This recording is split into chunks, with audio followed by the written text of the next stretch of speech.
Welcome to Lit RPG Realm. One world, one system, endless power. Chapter 1. The Cost of Trust. The spirit screams while I close the final binding. They always scream.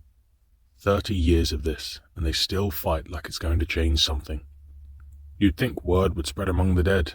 Don't bother, he's better than you.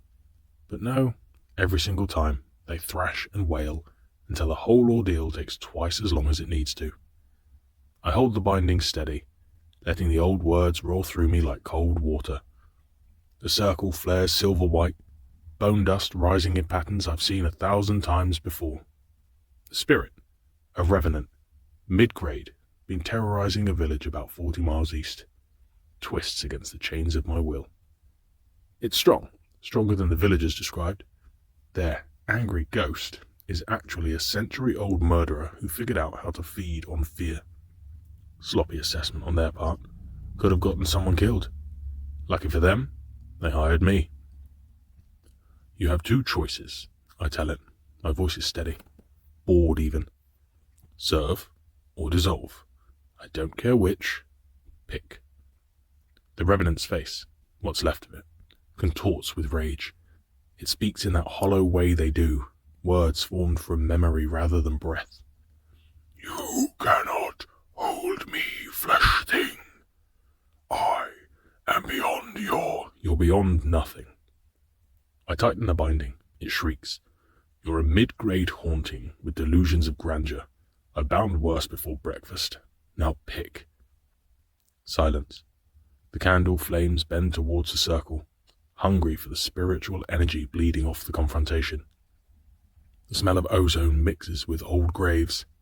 My favourite combination, if I'm being honest. Reminds me of home. The Revenant considers its options. They always do at this point. Pride wars with survival. Rage wars with pragmatism. Pragmatism wins. It always does. I serve. Smart choice. I speak the sealing words, and the binding snaps into place like a lock clicking shut. The Revenant's essence compresses, folds, becomes something I can carry, something I can use. It joins the others in my collection.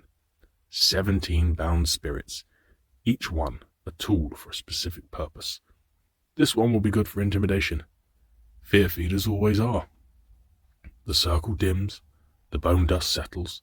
I roll my shoulders, the familiar ache of extended concentration settling into the joints.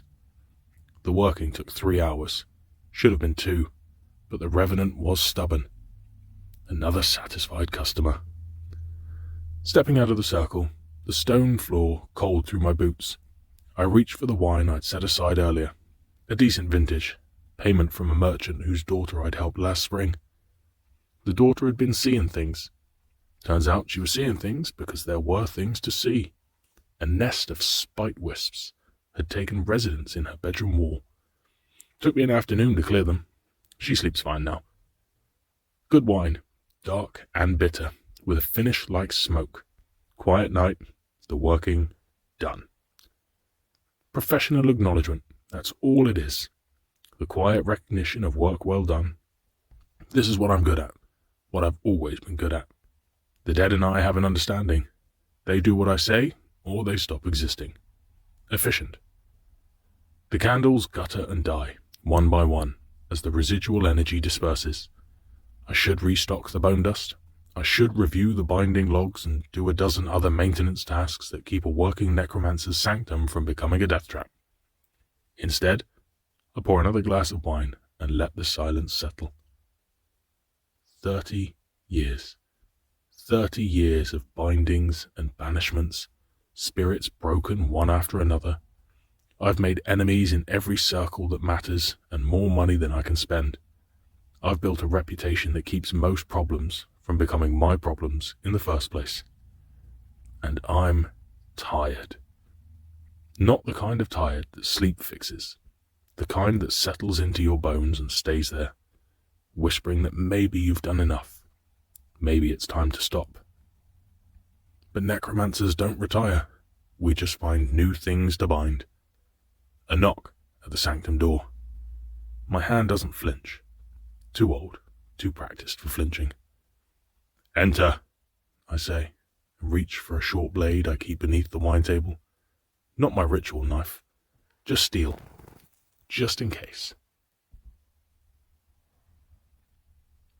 The door opens, and Aldrich steps through with a bottle in one hand and 2 glasses in the other. I heard the screaming stop, he says. Figured that meant either success, or you'd need somebody to clean up the body. Your faith in me is touching. He grins, all teeth and charm. 28 years old, 6 years under my tutelage, and still bright-eyed enough to think necromancy is exciting. Give him another decade. The excitement fades. The competence remains. If you're lucky. The Revenant? He asks, setting the glasses on my work table. Bound. Mid-grade, despite what the villagers claimed.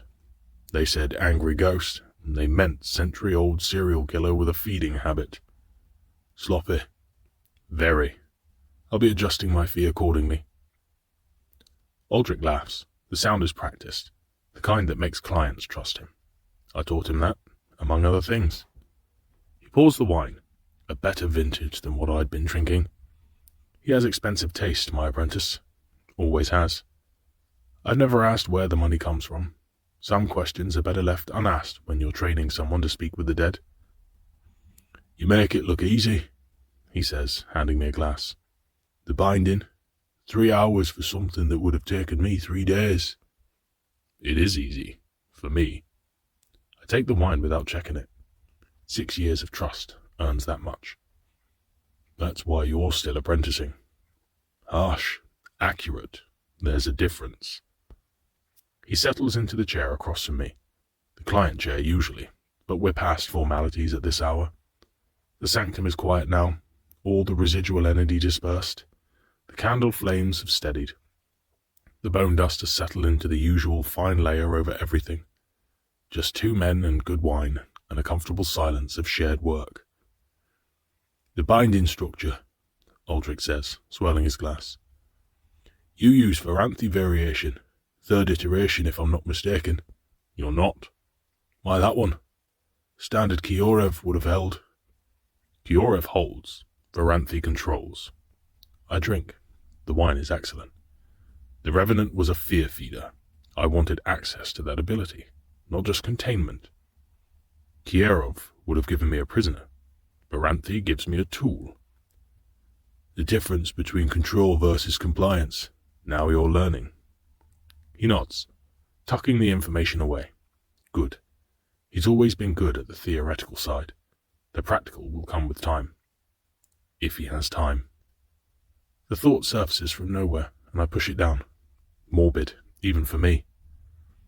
Can I ask you something? Aldrich leans forward, glass balanced on his knee. Something I've been wondering about. You can. Whether I answer is a different matter. Fair enough. He pauses. His eyes shift for just a moment. What happens to your bindings when you die? I raise an eyebrow. Morbid question. Professional curiosity. I've read conflicting accounts.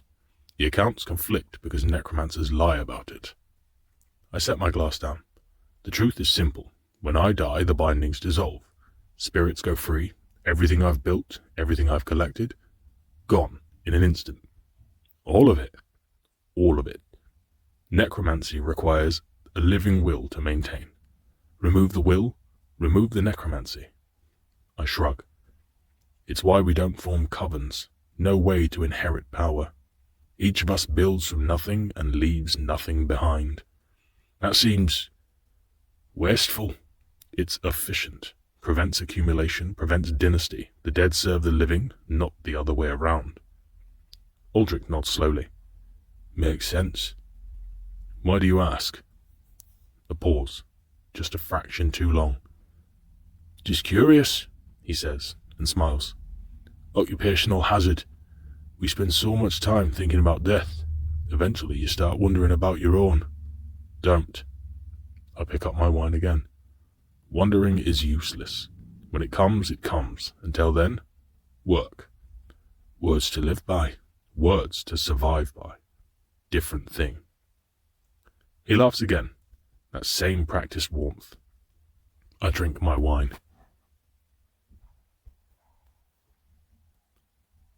The wine turns wrong in my stomach. Not immediately, not obviously, just a slow creep of wrongness that starts in my gut and spreads outward, cold and thick, like sap seeping into my veins. I've been poisoned before, twice actually. Once by a rival necromancer who underestimated my tolerance for nightshade, and once by a client who decided murder was cheaper than payment. Both times I recognized it instantly.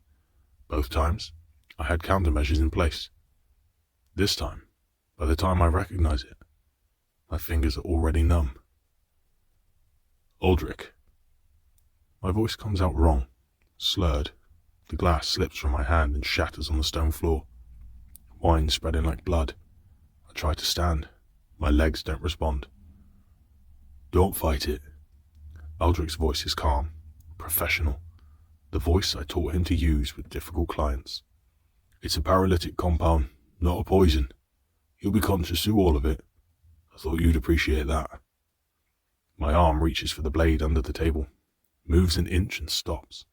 Muscles locked in place.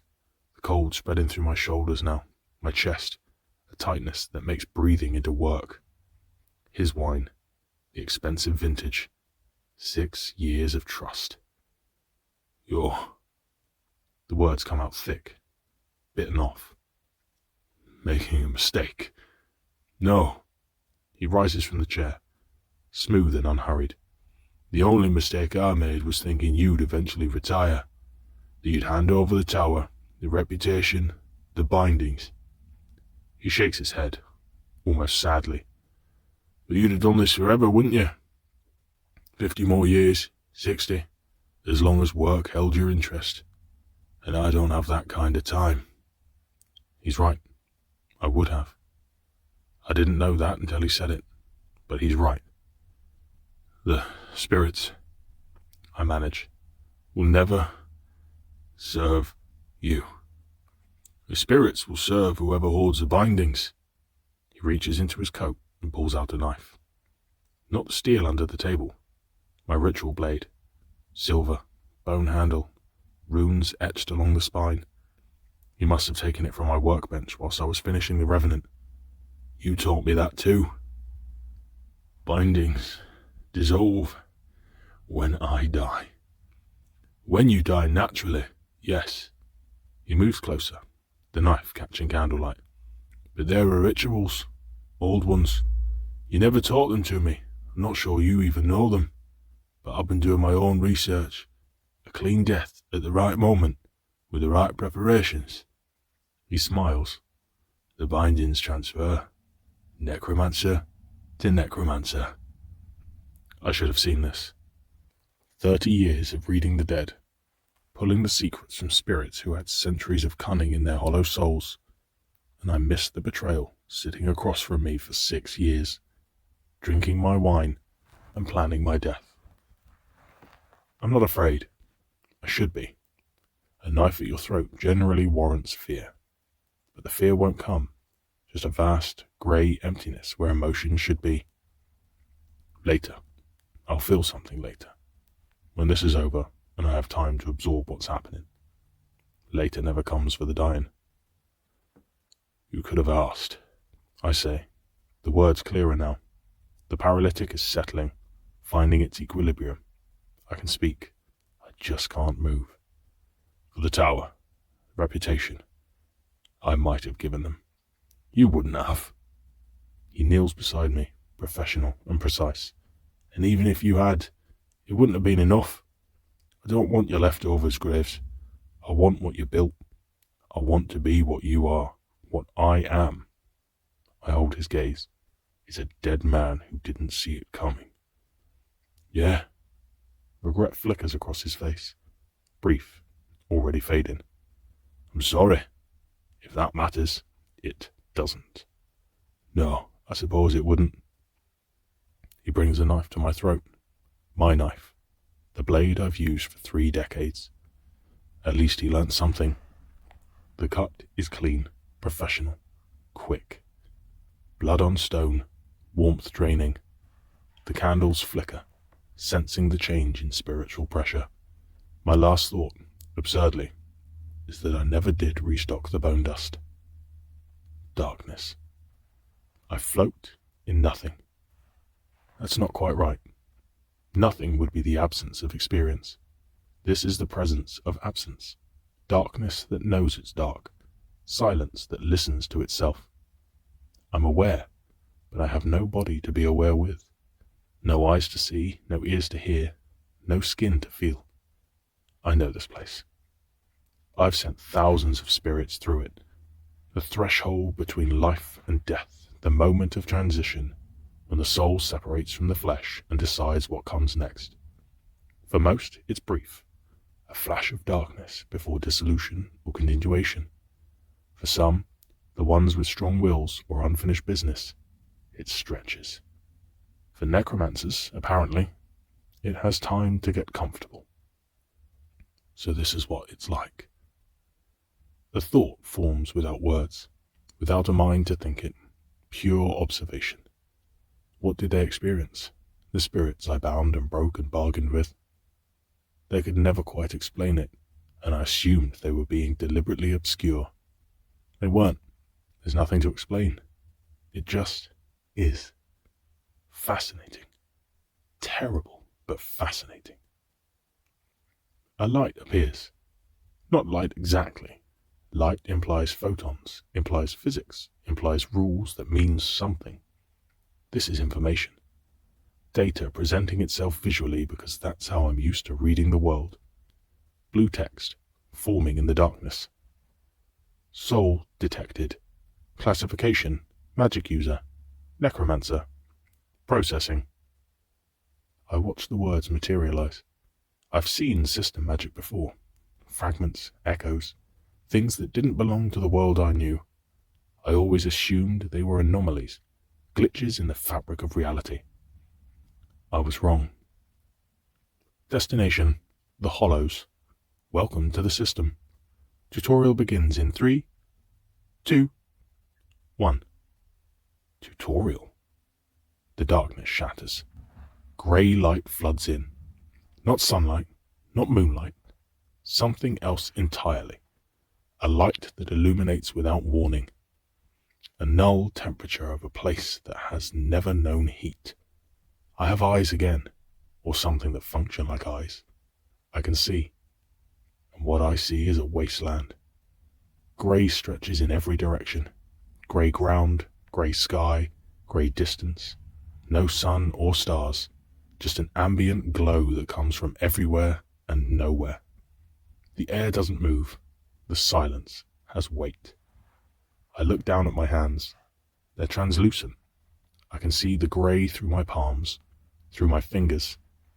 Spirit form. I know this form. I've worked with it for 30 years. The soul made visible, stripped of flesh. I flex my fingers. They respond, more or less. The sensation is strange. Not numb, but not quite real either. Like wearing gloves made of memory. Well, I say, my voice sounds wrong. Hollow, echoing slightly as if emptiness is absorbing part of each word. This is inconvenient. The blue text reappears, hovering in my peripheral vision. Tutorial initiated. Objective, survive. Rewards, answers. Possibly. Good luck. You'll need it. I stare at the words. Good luck. The system, whatever it is, wishes me good luck. Delightful, I mutter. Something moves in the grey. Distant, but approaching. A shape that doesn't quite hold together, flickering at the edges like a candle flame in wind. I died. I know that. The memory is clear. The wine, the paralysis. Aldrich's knife across my throat. Blood on stone. Darkness. And now this. Terror should be here. Grief. Rage at the apprentice who murdered me for power. None of it arrives. The emotions are there, somewhere beneath the surface, but they haven't landed yet. like a letter sent from a distant city, still in transit. Instead, the cold focus of a professional assessing a situation. Observe, catalogue, react later. Professional detachment, or shock wearing a mask. The shape resolves, a spirit, twisted and hungry, moving toward me with predatory intent. I settle into what passes for a stance. No body, no bindings, no power answering my call. But I know the dead. I've always known the dead. And apparently, there's work to do.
Chapter 2.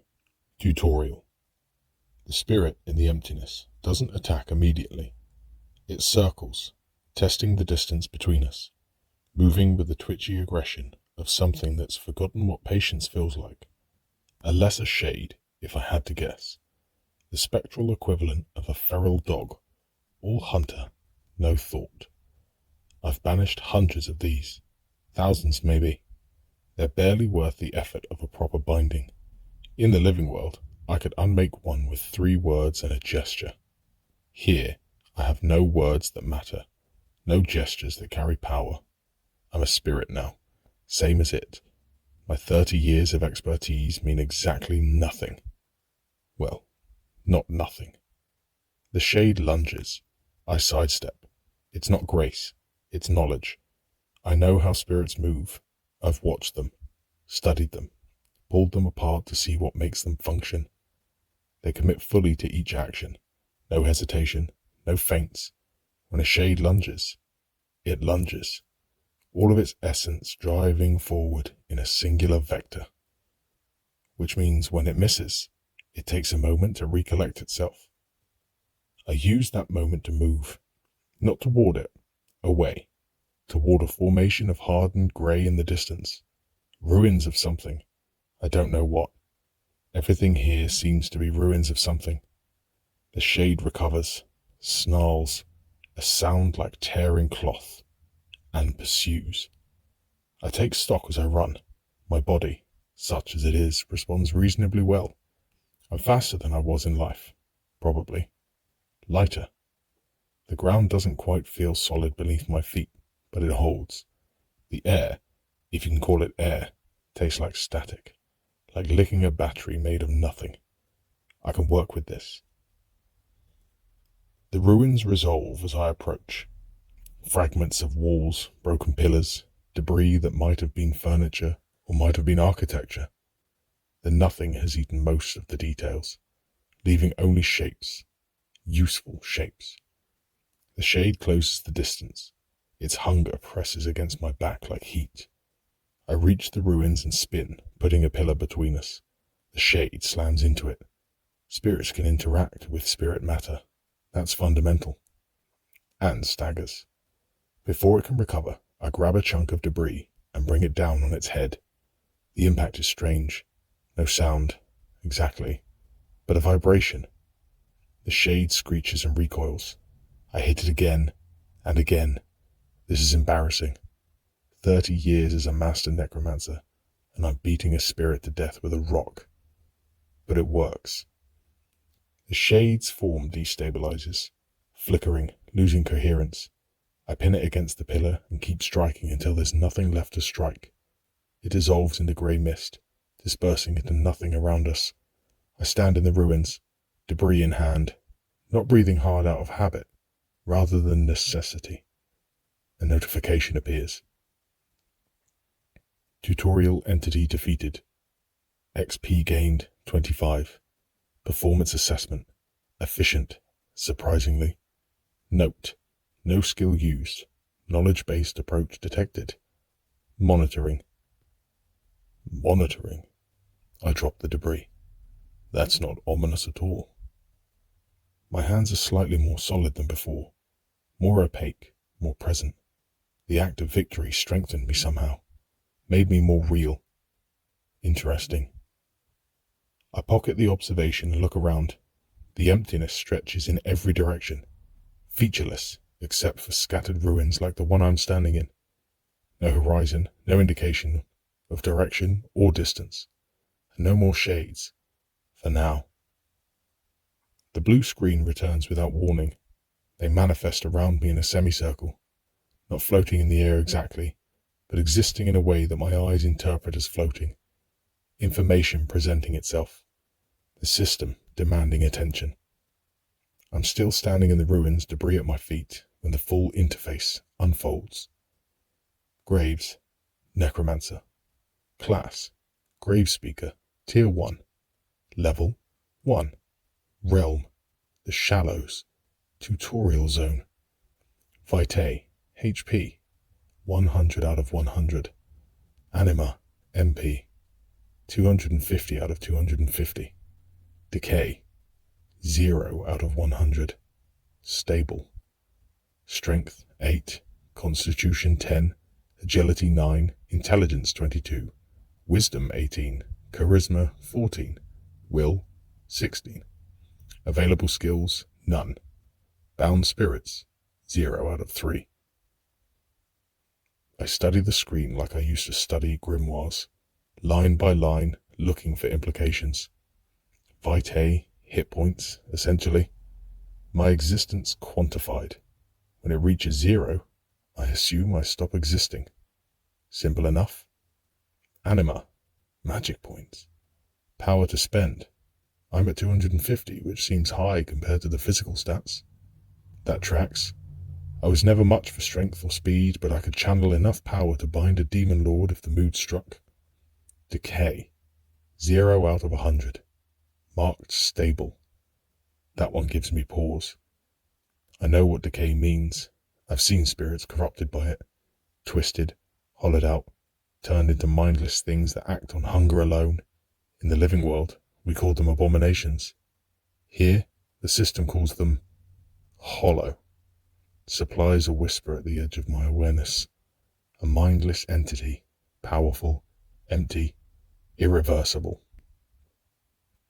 So that's the trap. Use power, gain corruption, gain enough corruption, become a monster. The system isn't just tracking progress, it's tracking how close I am to losing myself. Clever, I say to no one. Give them power, but poison the well. Force them to balance growth against decay. The stats continue below. Strength 8, Constitution 10, Agility 9. Physical attributes. Roughly what I'd expect for someone who spent 30 years reading books and working rituals rather than swinging swords. Intelligence 22, Wisdom 18, Charisma 14. Mental attributes. Notably higher. Will 16. Resistance to corruption. Maybe mental fortitude? I'll figure it out. The bottom line catches my attention. Bound spirits, 0 of 3. 3 spirits. That's my binding capacity. In life, I held 17 at my peak. Here, I start with room for 3. Fair enough. Everyone starts somewhere. Another notification appears. Welcome, Graves. You have died, obviously. This is not the end. This is the beginning. Proceed to survive, or don't. The system will process you either way. Charming, I say. But despite the morbid framing, a thread of reassurance surfaces. There are rules here, structure. The afterlife isn't chaos. It's organized, and anything organized can be understood. Anything understood can be manipulated. The screen shifts, a new section appearing. Tutorial status. Combat phase complete. Proceeding to Mechanics Overview. Pay attention. There won't be a second explanation. More blue text materializes, dense with information. Core mechanics. Vitae. Your existence made manifest.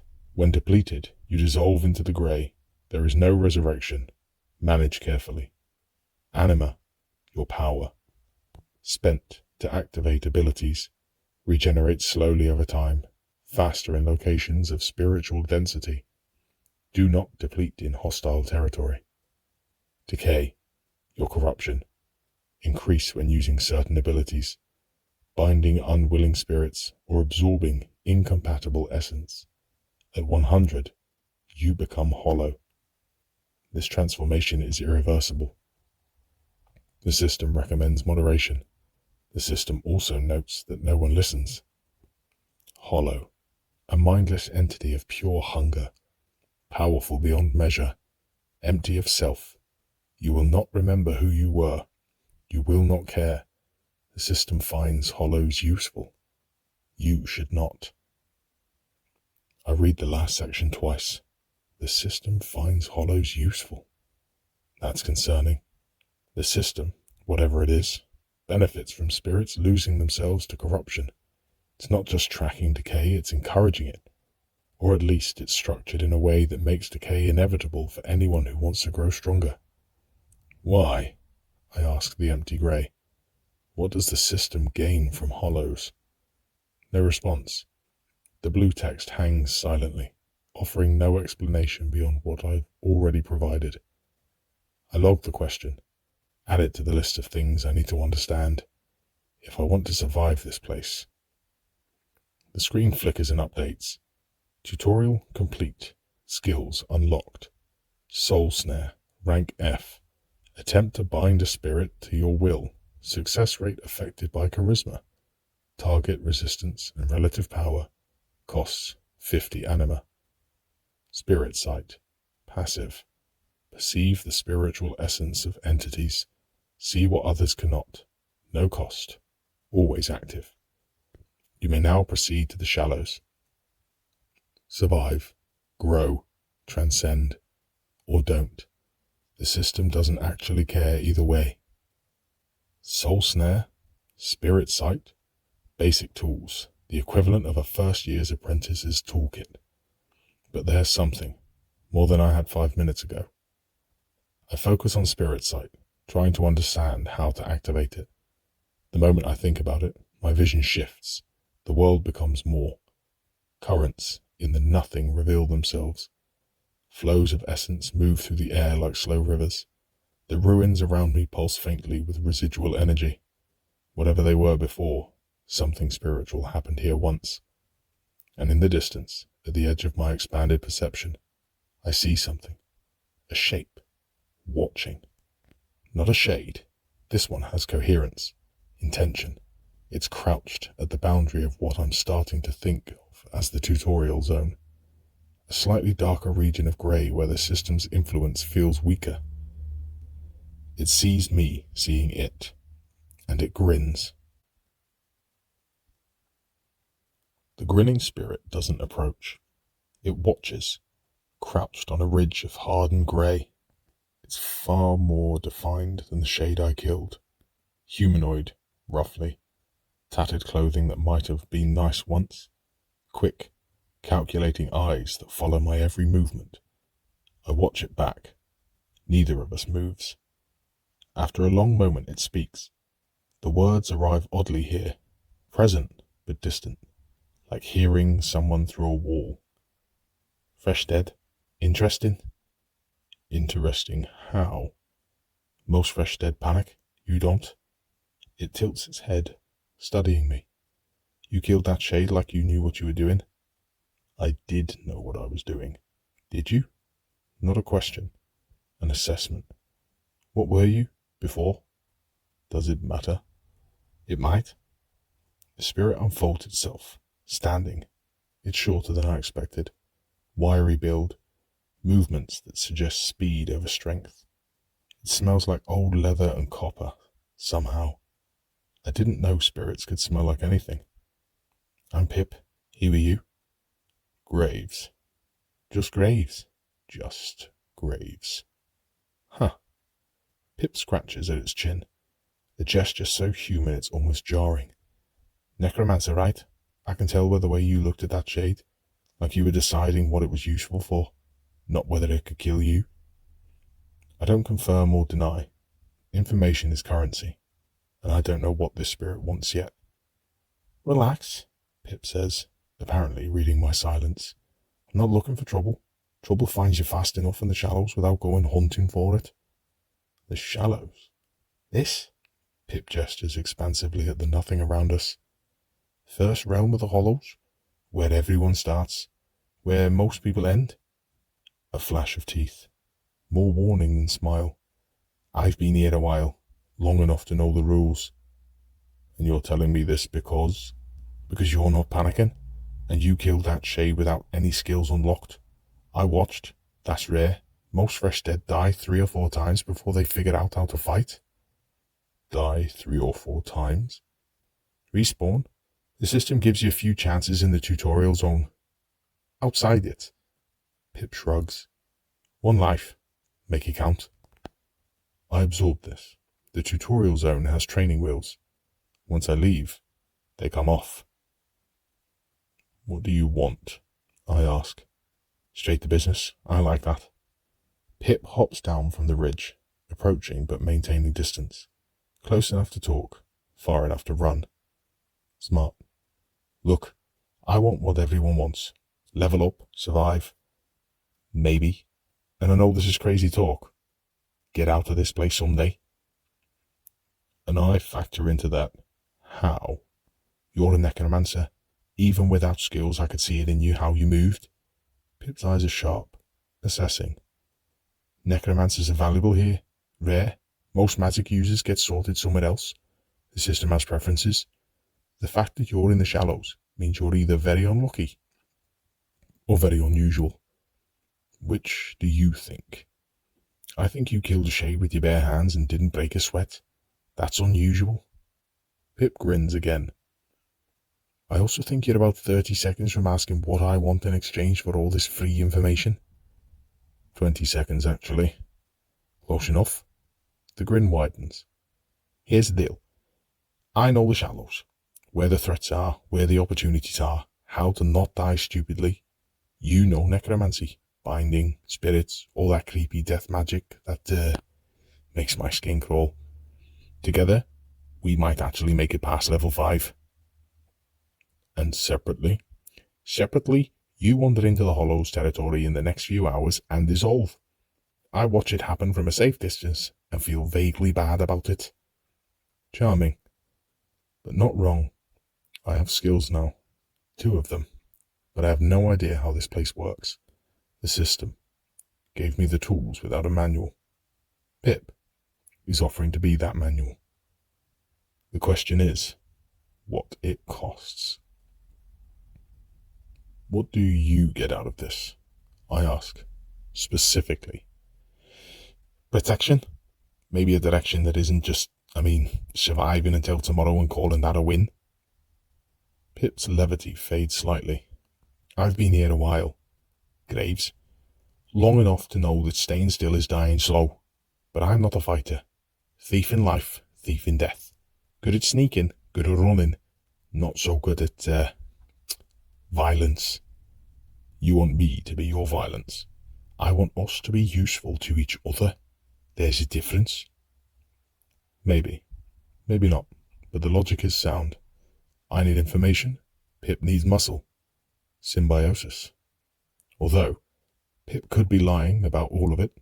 Could be leading me into a trap or working for something worse. The thought surfaces, but I cannot stop it. I trusted Aldrich too. 6 years. The wine. The knife.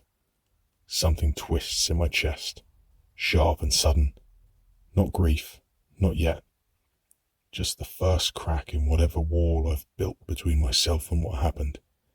I push it down, hard, but it leaves a residue. A wariness that wasn't there before. Everyone lies. Everyone betrays. The only question is, when? If we do this, I say slowly, I need you to understand something. I don't do partnerships the way most people do. I give orders, you follow them. In exchange, I keep you alive. The moment that arrangement stops working for either of us, we part ways. Cold. Practical. I've been betrayed once already today. I'm not in the mood for ambiguity. Pip considers this. The humour drains from its face, replaced by calculation. I can work with that, it finally says. But I have a condition too. Name it. You don't bind me, not unless we both agree. I've seen what necromancers do to spirits they don't respect. I won't be a tool. I think about that. Binding would give me more control, more options, but would also breed resentment, and resentment breeds betrayal. I've had enough of betrayal. Agreed, I say. For now. For now? Pip nods, apparently satisfied with the caveat. Then I guess we're partners for now? That'll do. We stand in the pale emptiness, 2 dead things who've decided to be useful to each other. It's not trust. Trust got me killed. But functional. Functional I can work with. Pip leads me out of the tutorial zone. The transition is subtle. No barrier, no visible boundary, just a gradual shift in the quality of air, from something almost comfortable to something oppressively empty. The temperature drops, or whatever passes for temperature when you don't have skin. A cold that settles into the core of my essence. The silence deepens. The nothing becomes more nothing. The static taste on my tongue sharpens to copper and ozone. Welcome to the shallows proper, Pip says. Try not to die. Helpful. I try. I activate my new perception as we walk, keeping track of the current around us. The flows are different here, more chaotic, less predictable. Things move out here. Most of them keep their distance, but their attention presses against my skin like damp cloth. What do you know about the system? I ask. Enough to survive? Not enough to understand? Pip glances back at me. Why? It mentioned something. Said it finds hollows useful. What does that mean? Ah. Pip's expression shifts, uncomfortable, wary. That's above my pay grade, but the rumour is the system feeds on us, on spirits, the ones who go hollow especially. Feeds how? Nobody knows. Just the more hollows there are, the stronger the system gets, or the more stable, or something. Pip shrugs. It's why most spirits try to keep their decay low. Going hollow isn't just losing yourself, it's becoming food. Food. The system treats us as resources. Resources get consumed. That's why you wanted a partner, I realise. Someone to help you level without risking corruption. Partly, Pip grins, but thinner now. Necromancers combine spirits, right? Bound spirits share experience, share power. Binder grows faster. Bound grows with them, theoretically. It's a shortcut past the slow grind, and Look, I'm not too proud to admit I could use one. You want me to bind you? I want it to be an option, eventually, if we trust each other enough. Pip raises a hand, forestalling my objection. Not now. I know, for now, we're just travelling together. But later? Later is later. Exactly. We walk in silence for a while. The landscape shifts around us. Ruins appear and disappear like half-remembered thoughts. Other spirits drift in the distance. Solitary, moving with the desperate urgency of prey animals. None approach. What happened to you? I ask eventually. How did you die? Badly. Pip's voice stays light, but the lightness is performance. Does it matter? I'm trying to understand who I'm working with. Fair. A pause. The silence stretches. I was a thief. A good one, actually. Don't laugh. I made enemies. It's unavoidable in the profession. One of them hired a better thief. Pip touches its chest briefly. Knife in the dark. Classic stuff. I woke up here. How long ago? Time's weird in the hollows. But a while. Long enough to learn the rules, not long enough to move past them. I nod, tucking the information away. A thief who died to treachery. We have that in common, at least. My own death surfaces again. Aldrich's face, the knife, the wine. I trusted. The paralysis spreading through my limbs while he explains so patiently why I had to die. I push it down. Not now. Later. There's always later. Until there isn't. There, Pip says, pointing. A head rising from the colourless expanse. A pillar of blue light, system energy. Concentrated and visible. Something important. What is it? Trial marker. Shallows are full of them. Complete a trial, get experience, get rewards. Pip's eyes glitter. That one's rated for level 3 to 5. We're level 1 and level 2, so normally I'd stay far, far away. But you killed a shade with a rock, so maybe the ratings don't apply to you the same way. Pip grins. Want to find out? I look at the marker. The blue light pulses invitingly, promising power, promising progress. Behind it, the nothing stretches endlessly, full of threats I don't understand yet. I came here dying. Now I'm something else, something the system is watching, and something that needs to grow. Yes, I say. Let's find out what I am.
Chapter 3.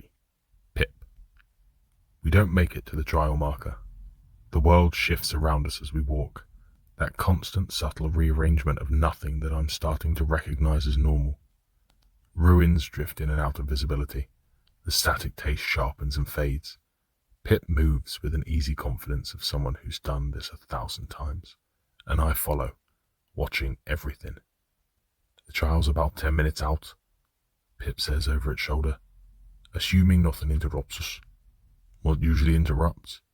Shades, hollow beasts, other spirits who want what you have. A pause.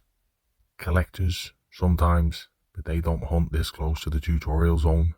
Usually. You keep saying usually. Because always gets you killed. Pip grins back at me. First rule of the Shallows, nothing is guaranteed. Second rule, if it seems safe, you're missing something. Encouraging. I'm a thief. Encouragement isn't my speciality. We pass through the remnants of what might have been a building once. Stone walls half dissolved into nothing. A doorway leading nowhere. The faint impression of something that used to matter. These ruins, I say. Where do they come from? Everywhere? Nowhere? Pip steps over a pile of debris that might have been furniture. The system pulls things in from other places. Other worlds, some say. Other times. The hollows are like a drain. Everything ends up here eventually. That's comforting. Wasn't meant to be. The trial marker grows larger ahead, that pillar of blue light pulsing with system energy. A faint pull tugs at my essence, like the marker is a drain and I'm the water circling toward it. Not unpleasant, almost inviting. That makes me suspicious. What should I expect from the trial? I ask. Depends on the trial. That one's rated level 3 to 5, so enemies in that range. Usually there's a boss at the end, some kind of guardian thing. You beat it, you get the experience. Maybe loot. Pip shrugs. Standard dungeon stuff. If dungeons wanted to eat you. You've done them before. Once. A low level one, back when I first got here. Pip's voice tightened slightly. It's how I got to level 2. Cost me 2 friends to do it. I don't ask what happened to the friends. I can guess. The experience share through binding, I say instead. How does that work? Bound spirits get a portion of whatever the binder earns. 20%, maybe 30%. Nobody knows the exact math. Pip glances back. Why? You thinking about our arrangement? I'm thinking about efficiency. If binding gives you experience, and experience makes us both stronger, and the sooner I bind you, the better for both of us. You're romantic. I'm practical. Same thing, coming from a necromancer. I activate spirit sight, scanning the emptiness around us. The currents flow normally. If anything in this place could be called normal. The ruins to our left pulse with faded resonance. The marker blazes bright, almost too bright to look at directly. And behind us, moving fast, 6 shapes in formation. Pip, I see them. All the humour drains from its voice. Run. We run. They're faster than us. The shapes resolve as we flee. Hollow beasts. Wolf-shaped things that might have been wolves once. Or might have been something else entirely, that just decided wolf was a useful form. They move wrong. Legs bending at angles that shouldn't work. Jaws too wide. Eyes that glow with the same hungry light as the shade that I killed. 6 of them. Levels 2 to 3. If Pip's earlier explanation of the system holds true, individually manageable. Maybe. Together, in a pack, hunting with coordination, we're not going to outrun them. Graves. Pip's voice is tight, scared. We need to. I know. The landscape offers nothing useful. No defensible positions, no bottlenecks, no convenient cliffs to push enemies off. Just flat expanse and scattered debris. The pack knows this territory. They've herded us deliberately, cutting off the roots that might have offered shelter. Smart. I hate smart enemies. I stop running, turn to face them. Pip stumbles, wheels around. What are you doing? We can't outrun them. You said it yourself. So we die? That's the plan? No. I watch the pack close the distance. 20 seconds, maybe less. Their formation is tight, disciplined. The alpha leads. The others fan out to cut off escape. The plan is we fight. Fight! Pip's voice cracks. There are 6 of them, boss. 6. You're level 1, I'm level 2, and I literally just told you I'm not a fighter. I remember. Then you understand why this is suicide. It's mathematics. The pack is 15 seconds away. The smell hits. Rot and burn hair, underlaid with ozone. The lead beast, the alpha, is level 3. Bigger than the rest, moving with the confidence of something that's never been challenged. 6 of them, 2 of us. The odds are bad, but they're not impossible. They feel pretty impossible where I'm standing.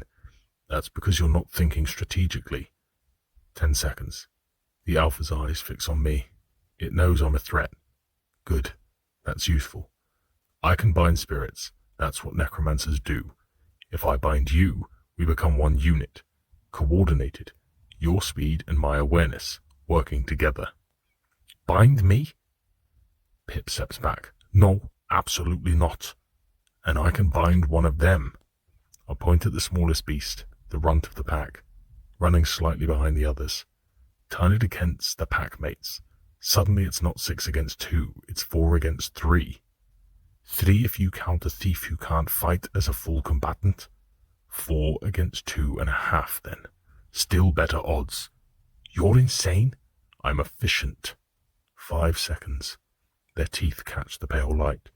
Rows of them, sharp and gleaming. Pip, I know I'm asking you to trust me. We just met, and necromancers have a reputation. A well-earned reputation? Yes, but I'm not here to enslave you. I'm here to survive, and I can't do that without you. Pip's eyes dart between me and the pack, its whole body tense, ready to run, every instinct screaming at it to flee. Temporary, I say. You keep your mind, I keep us alive. That's the deal. You're asking me to trust a necromancer. I'm asking you to trust mathematics. The alpha bunches its muscles to leap. 6 enemies, 2 allies, bad odds. 1 bound spirit sharing my awareness. 1 turned enemy creating chaos. Better odds. It's not complicated. It's insane. It's efficient. The pack is almost on us. The alpha's jaws open, wider than any natural mouth. Pip, now! Pip looks at the pack, looks at me, at the dissolution that waits if this goes wrong. Fine, fine! The words come out strangled, torn from somewhere deep. But if you turn me into a puppet, then you'll haunt me forever, I understand. I raise my hand, reaching for the soul snare skill the system gave me. Now hold still. The skill activates like a muscle I didn't know I had. Anima floods my mouth with the taste of copper and static. Power flows out of me, anima draining from my pool, and the binding takes shape between us. Not chains, not ropes, a thread of cold light, invisible to normal sight but blazing in my spirit vision. It reaches for Pip's core, the essential self that makes it, and wraps around without crushing. Skill activated, soul snare. Anima, 250, down to 200. Target, Pip, level 2, sentient. Binding type, partnership, consensual. Pip gasps, resists instinctively. Every spirit does. I've felt this 1,000 times from the other side. The reflexive struggle against connection. It's primal. Even willing spirits fight at first. Let go, I say. Don't fight it. Easy for you to... Pip stops. The resistance fades. The thread connects. And suddenly, I can feel it. Not thoughts, impressions. Emotions bleeding across the connection like water through a crack. Pip's fear, sharp and bright. A blade of ice in my consciousness. Pip's anger at being afraid. Pip's grudging respect that I'm not panicking, even though we're about to die. And underneath all of it, faint but present, Pip can feel me too. My certainty, my cold calculation, my complete refusal to accept that this is how I end. Across the connection, Pip's surprise registers. It expected something else. Control, domination, the crushing weight of a master's will. Instead, it feels partnership. Exactly what I promised. Huh, comes the impression through the connection. Not quite a thought, not quite a word. Maybe you're not like the others. Maybe, I send back. Now focus. Here they come. Binding successful. Spirit bound. Pip. Level 2. Sentient. Binding capacity 1 out of 3. Note. Subject maintained autonomy. Interesting choice. Interesting choice, I mutter. Even the system has opinions. The pack hit us. The alpha lunges for my throat. Instinct and knowledge merge. 30 years of studying the dead translating into motion. I sidestep, letting the beast's momentum carry it past me, and shout through the binding. Flank left. Pip moves without thinking. The connection translates, intent to action. My awareness of the battlefield flowing into its limbs. It darts left, drawing 2 of the beasts away from the main group, ducking and weaving with a thief's instincts. Its terror bleeds across the link. Its exhilaration, its desperate hope that this insane plan actually works. 4 beasts left for me. Too many for a straight fight. The alpha recovers and wheels towards me. The other 3 spread out, trying to flank. I have seconds before they coordinate. I reach for soul snare again, targeting the runt, the smallest one, the weakest link, running slightly behind the others because it can't keep up. My anima drops further, the strain of 2 bindings at once burning through my reserves. Skill activated, soul snare, anima, 200 down to 150. Target, hollow beast, level 2, feral. Binding type, domination, forced. Warning, forced bindings increase decay. Decay, 0%, up to 3%. The runt staggers. Its mind, such as it is, becomes mine. Not partnership this time. Control. The difference is visceral. My will crushing its instincts, suppressing its hunger, replaces its purpose with my own. This is what Pip was afraid of. This is what necromancers do. The guilt can wait. Kill them, I command. The runt turns on its packmates. Chaos erupts. The 3 remaining beasts don't understand what's happening. One of them, the one closest to the runt, goes down under its ally's assault. Throat torn out by its own packmate. It dissolves into grey mist, screeching. Another beast wheels to face the new threat, momentarily forgetting about me. I grab debris from the ground and swing. The impact makes a sound like cracking ice. This isn't elegant. This isn't surgical precision of my former life, words of power and careful ritual. This is brutality, survival, a rock in my wavering fist and a beast in front of me and the simple math of kill or be killed. I've never fought like this. I've never had to. I'm finding I don't hate it. The alpha, the level 3, ignores the chaos and comes for me. It's smart enough to know that I'm the real threat, smart enough to ignore distractions. I let it come. The beast is faster than me, stronger. Its claws rake across my side as it passes, and my vitae drops. Pain flares, bright and hot, not quite physical, but close enough to stagger me. Damage taken, 25 vitae. Vitae, 100 down to 75. But I know how spirits move. I know where it's going to be before it gets there. As it passes, I pivot and I bring the debris down on the back of its skull.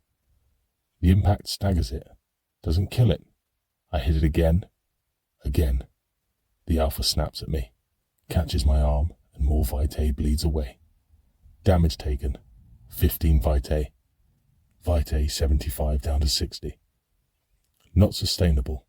I'm losing this fight. Pip, I shout. I need you.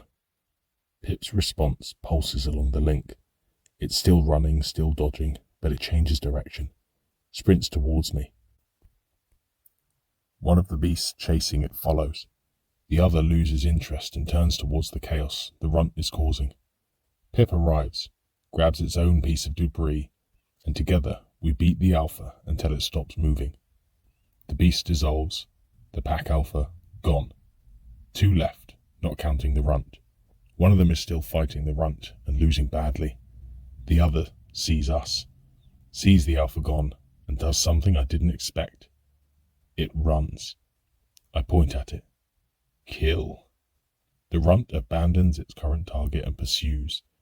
The remaining beast, wounded and disorientated, looks at us, at the chaos, at the disappearing forms of its packmates.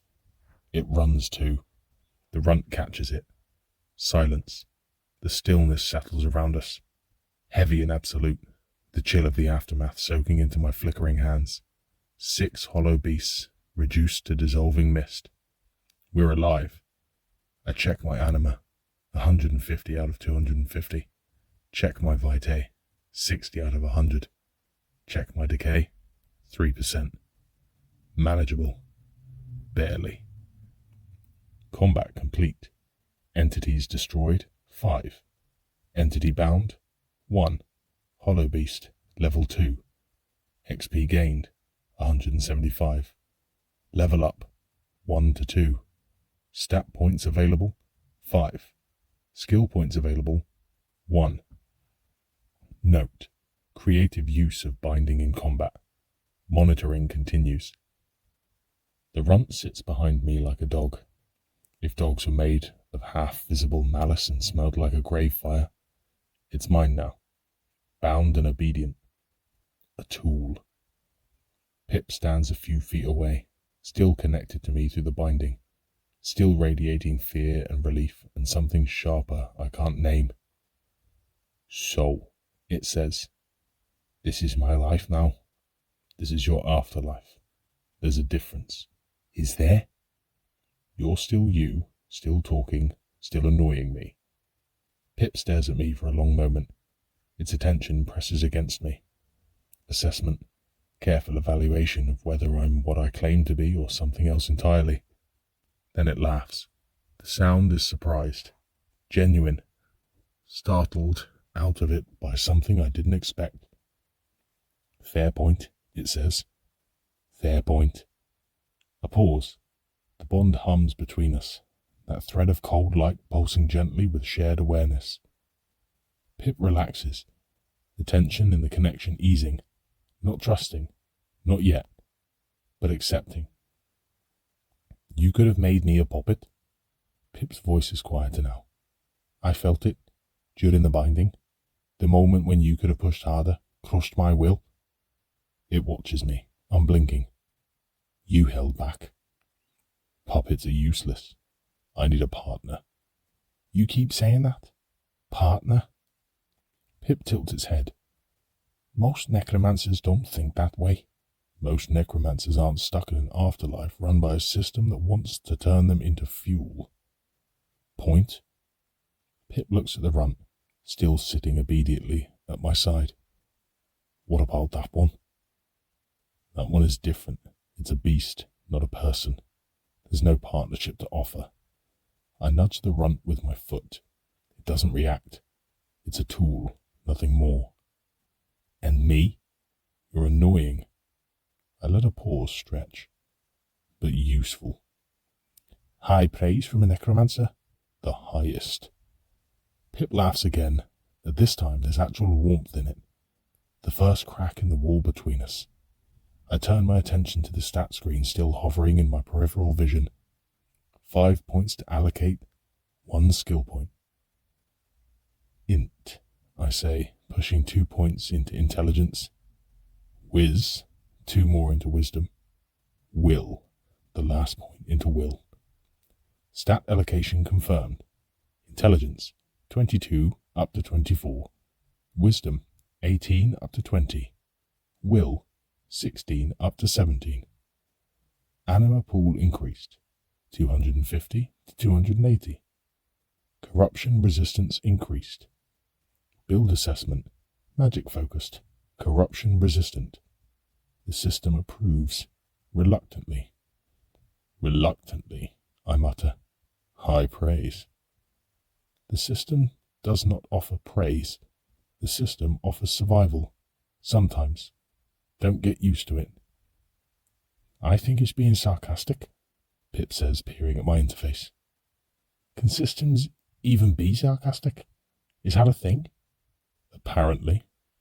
I look around at the pale expanse, at the dissolving beasts, at the trial marker still pulsing in the distance. The runt presses against my leg like a grotesque pet.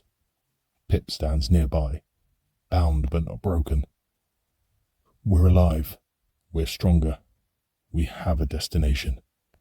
And the system is watching. Tutorial zone. Boundary exceeded. You have entered the shallows proper. Survival probability improved. Recommendation? Grow quickly. Something is coming. Something is coming, Pip reads. What does that even mean? Nothing good. Yeah, obviously nothing good, but specifically? Like what specifically? I don't know. I start walking towards the trial marker. The runt falling into step beside me. But I intend to be stronger when it arrives. Pip hesitates for only a moment, then follows. The thread between us pulses, carrying its fear and small stubborn spark of hope. Welcome to hell, boss, it says, catching up. Try not to die. Again. I'll do my best. That's all any of us can do. The trial marker pulses ahead. Somewhere out there, threats wait to make a pack of hollow beasts look friendly. And beyond all of it, the system watches everything, sorting and consuming. But that's later. That's all later. Right now, I have a partner, a pet, and a destination. It's a start. It'll have to be enough.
Chapter 4.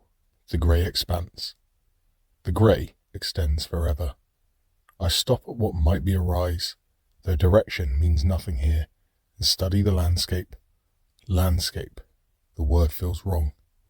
There's nothing growing, nothing alive, just graduations of nothing, stretching in every direction. No horizon, no sky. The light comes from everywhere and nowhere, a constant ambient glow that illuminates without warmth. Ruins dot the expanse, buildings half dissolved into nothing, vehicles I don't recognize, their shapes suggesting forms of travel that never existed in my world. Objects scattered like debris from a shipwreck, though what ship and what sea I couldn't say. The silence has weight here, not absence of sound but presence of quiet, heavy and oppressive like the grey itself is listening. Pip walks beside me, our bond a comfortable hum in my awareness, not intrusive anymore, background noise. Its wariness bleeds across the connection, a constant assessment of threats that has become my own. Behind us, the runt trails like a leashed dog. If dogs were made of hunger and flickering malice, it doesn't think, doesn't feel, just follows where I direct it. These ruins, I say, they're not from one place. No? Pip steps over debris that might have been furniture once, might have been something stranger. The shallows collect things from everywhere. Everywhere. All the worlds, all the times. Pip glances at me, gauging my reaction. The system's been running a long time, boss. I absorb this. Other worlds, the system consumes them all. Everything I ever believed about death and what waits beyond the veil, wrong, or at least incomplete. Earth isn't special, I say. Earth's Tuesday? Pip kicks a piece of debris, watches it skitter across the ground and come to rest against something that might have been a chair. The system's had a lot of Tuesdays. The debris settles. The silence absorbs the sound like it absorbs everything. Other worlds, other times, and we're just the latest course in a feast that's been running longer than civilizations. I pocket this. It changes things. Or maybe it doesn't. I still need to survive. The scale of my predicament matters less than the immediate facts. I'm level 2. My decay is 3%. And somewhere out there, threats wait to make that hollow beast pack look friendly. How far to the trial marker? I ask. Half a day? Maybe less, if nothing interrupts us. What usually interrupts? Pip's amusement pulses through the connection, dark and familiar. Everything. The ruins of what might have been a town emerge from the black expanse. Buildings cluster together, shapes suggesting homes and shops, though the architecture belongs to no place I recognize. Curved roofs, windows without glass, doors that seem to lead to other doors. The system collects from everywhere. I'm beginning to understand what that means. There? Pip points. Campsite? Recently abandoned? We approach carefully. The runt falls into a flanking position without command. Its instincts useful even without intelligence to direct them. The residue here is thick enough to taste. Sour, metallic, the aftertaste of violence. Whatever happened was fast and one-sided. The campsite tells a story. A fire pit sits in the center, cold now, spectral flame that once burned there long extinguished. Bedrolls circle it, made of ectoplasm and memory, abandoned in haste. Supplies scatter across the ground, weapons and food analogues. A binding circle sits half-drawn in the dust. And the violence. Scorch marks on the ruins.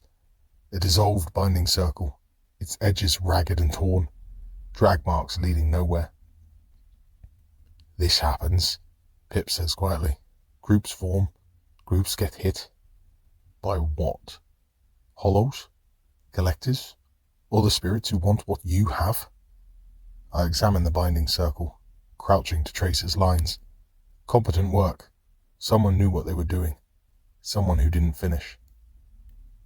Spirit site. Trace detected. Residual binding energy. Degraded. 72 hours since activation.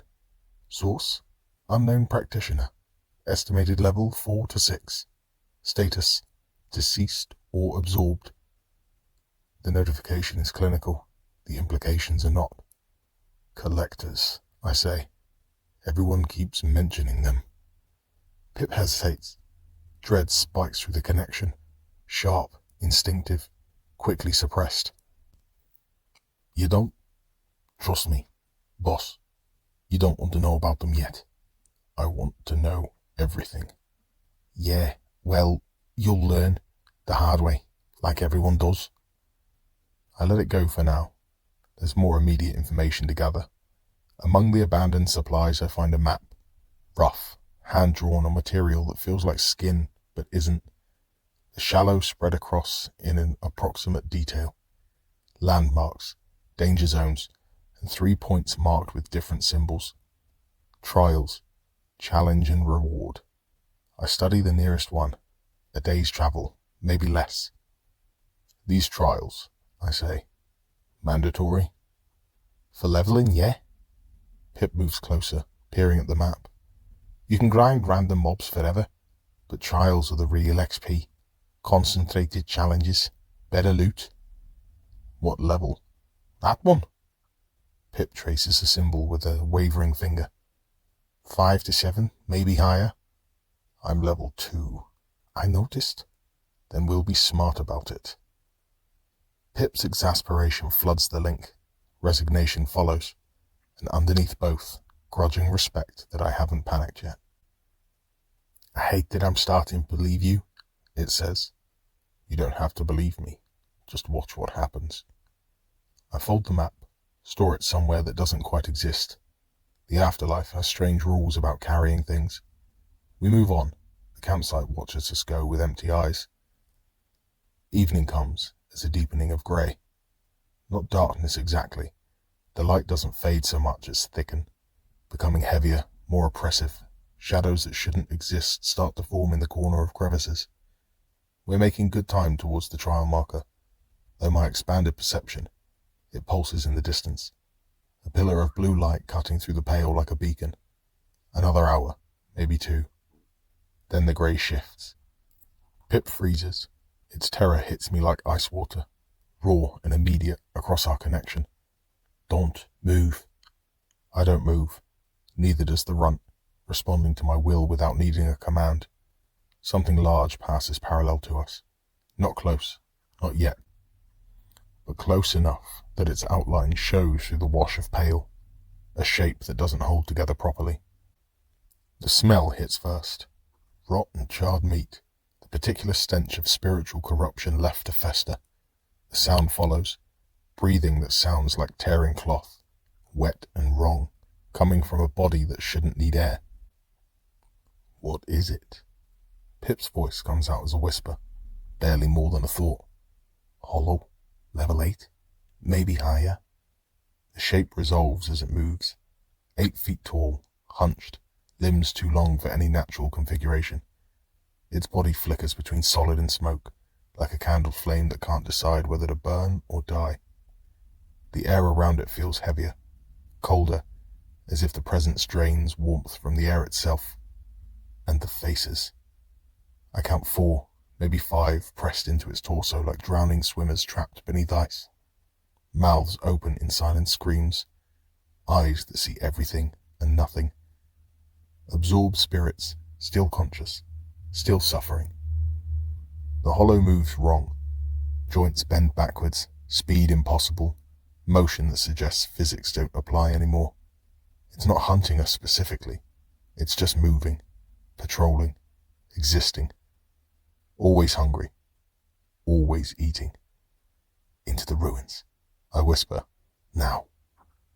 We fold into the nearest structure, pressing ourselves into the shadow that barely exists. The wall against my back has the texture of cold glass. Smooth, dead, holding no memory of warmth. I pull my spiritual presence inwards, suppressing everything that makes me visible to spirit sight. Pip does the same, our bond carrying the technique between us. The runt whimpers, silently. Its terror floods the binding. Animal instinct recognizing a predator that could unmake it without effort. The hollow pauses, 10 feet away, maybe less, close enough to see its surface ripple like disturbed water, close enough to taste the decay on whatever passes for air. The ghost of a person who chose power over self. It sniffs, considers. Seconds stretch. I don't breathe, don't need to, but I hold the absence of breath like a weapon. Stillness is survival. The hollow turns, moves on. We weren't interesting enough.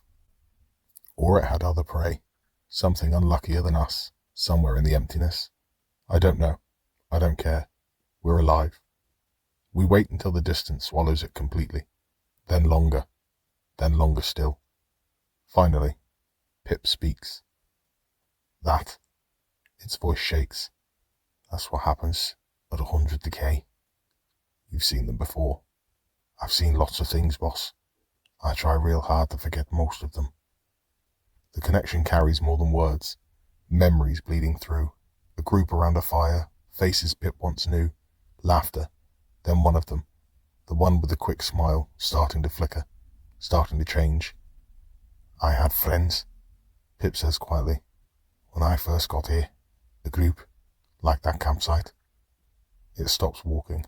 The bond goes tight, like a string about to snap. What happened? Silence. Pip's translucent hand opens and closes at its sides. One of them went hollow. The words come out flat, rehearsed, the kind of sentence you've said to yourself so many times it stops meaning anything. Then there was one less group. I don't offer comfort, don't have any to offer, but I don't dismiss it either. The pain is real. The fear is earned. We should move, I say finally, before it comes back. Pip nods. The thread between us steadies. Shared survival binding us tighter than the magic ever could. We move. We make camp in a ruin that offers walls on 3 sides and a view of approaching threats on the 4th. Spirits don't sleep, but we need to recover anima. The constant drain of existence in the shallows depletes reserves slowly, steadily, like bleeding from a wound too small to notice. Rest helps. Stillness helps. Not dying helps most of all. Pip curls into something like sleep, a habit from life that death hasn't broken. The runt patrols the perimeter, bound instinct serving as an early warning system. I take first watch. The quiet settles around me, heavy and absolute. The trial marker pulses in the distance, a heartbeat of blue light against nothing. Somewhere out there, creatures hunt and feed and become worse versions of themselves. And I sit in the dark, thinking about a knife across my throat. Aldrich's face surfaces without permission. The wine he bought, the questions he asked, the way he looked at me as I bled out on my own sanctum floor. You'd have done this forever. I don't have forever. He was right. I would have. Binding spirits until the day I couldn't lift my arms, speaking words of power until my voice failed. Death coming for me on my own terms, in my own time. Instead, this. I should be angry. The betrayal warrants rage. 6 years of training, 6 years of trust, and he used both to take everything I built. But the anger won't come. Not yet. Maybe not ever. 30 years of working with the dead taught me not to feel too much. Spirits carry emotions like infections. Rage spreads, grief lingers. If you let yourself feel what they feel, you become what they are. So I don't. I shelve Aldrich the way I shelve everything. A fact to catalogue, a debt to collect. Later. Always later. Forward. Always forward. You don't sleep? Pip's voice startles me. Not much, but enough that it notices. Neither do you. Yeah, but I pretend. It sits up, faint in the half-dark. Feels normal, you know. Sometimes normal's all you've got. I don't argue. Normal is a luxury, but I understand the need for it. You died recently, Pip says. You should be more messed up. I've spent my life around death. This is just more direct. That's disturbing. Probably. Pip considers me. Its assessment pressing against my awareness, careful and thorough. I let it look. There's nothing to hide that isn't already sensed. You don't mourn? It says finally. The life you lost, the person who killed you, any of it? I'll mourn when I have time. Will you? The question hangs between us. The silence presses in, patient and eternal. I don't have an answer. The truth is, Aldrich is still a locked room I haven't opened. The betrayal is too fresh, too close. Every time I try to examine it, my mind slides away, like touching a wound that's still bleeding. That's not an answer, Pip says. It's the only one I have. Pip studies me a moment longer. You're stranger than I thought, boss. So I've been told. Get some rest. I'll take next watch. You're hurt. So are you, just not where it shows. Despite myself, acknowledgement loosens in my chest. The faintest thaw. Wake me if anything moves. Pip settles back. Pip's presence hums in my mind, carrying concern it would never admit out loud. The nothing watches. I watch back. Dawn comes as a lightening of grey. The trial marker grows larger as we travel, its blue light pulsing with system energy. The pull against my essence strengthens, like standing upstream from a waterfall, the current wanting to drag me over. Other spirits, Pip says quietly, near the marker. My perception picks them out, shapes clustered around the pillar of light, distinct in ways that suggest sentience, not shades, not beasts, people, or what's left of people. One of them stands apart from the others, armoured, bright in a way that has nothing to do with light, a presence that burns against the colourless air, different from the rest. Oh, Pip says, that's interesting. Interesting good or interesting bad? When has interesting ever been good in this place? The armoured spirit moves, sees us, starts walking in our direction. Behind them, others follow. A group, not hostile yet, but not friendly either. Paladin, Pip murmurs through the link. Or was one. Look at how she stands, boss. I look. The stance says everything. Weight balanced, hands free, ready to move in any direction. A fighter who's been fighting so long it becomes posture. She's not alone. 5 or 6 others spread out behind her. Different levels, different shapes. A faction, or the start of one. The armoured woman reaches us, stops, studies me with eyes that have seen too much and expect to see more. Necromancer, she says. Not a question. Survivor, I reply. Like you.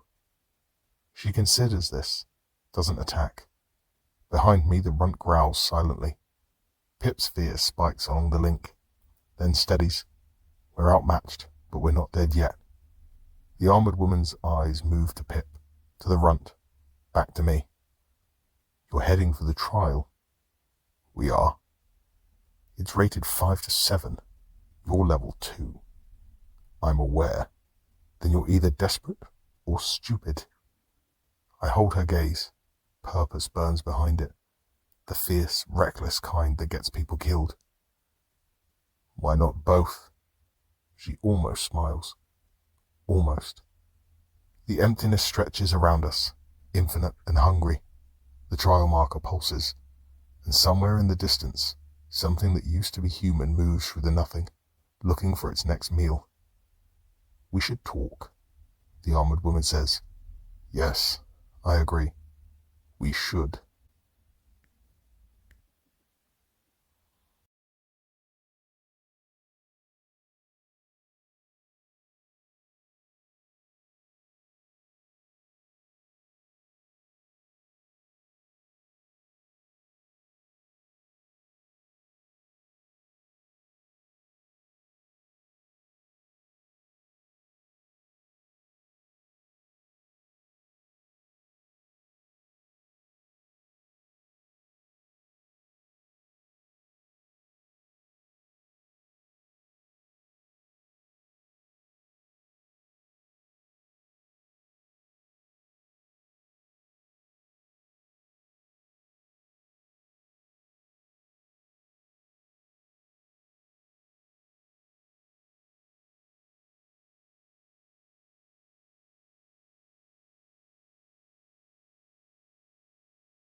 Chapter 5.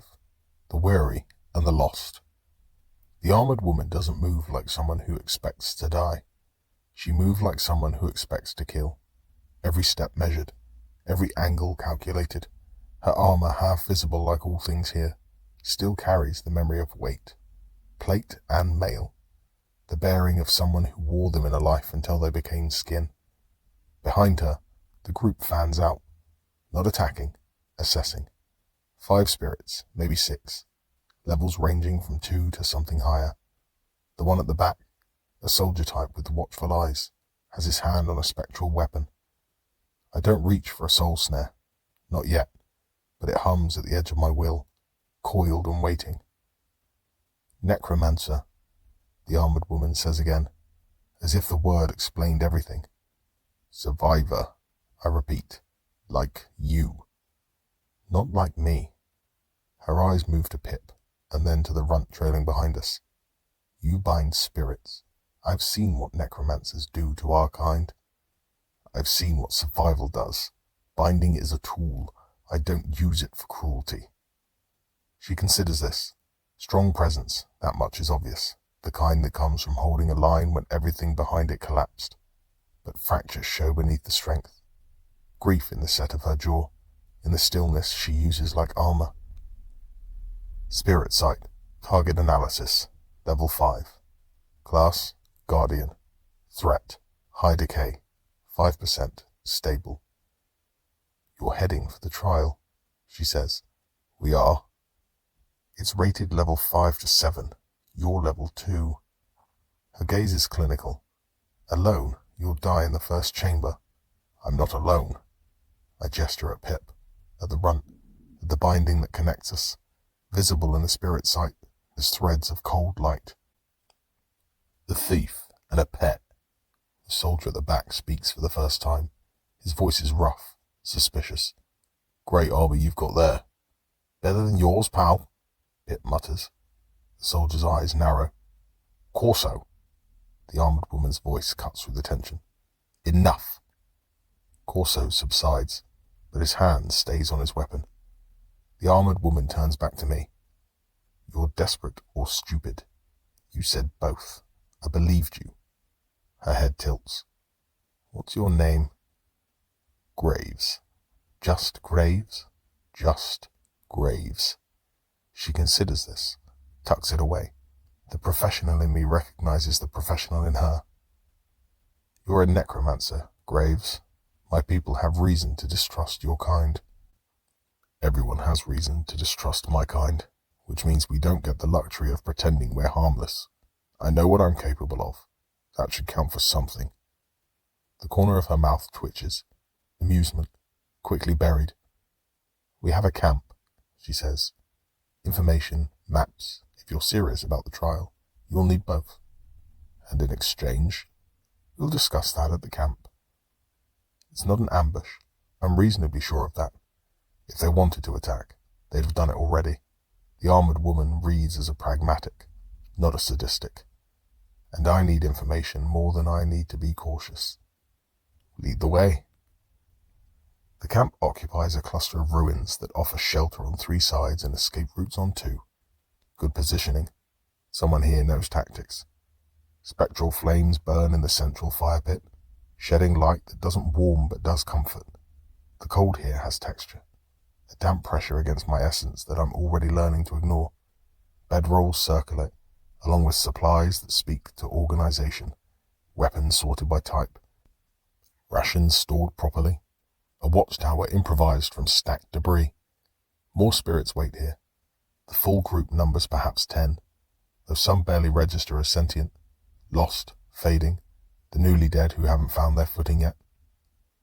Welcome to our temporary home, says a voice from my left.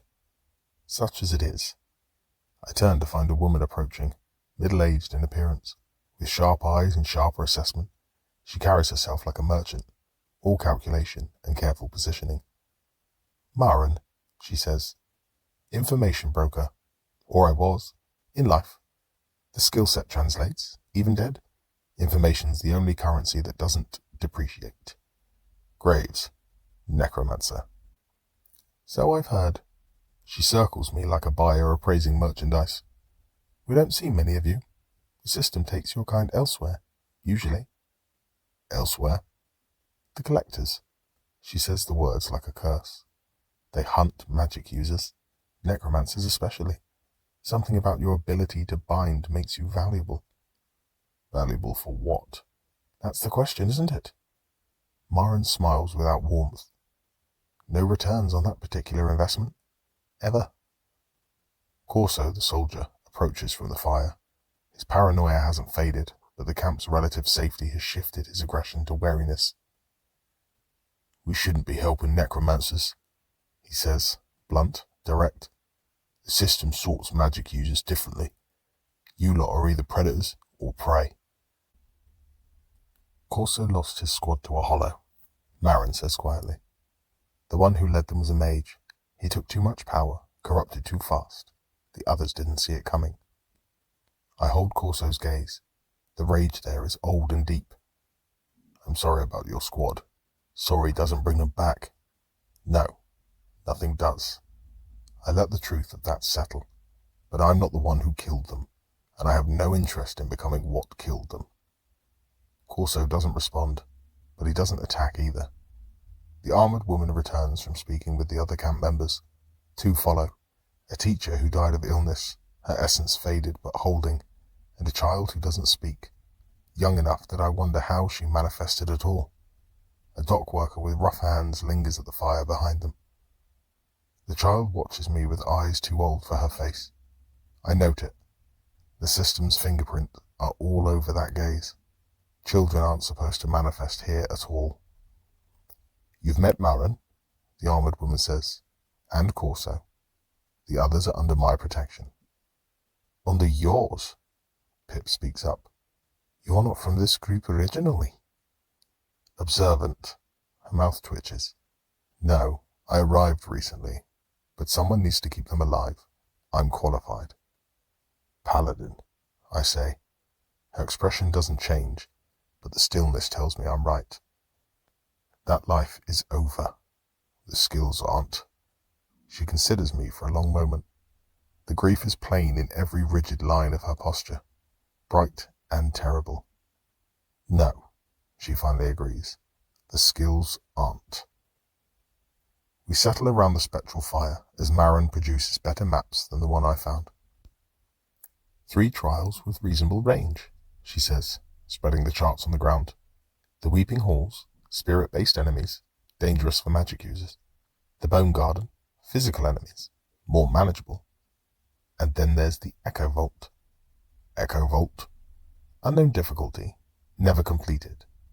Maren's fingers traces its symbol. Everyone who enters comes out changed, or doesn't come out at all. Changed how? They don't remember, or won't say.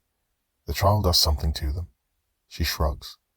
Bad risk-to-reward ratio. I recommend avoiding it until the ledger balances. The fire crackles, spectral flames consuming spectral fuel, and the air carries the faint copper tang of concentrated anima. I study the maps with a clinician's attention, noting distances, terrain, the notations about danger zones. Tell me about the factions, I say. Maren exchanges a look with the armoured woman. Something passes between them. 3 major ones, Maren says. The remnants believe in the system. They think if you earn enough power, enough favour, you can reincarnate, buy your way back to the living world, essentially. Is that possible? The system says it is. Whether the system tells the truth is a different question. I tuck this away. Reincarnation. A goal worth pursuing if real. The second faction. The Unbound. They believe the system is a prison. They want to escape or destroy it entirely. Can they? Not so far, but they're persistent. Maren's expression darkens. They also recruit aggressively. Join us or feed us is their unofficial motto. And the third? The Hollow Court. The words come out quieter. They believe decay is evolution, that becoming hollow is the next step, the final step. They embrace corruption. They worship it. They seek out decay-inducing actions, push themselves towards transformation deliberately. I think of the hollow we hid from, the faces in its chest, the hunger that used to be purpose. That's insane. That's desperation. Sympathy roughens Marin's voice. When the only returns you see are dissolution or corruption, cutting your losses starts looking rational. The hollow court just made it into a religion. Corso shifts by the fire. His hands hadn't left his weapon since I arrived. Most spirits stay neutral, he says, grudging. Factions are dangerous. Join one, you're a target for the others. And you? We're neutral for now, the armored woman speaks, drawing attention. Survival first, politics later. A practical approach, the only one that works. I turn back to Marin. You mentioned collectors hunt necromancers specifically. Why? No one knows for certain. Marin's tone is precise, analytical. Theories range from experimentation to power harvesting. Your binding ability makes you a high-value asset, but also a high-value threat.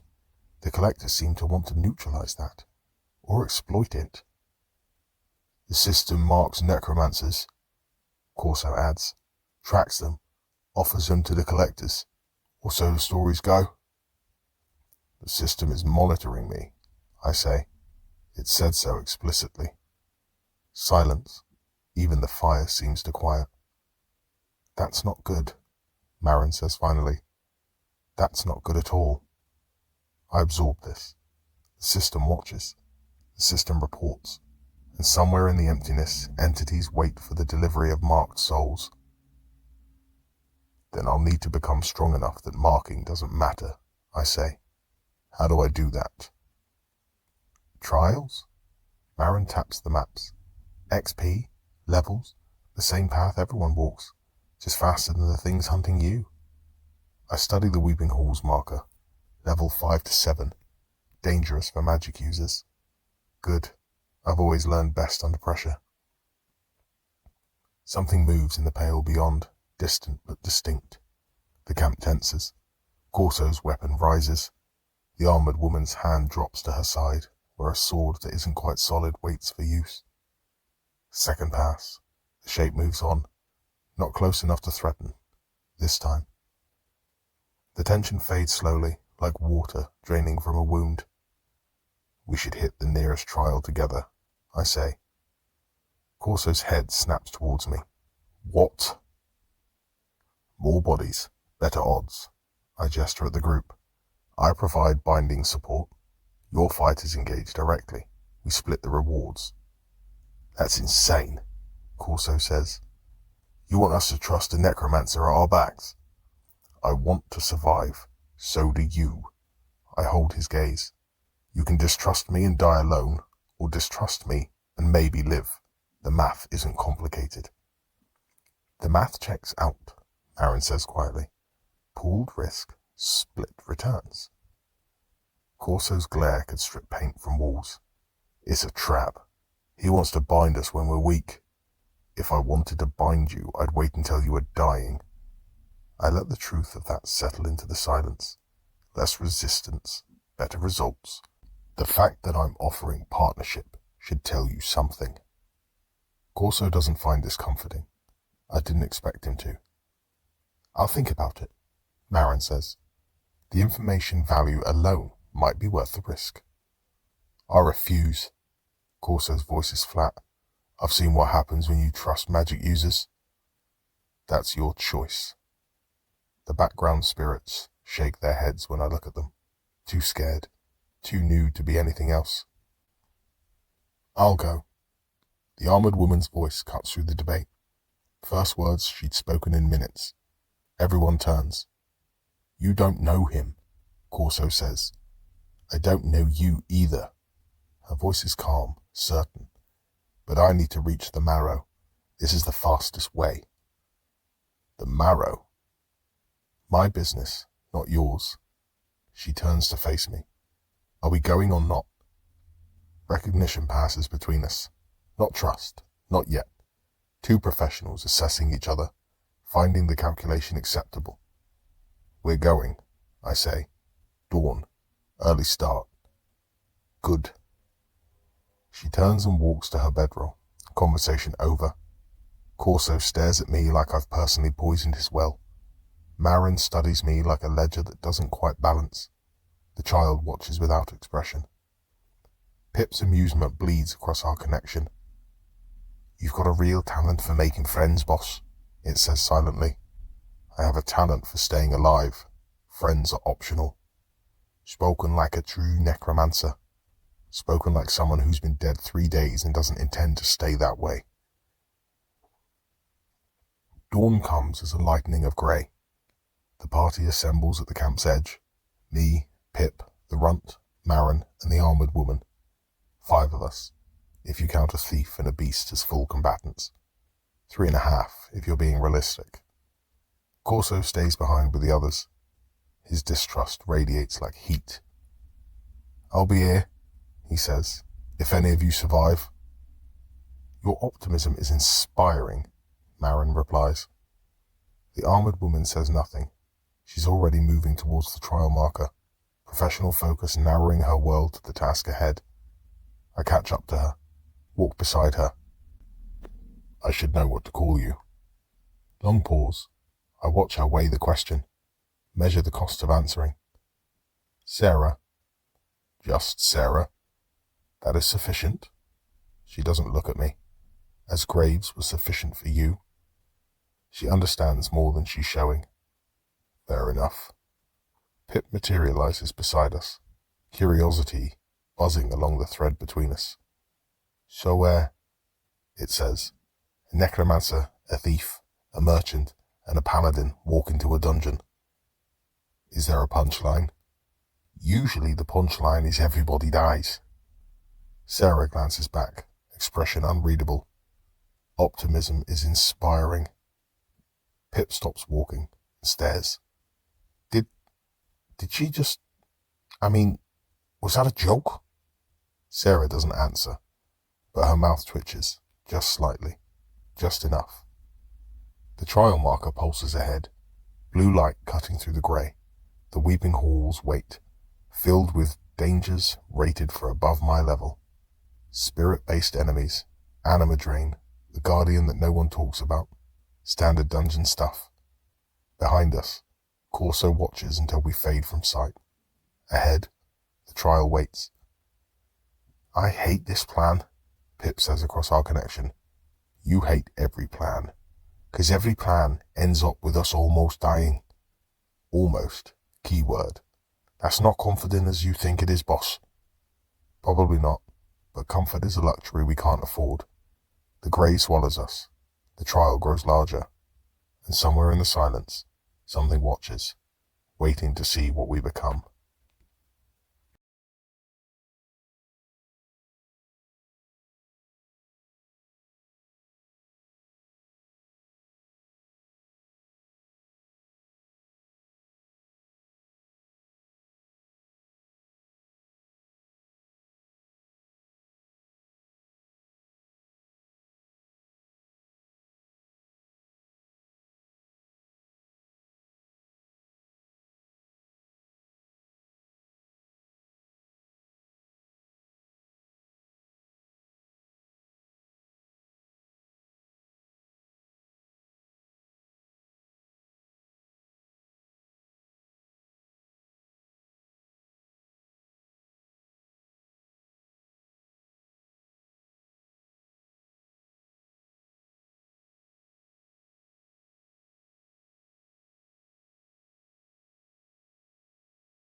Chapter 6. Voices in the Grey. Hours of walking blur together in the grey. The landscape shifts without changing. Ruins flowing past like debris in a river. The trial marker growing larger with each step. Marin talks constantly. Nervous energy converted to useful information. Sarah is silent, watching everything, saying nothing. Pip scouts ahead, bound but given autonomy, reporting back along the link. I observe them all. The trial should be half a day's walk, Marin says, if nothing interrupts us. What usually interrupts? Hollows, hunting packs, other spirits who want what you have? She glances at me sideways. And the collectors, though they don't hunt out here usually. Too small. They want necromancers in bulk. Bulk. They're building something. No one knows what. Her voice drops. No one wants to find out. I note this. The collectors are organized. They have a purpose beyond simple predation. That makes them more dangerous than random hollows, but also more predictable. Enemies with goals can be understood. Enemies with goals can be outmaneuvered. Sarah walks ahead of us, her armored form cutting through the pale expanse like a blade through cloth. The silence around her is different from the silence of the landscape. Hers is chosen, deliberate. You're heading to the Marrow, I say, catching up to her. Why? She doesn't slow, doesn't look at me. Looking for someone. Who? Long pause. The silence presses in around us, patient and hungry. My daughter. The word lands like a stone in still water. Children don't usually end up in the shallows, I say carefully. No, they don't. What happened to her? Sarah's stride doesn't falter, but her essence clenches. Even without looking, I can feel her grief flaring white hot. She died young, too young to manifest here. Children dissolve immediately, too weak to hold together. But she didn't. No. Each word lands like a blade on stone. She was taken, somewhere else. Where? The deeper realms, the Marrow, the Crucible, perhaps worse. Finally, she looks at me. That is why I need to level, to descend, to find what the system took from me. I study her face. The determination isn't faith. It's fury, cold and eternal. The system took your daughter, I say, and you're using the system to get her back.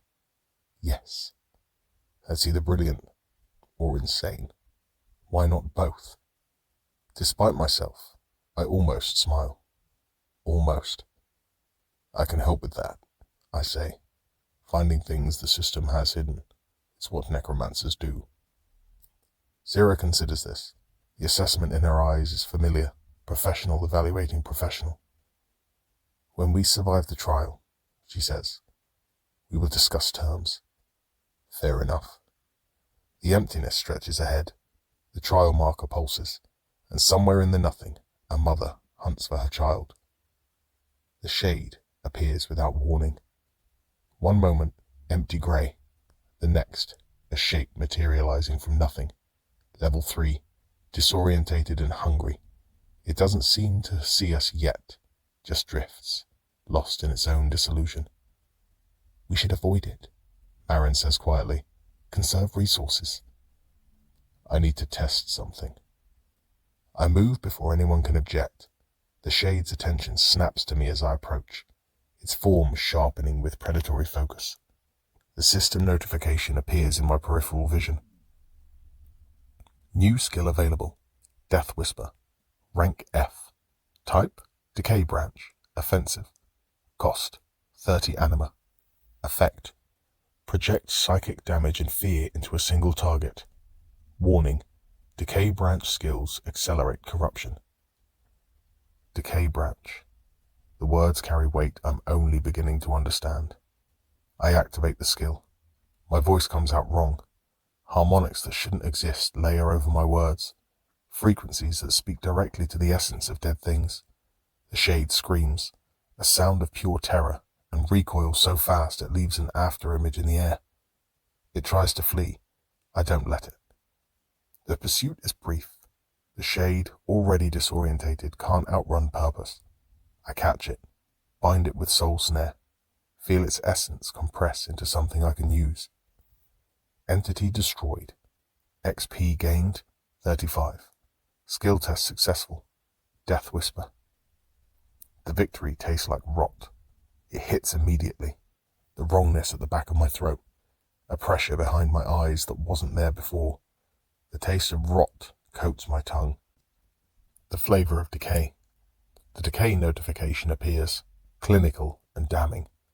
Decay, 3%, up to 8%. Decay branch skill used. Corruption accumulating. Monitor decay levels to avoid hollow transformation. 5% for one skill.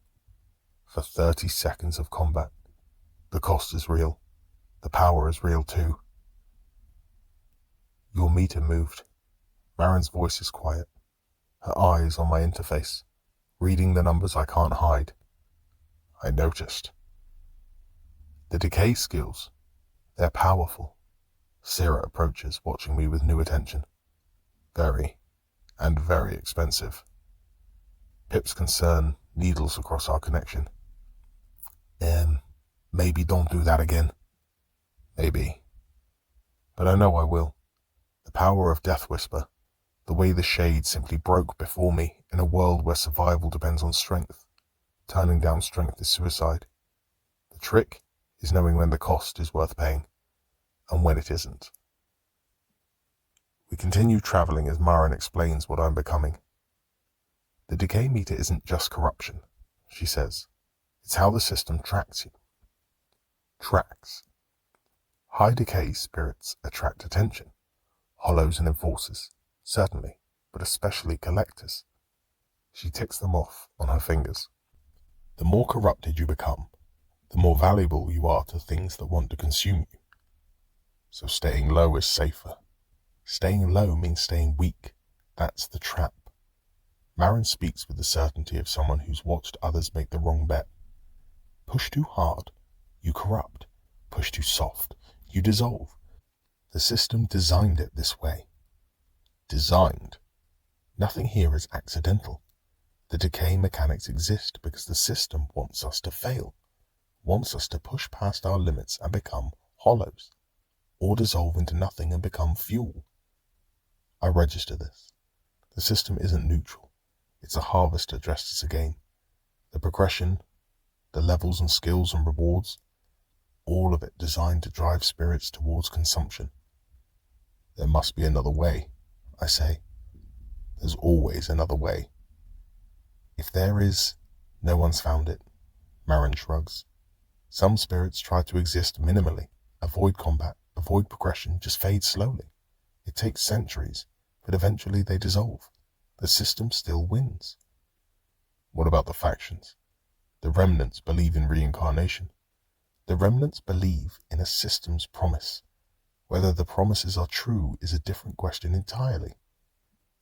Syrah speaks, voice cutting through Marin's explanation.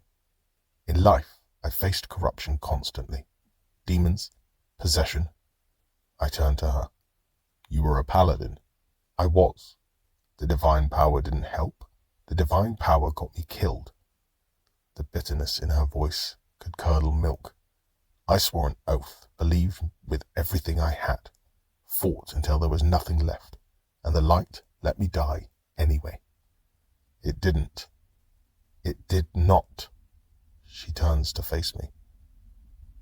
So now I fight without faith, without divine power, only the certainty that I will find my daughter and the system will answer for what it took. I study her face. The fury there is familiar. Controlled rage, channeled into purpose. We're not so different then, I say. The rage, the way you... I stop myself. Never mind. No, you are not wrong. I was betrayed by someone I trained for 6 years. Someone I trusted. The words come out flat, stating facts. He killed me for power, for my position, for everything I built. And now?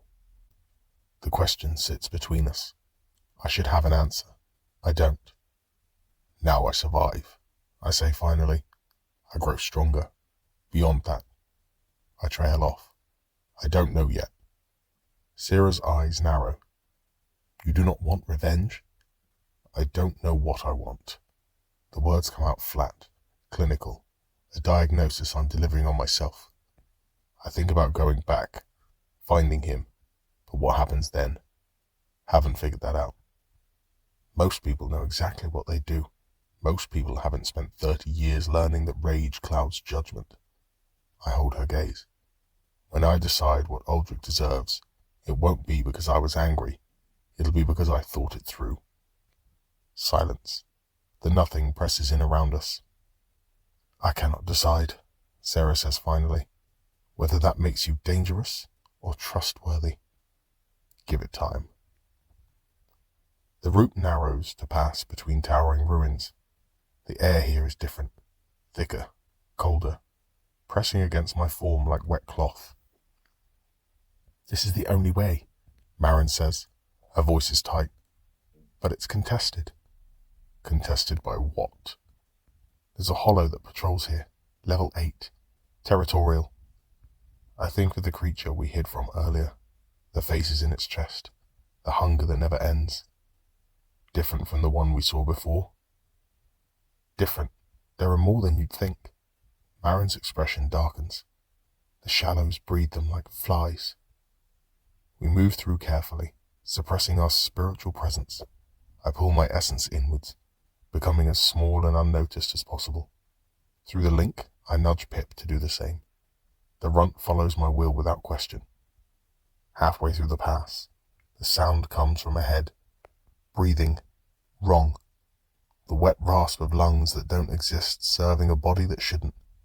Static prickles across my essence, the anima in the air recoiling from whatever's making that noise. The hollow emerges, blocking our exit. This one was a soldier once. Armor has fused to its form. Plates growing from spectral flesh like tumors. Weapons have become hands, blades extending from wrists that no longer need to grip. Level 8, maybe higher, more coherent than the first hollow I encountered. Almost intelligent. It sees us, doesn't attack immediately. Considers. Nobody move, I whisper. Corso's voice echoes in my memory. My squad went hollow, one by one. This thing was someone, had comrades, had purpose. Now it's just hunger wearing a uniform, trapped between what it was and what it's become. I step forward. Graves. Sarah's voice is sharp, urgent. Let me try something. The hollow's eyes track my movement. Not attacking, not yet. Waiting to see what I do. I activate Spirit Sight at maximum intensity. Skill activated. Spirit Sight. Deep scan target. Hollow. Former soldier. Level 8. Decay terminal. Residual pattern integrity. 3%. Proceed with extreme caution. Fragments remain inside. Not consciousness. Pattern. Habit. The muscle memory of a soldier drilled until discipline became instinct.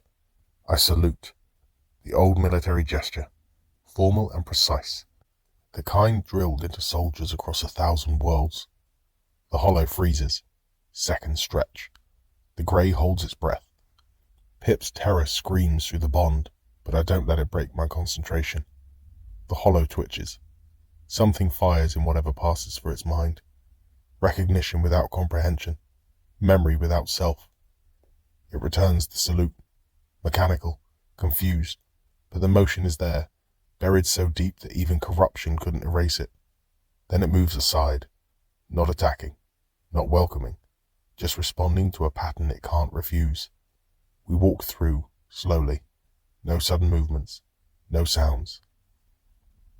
We make it. On the other side, Sarah stares at me like I've grown a second head. What was that? Muscle memory. I let out a breath I didn't need to hold. Spirits retain habits even when the self dissolves. The soldier in that thing is gone, but the training isn't. You gambled our lives on a theory. It wasn't a gamble. I've studied the dead for 30 years. Pip materializes beside me, flickering and shaking. Still, holy shit, boss. Also, yes. Relief and grudging admiration bleed across our connection, along with the absolute certainty that I'm going to get us killed someday. Probably right about the last part, but not today. We make camp in a ruin that offers shelter and the illusion of safety. The trial marker pulses in the distance, closer now. A few more hours and we'll be there. A few more hours and we'll enter the dungeon that could kill us all. Good. I could use the practice.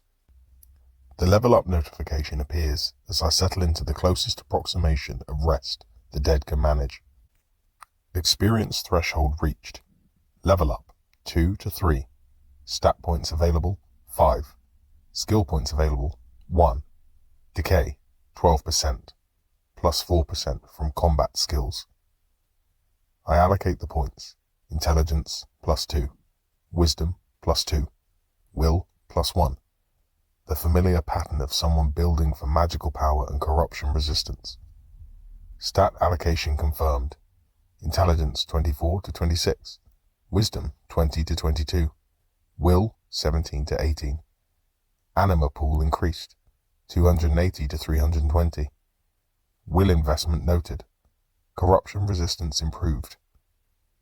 Nice to know you approve, I mutter at the system. Approval is not the system's function.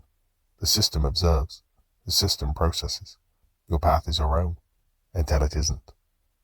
That's not ominous at all. The system doesn't respond. It rarely does when you want it to. Marin sleeps, or pretends to.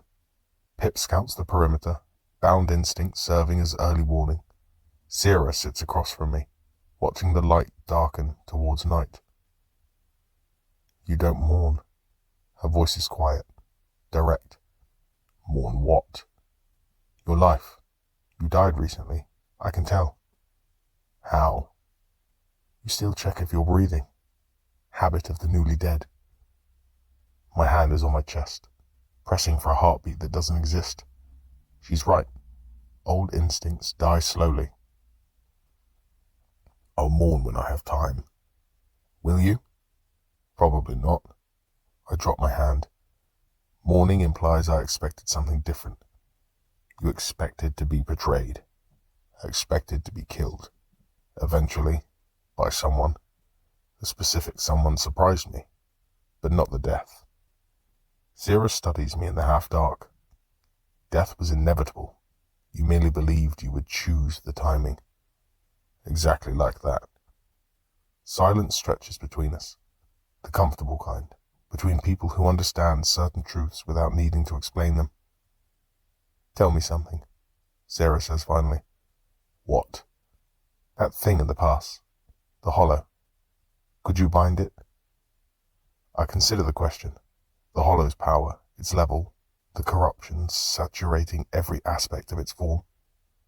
Maybe, at great cost. Would you? If I had to. She nods, considers, makes a decision. We move, she says. The trial will not wait. Dawn is coming. The air lightens imperceptibly. The weeping halls wait ahead, filled with dangers that could dissolve us all. I stand, check my anima, check my decay. 12%, rising, but manageable. You know, Pip says through the connection, most people would be worried about entering the dungeon rated 3 levels above them. I mean, just saying. Most people aren't necromancers. That's not... Is that supposed to be reassuring? It's supposed to be accurate. The trial marker pulses. Somewhere inside, enemies wait that I have yet to meet. Challenges I haven't faced. A guardian that will test everything I've learned. Good. I've always learned best under pressure. We move out. The grey swallows us, and somewhere in the nothing, the system watches, taking notes on what we're becoming.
Chapter 7. The Armored Woman. The trial marker towers before us, 3 meters of blue light humming with system energy. Through spirit sight, the power radiating from it is almost blinding. The system has concentrated raw power here, created a node of purpose in the endless grey. It pulls at my essence, a tidal drag inviting me forward with promises of challenge and reward. Beyond the marker, visible through its translucent barrier, the trial space opens, a ruined temple, vast and dark, filled with shadows that move in ways that shadows shouldn't. Columns stretched towards a ceiling lost in the darkness, the floor littered with the shattered remains of sacred objects. And everywhere, drifting through the dim light, shapes that weep. The trial interface manifests. Trial detected, the weeping halls. Difficulty, level 5 to 7. Type, spirit assault. Objective, reach the core, defeat or release the guardian. Warning, this trial contains anima-draining entities. Recommended for physical focus parties. Enter, yes or no. Anima-draining. Marin reads the warning with clinical precision. That's a bad trade for you specifically. How bad? The Weeping Shades feed on magic. They create a field that saps spiritual energy from anything nearby. Physical fighters can endure it. Magic users. She shakes her head. They'll target you first. Good. Good. If they're targeting me, they're not targeting you. I study the temple interior through the barrier. I'll draw their attention. You support. Sarah takes the heavy combat. I hate this plan, Pip mutters. I hate them all, but this one especially. Sarah approaches the barrier, her armored form reflecting the blue light. The warning says, defeat or release the guardian. What does that mean? Choice mechanics? Marin's voice is thoughtful. Some trials offer options. Kill the boss for maximum XP or free it for a different reward. Usually the mercy path gives less, but occasionally there are bonuses. We should skip this one, Marin continues. Hit the Bone Garden instead. Physical enemies, better margins for magical focus parties. The XP is worth it, I say. The XP is worthless if we're dead. 0 return on a total loss. Sarah says nothing. Her attention has shifted to something in the distance. Another spirit, moving fast, heading straight for the trial. The approaching spirit resolves into a woman, armored differently than Sarah, but with the same bearing and certainty in her stride, the same light in her essence that suggests a life beyond ordinary death. Paladin. She doesn't stop to acknowledge us, doesn't even slow, just walks directly through the trial barrier and into the temple beyond, alone, without looking back. Sarah tenses, steps towards the barrier. You know her? I ask. No. Then why? She is a paladin, as I was.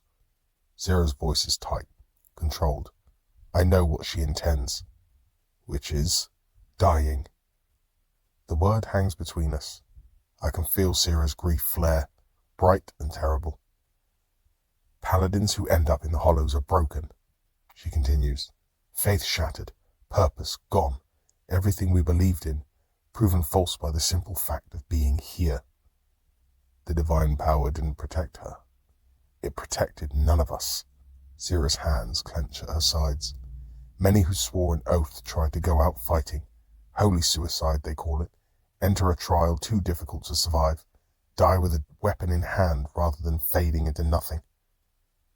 I study the trial marker. The paladin has disappeared in the temple's depths. The trial is rated too high for her to fight alone. She knows that. That's the point. Marin shifts uncomfortably. That's her choice. It is a choice made in despair, not reason. Sarah turns to me. You are a necromancer. You have worked with the dead. I did. Then you know what it costs to leave someone behind. I think of the spirits I've encountered over the years, the ones I could have saved and didn't, The ones I chose to bind instead of banish, preserve instead of release. The weight of those choices. We're going in, I say. What? Marin stares at me. Graves, this is suicide. We're already underleveled for the trial. Adding a rescue mission on top of that. She's not wrong, I gesture at Sarah. Leaving that paladin to die costs us nothing tangible, but it costs. I stop. Start again. There's a kind of erosion that happens when you walk past people you could have helped. I've seen it. In necromancers. In myself. That's not logic. That's sentiment. Call it what you want. I face the trial barrier. We're going in. We're completing the trial. And if the paladin is still alive when we find her, we bring her out. And if she's not, then we learn from her mistakes. Marin's mouth thins, frustration and respect warring for dominance across her face. Fine, she says finally, but I'm adding insane to my risk assessment of you. Add whatever you want, just add it later. We enter the trial. The space warps around us as we pass through the barrier. Corridors extend longer than they should, dimensions stretching in ways that make my non-existent stomach lurch. The temple's interior is a maze of broken pillars and collapsed walls, darkness pooling in corners like liquid, and the weeping shades. They drift through the darkness, half-visible forms that might have been human once. Levels 3 to 5, numerous, filling the space with their constant low wailing. The sound comes from everywhere and nowhere, a harmonic grief that settles into your bones. The drain effect hits immediately. Cold floods through me. Not temperature, but absence. The taste of copper floods my mouth, sharp and electric, as if my anima is burning off under my tongue. My reserves drop, the sensation of power bleeding away like water through a cracked vessel. The system notification confirms what I already feel.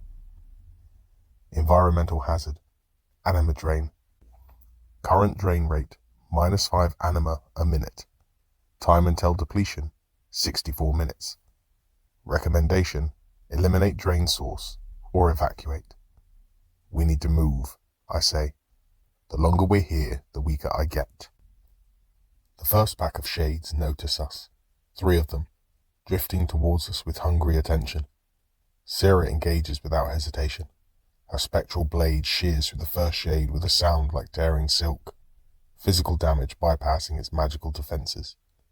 The second tries to flank her.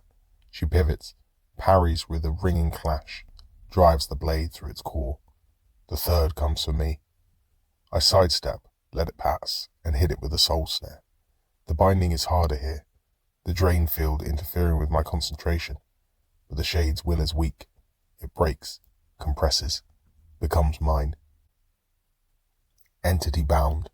Binding capacity, 3 of 3. 3 spirits bound, maximum capacity. Any more will require releasing one of the existing bindings. Keep moving, Marin calls from the rear. The drain is cumulative. Staying in one place makes it worse. We push deeper. Combat becomes a rhythm. Sarah takes the front, physical damage cutting through defenses. I support from range, using Death Whisper sparingly, accepting the decay cost when necessary. Pip scouts ahead, its warnings flickering across our connection before we reach the dangers. The runt and the bound shade handle flankers, crude but effective. The other paladin's trail is easy to follow. She came this way, left gouges in the stone and spatters of spectral blood on the walls, still alive, at least when she passed through. Decay, 14%, rising. Anima drain compounding with decay branch usage. Exercise caution. The system notes your trajectory with interest. There? Pip's voice sparks along the link. Ahead? There's, fighting? We hear it now. The clash of combat, desperate and fierce. The corridor opens before us, and at its end, the paladin. Surrounded, pinned down by shades level 5 to 6. Too many for one fighter. Her armor is damaged, essence bleeding from wounds that would have killed anything mortal. But she keeps fighting, keeps cutting, refuses to fall. She's not losing yet, but she will. Sarah, I say, go. And you? We hold this corridor. You get to her. That is efficient. You're the best fighter we have. She needs a fighter. Go. Sarah hesitates for half a second. Then she's moving, sprinting towards the pinned paladin, blade raised and ready. The shades see us. Turn. Attack. We hold the line. Combat in confined spaces is brutal and efficient. Marin surprised me. She produces a knife, spectral but sharp, and uses it with the practiced motion of someone who learned violence out of necessity. She's not a fighter, but she's a survivor. The runt holds the left flank, its bound instincts driving it to protect me without need for commands. The shade I bound circles on the right, attacking its former kin with savage efficiency. And Pip does what thieves do. Distracts, misdirects, draws attention at critical moments. Its terror bleeds across to me, but tangled with exhilaration, the joy of motion and of being useful in ways that matter. A shade breaks through the line, level 5, faster than the others. It goes straight for me, sensing the magic user, the drain source, the prey. Pip intercepts. It throws itself between us, not fighting the shade directly, but tangling with it, slowing it down, buying precious seconds. The shade's claws rake across Pip's form. The damage screams through the connection. Fire in my own essence, sympathetic agony that drops me to one knee. Bound spirit damaged. Pip. Vitae, 100 down to 45. Warning, bound spirit integrity compromised. I have a choice. Let Pip suffer, conserve my anima for the battles ahead, or spend what I have, heal through the binding, keep my partner alive. The choice isn't hard. I pour anima through the bond, my reserves guttering as Pip's form stabilizes. The damage doesn't reserve, but it stops getting worse, enough to survive. Anima spent, 60. Anima, 320 down to 260. Bound spirit stabilized. You didn't have to do that, Pip says quietly. You didn't have to block. Yeah, well, instinct, I guess. Stupid instinct. Learned it from you, boss? The shade that hit Pip dies under my makeshift weapon, debris I grabbed from the corridor floor. Not elegant, not efficient, just necessary. The wave breaks, the corridor clears. We're damaged, anima critical, but the path is open. Forward, I say, before more come. We move. The sound of combat ahead fades into silence. Only one way to know what the silence means. Zira stands over bodies of dissolving shades.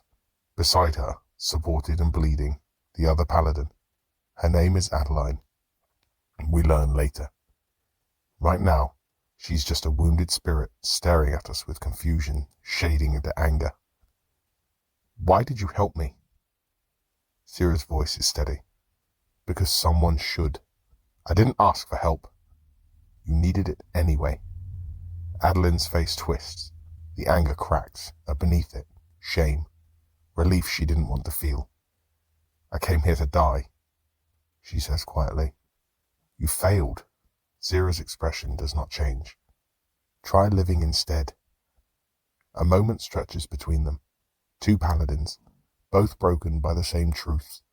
Faith didn't save them. Nothing saved them. They're here, in the grey, fighting for survival with no promise of redemption. I need to think, Adeline says finally. Think fast.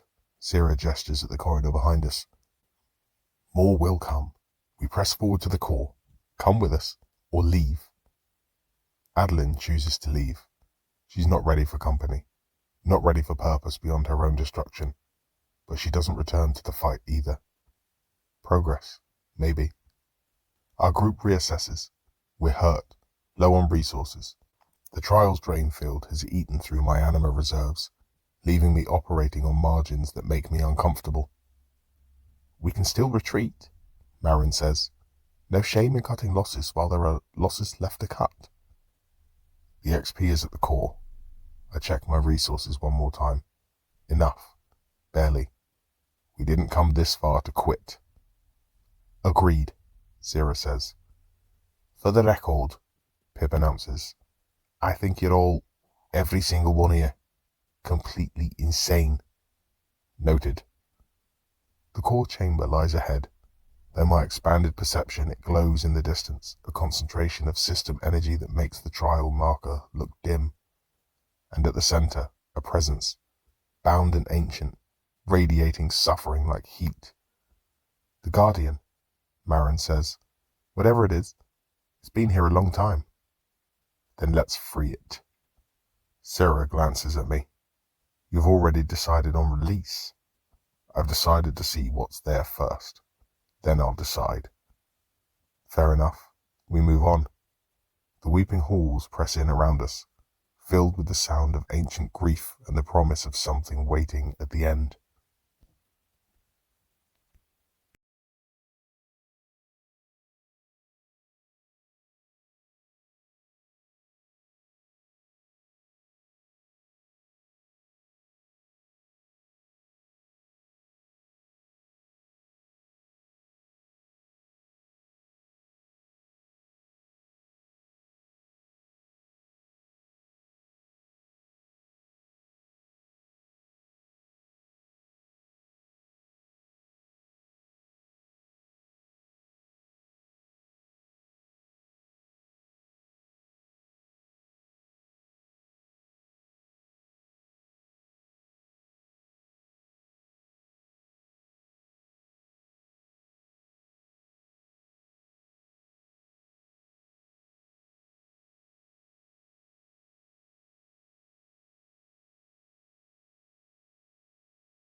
Chapter 8.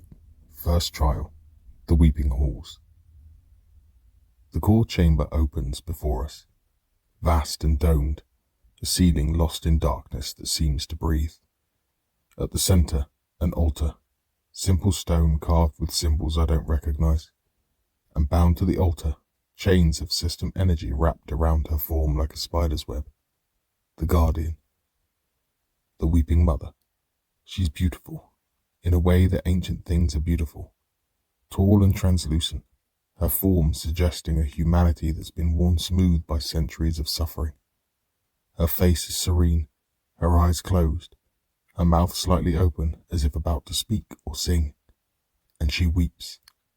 Tears of pure spiritual energy run down her cheeks, falling to the altar, flowing into channels carved in the stone.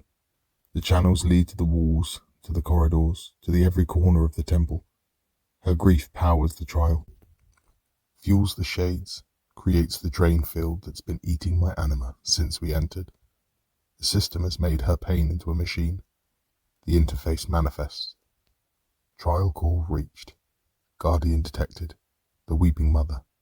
Level 7. Type: bound ancient. Objective: defeat or release. Choice determines reward allocation. Defeat or release, Marin reads. The choice is real, then. I study the mother's form, pushing my perception as deep as it will go. Old, incredibly old. Her essence carries the weight of civilization, the memory of words I've never heard of. She was powerful once, a leader maybe, a protector. Now she's a battery.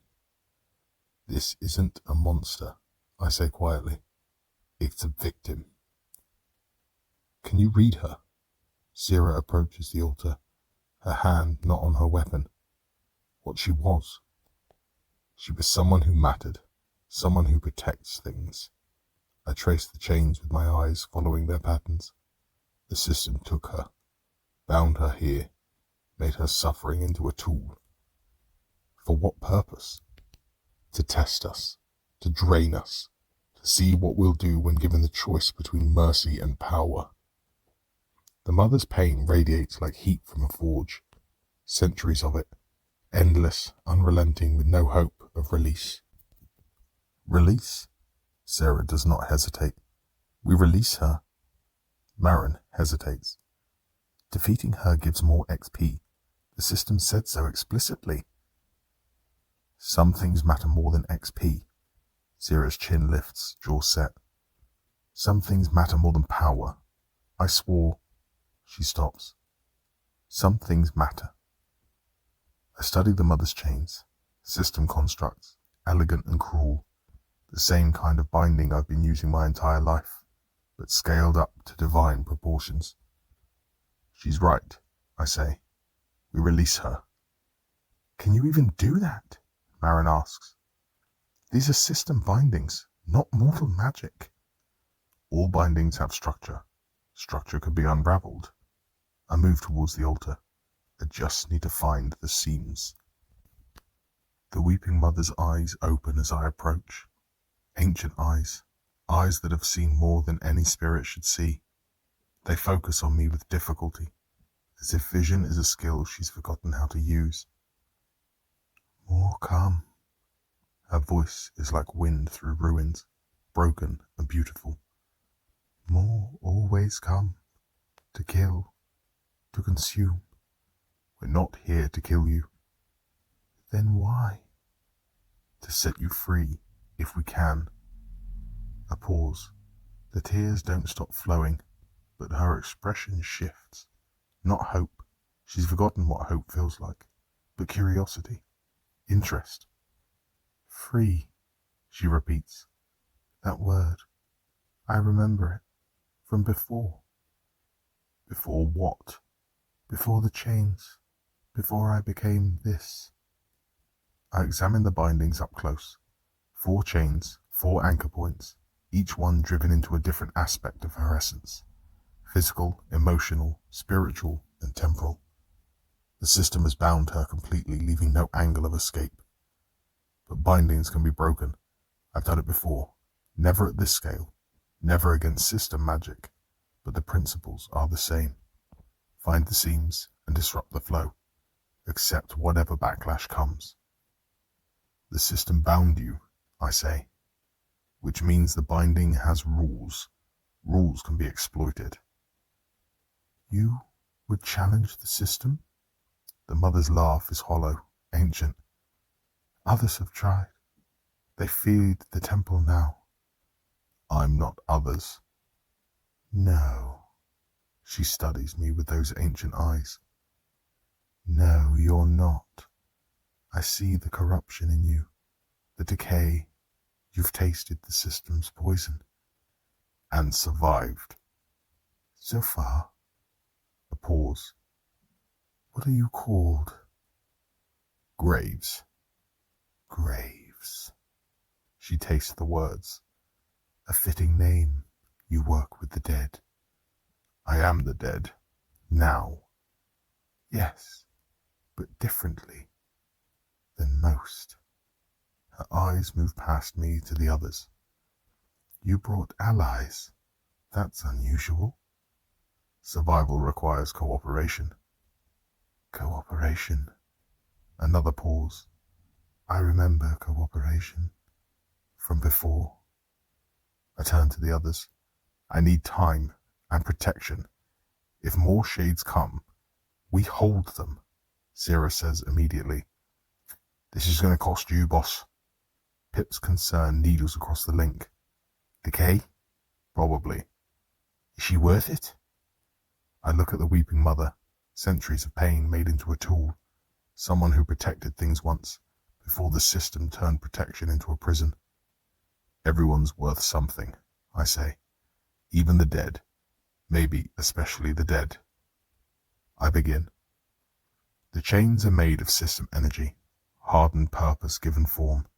I've never worked with anything like them before, but I've worked with bindings all my life. The scale is different. The principles are not. Step 1. Identify the anchor points. Spirit sight reveals them as nodes of compressed power, each one driving a chain into a different aspect of the mother's essence. Physical, emotional, spiritual, temporal. 4 locks, 4 keys. Step 2. Understand the energy flow. The drain field powers the binding. The mother's tears become energy, become chains, become a prison. A closed loop of suffering that feeds itself. I need to break the loop. Step 3. Disrupt the flow. This requires anima, my own power, sacrifice to interrupt the system's design. I reach into my reserves and push. Anima expended, 100. Anima, 260, down to 160. System construct, destabilizing. The first chain flickers, not breaking, but weakening. The mother gasps, the first sound of something other than grief she's made in centuries. Step 4. Speak the unbinding words. The old language rises in my throat. Words I learned decades ago. Words I've used to break lesser bindings. Here, they burn. Each syllable carves a piece from my essence. Decay, 12%, up to 15%. Corruption, accumulating. The second chain breaks. The backlash hits immediately. Pain like fire and ice at once. The taste of rot flooding my mouth, sweet and cloying. The system doesn't want to let go. The system fights back. I don't stop. Step 5. Accept the cost. The third chain requires more than anima. It requires will. I push through the pain, through the corruption spreading through my essence, through the voice in my head that sounds like the system telling me to stop. Decay, 15%, up to 18%. Warning, approaching moderate corruption threshold. The third chain shatters. The mother screams, not grief this time, release. The sound echoes through the temple, through the corridors, through every shade that fed on her pain. 1 chain left. My anima is critical. My decay is climbing. The system is actively resisting, throwing warnings and pain and pressure that would have broken a lesser will. But I've spent 30 years working with the dead. I've bound spirits that would have driven others mad. I've faced powers that considered me less than an insect. I am not a lesser will. The last chain breaks. System construct destabilized. Binding dissolution complete. Decay 18%. Anima 30 out of 320. Status critical but stable. The weeping mother rises. I drop to my knees. My hands shake, or whatever passes for hands in this form. The absence in my anima pool yawns like a wound. For 3 heartbeats that don't exist. I can't move, can't think, can only kneel on stone that isn't real and waiting for the world to stop spinning. Free for the first time in centuries, her form expands, fills the chamber, becomes something that doesn't quite fit in 3 dimensions. Ancient, powerful, beautiful beyond mortal comprehension. She looks at me, not with gratitude, with wonder. You chose this, she says. No one ever chooses this. I'm stubborn. Yes. A pause. More than stubborn. You see what the system does. You understand the cost. Her voice thins. And still, you don't make it noble. I just don't like cages. No, you do not. Her form begins to fade, dissolution finally arriving after centuries of forced existence. I cannot stay. Freedom means rest. Finally, rest. I understand. Before I go, she reaches out, touches my forehead with fingers made of light. The contact burns cold, not painful but absolute, like plunging a hand into deep water. A gift for the one who chose mercy over power. Information floods through me. The trial's secrets, the system's weaknesses, a map of the shallows more detailed than anything Marin has shown me. And beneath all of it, buried deep, a cold, clarifying understanding of what the system really is. I tuck it away, examine it later. There will be time. Thank you, I say. No. The mother's voice is fading, becoming light, becoming peace. Thank you for remembering that I was someone before I was this. She's gone. Light, not dissolution. Peace, not emptiness. The chamber trembles. Time to go, Marin says urgently. The trial is collapsing. We run. The corridors dissolve around us as we flee. Shades scream and vanish, their power source gone. Walls crumble. The floor shifts and breaks. The trial is consuming itself, undone by the removal of its heart. We make it out, barely. The marker dims behind us, its blue light fading to grey. The trial is complete. The weeping halls are gone. We stand in the grey, breathing metaphorically. Alive. Trial complete. Objective. Release. Chosen. Performance rating. Exceptional. Bonus. Ancient's blessing. Knowledge transfer. XP awarded. 350. Enhanced for mercy. Note. Unconventional approach logged. Monitoring intensified. Monitoring intensified, I mutter. That's reassuring. Marin stares at the faded marker. That was insane. Completely, absolutely, no returns on investment. Insane. We're alive. I'm calling it a win. Pip materializes beside me, wavering and exhausted. Even if I'm never gonna recover from this. Zira approaches me. Respect wars with curiosity across her face, and beneath both, a guarded warmth she hasn't decided to acknowledge. You didn't have to do that, she says. Neither did you, earlier. Silence. The understanding doesn't need words. 2 lives today, Zira says. The paladin and the mother. We saved ourselves too. The XP was good. You hide it well. Hide what? She doesn't answer, just watches me with those paladin eyes that have seen too much. I don't ask again. Some observations don't need confirmation. I check my status. Level 3. Decay 18%. Anima recovering slowly. The knowledge the mother gave me sits in my mind like a treasure chest I haven't opened yet. Meaningful progress. Real cost. The only balance that matters. We make camp in a ruin near where the trial used to be. The quiet settles around us, patient and eternal. The others rest while I sort through the knowledge the mother transferred. Most of it's maps and navigation, safe routes, danger zones, the location of another trial, ranked by difficulty and reward. But some of it is a warning. Something is gathering necromancers, I say. Marin looks up from her rest. The collectors? Maybe them, maybe in addition to them. I organize the knowledge into something coherent. Something or someone wants magical spirits for a purpose. They're not just hunting randomly. They're building. Building what? I don't know. The mother didn't know either. Just that it's happening, and that necromancers are specifically valuable. Syrah shifts closer. The firelight, spectral and cold, plays across her armored form. You have been here 3 days, she says, and you're already on someone's list. I was on the radar the moment I arrived. The system marks necromancers, tracks them, offers them to others. The system aids them. The system is a machine.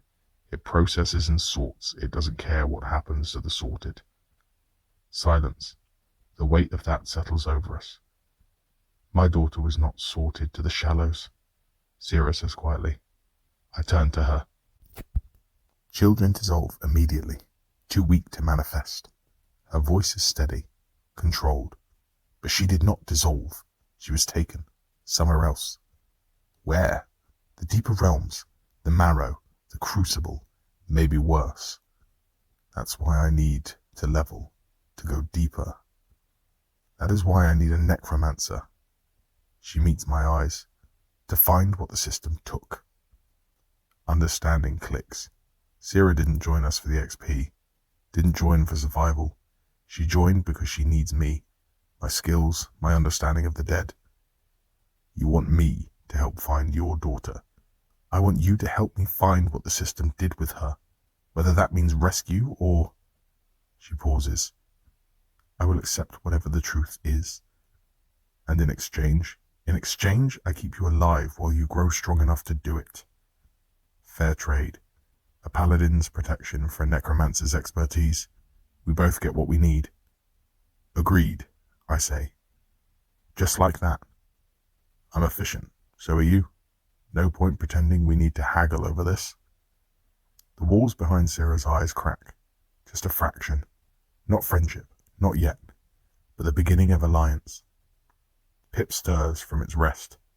So, we're a team now. Is that what's happening? We're aligned, I say. Close enough. I'll take it, Naren says. Better margins than being alone.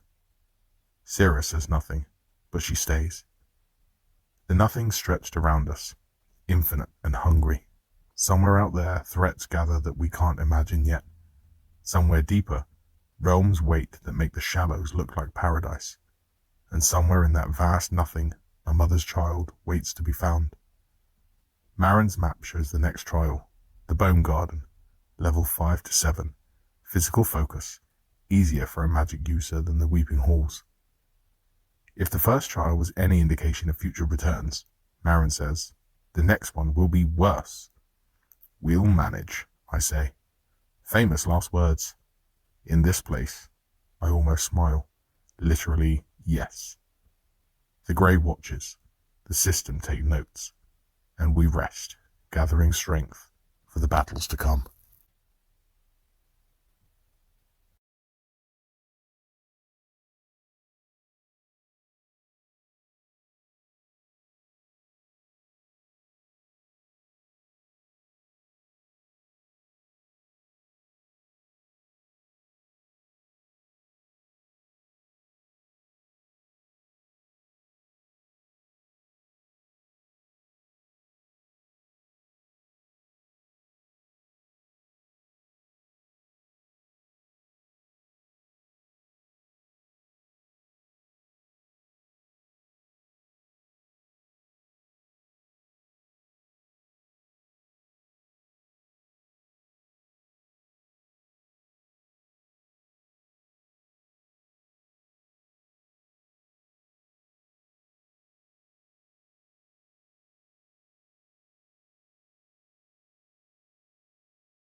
Chapter 9.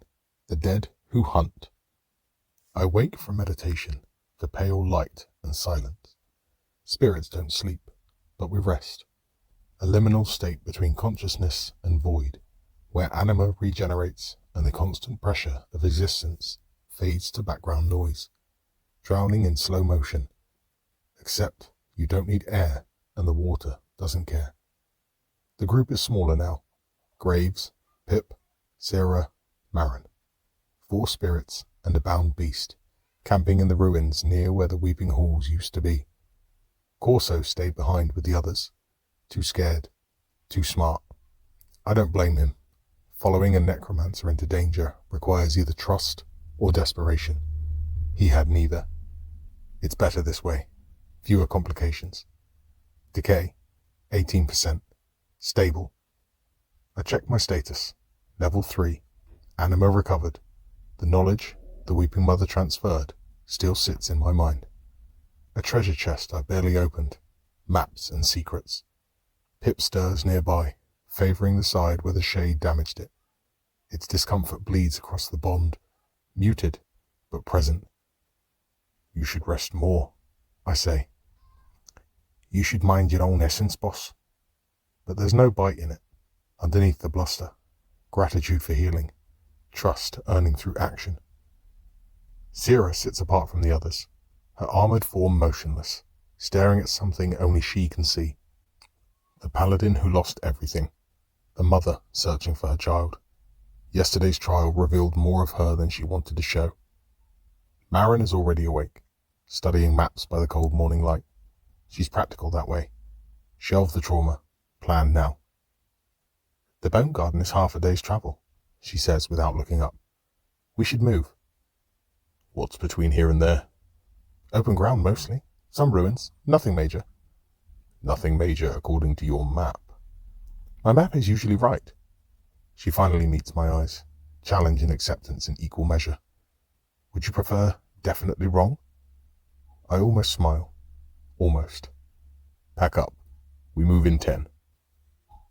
The grey stretches around us as we walk, that infinite expanse of nothing dotted with ruins from everywhere and everywhen.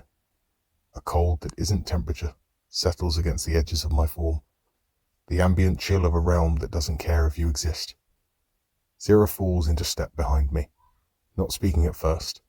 The silence between us has changed, weighted, with shared experience and unspoken understanding. The thing you did, she says finally. Releasing the mother. What about it? That wasn't what I expected from a necromancer. What did you expect? Binding. Taking what wasn't offered. She pauses. The reputation exists for reasons. Sometimes release is more useful than binding. Is that pragmatism or principle? Does it matter? Her eyes meet mine. The suspicion cracks, just slightly, and curiosity looks through. It might. I don't have an answer for that. Not yet. Behind us, Pip and Marin have found their own rhythm.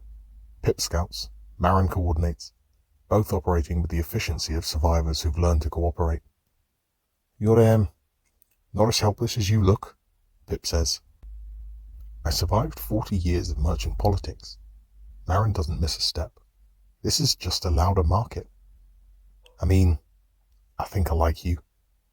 Liking is a poor investment, but I can tolerate you. I'll take you. The bound beast trails behind us all, the translucent predator I pulled from the pack we killed. Pip has started to calling it dog. It's not a dog. It was never a dog. But the name has stuck, and the creature responds to it. Some fragment of conditioning forming through repetition. Dog. A hollow beast named Dog. The afterlife has a sense of humour. We rest in the remnants of a marketplace, stalls dissolved into grey, goods long scattered, the echo of commerce without substance. Marin spreads her maps and her knowledge. The collector, she says, not just a role, a specific entity. Tell me.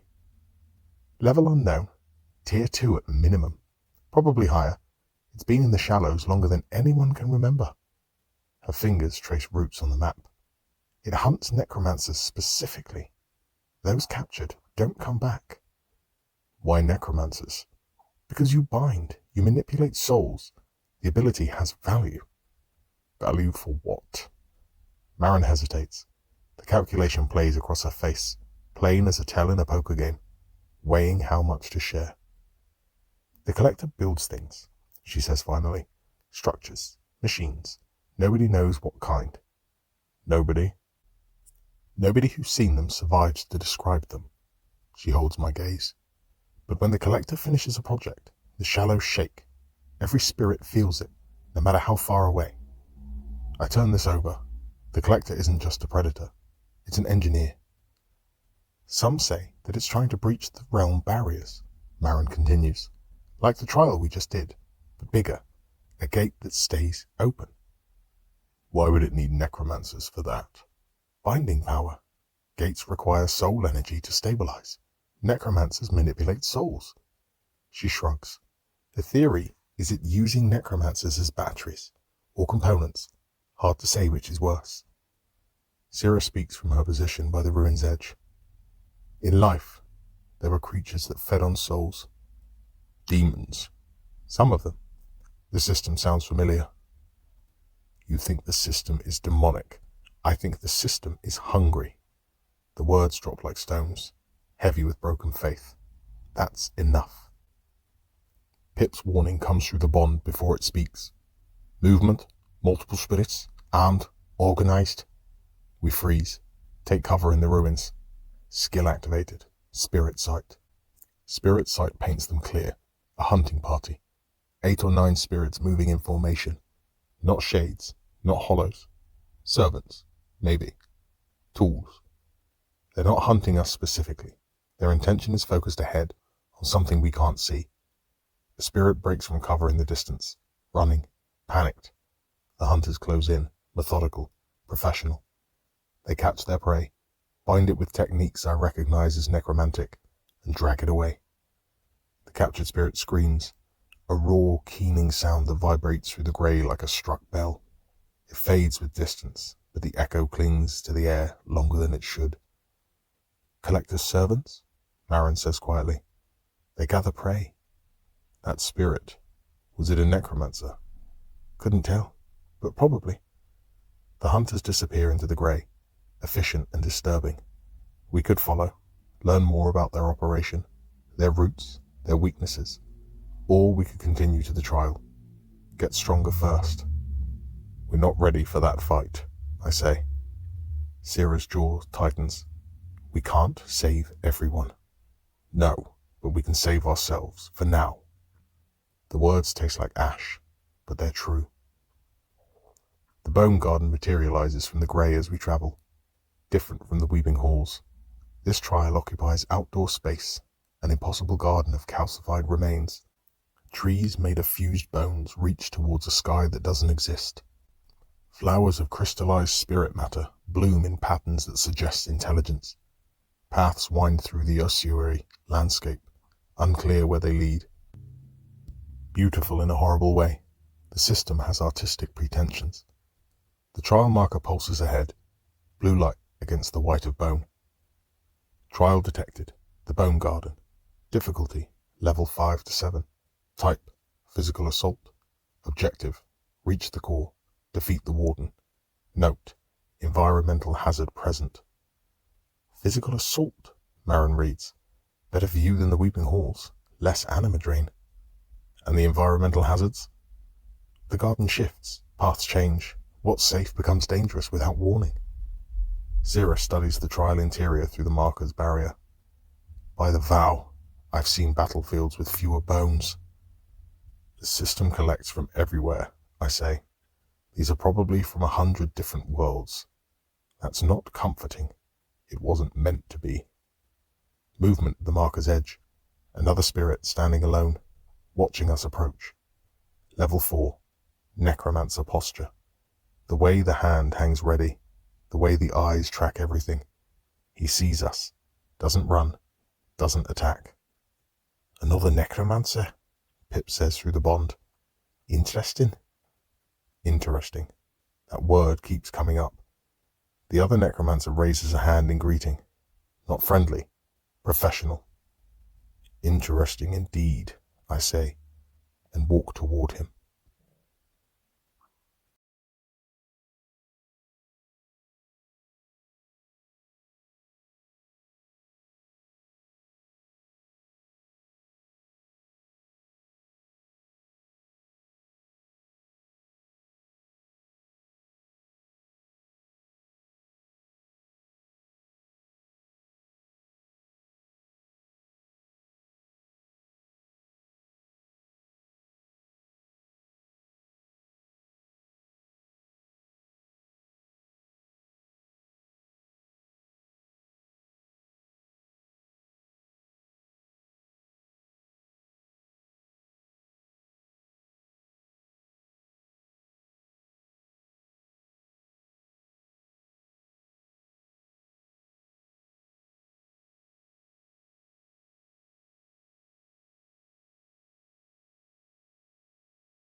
Chapter 10.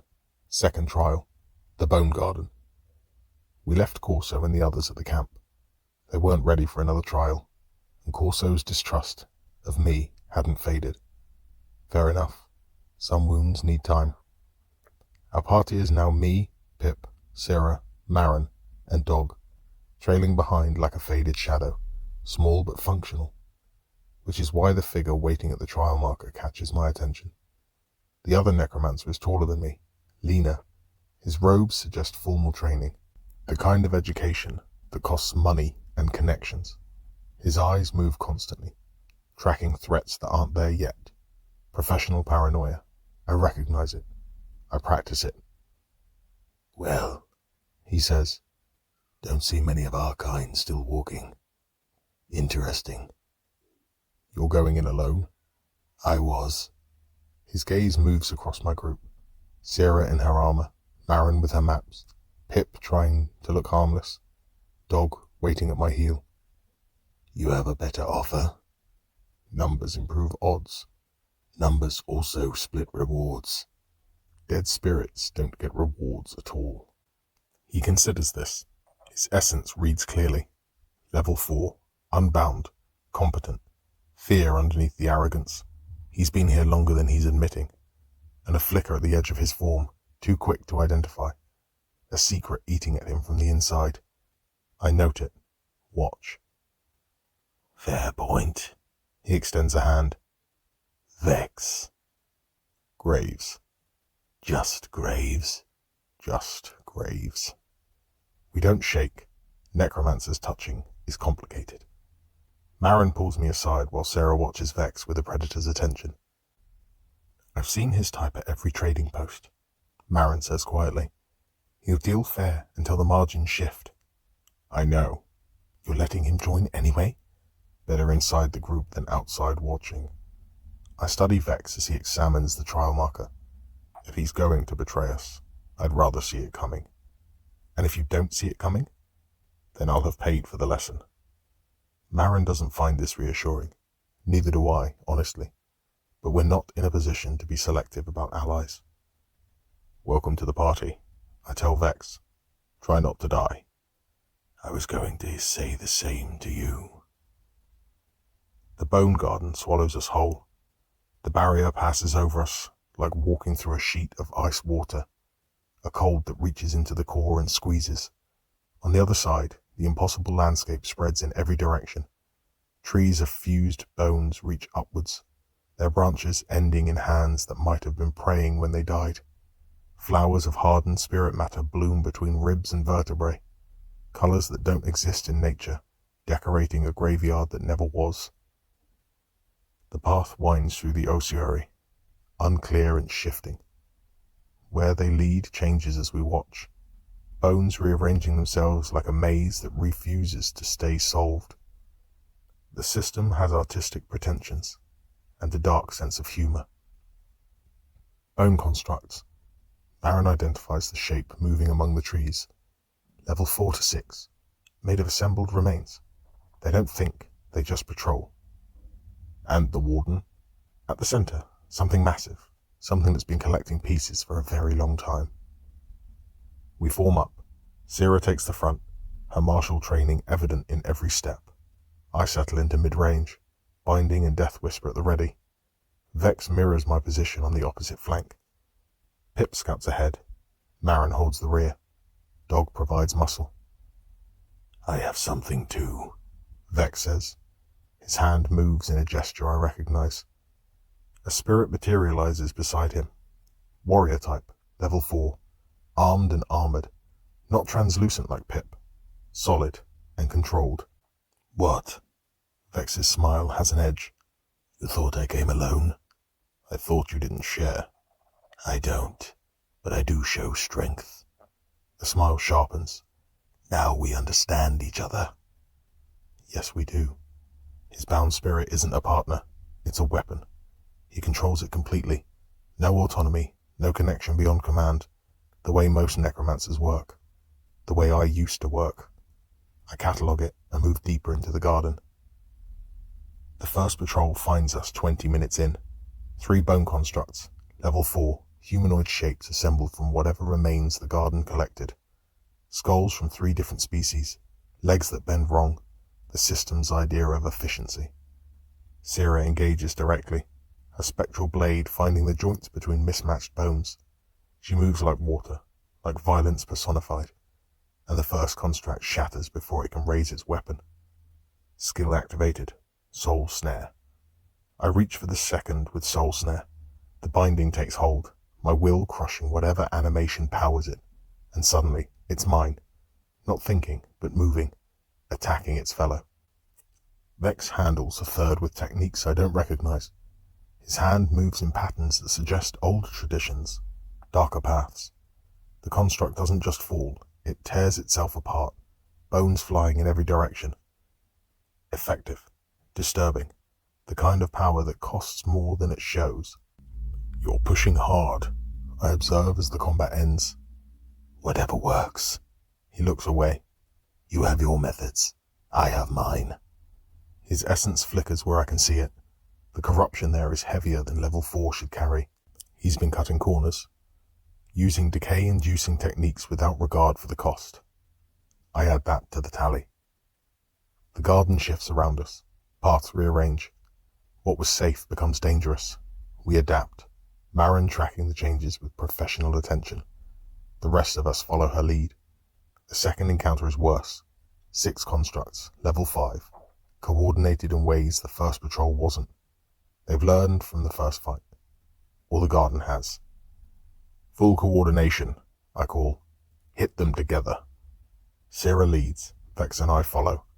Our binding styles clash and complement. Mine surgical, designed to turn enemies against each other. His, overwhelming, designed to shatter.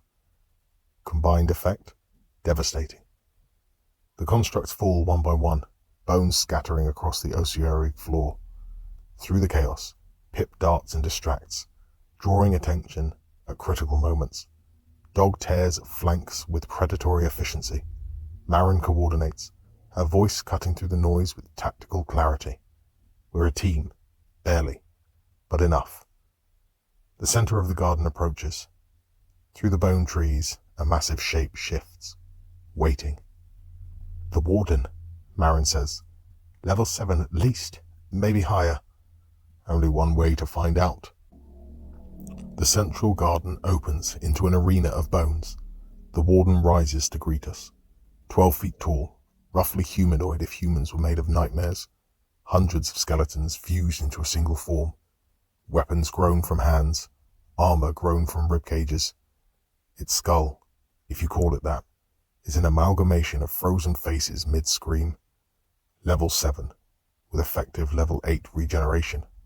Based on how fast its wounds close, the bones around it flow towards damage like water seeking the sea. We can't out-damage its healing, Sira says immediately. Then we find the core and destroy it. I scan the warden's fused form, searching for the seam. Marin, where's the weak point? Working on it.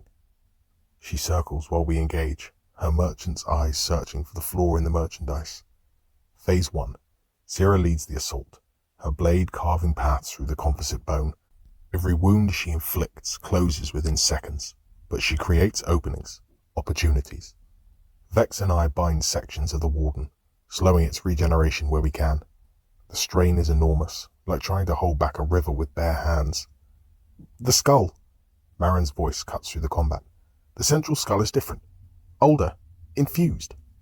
There, buried in the chest of the thing, a skull that predates everything else. System energy pulses through it, the animation source. We need to reach it, I say. Working on it. Sarah's blade finds a path, then another, but the warden regenerates faster than she can cut. Phase 2. Coordinated assault. Skill activated. Death Whisper. I pour anima into Death Whisper, the harmonics of fear and pain disrupting the warden's coordination. Its movements stutter. Its regeneration slows. Vex does something else. His hands move in patterns I don't want to recognize. The warden's limbs turn on each other, tearing at its own body, bones flying in self-destruction. It's effective. It's also wrong in ways I can feel in the air surrounding us. Now, I call. Sira moves through the opening we created. She drives her blade directly into the central skull. The warden screams with 100 voices, a sound like shattering glass amplified through a cathedral. The skull shatters. The bones collapse. Trial complete. The Bone Garden. Objective, defeat, chosen. Performance, effective. XP awarded, 400. Level up, 3 to 4. The garden stills around us. Bones settle into permanent rest. The trial is complete, but the space remains, waiting for us to leave or explore. Level up, 3 to 4. Stat points, +5. Skill points, +1. New skill available, Spectral Leash. Skill upgrade available, Soul Snare. F to E. Decay, 18% up to 23%. 5% decay from one trial. The cost of Death Whisper and aggressive binding. Manageable, but the trend concerns me. I allocate points. Intelligence +2, Wisdom +2, Will +1. The familiar pattern. Vex is breathing hard, metaphorically. His decay fluctuates visibly, still settling from whatever technique he used against the warden. You're pushing too hard, I say. I'm surviving. His eyes are bright, too bright. The corruption is visible now. Dark threads in his essence that weren't there before the fight. You're corroding. Mind your own meter. An edge in every syllable. Warning and challenge. Tension crackles between us. We're not enemies, yet, but the alliance is strained. Boss, the skull, Pip says through the bond. The central one. Look at it. I examine the shattered remains. Something there I didn't notice during combat. A mark, carved into the bone before it was used. That's not natural, Marin says. No. I trace the mark with spirit sight. It's a collector's brand. The system didn't create this warden alone. The collector and the system are working together. Not working together. Trading. I stand, brushing bone dust from my spectral hands. The collector provides material. The system provides structure. Both profit. That's a problem. A big one. The trial marker pulses behind us. Exit available. We leave the Bone Garden with its secrets, its bones, and its implications. The collector isn't just hunting necromancers. It's building something with the system's help. And we're running out of time to understand what.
Chapter 11. What Vex Knows. We make camp in the ruins near the Bone Garden. Everyone is damaged. Victory wasn't free. Sierra has wounds healing slowly, the spectral equivalent of deep cuts that need time. Pip favours its left side, the damage from the Weeping Halls compounded by today's combat. Marin is exhausted beyond physical limits, her essence depleted from constant tactical awareness. Decay, 23%. Caution, trend accelerating. I'm functional, anima depleted but recovering. 23% is manageable, but the trend line points somewhere I don't want to go. Vex keeps apart from the others. His bound spirit guards him like a tool, positioned for protection rather than companionship. A necromancer's instrument, not a partner. The difference between us is becoming clearer. First real downtime since the trial, Marin says, settling against a ruin wall. We should take full advantage. How long? A few hours. More if nothing interrupts. In this place, something always interrupts. Optimism suits you. Skill upgrade. Soul Snare. F to E. Anima cost. Minus 15%. Binding strength. Plus 20%. I allocate the skill points I earned. The improvement is immediate. Easier bindings, lower anima cost, sharper control. Incremental progress towards staying alive. Spectral Leash goes into reserve. Useful for controlling bound spirits at range, but Soul Snare is more fundamental. The other necromancer, Sierra says quietly. She's watching Vex with the Predator's attention. I swore an oath once to recognize corruption. He stinks of it. Neither do I. Then why keep him close? Because I trust him less when I can't see him. The spectral fire crackles. Flames that produce no heat but the memory of warmth brushes against my form anyway. The ghost of a sensation from a body I no longer own. Vex approaches without invitation. His body language says he has something to share, something he's been holding back. The question is whether it's worth listening to. The mark on the warden's skull, he says. You recognized it. Collector's brand. You know more than you've told us.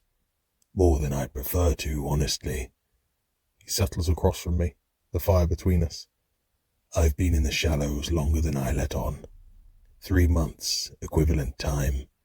Long enough to see things I can't unsee. 3 months. That's long. Most spirits dissolve or corrupt within the first few weeks. Vex's survival suggests competence. Or compromise. What have you seen? The Collector isn't just gathering necromancers. His voice drops. It's building a gate. To the marrow. Beyond the marrow. Directly to the deeper realms. Bypassing tier requirements. I consider this. The realm structure the system uses, the careful progression from shallows to root, exists because it limits power. You can't access deeper realms without earning the access. Unless you cheat. That's impossible, I say. Realm barriers require tier access. Not if you have enough binding power. Enough necromancers chained together to provide it. Vex's eyes are bright in the firelight. The Collector has been at this for centuries. It's done the math. It knows the price down to the last soul. How do you know this? Because I was there. Briefly. His mouth thins to a hard line. Before I escaped. Sierra's attention sharpens. Marin's map lowers slightly. You were captured by the Collector, I say. Not a question. For 3 days. Felt like longer. He looks at his hands. They're steady, but his essence trembles at the edges. I saw the gate. Half-built. Necromancers chained to it. Their binding power being drained to stabilize the structure. How did you escape? The Collector got distracted. Some poor bastard tried to fight back. Made enough noise for me to slip out. His laugh is hollow. Practiced. Survival instinct. Always been my strongest asset. The gate. A direct path to the marrow and beyond, bypassing the system's control. Escape this system, Sierra says. That could be worth the risk. It sounds good until you realize what lives in the deeper realms. Vex holds her gaze. Things that make hollows look friendly. Things that don't just eat spirits. They remake them. Silence. The fire crackles. The gate is near the Marrow entrance. Vex continues. The only path forward is past it. Whatever we do, we'll have to deal with the Collector eventually. Eventually. The word sits in my mouth like copper, bitter and metallic. Night watch. Pip and I alone while the others rest. The grey presses in around us, that infinite nothing that makes even silence feel heavy. Pip's restlessness bleeds across our connection, thoughts churning without resolution. You could release me now, Pip says. The words land unexpectedly. I turn to look at it. I could. You have spectral leash. You don't need the binding for control anymore. I never bound you for control. Then why don't you release me? Why would I? Because I asked? Long pause. The bond carries what words don't. Fear and the hope and trust, still fragile, still forming. Tell me what you're asking, I say. Pip's form flickers, nervous energy made manifest. I wasn't always... in life, the thief thing, that's true, but I had people. Family. What happened? Same thing that happens. I died, they didn't. A pause. I had a sister, younger. I was supporting her when I died. She was alone. She was alone. I don't know what happened after. Whether she survived. Whether she... The flickering intensifies. I try not to think about it, but sometimes I do anyway. I don't offer comfort. Don't have any to give. The dead carry their grief like baggage, and there's no porter to share the load. But I stay. I listen. Sometimes that's enough. The binding isn't slavery, I say finally. You know that. I know. Then why ask about release? Because I wanted to know if you'd consider it. Pip's eyes meet mine. If you'd think about what I want, not just what's useful to you. And you hesitated. That's more than I expected. A pause. That's enough. Understanding passes between us. Not spoken, but real. The binding hums, stronger than before. Not because I forced it, because Pip chose it. Partnership, the way it should be. Deep night, the grey at its darkest. I don't sleep. Spirits don't sleep. But I rest, attention half focused on the camp's perimeter. The other half turning over everything we've learned. Vex isn't resting either. I catch him without turning. He's communicating with something. Hand movements like he's typing on an interface that only he can see. Subtle, professional. He doesn't know I'm watching. You see that? Pip's voice comes through the bond, barely more than a thought. Yes. He's reporting to someone. Probably. The Collector? Possible. Probable. Should we confront him? I consider. Vex has information we need, skills we can use, but he's also compromised, sending reports to someone who wants me specifically. Fear? Reward? Both? Not yet, I decide. He's more useful if he thinks he's hidden. And when he betrays us, then we'll be ready. Pip doesn't like it. Discomfort radiates along the link between us, but it trusts me. I store Vex's behavior with everything else. Another variable, another angle to watch. The necromancer finishes whatever communication he was making and settles back into the pseudo rest. His expression is carefully neutral. I match it. Two professionals pretending not to see each other. The game continues. Dawn brings grey light and quiet tension. On the surface, we're a functional team preparing to move. Underneath, currents flow that nobody acknowledges. Vex pretending normalcy. Me watching without showing. Marin suspicious but uncertain. Sierra focused on the path forward with tunnel vision that might be purposeful. The Echo Vault is closest. Marin says, studying her maps. Unfinished goods, essentially. Reputation for strangeness. What kind of strangeness? People go in, some don't come out. Those who do are changed. Changed how? That's the thing. She folds the map. They won't say.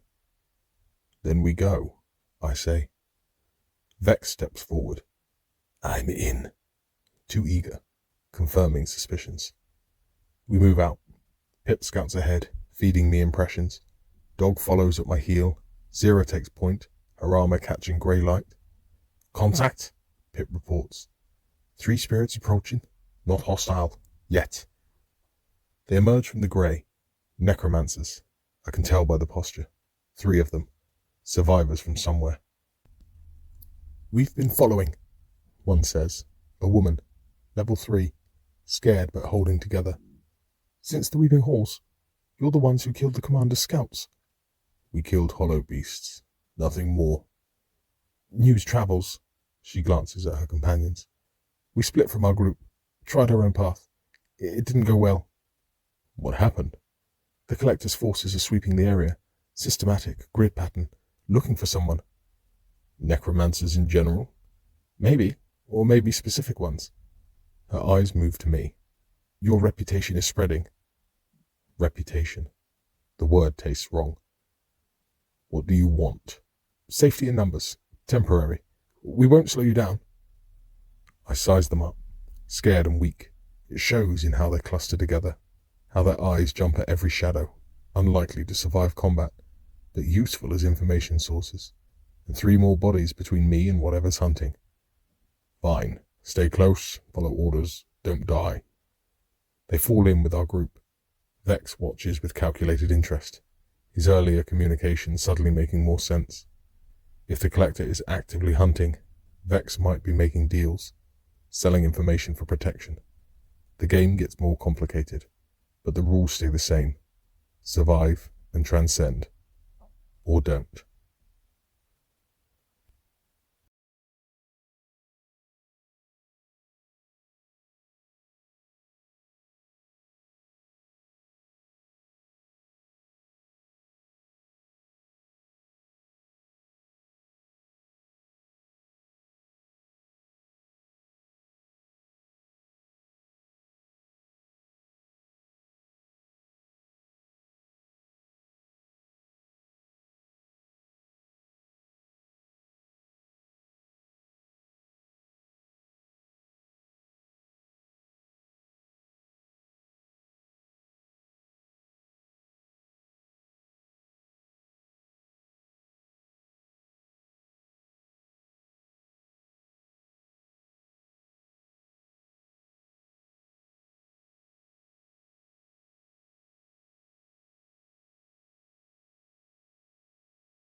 Chapter 12. Betrayal's Echo.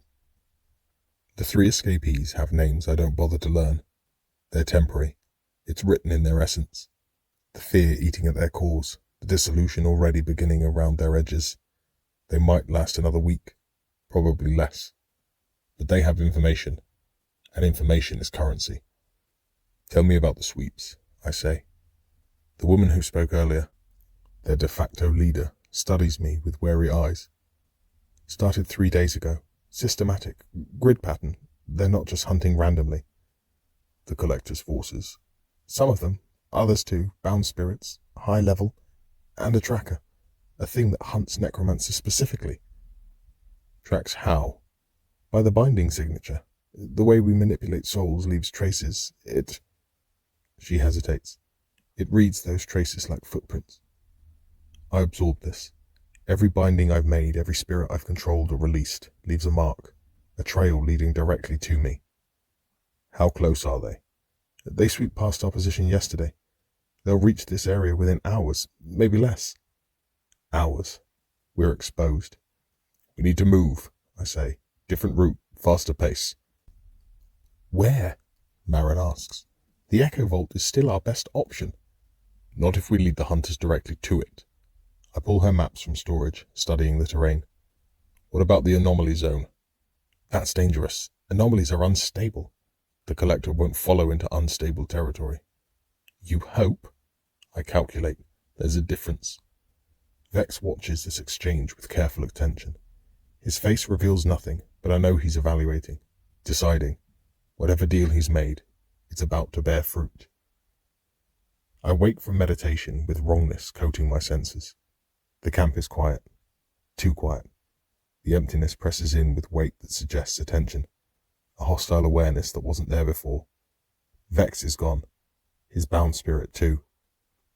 Pip? I see. The bond carries grim awareness. He left an hour ago. I was watching. You didn't wake me. I wanted to see which direction he went. A pause. Towards the hunters, not away. Of course. I search the camp. The 3 extra necromancers are still present, sleeping or pretending to. Marin stirs at my movements. Zira's eyes open, alert and ready. Vex? She asks. Gone, with his bound spirit and our maps.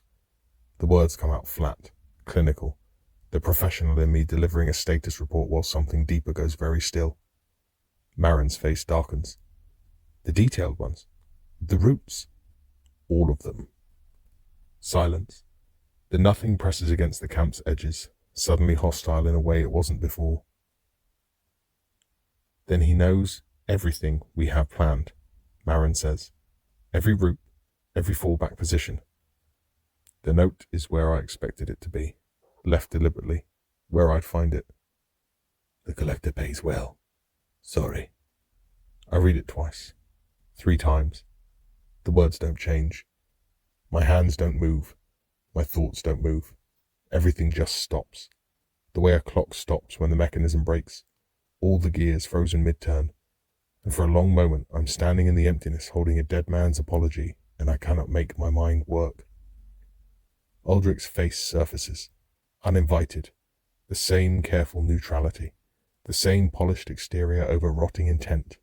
The wine, the knife, the look on his face when the poison took hold. Not guilt, not even satisfaction, just the calm expression of a man completing a transaction. And now Vex, the same transaction, different currency. I let him in. I watched for the betrayal and told myself I was ready for it, and I let him in anyway. Because what? Because numbers improve odds? Because I thought seeing the knife coming would make it hurt less? It doesn't. The note trembles in my grip, not from anger, from the effort of holding myself together when something fundamental wants to crack apart. Decay, 23% up to 25%. Warning, emotional surge detected. 2%. The betrayal itself costs me decay. The system quantifying what a knife in the back is worth. Efficient. Obscene. Graves? Pip's voice, small and careful across our connection. I don't answer. Can't. For a moment. My jaw works but nothing comes out, and the silence stretches like a wound. Zira's hand goes to her weapon. We hunt him.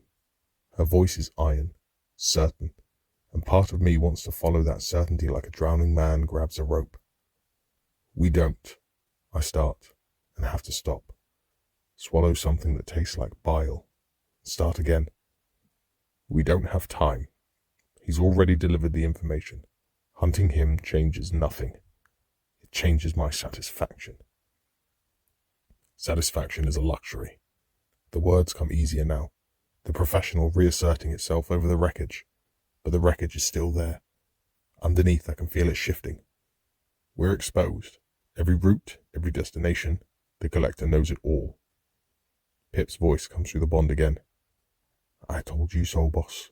Not helpful. Wasn't meant to be. Just accurate. A pause. You okay? The question is so unexpected, so genuine, that it nearly cracks the composure I've rebuilt. No, I say. Then it doesn't matter. Vex's betrayal echoes Aldrich's. Another trust broken. Another alliance revealed as manipulation. 30 years of death work taught me to read people, to see corruption before it surfaced. And I saw it in Vex from the beginning. The flicker at his edges, the practiced charm. I saw it, and I invited him in anyway. That's the part that burns. Not that he betrayed us, that I knew he would, and some foolish, stubborn part of me hoped I was wrong. I crumpled the note, let it dissolve into grey. New plan, I say, my voice sounds almost steady. We move now, different route. The anomaly. In the dark. In the dark. Better than waiting for dawn and the hunter it brings. Dawn catches us moving. The grey lightens around us as we travel, revealing terrain I don't recognize, didn't plan for. Marin's memory serves where maps can't, but memory has limits. The anomaly boundary is close, she says. Another hour, maybe less. And the hunters? Closer. Pip's awareness floods across our connection. Dust, movement, they're following our trail. How many? Enough? Behind us, the pursuit materializes. Not hollows, not shades, something else. Bound spirit, level 3 to 4, numerous and coordinated. A hunting pack directed by intelligence we can't see. We can't outrun them, Sira says, clipped and certain. Then we fight through. I assess the terrain. The anomaly boundary shimmers ahead, reality fraying at the edges. Pip, how close? 20 minutes at this pace? We don't have 20 minutes. I know. We run harder. My legs burn with phantom pain, muscles that don't exist screaming protest. The pale blurs past, ruins and debris flashing by too fast to register. Behind us, the hunters gain ground with every step, their forms flickering at the edge of my peripheral vision. Skill activated. Spirit sight. The hunters fan out, cutting off escape routes with professional efficiency. They're not just chasing, they're herding. Vex's information made into strategy. The sound of pursuit fills the silence. The scrape of claws on hardened grey and the wet breathing of bound predators. A low harmonic hum that makes my essence vibrate wrong. A cold resonance that burrows into my core like fingers pressing against bone. The 3 extra necromancers break formation. Panic overrides senses. Wait, I start. Too late. One of them bolts, running at an angle away from the group. The hunter adjusts. 2 of them peeling off to pursue. He doesn't make it far. They catch him within seconds, binding taking hold, dragging him away. His screams fade into the distance. Keep moving, I say. We can't just keep moving. Don't slow. We can't save him. We can barely save ourselves. Another necromancer stumbles, wounded from the weeping halls, never fully healed. The pack adjusts, sensing weakness.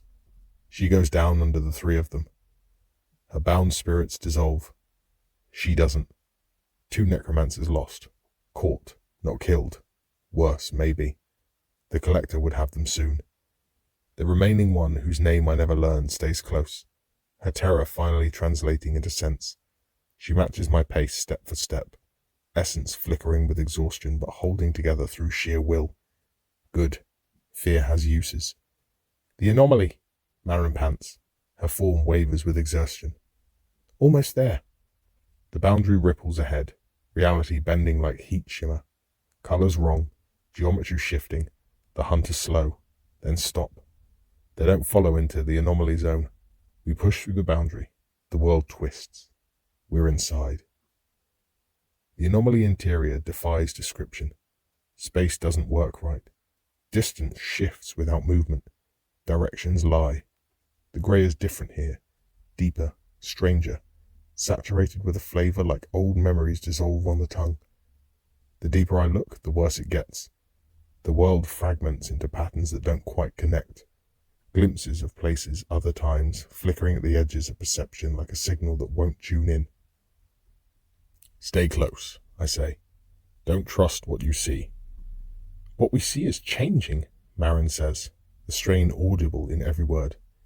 Every time I look, it's different. That's the anomaly. It shows what it wants. What does it want? Nothing good. We move through the impossible landscape, seeking shelter, seeking stability. Behind us, the hunters wait at the boundary, patient and watching. They don't need to follow. They just need to wait. Pip scouts ahead through our bond. Boss, there's something stable. Ruins. Looks like maybe a church. A church? I mean, the architecture suggested old, very old. Irony isn't lost on me. A dead paladin, a bound thief, and a necromancer seeking shelter in a church. The system has a sense of humour. This way. The church materializes from the anomaly as we approach. Walls that suggest faith. Windows that remember light. A space where reality holds together temporarily before the strangeness resumes. We enter. We rest. Or try to. The quiet brings Vex back. Not the memory of him, but the weight of the miscalculation. I keep replaying the moments I should have acted differently. Should have cut him loose after the trial. Should have never let him close enough to matter. The note dissolves again in my mind. The collector pays well. Sorry. Sorry. As if it were spilled drink at a tavern. As if betrayal were an inconvenience rather than a wound that goes all the way down. I press my pale hands against the cold stone floor until the sensation grounds me. 2% decay.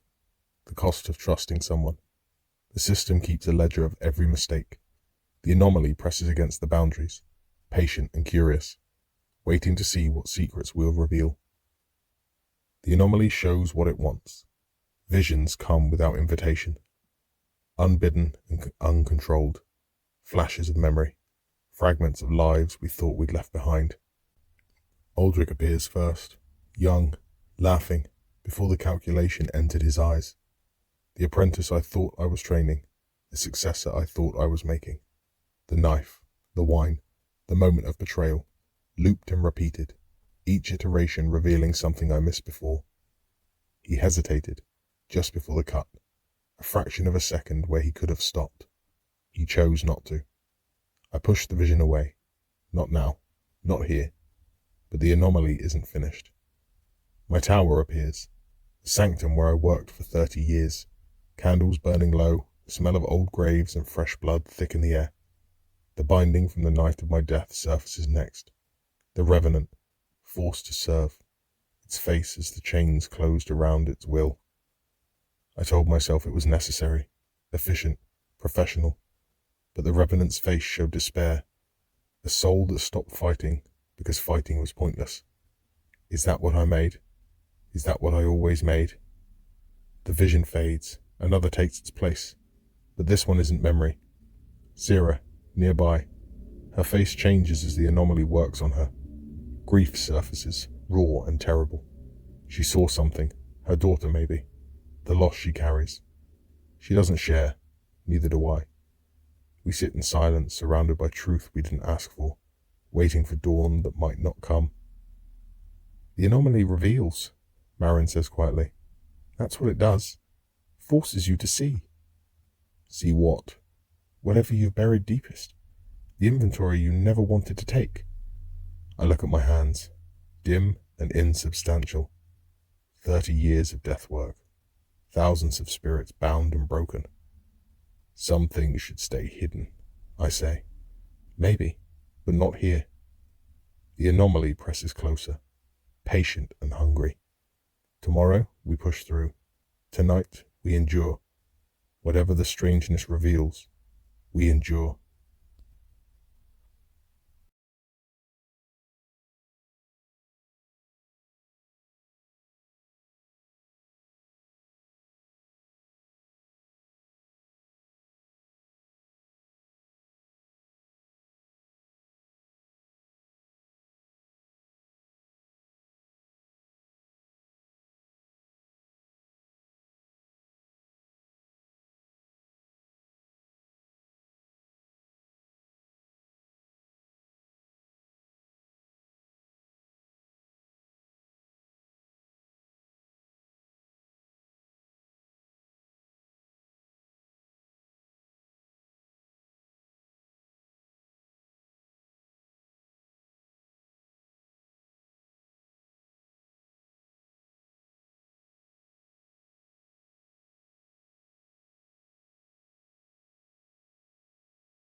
Chapter 13. Zera's Truth. The church holds through the night, its walls and memory as much as matter, faith hardened into structure that the anomaly can't quite unmake. We rest within, surrounded by windows that remember stained glass and an altar that suggests worship without specifying what was worshipped. Irony isn't lost on the dead paladin sitting across from me. This was consecrated ground once, Zera says quietly. Someone built this as an act of devotion. And now? Now it's a shelter, function without faith. That's not nothing. No, but it's a betrayal of its purpose. The group is smaller than when we entered. Graves, Pip, Zera, Marin, and the one surviving necromancer from the three who joined us, the woman who stayed close during the chase. She sits apart from the others, shaking, her essence flicking at the edges. She won't make it much longer. The anomaly exposure accelerated whatever dissolution was already happening. Days, maybe. Hours, possibly. I don't tell her. Some things shouldn't be said. We rest a few hours, Marin says, then push through, find the other side. Is there another side? There's always another side. The question is whether we can reach it. The anomaly presses against the church's boundaries, curious and patient. The air inside carries a faint metallic taste, like biting down on a copper coin. It's not malevolent, exactly. Just interested, in a way that spirits shouldn't be interested in other spirits. Something's different here, I say. The rules are wrong. The rules are always wrong. This place just makes it obvious. Zera finds me at the church's edge, where reality meets strangeness. She's been quiet since the visions. Whatever the anomaly showed her, it left marks. Her grief is visible even without trying to read it, burning brighter than before, a wound reopened by truth she didn't ask to see. I saw her, she says without preamble, in the anomaly. I wait. My daughter, Isla, running. Her voice is steady, controlled, the paladin's training holding against everything that wants to break through. She was alive, in some form. What was she running from? I don't know, but she was terrified. A pause, and calling for me. The anomaly shows truth? I don't know what it shows, but it felt real. Real, in a place where reality is negotiable. That word carries weight. Tell me about her, I say. Syrah's jaw tightens for a moment. I think she'll refuse. Then something breaks, just slightly, and the words come. Isla was 7 when she was taken, small for her age, laughed at everything. She used to hide under my armor when I came home from patrol, pretending to be a warrior too. The memory plays across her face, love and loss tangled together, with stubborn hope still surviving against all odds. A cult was operating in my city. We heard rumors, children disappearing, dark rituals in abandoned buildings. The church investigated. They found nothing. So you investigated yourself. I couldn't let it go. Every night another child vanished. Every day the church told me to trust in faith, that the divine would provide justice. Her laugh is hollow. Faith didn't find those children. I did. What happened? I tracked the cult to their temple, alone, against every order I'd ever been given. She looks at her hands, faintly luminous and scarred. I found evidence. I found the cultist. I killed most of them. But not Isla. She was already gone. Taken elsewhere. The survivor said, offered to something. Her voice hardens.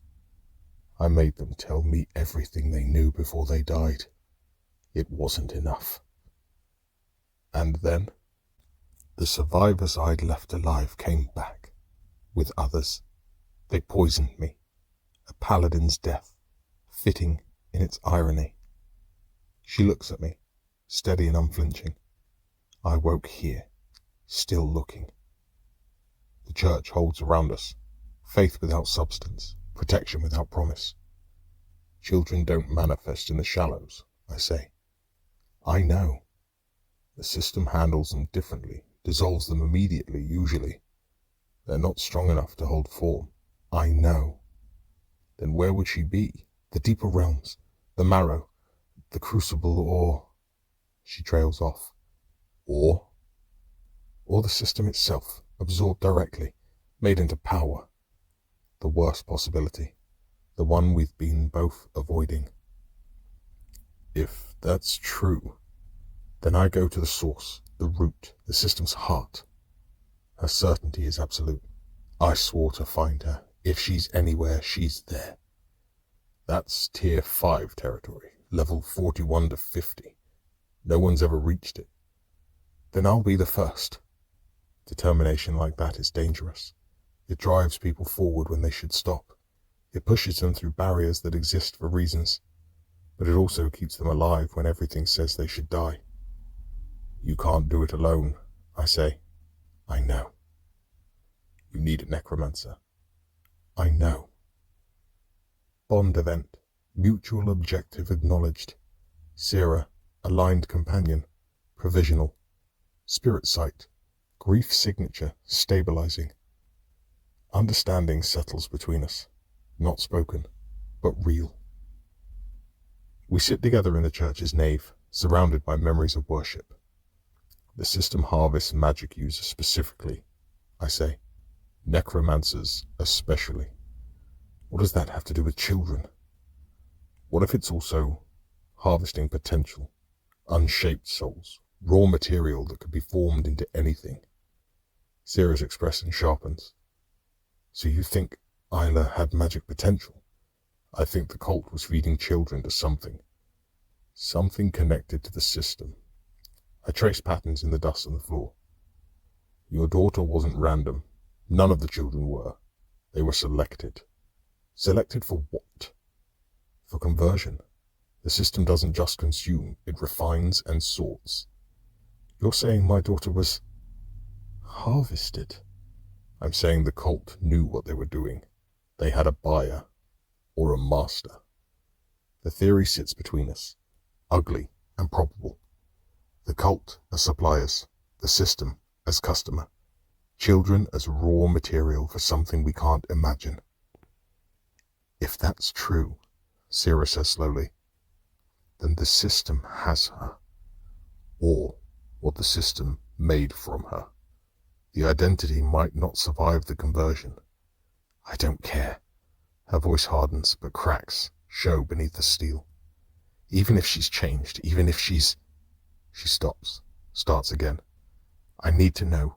Whatever she became, I need to see it.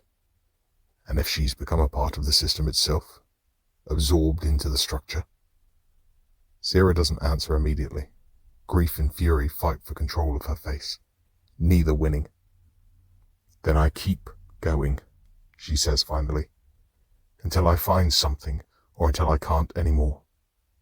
A pause. I don't have a plan for what happens after. I just know I can't stop. Not a declaration of vengeance, just a mother who can't let go, even when letting go might be kinder.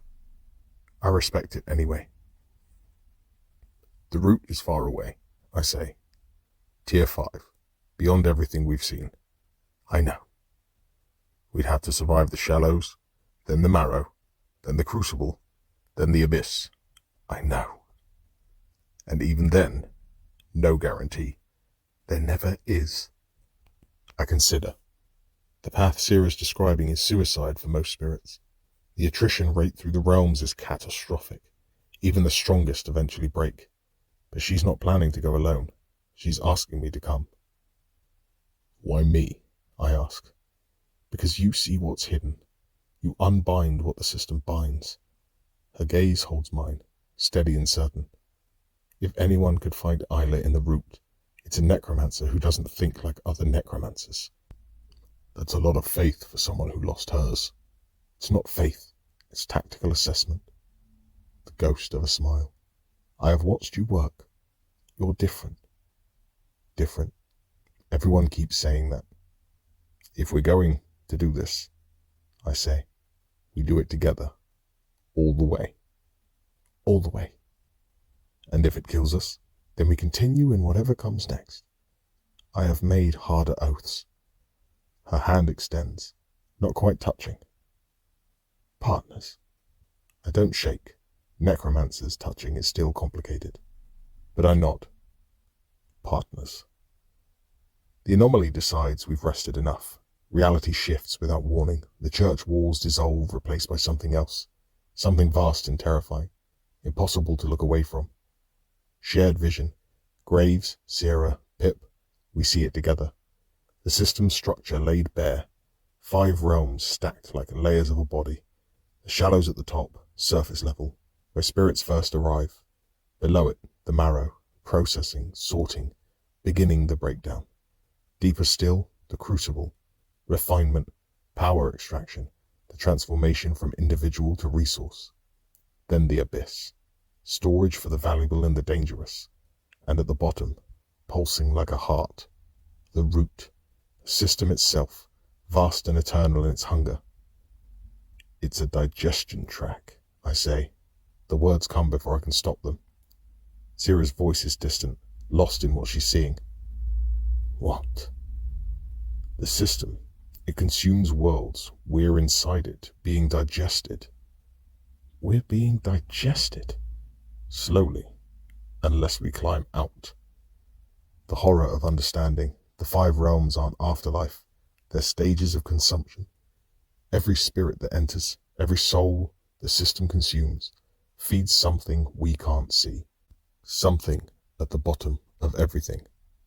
The root doesn't just control the system. The root is the system. The rest is just mechanism. Anomaly exposure, extended. Truth contamination, detected. Decay increase, 28% to 32%. Warning, Avoid prolonged anomaly contact. The system sees what you see. The vision fades. We're back in the church, gasping, shaking. My essence feels scorched, the kind of cold that burns.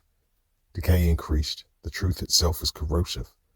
Understanding the system costs something, leaves you closer to what you're trying to escape. It knows, Pip says through the bond. The system, it knows we saw. Yes. Is that bad? Probably. Great. Love when probably is the best we get. Marin approaches concerned. She didn't share the vision, but she sees its effects. What happened? The anomaly revealed, I say. The system's architecture. What we're really inside. And it's worse than we thought. We leave the church as the anomaly destabilizes. The strangeness presses closer. Reality fraying faster now, as if our vision attracted attention we didn't want. The surviving necromancer, the woman who made it through the chase, doesn't make it through this. She dissolves during the transit, essence fragmenting, consciousness scattering into the grey. I watch it happen. There's nothing to do. Nothing anyone could do. The anomaly exposure accelerated what was already failing, and she was too weak to hold herself together. Another face I didn't learn a name for. Another spirit consumed by this place. We're 4 now. Graves, Pip, Sierra, Marin, and Dog, loyal to the end. If we're going to the root, I say as we move, we go together. Sierra keeps pace beside me. Why? Because alone, neither of us make it. You're the best fighter I've met, and the only necromancer who might be able to find what the system's hidden. I gesture at Marin. She knows the terrain. Pip knows how to survive. And Dog? Dog is loyal. That's not nothing. Pip's voice arrives in my mind. So we're committed now. Go into the root. Eventually. Eventually? Great. Love vague timelines. First, we survive the shallows. Then the marrow. Then the crucible. Then the abyss. Then the root. Then the root. And then? Then we see what happens. Pip's exasperation hits me like static. I hate this plan. Noted. But it stays. They all stay. Not because the plan is good, because the alternative is worse. The anomaly boundary approaches. Through it, the normal grey of the shallows waits. And beyond it, the collector's forces. Ready? I ask. No, Sarah says. Good. Neither am I. We push through.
Chapter 14.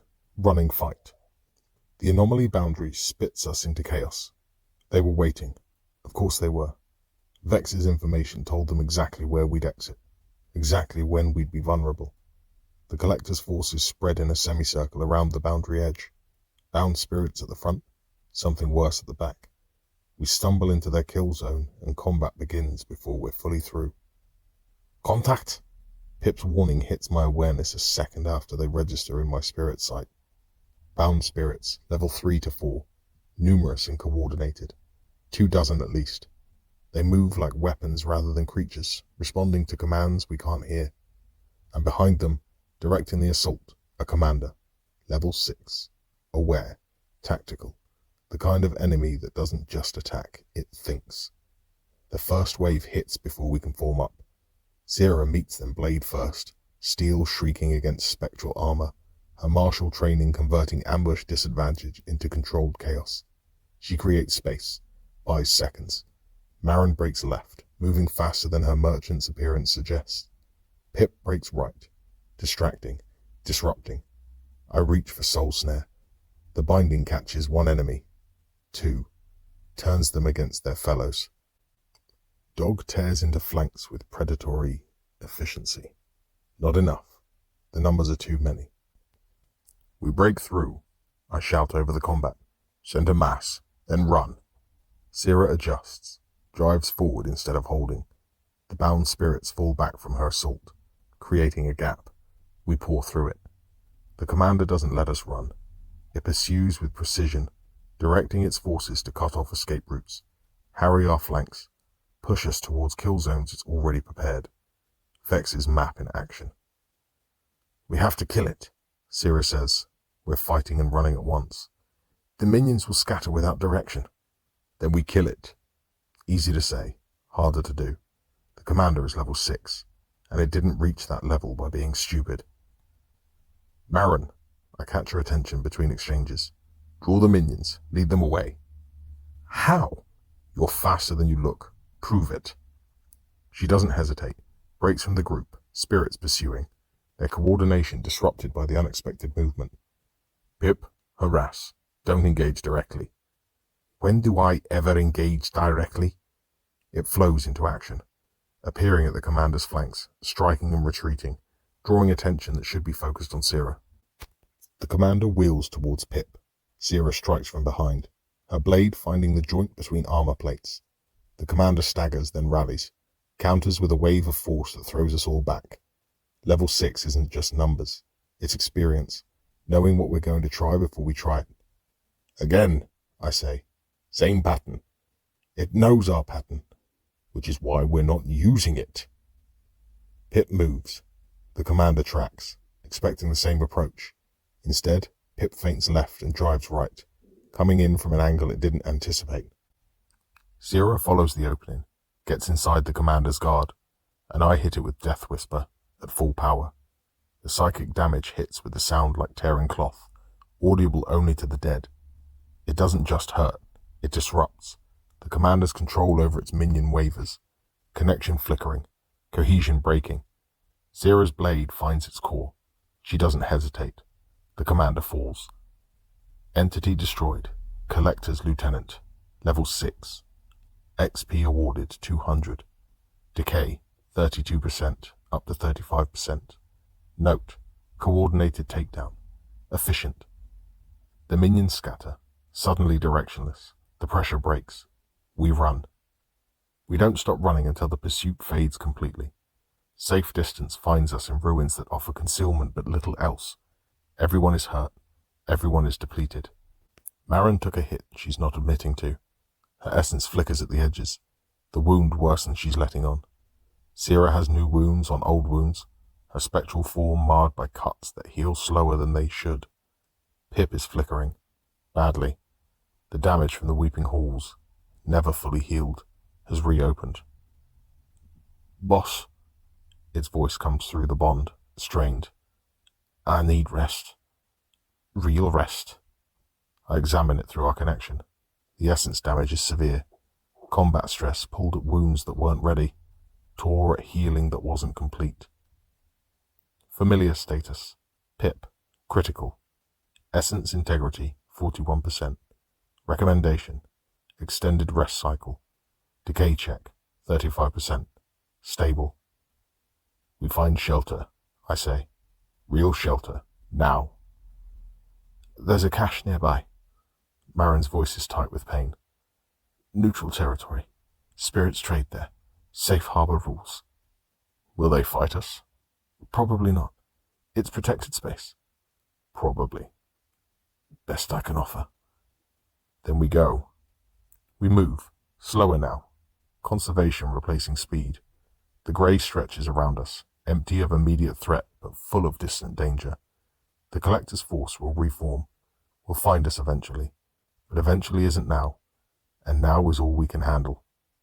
The cache is hidden in a ruin that doesn't look like hiding. Walls that suggest stability. Wards that discourage casual interest. Inside, spectral flames and other spirits. Travelers and refugees finding temporary peace. Rules exist here. Unspoken, but understood. No combat. Limited stay. Violation means expulsion into the grey. Welcome to nowhere, a voice says. I turn to find a spirit approaching. Level 6, carrying herself with the confidence of someone who knows more than she knows. Information broker, my assessment suggests. Someone who trades in secret. Marin, she nods at our information merchant. You brought friends. Survivors. Temporary. Aren't we all? Her eyes move to me. Assessment and interest. You're the necromancer. One of them. The one who killed the commander. She smiles, thin and knowing. News travels fast in the shallows, especially news the collector doesn't want spreading. Good news or bad news? Depends on your perspective.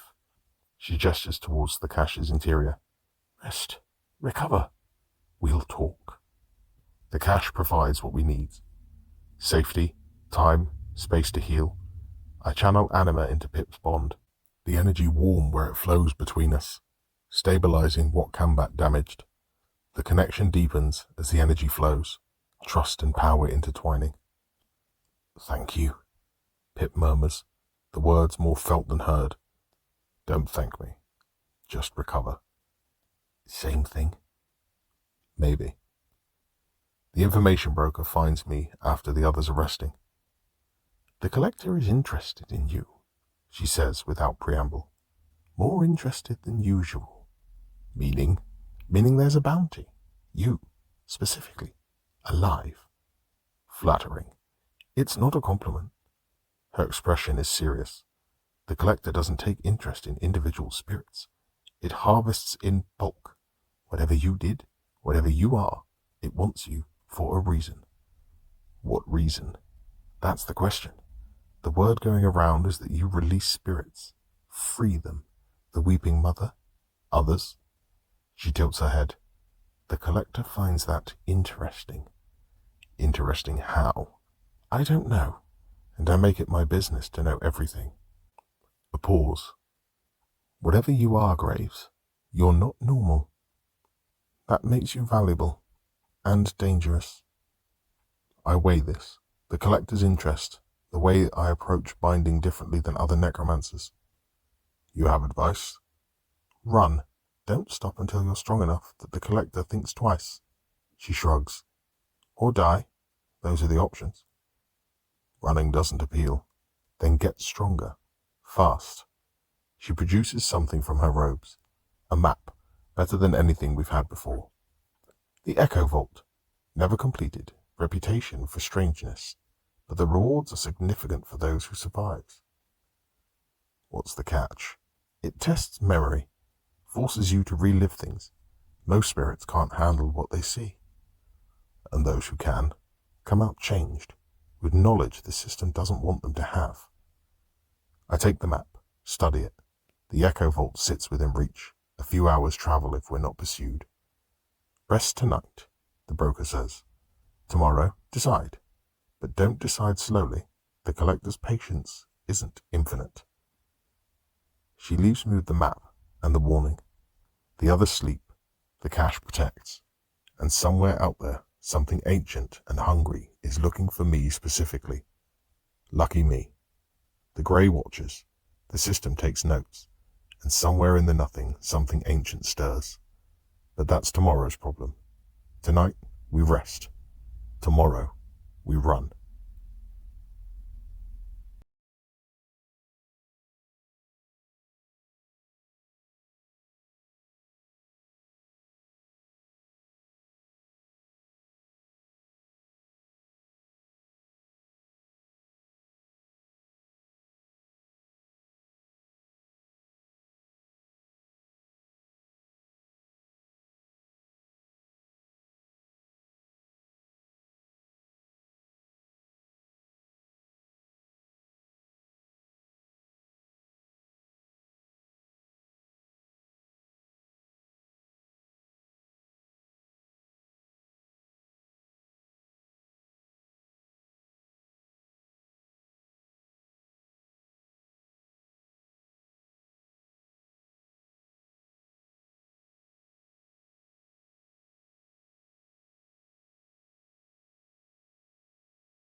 Chapter 15. The Echo Vault. The Echo Vault doesn't look like a trial. The other dungeons announce themselves. The Weeping Halls with their towering grief. The Bone Garden with its calcified beauty. This is just a door. Stone. Ancient. Set into a hillside that shouldn't exist in this endless grey. That's it? Pip's voice carries skepticism. Seriously? That's the trial nobody's ever finished? That's the one. Marin studies the entrance with an appraiser's eye. The Echo Vault. Entry rate versus exit rate is unfavorable. Meaning what exactly? Meaning the return on investment is abysmal. Most who enter don't come out. The few who do won't discuss terms. The information broker found this place in the cache we sheltered at, traded it with secrets I don't want to know. It's supposed to be our edge. A trial the Collector's forces won't follow us into because even they fear what's inside. I activate Spirit Sight and examine the door. The energy signature is wrong.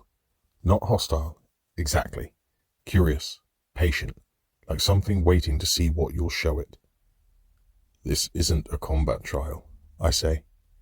Syrah's hands hover near her weapon anyway. Old habits. What is it then? I don't know yet, but the energy feels different. Reflective.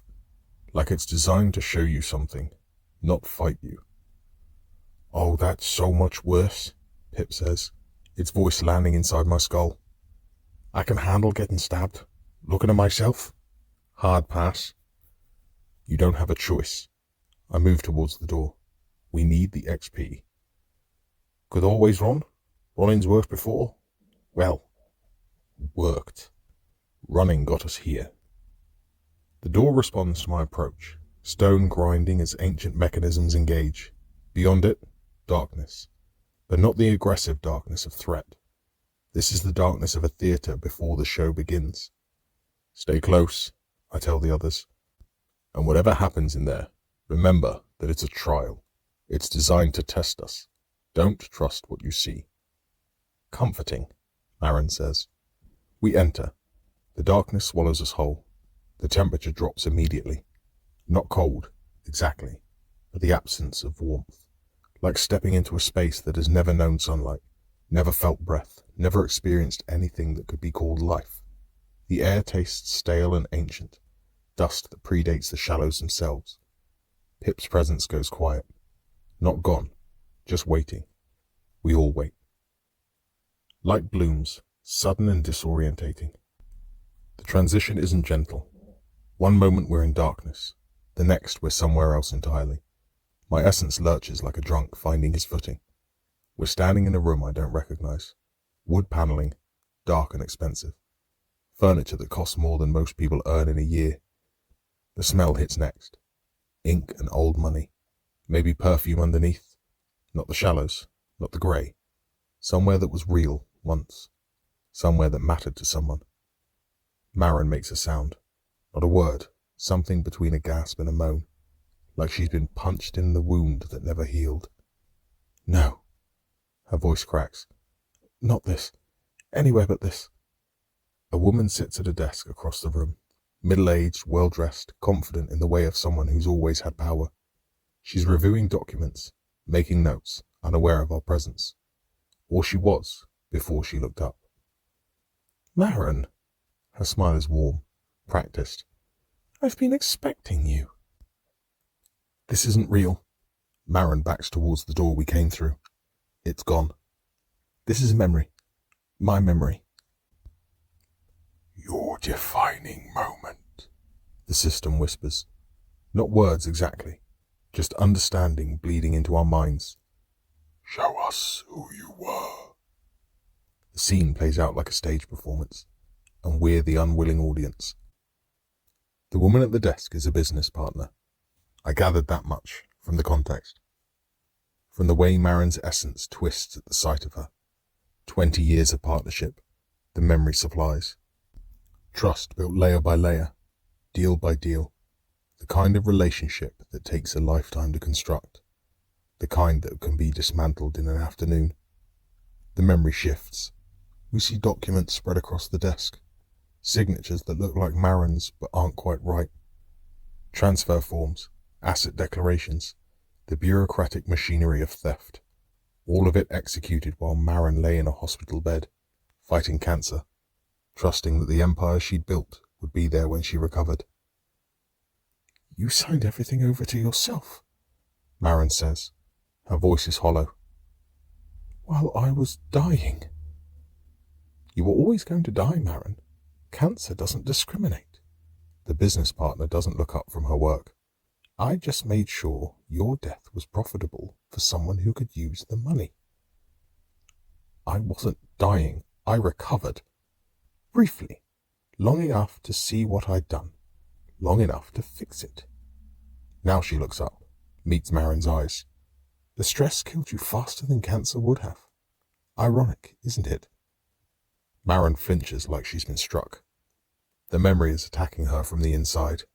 I can see it in the way her shoulders curl inwards, the way her hands clench at her sides, forcing her to relive the betrayal, the loss, the moment everything she built was taken. Marin. I step between her and the vision. This isn't real. It's a test. I know it's a test. Her voice is steadier now, anger replacing grief. I've known what she did to me every moment since I died. The trial isn't showing me anything new. Then what's the point? The point is whether I let it define me. Marin looks past me, at the business partner who's still smiling. I spent my life making deals, building relationships. I trusted her because I thought trust was leverage. Wasn't it? No. Something shifts in Marin's expression.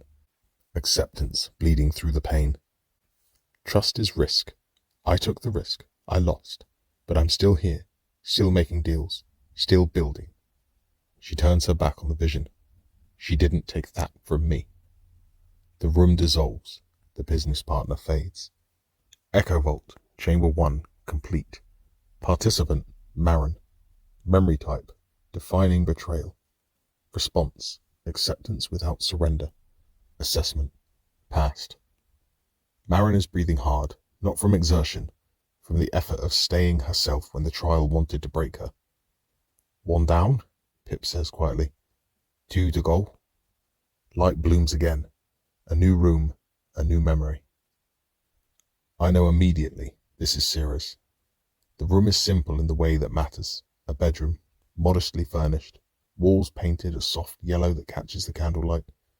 The air smells like sweat and blood, and underneath it, something new. Life, maybe. The beginning of it. A woman lies in the bed, exhausted in the way only new mothers can be. Radiant despite the dark circles under her eyes, despite the tangled hair plastered to her forehead. A man stands beside her, tears cutting tracks down his face. One hand gripping hers like he's afraid to let go.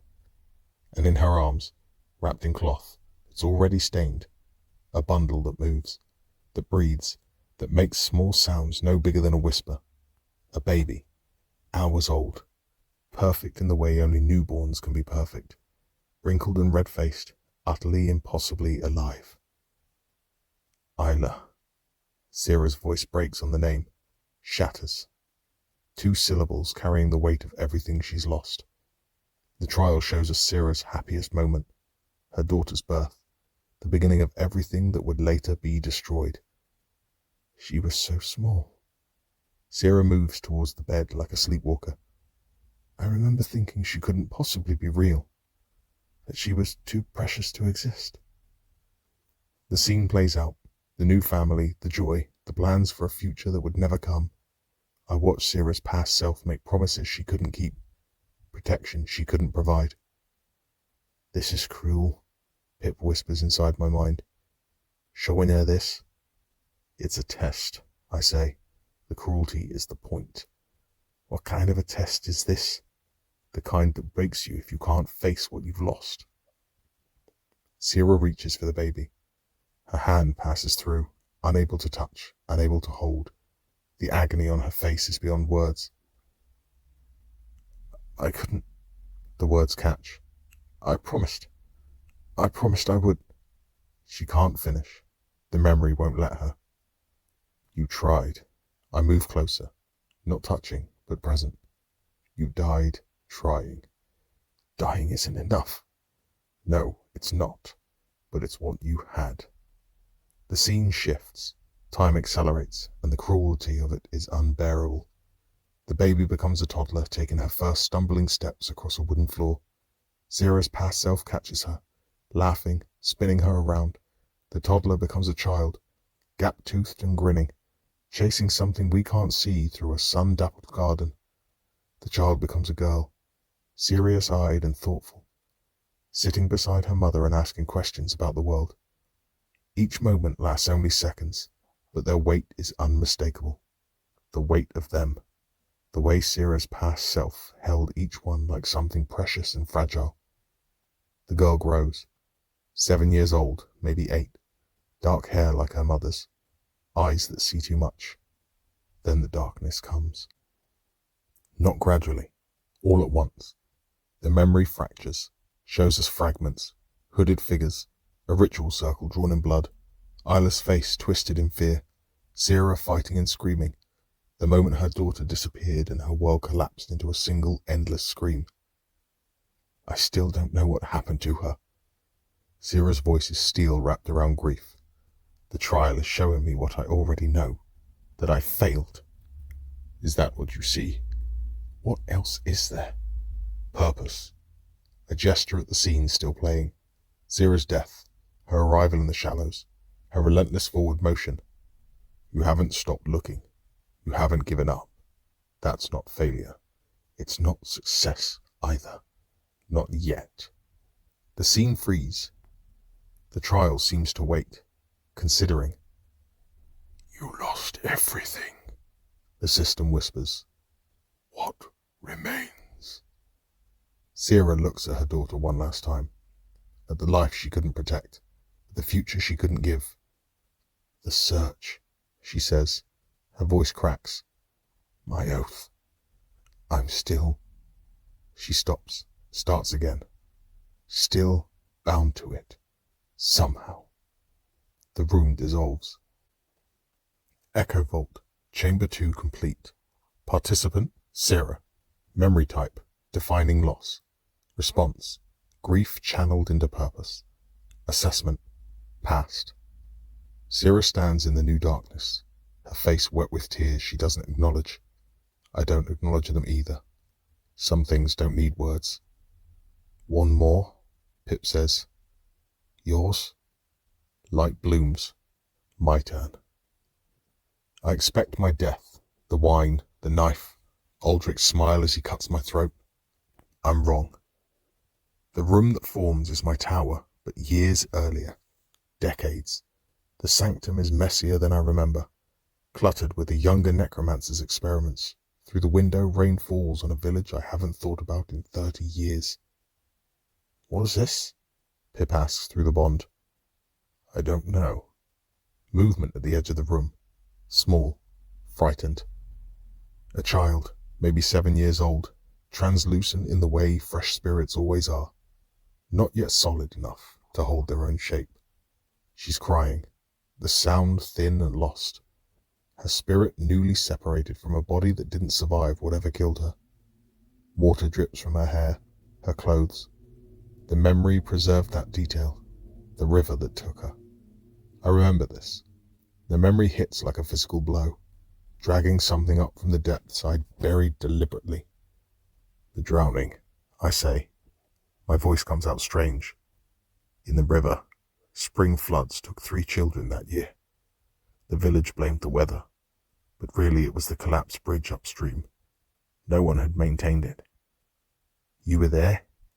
I was in my tower, working on something. I don't even remember now. I felt her spirit when it separated. Felt it the way you feel a sudden draft. Came down to investigate. A pause. I almost didn't. I almost ignored it. Why didn't you? I don't know. The scene plays out. My younger self enters the room, sees the child's spirit, assesses the situation with professional detachment. A standard case. Young spirits are easy to bind, easier to dissolve. They don't resist much. The child sees him, runs to him. Please help me. I'm lost. I want my mother. My younger self hesitates. I watch the calculation play across his face, the weighing of options. I could have bound her, I say. The child's spirit has uses. Or I could have dissolved her immediately, clean, efficient. What did you do? The scene shows us. My younger self kneels, joints cracking, robes pooling on the dusty floor. He meets the child at her level. His face is younger than I remember being, less lined, less cynical, but the eyes are the same. He speaks words I don't remember speaking, gentle words, words that aren't in any grimoire, any textbook, any master's teaching. Your mother misses you. His voice is softer than I've heard it in decades. She's looking for you too. She's been looking since the river took you. Where is she? The child's voice is small, wet, still crying. Not here. This isn't a place for mothers and daughters. But I can show you the way to where she'll find you, eventually, when it's her time. Will it hurt? A pause. My younger self considers the question seriously, the way adults rarely do with children. No, it won't hurt. It will feel like going home. He doesn't bind her, doesn't dissolve her. Instead, he guides her with words older than necromancy, older than death itself. The words of peaceful transition. The gift no one taught me because no one thought it mattered. The child smiles once, small and trusting. Then she fades into light. Not disillusion, not the grey consumption of the system. Something else, something clean and final in a way that feels like mercy rather than an ending. You let her go, Pip says. You could have used her. You let her go instead. It was the right thing to do. You never mentioned this. In all the time I've known you, you've never once suggested you had a merciful bone in your body. Mercy is weakness. That's what I was taught. But you did it anyway. The scene freezes. My younger self stands alone in the room, watching the light fade where the child used to be. His face holds an expression he doesn't have a name for. Not regret, not pride. The first fracture in the necromancer I was trained to be. Your defining moment, the system whispers. Not your death, not your power. A choice you made when no one was watching. The room dissolves. Echo Vault, Chamber 3 complete. Participant, Graves. Memory type, defining mercy. Response, compassion hidden beneath competence. Assessment, passed. The darkness shouldn't feel this heavy. I don't look at the others. Can't. The memory sits in my chest like a stone I swallowed decades ago and forgot about until now. Boss? Pip's voice. Careful. That was nothing. It was nothing. It was a long time ago. The words come out wrong, too sharp. One moment, it doesn't mean anything. Except it does. The trial didn't choose that memory randomly. Out of 30 years of necromancy, thousands of bindings, hundreds of deaths, it found the one moment I tried to forget. The moment I was something other than what I was trained to be. Pip doesn't respond. What it's not saying bleeds across our connection anyway. Marin watches me with new calculation. Sierra with something worse. Recognition. They saw. They know. A single moment of mercy buried under 30 years of cynicism, and the trial dragged it into the light anyway. The darkness opens into a final chamber. The core chamber is empty, except for an altar. No guardian, no combat, just a simple choice made manifest. 2 crystals floating above the stone, each pulsing with different energy. Power, the system whispers, indicating the left crystal. It blazes with raw energy, XP concentrated into solid form. Take this and grow stronger, faster. The cost is corruption. The right crystal is quieter. It pulses with something that looks like memory, like understanding. Knowledge, the system continues.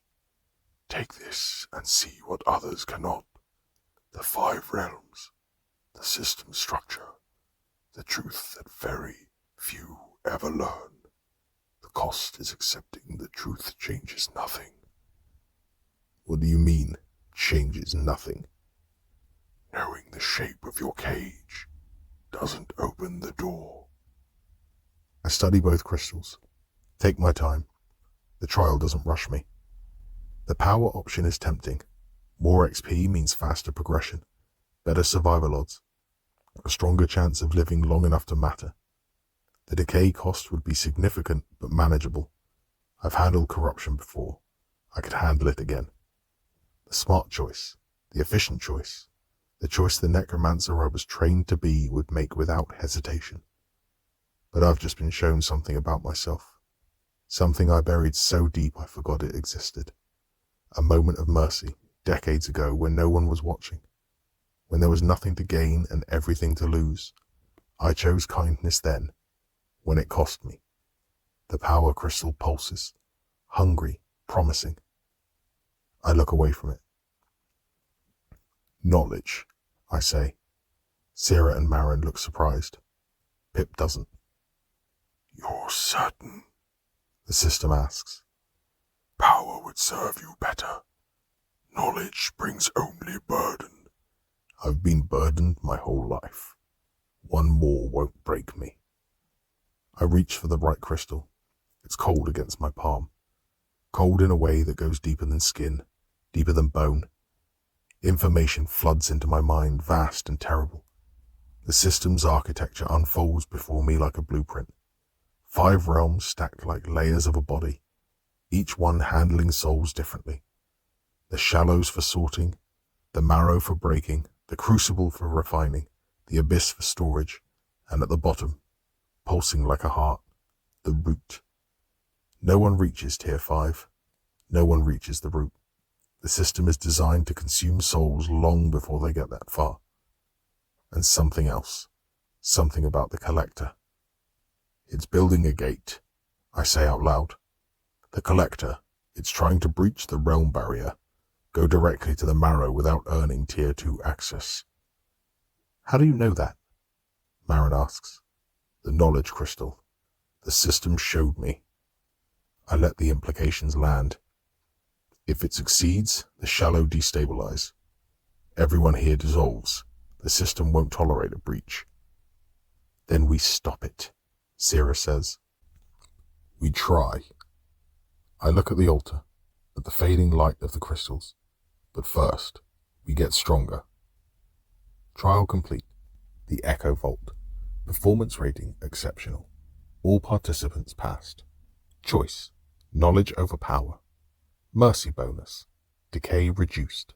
Level up: 4 to 5. New skill unlocked: Corpse Bloom, rank F. Knowledge gained: System architecture, partial.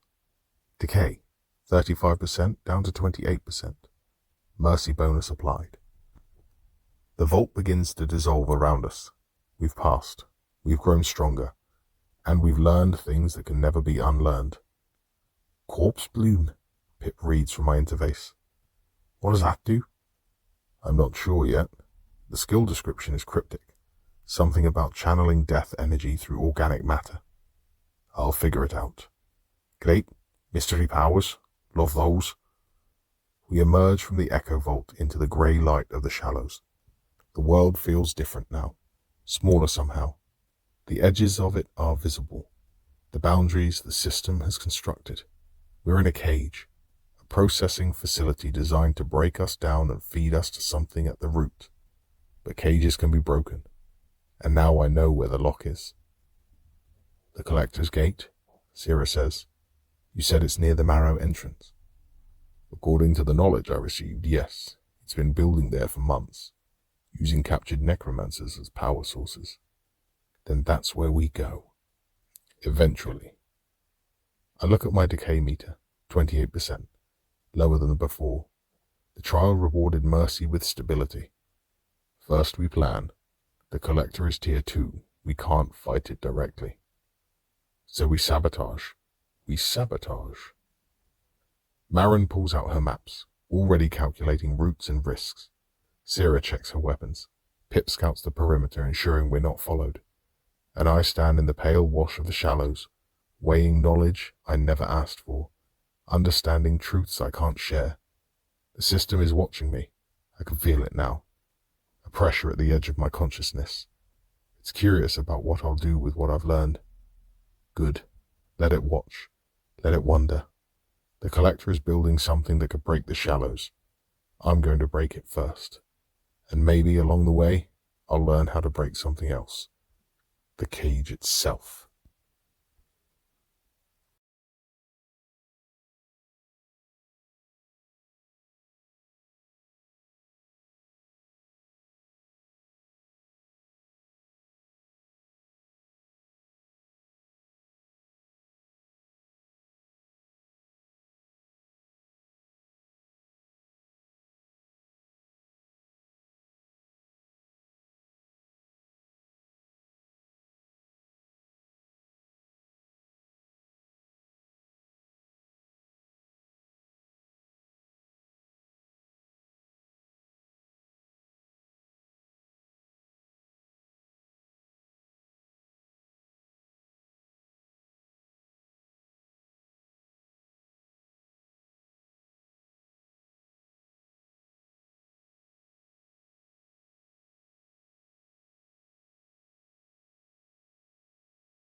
Chapter 16. The Collector's Gate. The Collector's base sprawls across the grey like a wound that refuses to heal. We observe from a ridge of calcified ruins, far enough to avoid detection, close enough to see the scale of what we're facing. The knowledge the Echo Vault gave me provides context, but context doesn't prepare you for this. "That's not a base," Marin says quietly. "That's a small city." She's not wrong. Structures rise from the nothing in patterns that suggest purpose. Barracks for bound spirits, holding areas for something I don't want to examine closely. And at the center, towering over everything else, the gate. It's beautiful in the way that catastrophes are beautiful. A tear in reality itself. Edges burning with energy that hurts to look at directly. The color isn't any color I can name. Something between violet and nothing. A shade that exists only on the boundaries between worlds. Through spirit sight, the realm barrier strains against the intrusion, the system's architecture bending under pressure it was never designed to withstand. The air here tastes different.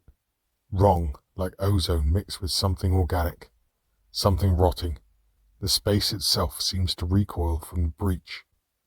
The endless nothing developing texture and form in its proximity, as if reality is trying to heal around the wound. "That's the breach," I say. "The Collector is forcing a direct path to the marrow." Without Tier 2 access, Zira's tone is flat with the weight of someone who understands what that means. Without Tier 2 access. Pip scouts closer, through our bond, invisible and careful. The information it sends back confirms my worst fears. "Dozens of bound spirits," it reports. "Maybe 100. Different levels, different types. Some are soldiers, some are just fuel." "Fuel for what?" "The gate. It's hungry, boss. Constantly consuming energy to stay open." Through our bond, Pip shares what it sees. Spirits chained to pylons surrounding the breach, their essence being drawn off in visible streams of light. Some of them are still conscious, still aware of what's happening. Their faces carry expressions I don't want to examine closely. "The ones on the pylons," I ask. "How long have they been there?" "Some look fresh. Others..." A pause. "Others look like they've forgotten they were ever anything else." I studied the patterns more closely. The gate isn't complete. The tear is unstable, flickering at the edges, requiring constant reinforcement. The Collector is feeding its spirits to keep it from closing, which means it can be disrupted. Spirit sight. Anomalous energy detected. Classification. Realm breach. Unauthorized. Decay proximity warning. Sustained exposure will accelerate decay. Current decay, 28%. "The captives," I say. "Where are they?" Pip's response comes with images. A structure near the gate, heavily guarded, containing spirits that don't move like soldiers. They move like prisoners. "Necromancers," Pip confirms. 8 of them, maybe more. Hard to tell. Some of them are far gone. Yeah, far gone. Pip's silence carries what it doesn't say. The captive necromancers aren't just imprisoned.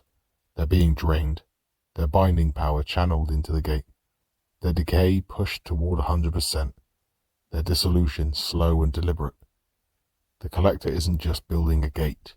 It's building a machine that runs on necromancers' souls. We retreat to safer distance and spread Marin's maps across a flat surface. "The gate requires constant energy input," I say, organizing what I know into something useful. "If we can disrupt the energy flow, the breach will collapse." "And the Collector?" Zira asks. "Level unknown, but Tier 2 minimum. We can't fight it directly. Then we sabotage. If we can get close enough." Marin traces potential routes on her map. The base has patrol patterns. Gaps exist. It's designed to keep spirits out, not invisible ones. "Pip can get through." "Maybe, but Pip can't sabotage the gate alone." I studied the layout. The gate chamber sits at the center of the base, surrounded by rings of defense. Getting in would require bypassing multiple layers of security, avoiding detection by bound spirits that exist specifically to detect intruders. Possible, not easy, not safe. The necromancers, I say, they're near the gate. So they're the power source. If we free them, the gate loses energy input. It might be enough to cause a cascade failure. Sarah goes still. You want to rescue the prisoners. I want to exploit a tactical weakness. The rescue is incidental. But you're not opposed to it. I don't answer. The truth is complicated. Pip materializes beside me, form flickering with the effort of sustained reconnaissance. Boss, the prisoners, I saw their decay levels. How bad? Most are above 80%. A couple might be past 90%. A pause. One of them is already starting to hollow. The implications settle over us. At those decay levels, the necromancers are past saving. Even if we free them, they'll dissolve within hours, days at most.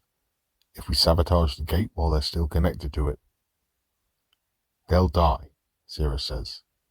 When the gate collapses, they'll die anyway soon. That doesn't make it right. No. I look away. The emptiness presses in, indifferent. It doesn't. Then why are you suggesting it? Because right and the possible aren't the same thing. My voice comes out harder than intended. We can't save them. That's not coldness. That's what's true. Sarah's jaw tightens. You sound very sure. I'm not sure of anything. The admission costs something. But I know what decay at 90% looks like. I know what happens to spirits that far gone. Silence. The nothing stretches around us, offering no comfort. The collector won't stop with the shallows, I continue. If that gate opens, it gains access to the marrow without earning Tier 2, without the limitations the system imposes. It becomes something worse than it already is. And if we stop it, we delay, maybe permanently. The energy required to breach realm barriers is immense. If we destroy this gate, it might not have the resources to build another. Sarah's hand clenches at her side, the paladin in her wars with the pragmatist. Those necromancers are people, she says. They had lives. They died and ended up here, same as us, and will not pretend their deaths do not matter. Yes, and you're willing to sacrifice them. I'm willing to acknowledge that they're already dead. The only question is whether their death accomplishes something or not. That's not a choice anyone should make. No, but someone has to make it anyway. The tension stretches. Marin watches without speaking, calculating. In life, Sarah says slowly, I was sworn protection of the innocent, defense of those who could not defend themselves. When I died, I believe those oaths died with me. Did they? I'm still here, still trying to protect people. Her hands clench at her sides. Still failing. You protected me at the Weeping Halls. You protected Pip and Marin when the Collector's agents found us. That's different. How? She doesn't answer for a long moment. When she does, her voice is quieter. Because you're the ones I can reach. The ones I can actually save. She gestures toward the distant base, towards the necromancers we both know are dying. They're already gone. I know that. I hate knowing it. So do I. The admission surprises both of us. Sarah looks at me with recognition. You hide it well, she says. 30 years of practice. Finally, Sarah looks away. I hate this place. That's the correct response. We build the plan piece by piece. Infiltration team, I say. Small, fast. Pip for scouting and ward disruption. Me for the binding work. Sarah for direct action if things go wrong. When things go wrong, Pip corrects. Because track record. Optimist. Marin spreads her maps. I'm not a combat asset. My value's in logistics. I'll provide support from here, communication, coordination, backup extraction if you need to cut your losses. If we need to run, running won't save us. Then don't need to run. Point taken. The gate chamber, I continue. It's the primary target. The binding structure will be complex, layered, probably keyed to the collector's personal signature. I'll need time to analyze it before I can disrupt it. How much time? Unknown. Minutes, hopefully. Could be longer. What if it's keyed in a way you can't bypass? Then I find another approach. Overload instead of disable. Force the system to reject itself. I trace the gate's outline on Marin's map. Every binding has weak points.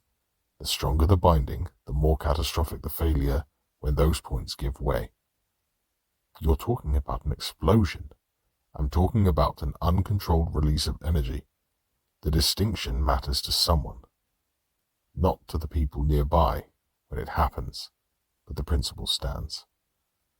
And during that time, Zira keeps away anything from killing me. Pip keeps watch.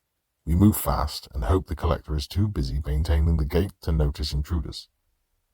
That's a lot of hoping. It's what we have. Zira checks her weapons. Movements automatic. Professional. The bound spirits? Levels? Mixed. Most are 3 to 5, some higher. The gate guardians are probably 7 or above. Manageable.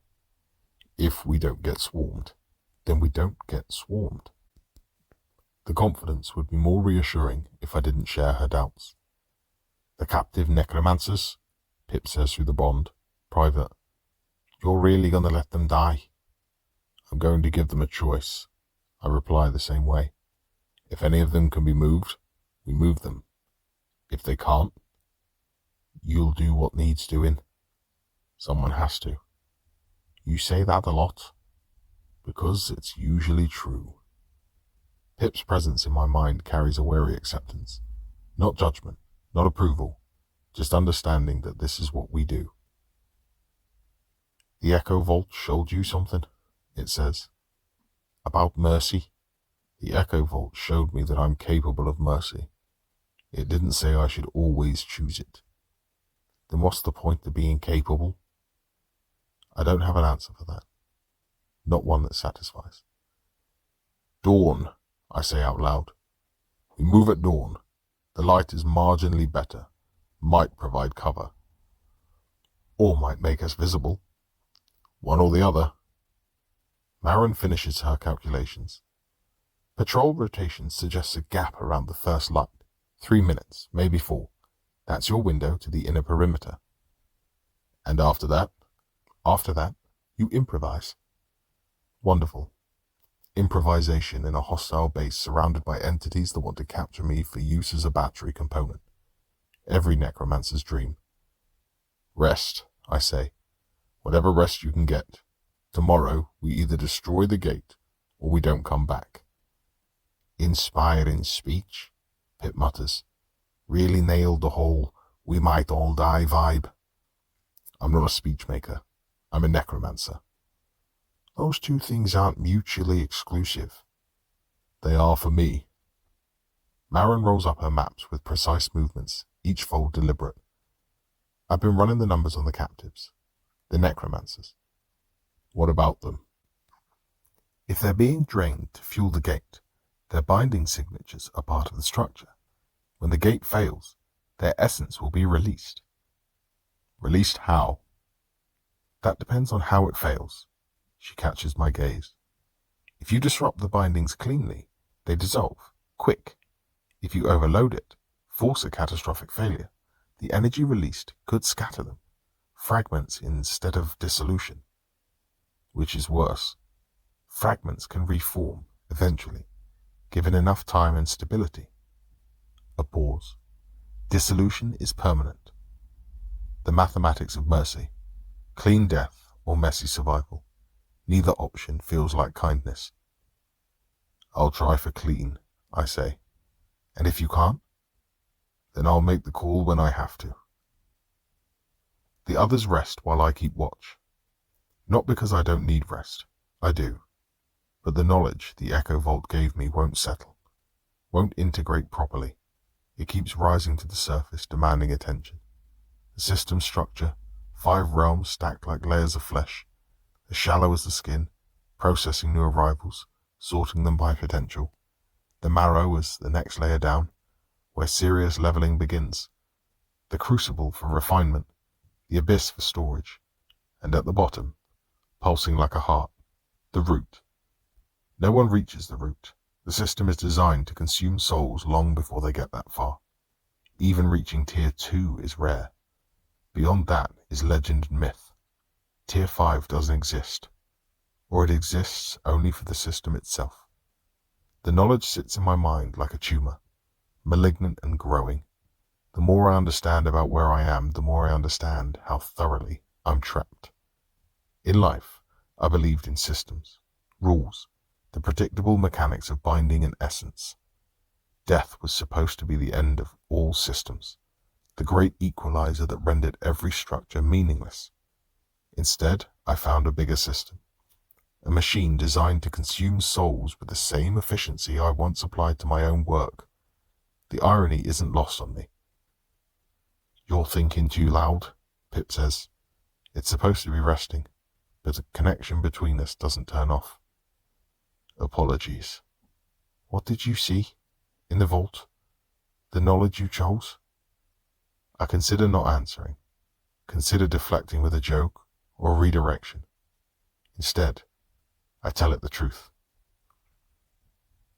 "I saw the cage we're in, the shape of it, the locks, and the locks are designed to never open." Pip sits with this. Its response bleeds across our connection. Not despair, exactly. Resignation refined into something harder. "Then we break the locks." "It's not that simple." "It's exactly that simple. We find a way or we don't. Either option requires trying." "You sound like Syrah." "Is that an insult?" "No." I look toward the paladin's rest, her form still and silent. "No, it's not." "The Collector," Pip says, "is trying to cheat, bypass the system's rules. That means the rules can be bypassed." "That means something with centuries of power and countless consumed souls thinks the rules can be bypassed. It doesn't mean it's right. It also doesn't mean it's wrong." I don't have an argument for that. The shallows stretch around us, infinite and hungry. Somewhere in that nothing, the Collector waits beside its gate, feeding spirits into a breach that might destroy everything. I wonder what it was, before it became the Collector. Every spirit here was something else once, had a life, a death, an arrival in the shadows. The Collector has been here for centuries, according to the knowledge I gained, long enough to forget whatever it used to be, long enough to become something else entirely. Is that what waits for all of us?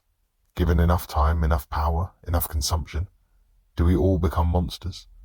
Or is the monstrosity a choice, made one compromise at a time until the original self is unrecognizable? I don't know. I'm not sure I want to. Tomorrow, we try to stop it. Tomorrow, people die because I make a choice. The echo of the vault's revelation whispers in my mind, compassion hidden beneath competence, a child guided home instead of bound. Maybe that's the answer. Not mercy always. I'm not built for that. But knowing when to save and when to sacrifice. If there's a difference between that and cruelty, I haven't found the clean line yet. I've been calculating costs my whole life. Death hasn't changed the arithmetic. "Get some rest," I tell Pip. "Tomorrow will be hard. Every day is hard here. Tomorrow will be harder." It settles into restless dormancy. The pale stretches, patient. Dawn will come eventually. Light seeps into the grey like blood into water. We gather our preparations, weapons checked, abilities ready, the plan reviewed one final time. 3 minutes to the inner perimeter, Marin confirms. After that, you're on your own. We'll manage. Famous last words. In this place, probably literally. Zira stands ready, her form solid and determined. Whatever doubts she has, she's buried them beneath purpose. The captives, she says. If we can save any of them, we try, but we don't compromise the mission. Understood. It's not agreement, it's acceptance. Good enough. Pip flickers at the edge of visibility. Already half gone, preparing to scout ahead. Readiness bleeds across our bond with fear underneath it all. Boss, it says, whatever happens in there, don't. I just wanted to say, I know. Don't say it. Saying it makes it sound like goodbye. A pause, then quieter. It might be goodbye. Then we'll say it after, when it means something. Another pause, then agreement, tinged with affection neither of us will name. We move. The descent towards the base is slow, careful, every step measured against the patrol schedules Marin calculated. The air grows warmer as we close the distance, the gate radiating heat like a furnace door left ajar. The open ground provides no cover, but the calcified ruins that dot the landscape do. We hop from shadow to shadow, structure to structure, closing the distance in increments. The smell gets worse as we approach. The same organic rot from before, stronger now, mixed with burnt essence, acrid and sharp. The gate's hunger made olfactory. The collector's base looms ahead, the gate pulsing at its heart. Bound spirits patrol in patterns Marin has mapped. Guards stand at positions we've identified. The energy connecting everything is almost visible to the naked eye now. A web of stolen power with the breach at its center, humming with a frequency I can feel in my teeth. And somewhere in that fortress of stolen souls, captive necromancers wait to die. I can't save them, I know that. But maybe I can give their deaths meaning. Maybe I can turn what the collector built into the instrument of its own destruction. Mercy when I can afford it, and when I can't, well, that's the part I don't have a neat word for. The nothing watches, the system takes notes, and we descend towards the gate. Pip goes first, invisible, unstoppable, the perfect scout. It finds the gap in the patrols, a 3-minute window exactly as Marin predicted. Bound spirits rotate past each other, attention directed outwards, never expecting a threat from the grey itself. It finds the path through the wards, old constructs, layered and complex, but designed to keep spirits in rather than out, the collector's confidence made structural. It finds a clear route to the inner perimeter. Skill active, soul snare, stand by. Corpse bloom, stand by. Death whisper, charged. And then it finds Vex. The warning hits like ice water. Danger, recognition, betrayal. Before I can react, before I can signal the others to retreat, Pip sends me what he sees. Vex standing at the infiltration point we chose. Arms crossed, smile wide, the confidence of someone who knew exactly where we'd be and when we'd be there. Graves, he says through whatever communication channel he's using. His voice carries across the distance, amplified by the collector's power. I was wondering when you'd come. The trap is sprung. The game changes. Zira's hands move to her weapon.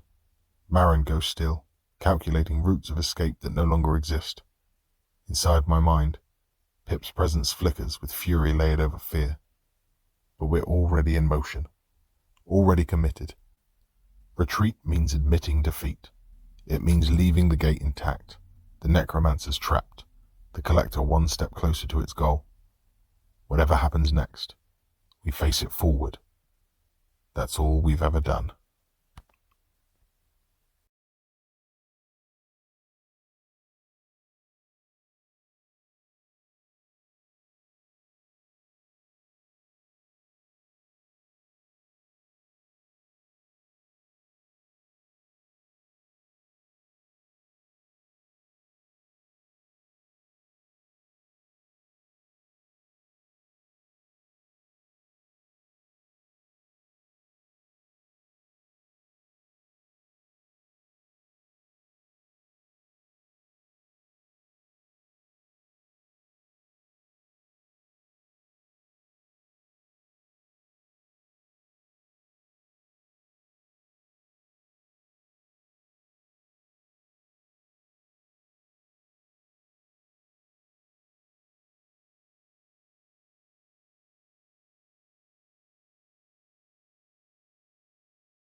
Chapter 17. Into the Maw. Vex's smile hasn't changed since life. That's the thing about traitors. They always look exactly like they did before they betrayed you. Same face, same mannerisms, same carefully constructed appearance of trustworthiness. He stands at the infiltration point, arms crossed, waiting, not attacking, not calling for guards, just waiting, like a cat watching a mouse discover the trap. The pale light catches his form in unflattering ways. He looks thinner than I remember, essence stretched across a frame that's been consuming more power than it can sustain. The collector's gifts have costs. It seems even traitors pay eventually. The smell here is worse than outside. Burnt essence and something organic underneath, like meat left too long in the sun. The gate's influence, maybe, or just the accumulated residue of everything the collector has consumed. "You could have run," he says. "After the Echo Vault, the collector expected you to run." I'm not the running type. "No, you're the stubborn type. The kind that walks into obvious danger because you think you're clever enough to walk back out." Am I wrong? "Usually, no." His smile widens. "Tonight, maybe." Sierra moves to flank him. He doesn't react, doesn't acknowledge the threat. "I wouldn't," he says. "The collector gave me something, a signal. One thought from me and every bound spirit in this base converges on your location." Then why haven't you signaled? Pride flickers across his expression, chased by uncertainty he can't quite hide. "The collector wants to see what you'll do. It's watching this conversation right now." He uncrosses his arms. "A test for both of us. If I can turn you, I advance. If I have to call for help, I've failed." So this is about your career. "This is about survival. Same as everything." He gestures at the base around us. "The collector made me an offer. Real power. The kind you can't get from grinding trials like a good little spirit." And what did the offer cost? "Everything I had, which, let's be honest, wasn't much." He gestures at the base around us. "This place is the future. The system pretends to offer progression, but it's a lie. The only real path forward is power taken, not earned. The collector is going to destroy the shallows. The collector is going to transcend the shallows. There's a difference." "Not for everyone who lives here." "Since when do you care about everyone?" Vex takes a step closer. "You're a necromancer. We bind spirits. We use them. We don't weep over collateral damage." "That's what you think I am." "That's what you were in life. I've heard the stories." His eyes glitter. "Graves the efficient, Graves the practical. Never bound a spirit he couldn't use. Never wasted power on sentiment." The accusations land because it's partly true. I was that person once. Professional, detached, efficient to the point of cruelty. People change. Do they? Or do they just find better lies to tell themselves? At the edge of my awareness, Pip's presence flickers. It's hidden nearby, watching, waiting for my signal. "What do you want, Vex?" "I want to give you the same offer the collector gave me. Join us. Your skills are valuable. Your understanding of bindings is unique. Together, we could be more than lieutenants. We could be partners." "Partners in what?" "In what comes after. When the gate opens and the collector ascends to the marrow, it will need people to manage the shallows, people who understand how things work." He spreads his hands. "That could be us." "And Sarah? Pip? Marin?" "Acceptable losses. Or, if you prefer, they could live. The collector doesn't care about ordinary spirits, only about those with potential. I look at him, at the necromancer I almost understood, almost sympathized with, before I realized what he was. No. The word hangs in the air between us. No. Vex's smile falters. You'd rather die than I'd rather fight. There's a difference. I send the signal. Pip strikes from concealment, a blur of motion that catches Vex off guard. Not enough to hurt him, but enough to distract. Sierra moves. I move. The trap reverses. Vex recovers fast, faster than I expected. The collector's enhancement shows in the way he moves, the power that crackles around his form. He's stronger than he was, stronger than me, maybe. But strength isn't everything. Soul snare, I whisper, and the binding energy lashes out. Vex counters with his own technique, a shield of stolen spirit that absorbs my attack. The collector has given him resources, bodies to burn. You can't beat me, he says. Not anymore. I've ascended past your level. Then why aren't you signaling your master? The question catches him. For a moment, uncertainty flickers across his face. Because I want to beat you myself. Prove I made the right choice. That's not confidence. That's doubt. I don't doubt. You doubted enough to give me a chance to join.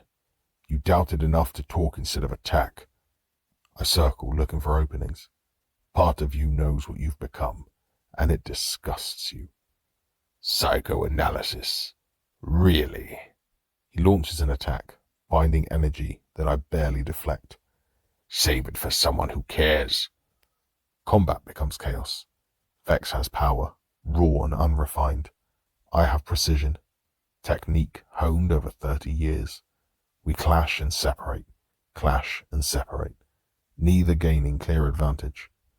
The air between us crackles with discharged energy, each burst leaving a tingling numbness across my knuckles like frostbite. Each exchange leaves traces, scorch marks on the ashen ground, residual binding threads that dissolve seconds after forming. My hands ache from channeling more power than I should, and the decay ticks upwards with every technique I deploy. Sierra tries to intervene. Vex drives her back with a wave of force that sends her tumbling across the hard ground, her armor scraping against calcified stone. Pip strikes again, goes for the eyes. Vex swats it aside like a mosquito, but its determination blazes through our connection. Not fear, frustration at being unable to help. Just me and him, necromancer against necromancer. The way it was always going to end. You could have been great, Vex says. I could have been you. I dodge his strike. That's not the future I want. What's so wrong with wanting to survive? Nothing. Everything depends on what you're willing to destroy to do it. The opening appears, a gap in his defense, created by overconfidence, by the need to prove himself. It's small, a fraction of a second where his attention splits between maintaining his shield and preparing his next attack. In life, I would have hesitated, calculated, made certain. In death, certainty is a luxury I can't afford. Death whisper strikes at full power. Vex screams, not pain, the shock of having his mind laid bare for one moment. What's inside him lies exposed. Loneliness so deep it feels like drowning. Everything else, the ambition, the betrayal, just noise on top of that void. He made his choice because he was scared, because the collector offered certainty when everything else was chaos. I understand him perfectly, and I still have to stop him. Soul snare catches him while he's reeling. The binding wraps around his essence, locks down his abilities, turns his power against itself. No, he struggles, but the binding holds. You can't. I can. I just did. The collector will. The collector isn't here. I tighten the binding.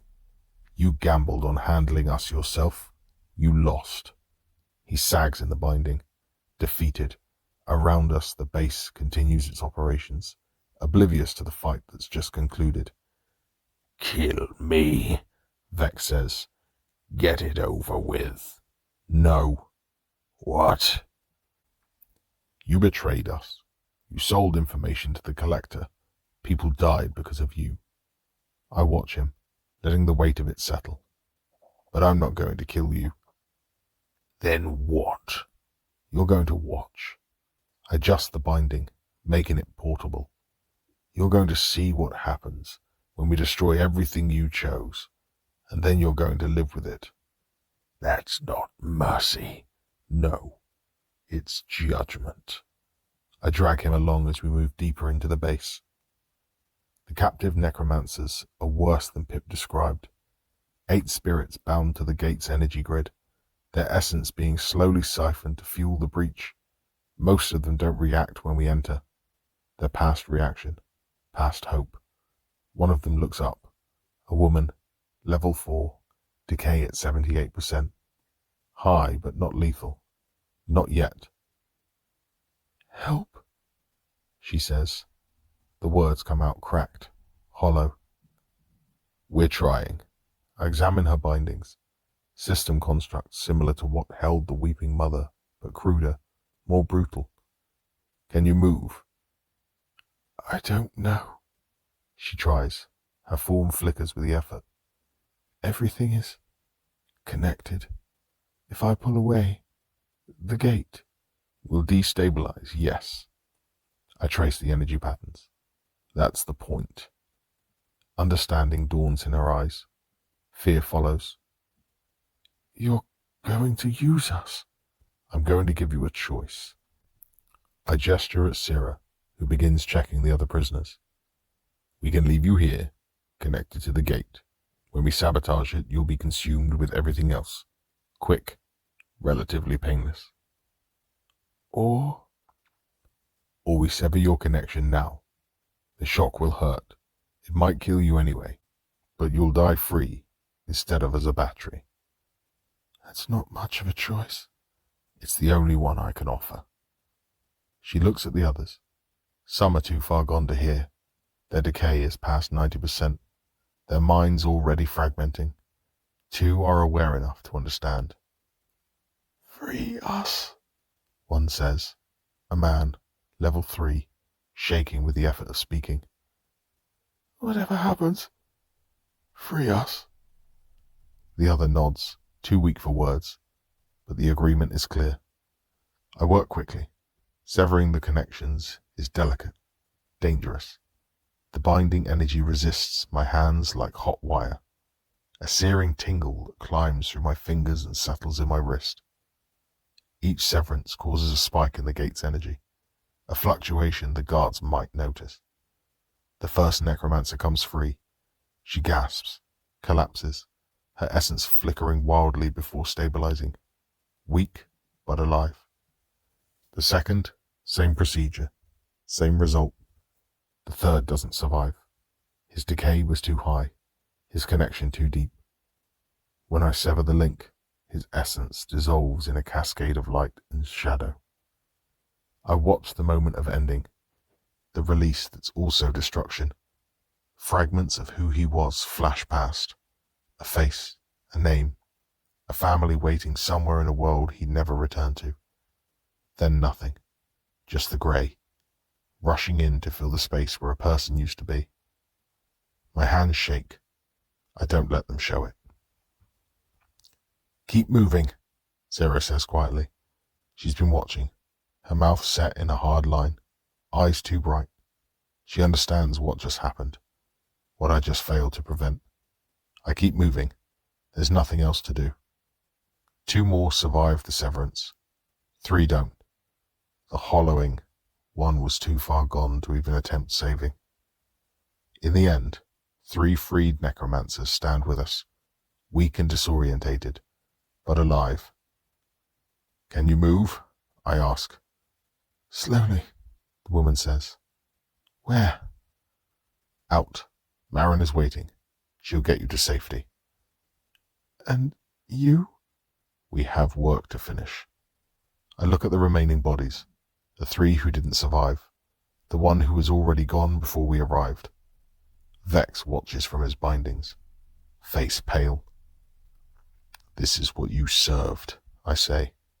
This is what your choice created. I didn't know. Yes, you did. You just didn't care. I turn my back on him and move towards the gate chamber.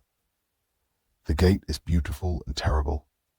Up close, the breach pulses with energy that exists between dimensions. The light it casts isn't light at all, more like an absence that burns. Heat bleeds from its edges, a dry fever warmth that prickles against my essence like standing too close to a furnace. The sound is worse, a low thrum that vibrates through my essence, through my bones, through whatever passes for bones in this place. It's the sound of reality complaining. The air near it tastes of iron and something acrid, like licking a battery. Through spirit sight, the realm barrier strains, reality itself fighting against the intrusion. The barrier looks like skin stretched too tight over a wound, thin and translucent in places, ready to tear. If this thing fully opens, everything in the shallows will feel it. The system doesn't tolerate violations of its structure. Whatever happens to the collector, the backlash will destroy everything nearby. That's our target, I say. It's huge. Pip's voice carries awe and fear in equal measure. Size doesn't matter. Structure does. I examine the binding patterns that hold the breaches stable. The collector built this using necromancer power. Necromancer power can disrupt it. How? I overload the stabilizers. The breach becomes unstable. The system responds. And what happens to us? We run fast. Sierra positions herself at the chamber entrance, watching for guards. The bound spirits outside continue their patrols, oblivious for now. How long do you need? Minutes. Maybe less if I'm lucky. Be lucky. I reach for the gate structure. The energy patterns are familiar. Variations on techniques I've used my whole life. The scale is different. The power source horrifying, but the principle remains. Find the seams, disrupt the flow, accept the backlash. I begin. The gate resists immediately. The collector's design is robust, layered with protections I have to peel away one by one. Each layer costs anima. Each cost registers as decay. Decay, 28% up to 32%. Corruption accumulating. I push through. The first stabilizer falls. The gate flickers. Somewhere in the base, something notices. Through the bond, Pip reports movements. Guards incoming. Multiple. How many? Enough. I work faster. The second stabilizer. The third. Each one releases energy that flows back into the breach, destabilizing it further. Decay, 32% to 38%. Warning, corruption rate increasing. Combat sounds from the entrance. Sierra engaging the first wave of guards. Bound spirits, level 4 to 5, falling to her blade. Hurry! The words come out ragged, breathless. I'm hurrying, but the gate's defenses are deeper than expected, more complex. The collector has been building this for centuries. It knows what it's doing. Fourth stabilizer. Fifth. The breach starts to pulse erratically. Edges fraying. Decay, 38% to 40%. Elevated corruption risk. Graves? Pip's warning comes urgent. Something big. Level 12 at least, coming this way. Level 12. That's not a guard. That's the collector, I say. The massive presence approaches like a wave, like a tide, like something ancient and hungry that's finally noticed the rats in its walls. I need more time.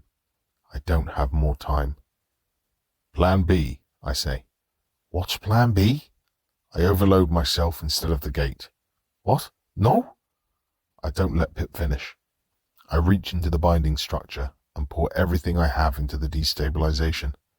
Not controlled, not careful, just power, raw and desperate. The gate screams. Warning, critical anima expenditure. Warning, decay spike detected. Decay, 40% up to 67%. Severe corruption risk.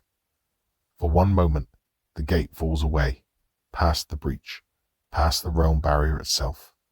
Something vast looks back. Not the collector. Something behind everything. Pulsing, ancient, aware. The system. It sees me. Its attention lands like a weight, like a judgment, like the moment before a verdict. Then the gate explodes. The sound hits first. Not a boom, a tearing, like reality itself being ripped apart. Then the light, then the force. Energy cascades outwards in waves that knock me off my feet, that send Sira tumbling, that scatter bound spirits like leaves in a storm. The air tastes like copper and lightning. The collector's presence nearby screams, not in words, but in concepts. Rage, loss, something it spent centuries building destroyed in seconds. Run! Sira grabs my arm and drags me upright. Now!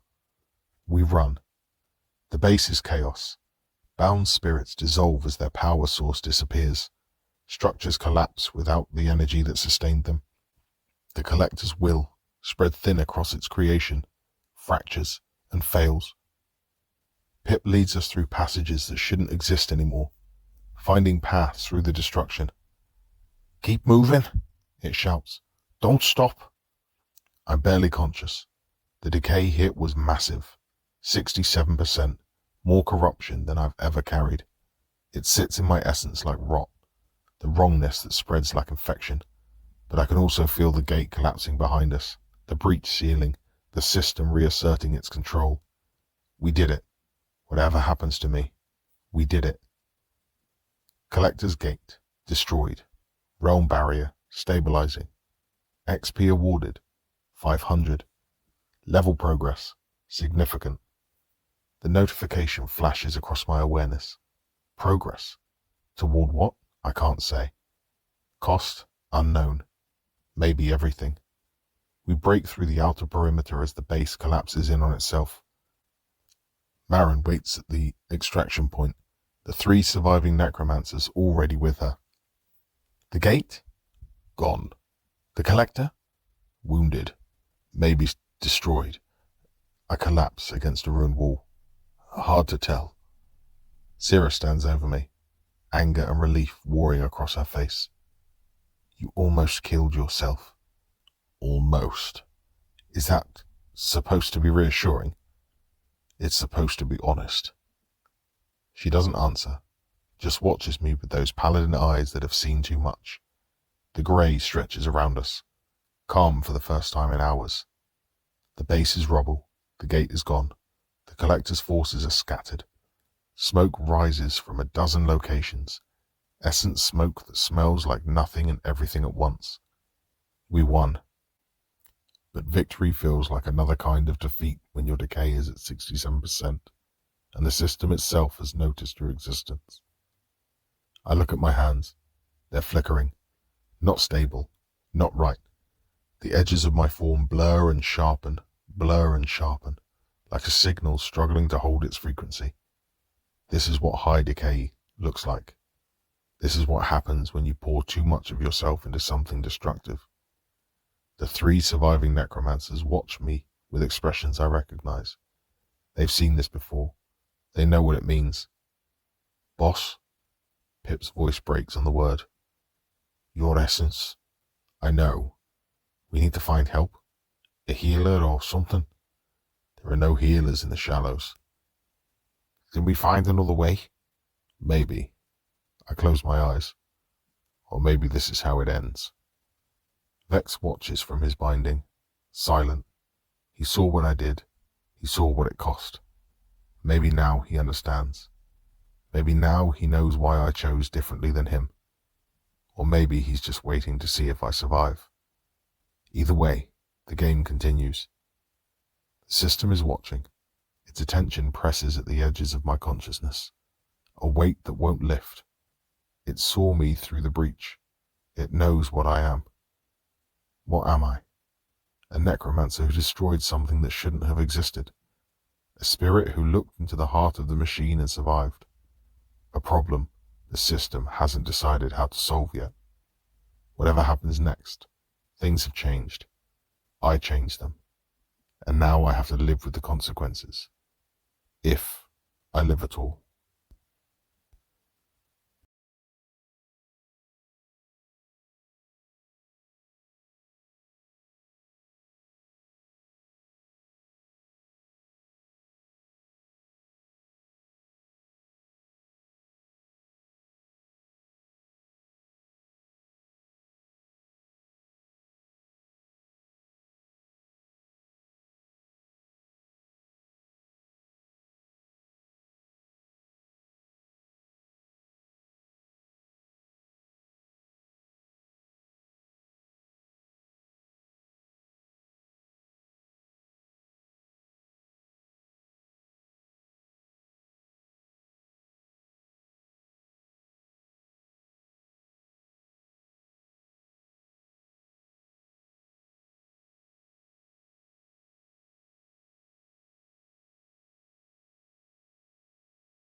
Chapter 18. The Collector. The explosion should have killed us. It didn't.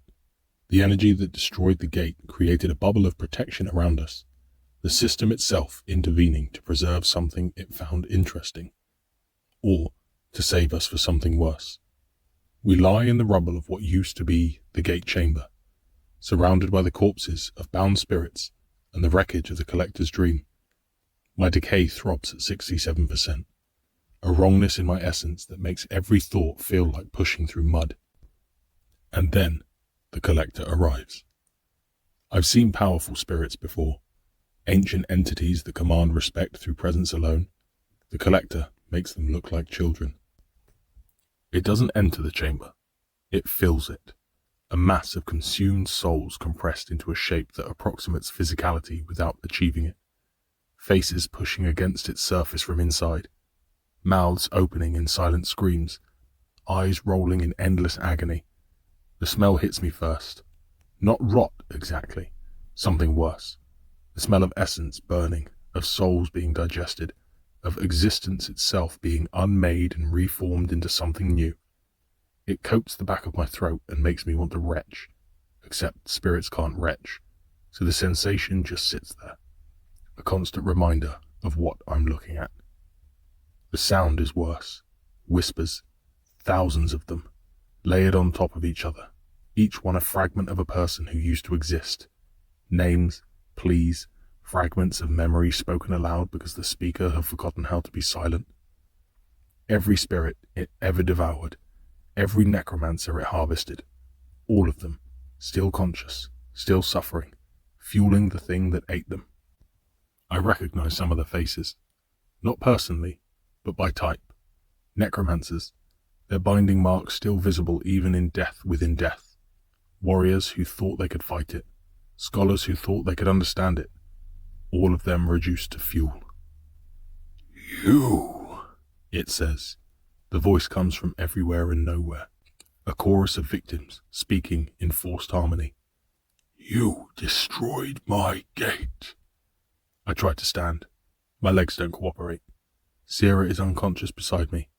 Pip flickers at the edge of visibility, too damaged to materialize properly. I'm alone. You're still here, I say.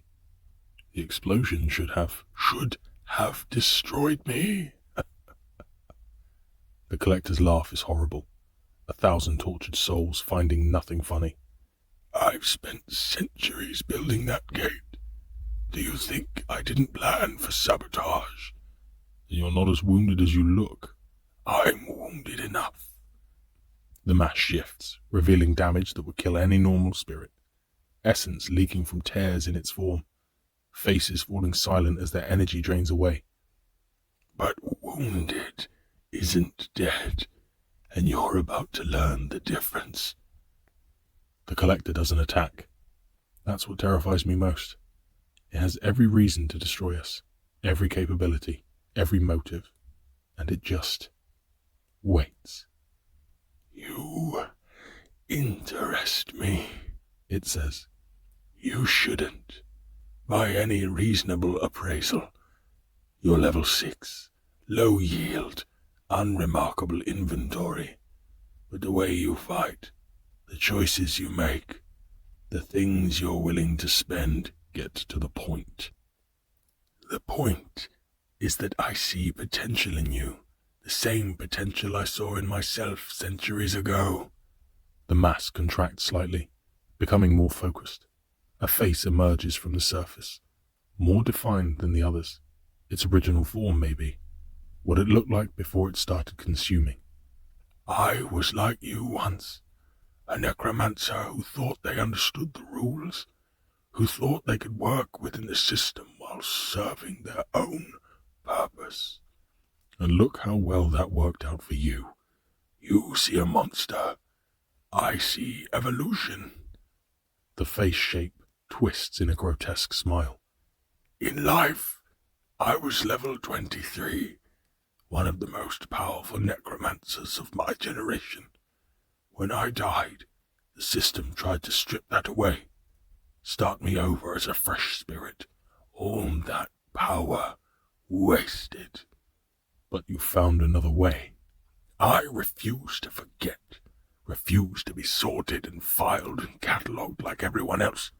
The faces you see, the souls I've consumed, they're not victims. They're building blocks. Each one adds to what I am, makes me more than the system intended.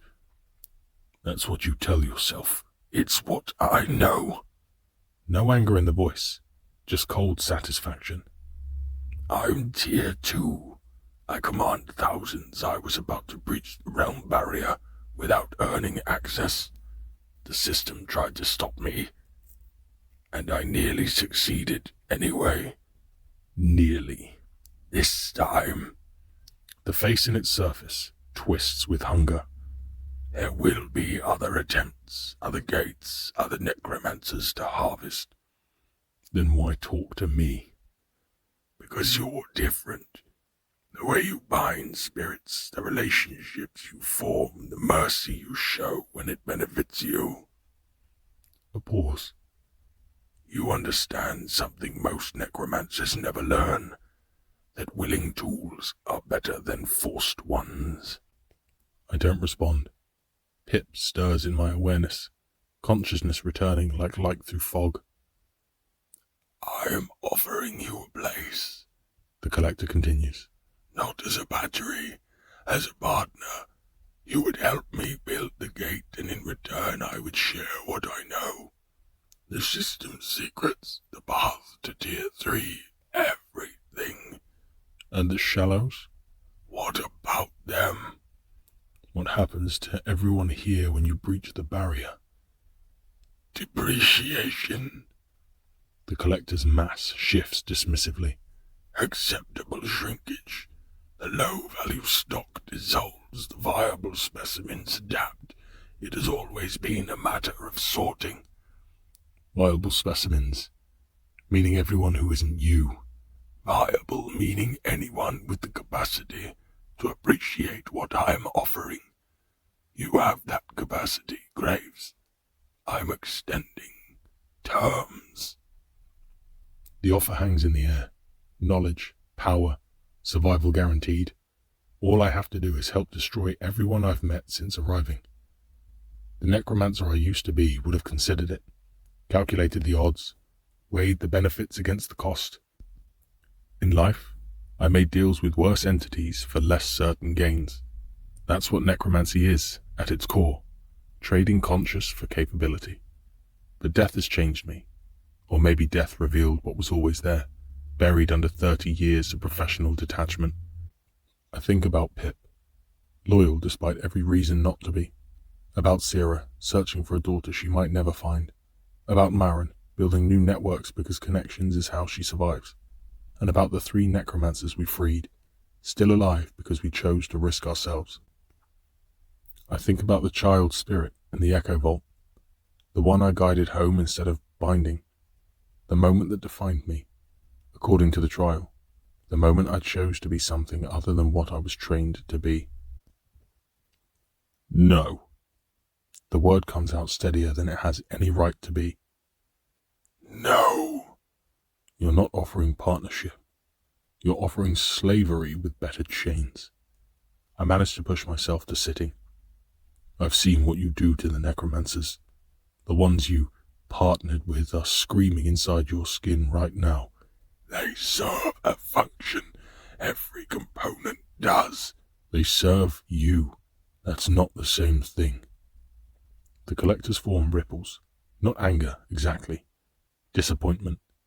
You're making a mistake. The system will grind you down eventually. Everyone breaks, everyone falls. The only question is whether you do it on your terms or on someone else's. Then I'll do it on mine. You already are. The collector's voice drops to pity. Genuine, condescending pity. The decay in your essence, 67%. The corruption is already eating you in a few weeks, a few months at most.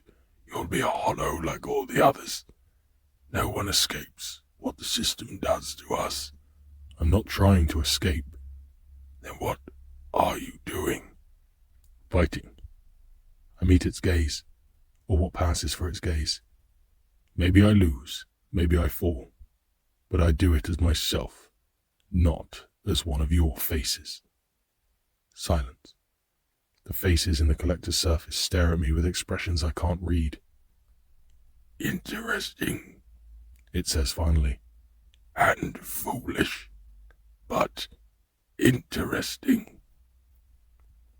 The attack comes from behind. Sierra wasn't unconscious. She was waiting, gathering strength, looking for the moment when the collector was focused elsewhere. Paladin training, I realize. Play dead until you can strike. Make them think you're helpless until you're not. Her blade catches the massive spirit across what might be its back, cutting deep into essence that screams as it separates. The wound doesn't bleed exactly. It leaks.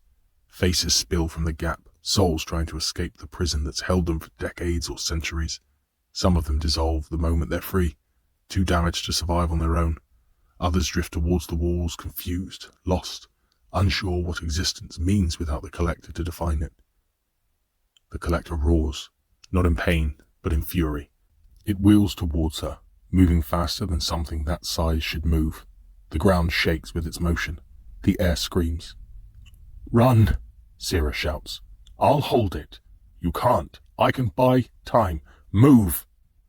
Her blade flashes again, carving another wound. More souls spill free. The collector's form destabilizes, shrinks slightly, loses coherence before pulling itself back together through what looks like sheer will. I move, not because I want to abandon her, but because I recognize the truth in what she says. I'm damaged, weakened. If I stay, we both die. Pip materializes beside me, barely visible. Boss, wait. Help her. Distract it. I can barely do what you can. It disappears into the chaos of combat. Fear and determination bleed across our connection. Willingness to die for people it barely knows. Loyalty. Real loyalty. Freely given. The collector was wrong about willing tools. They're not better because they're more efficient. They're better because they choose. A choice means something. Has to mean something. Otherwise, what's the point of any of this? I reach the edge of the chamber. Behind me, the sound of combat intensifies. Sierra fighting something she can't beat. Her blade singing through essence that screams when it separates. Pip harassing it from angles it can't predict. A ghost's ghost. Barely visible, but impossible to ignore. The collector's attention split between them. It can't focus, can't coordinate. For all its power, it wasn't built for this kind of fight. It was built to consume, not defend. And in my hands, the last reserve of my anima, gathered for one final act. Not combat. Something worse. Something the collector never considered because it never learned to think beyond domination. Truth. I pour everything into the breach. Not the gate is gone. But the wound it left in the realm barrier is still there, still leaking energy, still threatening to destabilize. I don't try to seal it. I don't have the power. Instead, I force it open wider. Just for a moment, just long enough to see. The system responds. Energy crashes through me like a wave, like a judgment, like the attention of something so vast that my mind can barely absorb it. The 5 realms stack before me like layers of the body. The shallows as a skin, thin and sensitive, filtering everything that it touches. The marrow as muscle, dense with activity, spirits working and fighting and growing without knowing why. The crucible as bone, hard and structural, giving shape to everything above it. The abyss as organ, converting and storing and refining. The root as heart. The root pulses, more felt than seen. A rhythm that underlies everything, that drives the circulation of souls through the system like blood through a body. And at the center of everything, pulsing with ancient hunger, the thing that built this prison. It's not a program. It's not a construct. It's alive, vast, patient, hungry, in a way that transcends physical need. It doesn't want souls the way a predator wants prey. It wants them the way a heart wants blood, as fuel, as function, as the substance that keeps it existing. The system is alive, and it's been feeding on us since the moment we died. More comes, fragments, glimpses, the history of this place stretching back to times before human memory, the system growing, evolving, learning to harvest more efficiently. The spirits it has consumed numbered in the billions. Civilizations of dead it has ground down and forgotten. The glimpse lasts less than a second. Any longer and my mind would shatter. But in that second, I understand everything. The decay isn't corruption, it's proximity to truth. The more you understand about this place, the more the system has to work to keep you contained. The hollowing that everyone fears, the disillusion that claims spirits who push too hard. It's not degradation. It's the system erasing what you've learned, wiping the slate so you can be fed through again. The tier system isn't progression, it's filtering. The strong are sorted upwards, not because they deserve advancement, but because they're more useful at deeper levels. The trials aren't tests of worthiness, they're calibration. The system learning exactly what each soul can provide. And the route, the place no one reaches, isn't a destination. It's where the system lives, where it has always lived, where it will live until something destroys it or until it consumes everything. We're not spirits being tested, we're livestock being sorted. Livestock. The word doesn't sit in my mind, it burrows, hooks in like a parasite and starts feeding, and everything I thought I understood about this place reshapes itself around that single, annihilating syllable. My essence flickers, not a metaphor. The edges of my form stutter and blur, coherence falling for half a second that stretches into something vast and airless. My hands. I look at my hands and they're not there. Then they are. Then the fingers belong to someone else. Then they're mine again. The room tilts. The breach tilts. Everything tilts around the axis of that word. Livestock. I try to speak and nothing comes out. My mouth opens and there is just the absence of sound. The absence of anything worth saying in the face of this. What do you say? What words exist for the moment you realize the universe has been eating you? That every trial was a taste test, that every level gained was a fattening.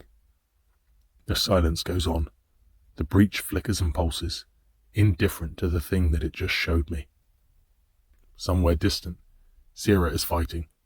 The sound reaches me as though it's traveling through deep water, muffled and wrong, belonging to a version of reality I no longer fully inhabit. My essence convulses. A shudder runs through the core of what I am. Not cold, not pain, but the spirit equivalent of nausea. The knowledge is too large. It sits in my chest like a stone dropped into a shallow pond, and the ripples have nowhere to go. So they just bounce and interfere and create a churning that won't stop. Billions of souls, processed, sorted, consumed, not as punishment, not as justice, as agriculture. I think about Pip, about the connection between us, the thing I thought meant something. Does the system factor that in? Is loyalty just another seasoning? I think about the child's spirit in the Echo Vault, the one I freed. Did it matter? Did any of it matter? Or was I just a slightly more interesting crop rotation? Livestock. The word keeps burrowing. Minutes pass, maybe longer. My legs give out and I'm on the ground, and I don't remember falling. The breach's light paints my flickering form in colour that have no names. And the truth keeps trying to finish itself in my mind, and I keep trying to let it, and failing because the human part of me, the part that died and kept going, refuses to accept the scale of what I've seen. Not hundreds, not thousands, billions, civilizations of the dead, harvested and forgotten. The system didn't build a prison, it built a farm, and we've been congratulating ourselves on the quality of the fencing. The breach snaps closed. The energy backlash sends me flying across the chamber. Decay, 67%. System attention, elevated. Warning, you have been noticed. The collector is screaming. The breach closure did something to it. It severed connections it needed, disrupted patterns it relied on. Its massive form wavers, faces going silent in waves. What did you do? It turns toward me, wounded, furious. What did you see? The word rises in my throat, unbidden. Livestock. I swallow it back down. It tastes like bile. Everything. My legs shake beneath me, threatening to give way. I saw what you're trying to become. and I saw why the system lets you try. The system fears me. The system is using you, same as it uses everything. I backed towards the exit, one slow step at a time. You'll never reach the root. You'll never transcend. The system doesn't let anyone transcend. It just keeps moving the goal. You're lying. Am I? Think about it. Another step back. Keep talking. Keep it focused on me instead of Sarah. You've been at this for centuries. How many gates have you built? How many times have you been close to success? The collector's form trembles. Something in its mass of faces shifts, remembering. 3 times, I continue, maybe more. Each time something went wrong, something unexpected, a saboteur who shouldn't have known about your plans, a weakness in the design that appeared at the last moment, the system intervening in ways that seemed like bad luck. How do you know that? Because that's how it works. The system breaks you when you get too strong.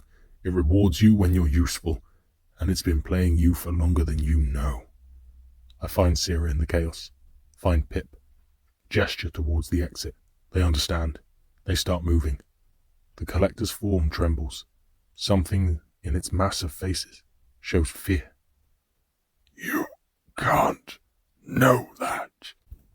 I just looked through the barrier. I saw what was on the other side. I reached the exit. The system knows I saw. It's probably deciding what to do about me right now. Then you're dead. Maybe, but not by your hand. We run. The corridors collapse behind us, structures losing coherence as the collector's attention fragments, stone and bone and compressed essence falling inward, burying everything it took centuries to build. Bound spirits dissolve as we pass, their bindings severed when the master that held them lost focus. Some of them reach toward us, grateful or confused or simply lost. We can't stop, can't help, can only keep moving while the world tears itself apart. Pip scouts ahead through our bond, finding paths that won't collapse, doors that haven't sealed, routes that lead towards the grey instead of deeper into the base. Sarah supports me when my legs give out. Her grip, warm and solid against the numbing cold that spread through my essence since the breach. I support her when her wounds catch up with her. Neither of us comments on the exchange. It just happens. Out into the grey, where Marin waits with the survivors. Her face goes pale when she sees our condition. Go, I say. Fast, far, whatever happens, don't stop. We don't stop. Behind us, the collector's base crumbles. The thing that ruled this corner of the shallows for centuries is wounded, maybe dying. Its power broken by a level 6 necromancer with more stubbornness than sense. Just another piece of livestock that kicked its way out of the pen. The thought ambushes me as I stumble, and Sarah catches my arm without comment. And somewhere, beyond everything, the system watches. It knows what I saw. It knows I understand things no one in the shallows is supposed to understand. The question is, what it decides to do about it. Level up. 5 to 6. New skill unlocked. Veil walk. Rank F. Description. Step briefly into the space between realms. Warning. Decay at 67%. Elevated corruption risk. Warning. System attention elevated. Monitoring intensified. I read the notification without absorbing it. Level 6. New skill. Progress. Veil walk. The ability to step between realms. The system gave me a skill based on what I did, what I learned, what I saw. Is that a reward or punishment? A tool or a trap? Progress towards what? A truth that drives you mad? A cage that just gets smaller the more you understand it? A fatter cut of meat for the thing at the root? The decay throbs in my essence, a constant reminder of how close I am to losing myself. 67%. More than half corrupted by the system's measure. More than half aware by my own. But losing myself to what? The hollow state, where you forget everything? Or the truth, where you remember too much? I've seen spirits hollow. I've seen what happens when decay reaches 100%. and the essence can't maintain coherence anymore. They don't die, exactly. They become something simpler, something the system can use without resistance. Is that what the system wants for me? Or is there something else waiting at the edge of dissolution? The system wants me to be afraid, wants me to think decay is corruption, is failure, is something to avoid. What if it's not? What if it's just measurement, proximity to truth? I almost laugh. I definitely don't cry. The grey swallows the horizon in every direction, infinite and hungry. Somewhere in that nothing, the collector licks its wounds and plots revenge. Somewhere deeper, the system logs what it learnt about me. And somewhere at the root of everything, something ancient stirs in its sleep. The game is larger than I knew, but now I know, and that changes everything.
Chapter 19.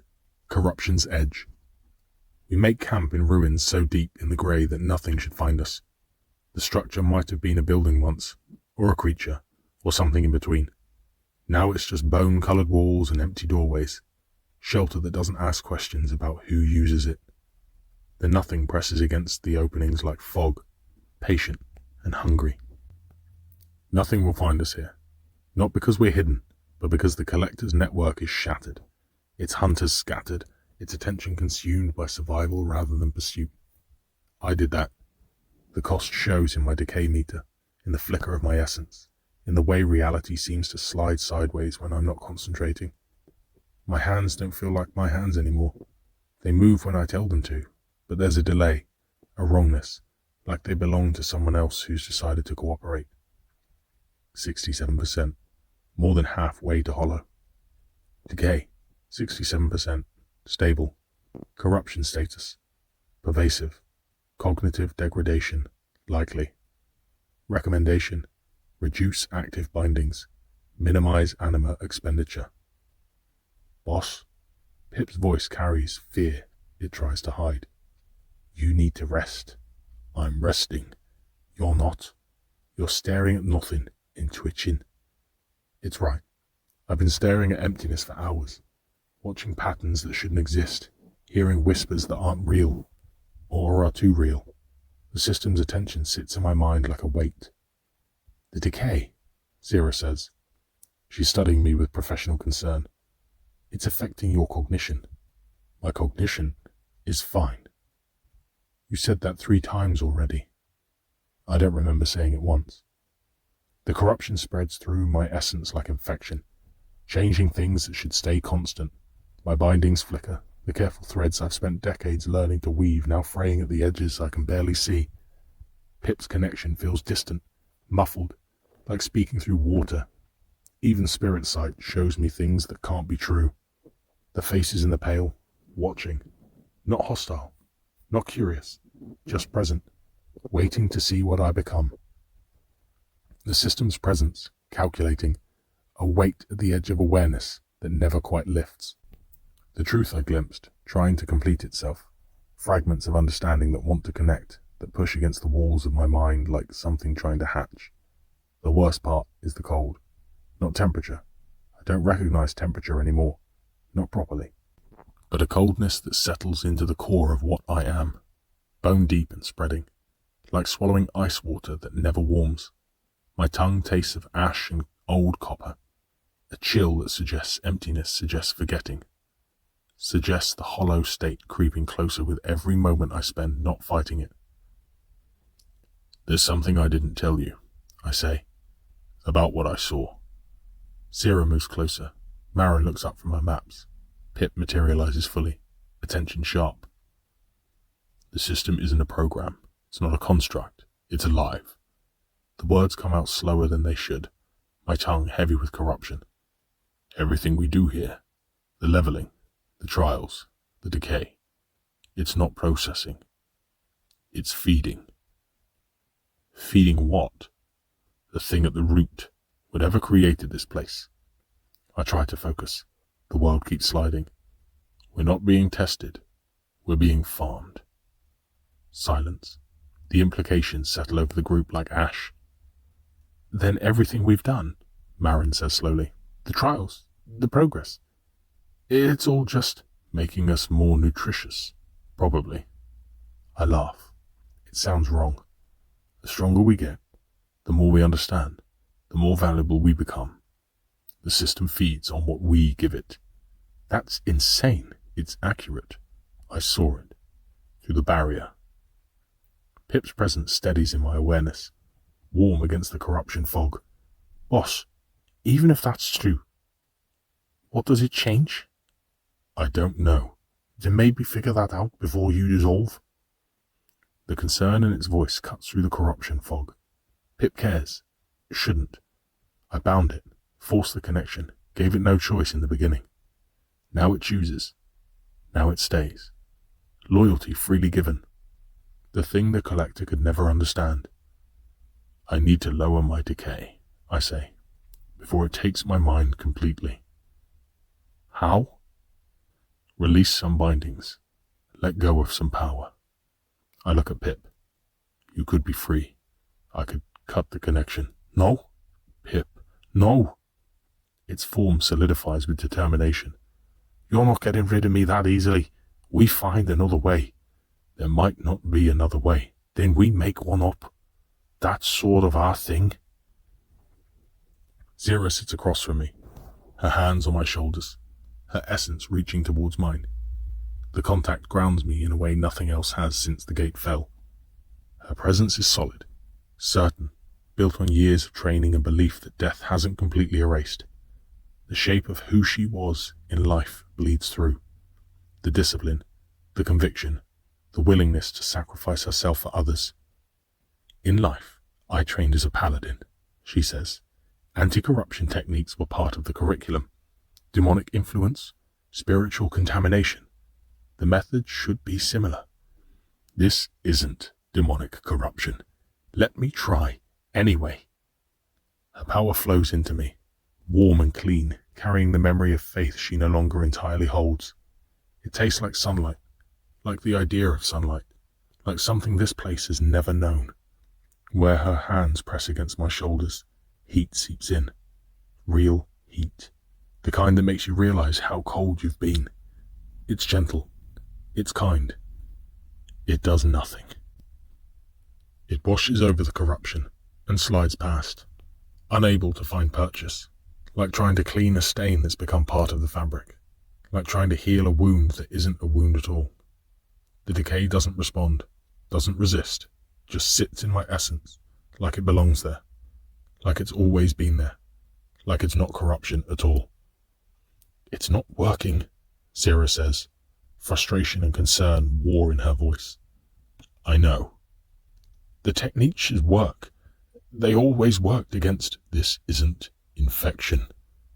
The understanding lands through the fog. The decay isn't something that got into me. It's something I'm becoming. What do you mean? The system doesn't corrupt from outside. It transforms from inside. The terrible truth of it settles into my bones.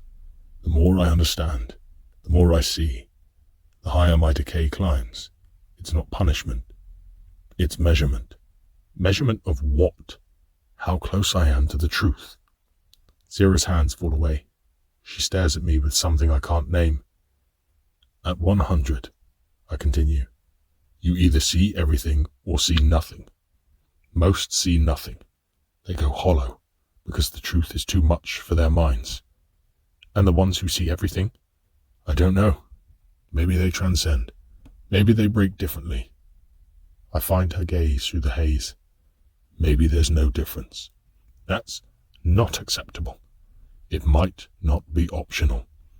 Everything is optional. Her jaw sets, and there she is, the paladin she was, the woman who stood against darkness because someone had to. You saved me from my own broken faith. You gave the weeping mother peace. You destroyed the collector's work. You don't get to give up now.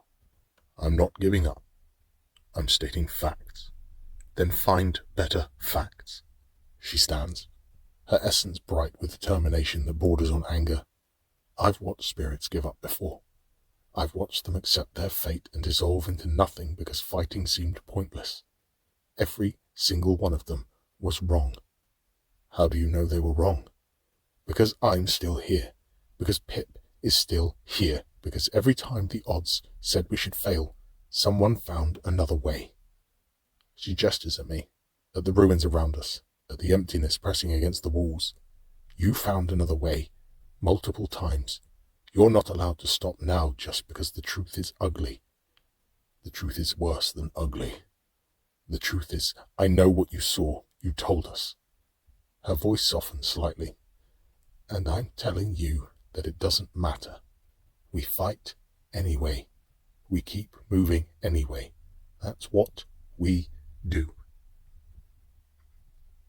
Night in the grey is the same as day, but darker. The others sleep in the ruins, their forms dim in the no light. Zira curls against a wall, her essence still bright even at rest. Marin has positioned herself near the doorway, merchant instincts turning her into a sentry even in sleep. Pip hovers nearby, not quite resting, not quite watching, existing in that space that spirits occupy when they're worried about their bond partners. I keep watch because I can't sleep. The decay won't let me. Every time I close my eyes, the system's architecture burns behind my lids. The 5 realms, the hungry thing at the root, the truth that keeps trying to complete itself in my mind.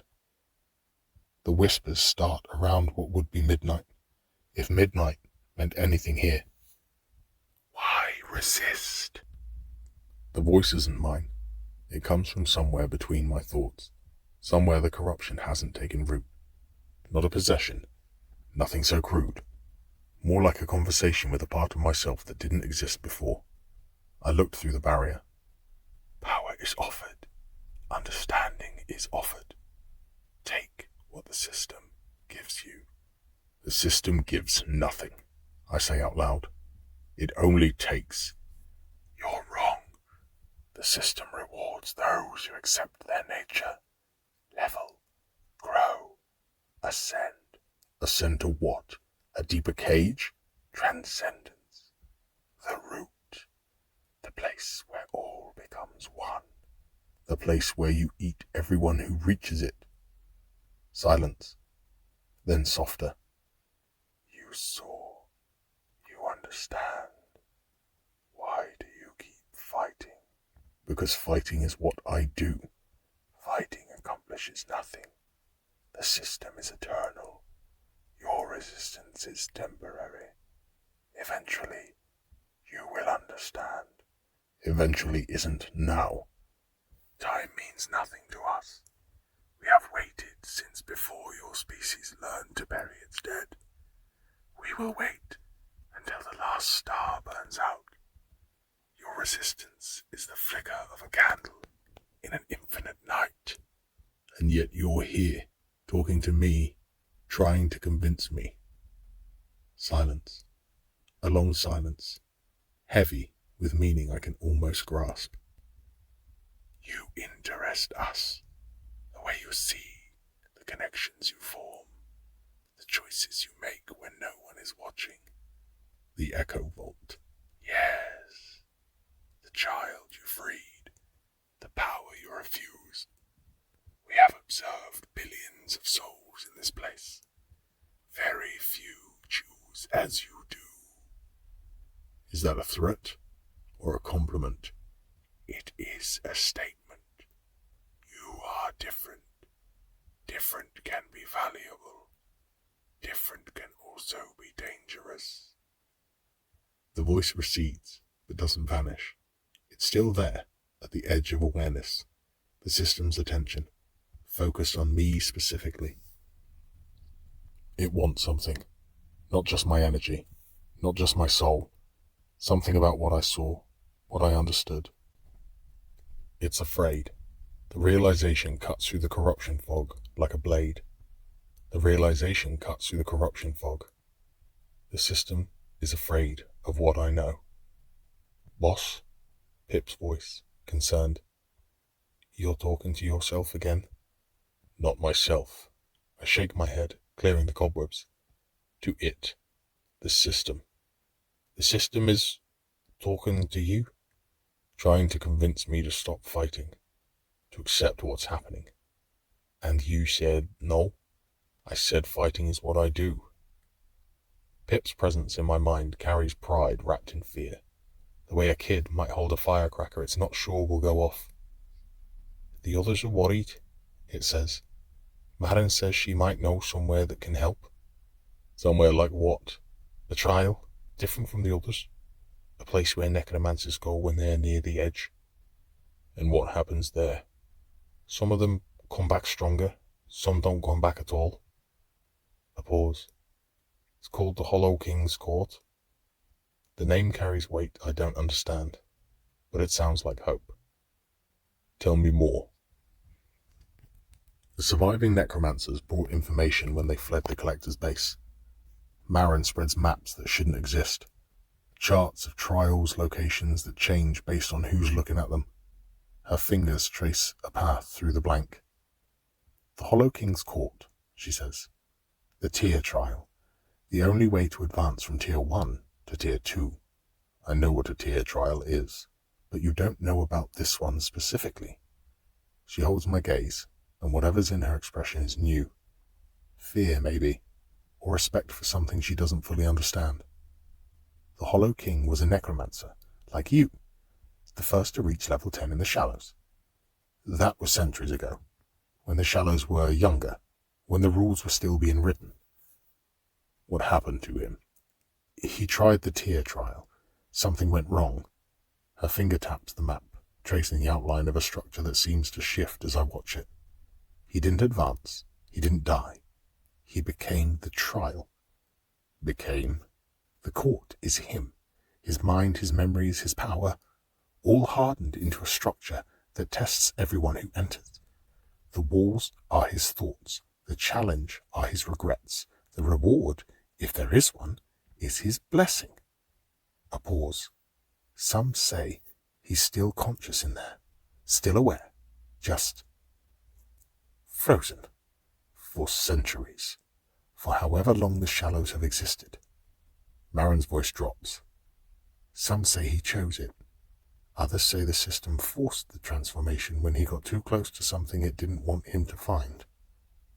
I absorbed this. A necromancer who reached the peak of tier 1 and failed to advance. Now trapped as the final test for everyone who follows. Centuries of consciousness, frozen in place, watching spirits enter and fail and dissolve while he can do nothing but observe. If the system wanted to design a hell specifically for necromancers, this would be it. If he's conscious, I say, he might respond to necromancy. That's the theory. The Hollow King understands bindings better than anyone. If any part of him remembers that understanding, he might recognize what you're trying to do. What's the practice? No one who's tried has survived. Marin's expression is grim. But no one who's tried has been you, either. No one else has formed the kind of bonds you form. No one else has seen what you've seen. That's not reassuring. It's not meant to be. It's meant to be accurate. The logic is sound, as far as logic goes. I have skills other necromancers don't have, connections they don't form, an understanding of bindings that treat spirits as partners rather than tools. If the Hollow King is conscious, he might recognize that difference. If he's not, well, I'll find out when I get there. The trial might reset some of my decay, I say. The system rewards advancement. That's the hope. And if it doesn't, then you go hollow in the court and someone else tries after you. Not reassuring, but honest. How far? A day's travel, maybe less if we push. Marin folds her maps. The question is whether you can make it that far. I can make it. Are you sure? No, but I'm not going to admit that. Let's move. We gather at what passes for dawn. The grey lightens slightly, shifting from charcoal to ash. Not true light, never true light, but something that suggests morning, that carries the memory of mornings from a world we can no longer reach. The surviving necromancers, 3 of them, battered and scarred. They look at me with expressions I can't read. Fear? Hope? Both? Their decay levels have stabilized since we freed them, but the damage runs deeper than numbers can show. They've been batteries, components, things instead of people. Recovery from that takes more than rest. We're not coming, one says. The woman I freed first, strongest of the survivors. Her name is Elena, I learned later. She was a hedge witch in life, a small-time practitioner who stumbled into necromancy by accident. Death found her anyway. We talked about it. The Hollow King's Court is too dangerous for spirits in our condition. I understand. We'll find our own path, try smaller trials, build strength gradually, the way the system intends. A bitter smile. Even knowing what you told us about the system, the alternative is worse. That's reasonable. She hesitates. What you did back there, freeing us, destroying the gate, A pause, her essence flickering with gratitude tangled up with a survivor's guilt. We won't forget. Don't make me into a hero. I did what made sense. Maybe. But it mattered anyway, to us. To the ones who didn't make it. Her voice cracked slightly. Their names were Marcus, and Theron, and Lise, and the one who was already hollowing. We never learn her name. We say their names so someone remembers. I don't know what to say to that, so I say nothing. She leads the others away into the wash, towards whatever future they can build. They disappear into the nothing. I don't wave, but I remember names. Not everyone can be saved. Not everyone should be saved together. Sometimes people need to find their own way. Just us then, Zira says. You, me, Pip, Marin, and Vex. I'd almost forgotten about Vex. He hangs from his binding, silent since the base fell. The traitor who chose wrong, now forced to witness his consequences. Why keep him? Zira asks. Because he might be useful. For what? Information, warning. I hold her gaze. And because killing him is too easy. Mercy? Judgment. There's a difference. Pip manifests fully, form still flickering from damage taken at the base. Boss, are you sure about this court thing? Your decay is at 67. One bad moment and you're gone. I know the risks. Do you? Because from here, it looks like you're walking towards your own disillusion. Maybe. I start moving towards the path Marin mapped. Or maybe I'm walking towards something else. Only one way to find out. The nothing yawns ahead, infinite and patient. Somewhere in that nothing, the Hollow King waits in his frozen court. A necromancer who become a trial. A warning and a challenge wrapped in one. I think about what Zira said. About fighting anyway. About choices that matter, even when the outcome is uncertain. I think about the names Elena gave me. Marcus, Theron, Lise, the unnamed woman who hollowed before we could save her. 4 people who died because the collector needed batteries, because the system rewards consumption, because power without conscience is the easiest path. I didn't save them. I couldn't save them, but I remember their names. That has to count for something. The system is watching. Its attention sits like pressure behind my eyes. The corruption is spreading. 67% and climbing with every truth I can't unlearn. My time is running out. But I'm not done yet. The decay can take my body. The system can take my soul. The truth can complete itself in my mind until I shatter or transcend or become something unrecognizable.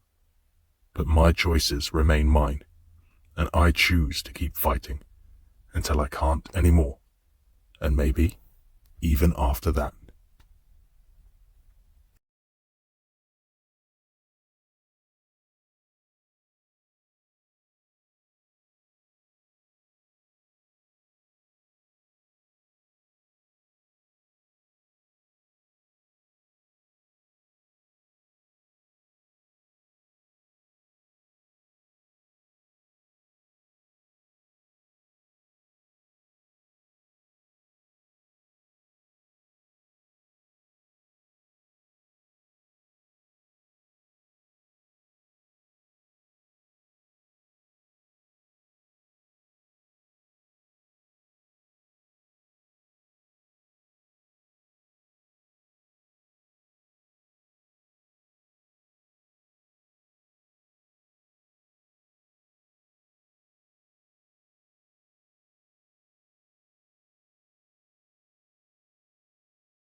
Chapter 20. The Hollow King's Shadow. I'm dying. Not dramatically, not quickly, but steadily. The decay eats at my essence with every step, every thought, every moment of awareness. 67%, and climbing. Creeping towards the threshold where coherent thought becomes impossible. The grey hangs around us like a wound that won't heal. Every few minutes, things appear that aren't there. Faces in the nothing. Patterns that spell out words I can't quite read.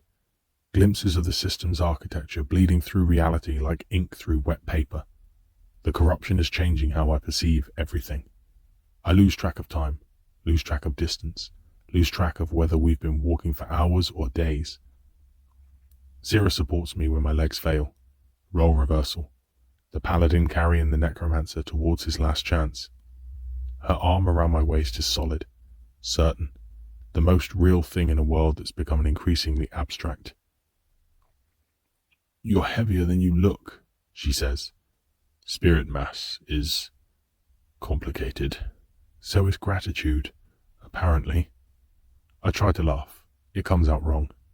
Everything comes out wrong now. The emptiness slides past in patterns I can't trust. Sometimes it's empty, sometimes it's full of faces watching, waiting. The system's attention never wavers, a constant pressure on my mind.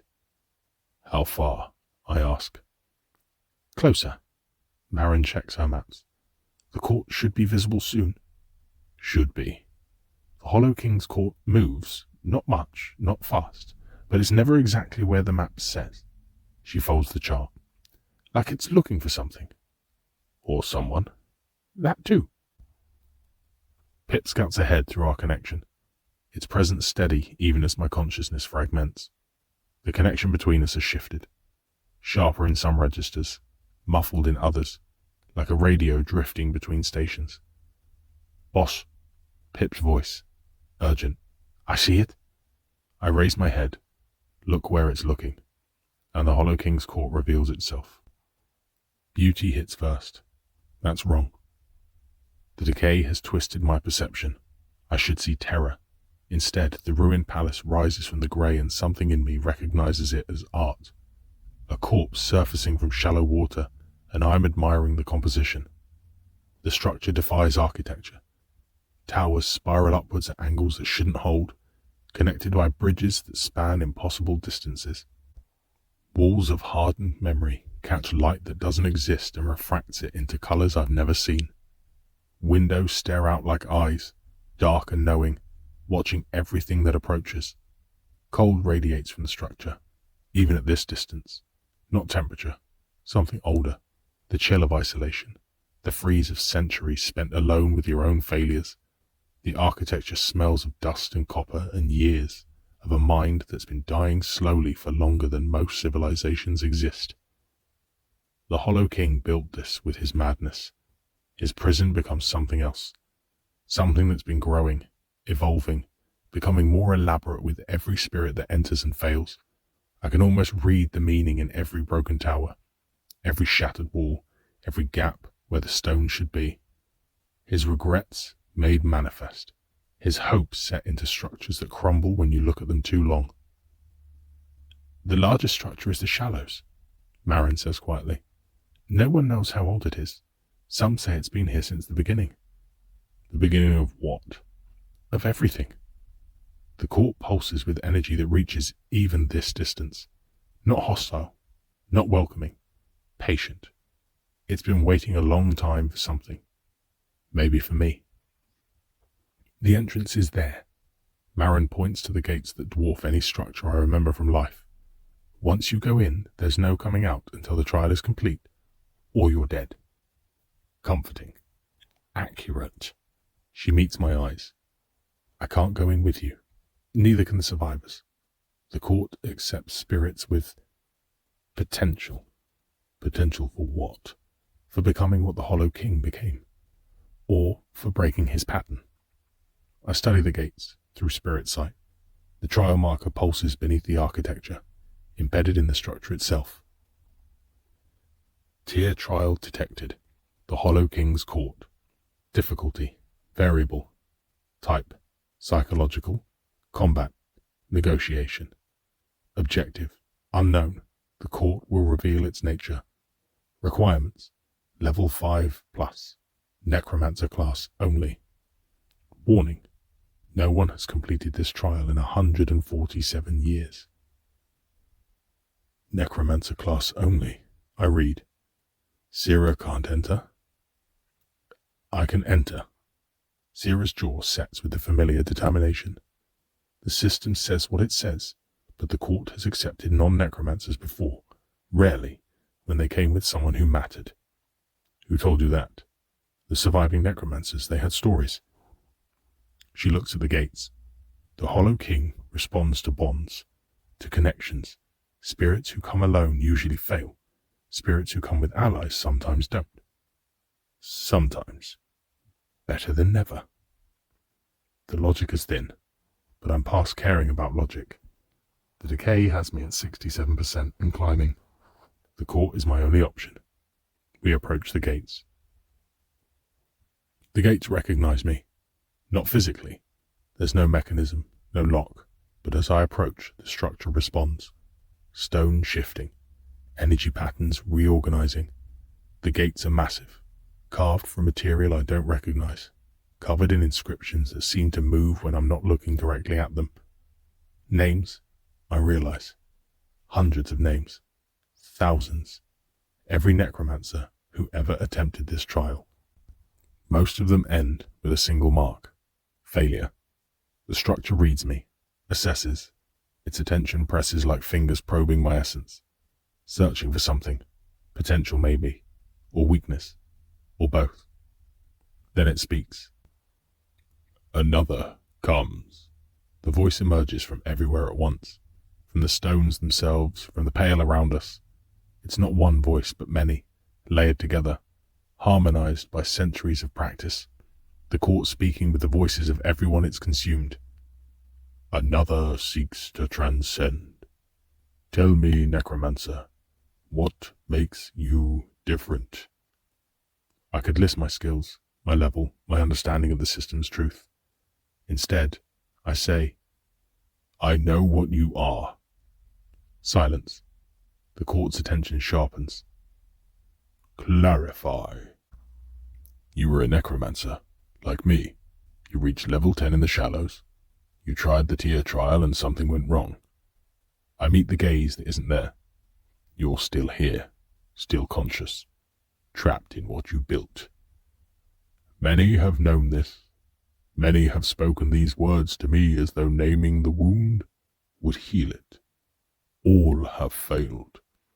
Many came to defeat you, to prove themselves stronger. I take a step forward. I came to understand you. Understanding accomplishes nothing on its own. I understood everything in the end. The court is not a puzzle to be solved. No, it's a person to be met. Another step. You were a necromancer who believed in something, who tried to reach somewhere better. The system punished you for wanting too much. The system has always punished wanting. That is perhaps the oldest law of this place. Yes, but you're still here, still aware. That means something in you is stronger than what the system did. The silence stretches. The gate remains closed, but the pressure around me changes. Curiosity replacing hostility. You see differently than the others who have come before, the voice says. Your decay is high. Your mind is fragmenting at the seams. And yet, you speak with a clarity that the dying seldom possess. The decay shows me things. What things? The truth. About the system. About what waits at the root. I pause. About what you almost became before the trial broke you. And what do you imagine I almost became, necromancer? Free. The word hangs in the air like a challenge. The court absorbs it, the structure itself seeming to hold its breath. Free, the voice repeats. That word. I remember it. From before? From always. The reason I came here, and the reason I failed. What happened? The trial demanded something I could not surrender. A sacrifice I could not bring myself to make. The gate begins to open, slowly, grinding stone revealing darkness beyond. Enter, necromancer. See what I saw. Understand what I couldn't. And if I fail, then you become a part of the court, another layer of the prison I've built around myself. Not reassuring, but honest. I walk through the gates. Sierra follows. The system notification flashes warnings, but she ignores it. Pip follows on the tether of our connection, invisible but present. Even Vex, dragged along by my binding, crosses the threshold. Marin doesn't follow. She stops at the threshold, and I know before she speaks that she won't cross it. Not because she's afraid, though she is. The way anyone with sense is afraid of walking into a necromancer's prison. Because the math doesn't work. The court is a trial, and trials require the skills you've built. Marin's skills are negotiation, analysis, the careful accumulation of advantage through information. None of that helps inside a memory palace designed to break necromancers. I'm staying, she says. No apology. No explanation beyond the obvious. I know. We stand at the gates while the Hollow King's court breathes behind me. Slow. Patient. The exhale of something that's been holding its breath for centuries. The air inside carries the taste of old grief, sweet and heavy, like fruit wine left in the cask too long, and Marin's expression tightens against it. She's always been better at reading the dead than she lets on. Information broker's instinct. You can't trade an intelligence about spirits without learning to feel what they feel. The camps to the northeast are remnant aligned, she says, already pivoting to usefulness, to the practical, the way she does when emotions get too close to the surface. If you come out, and I'm not here, I've moved to the ridge above the southern approach. Better sightlines, defensible. If we come out. When? She corrects me with a firmness that surprises us both. Her mouth twists, the familiar half-smile that never quite commits. I didn't invest this much time in your survival to write off the returns now. There it is, the merchant's language wrapping something she won't say plainly. I've known Marin long enough to translate. I care about what happens to you. Don't make me say it out loud. Marin, don't. She holds up a hand. Don't do the farewell speech. You're not doing that. You're going in, you're doing whatever impossible thing you do, and you're coming back out. That's the transaction. Transactions don't need speeches. Through the bond, Pip stirs with quiet warmth. It likes Marin. Always has. She was the first person in the Shallows who treated it like a person instead of a pet or a tool. The maps you gave us, I say instead. The faction territories, the resource caches, the hidden paths through the grey. All of that was the difference between dying 3 times over and standing here. Information is currency. I was protecting my investment. You were protecting us. She doesn't deny it, just stands there, the grey stretching behind her, indifferent and vast. Somewhere in the distance, a spirit wails, the thin, lost sound of someone who's forgotten why they're screaming. The sound has become background noise, part of the landscape. I hate that I've gotten used to it. After a moment, something shifts in her face. Not a crack, exactly. More like a door opening half an inch, just enough to see what's behind it. I had a partner, she says. In life. Business partner. We built something together. Import networks, logistics chains, the kind of infrastructure that makes other people's success possible and keeps your own name out of the headlines. She pauses. She died before me, years before, and I've spent my entire time in the Shallows wondering whether she ended up somewhere deeper, Somewhere I can't reach from here. The marrow. Maybe. Probably. She was always better at surviving than me. Tougher. More stubborn. Marin's voice stays level, but her hands are very still at her sides. The kind of still that requires effort. If I follow you into the court and dissolve in some necromancer's memory palace, I never find out. I never know if she built something down there. If she's still herself, or if the deeper levels ground her into someone I wouldn't recognize. So you wait. So I wait, and I plan, and I make sure that when you come out of the other side, when, not if, when, we have a path forward that doesn't end with all of us feeding the system's machinery. The logic is sound. Marin logic. Every sentence a calculation, every admission of feeling wrapped in strategic reasoning. But the truth underneath is simpler than she wants it to be. She's scared. Not of the court, of losing us, of being alone again in a world that dissolves everyone eventually. I reach out and grip her forearm. Not a hug, not something sentimental. A handshake between partners who've bet everything on each other and are about to find out if the wager pays. She grips back. Her hold is firm. The calluses of a life spent handling ledgers and cargo manifests, preserved even in death. The contact lasts 3 seconds, maybe 4.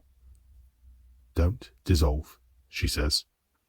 Don't get eaten by remnants. The remnants couldn't afford me.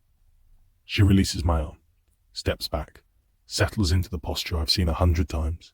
Weight balanced, eyes scanning, the information broker preparing to catalogue everything that happens next. Pip. Keep him alive. On it. Pip replies through the bond, its warmth threading into my awareness.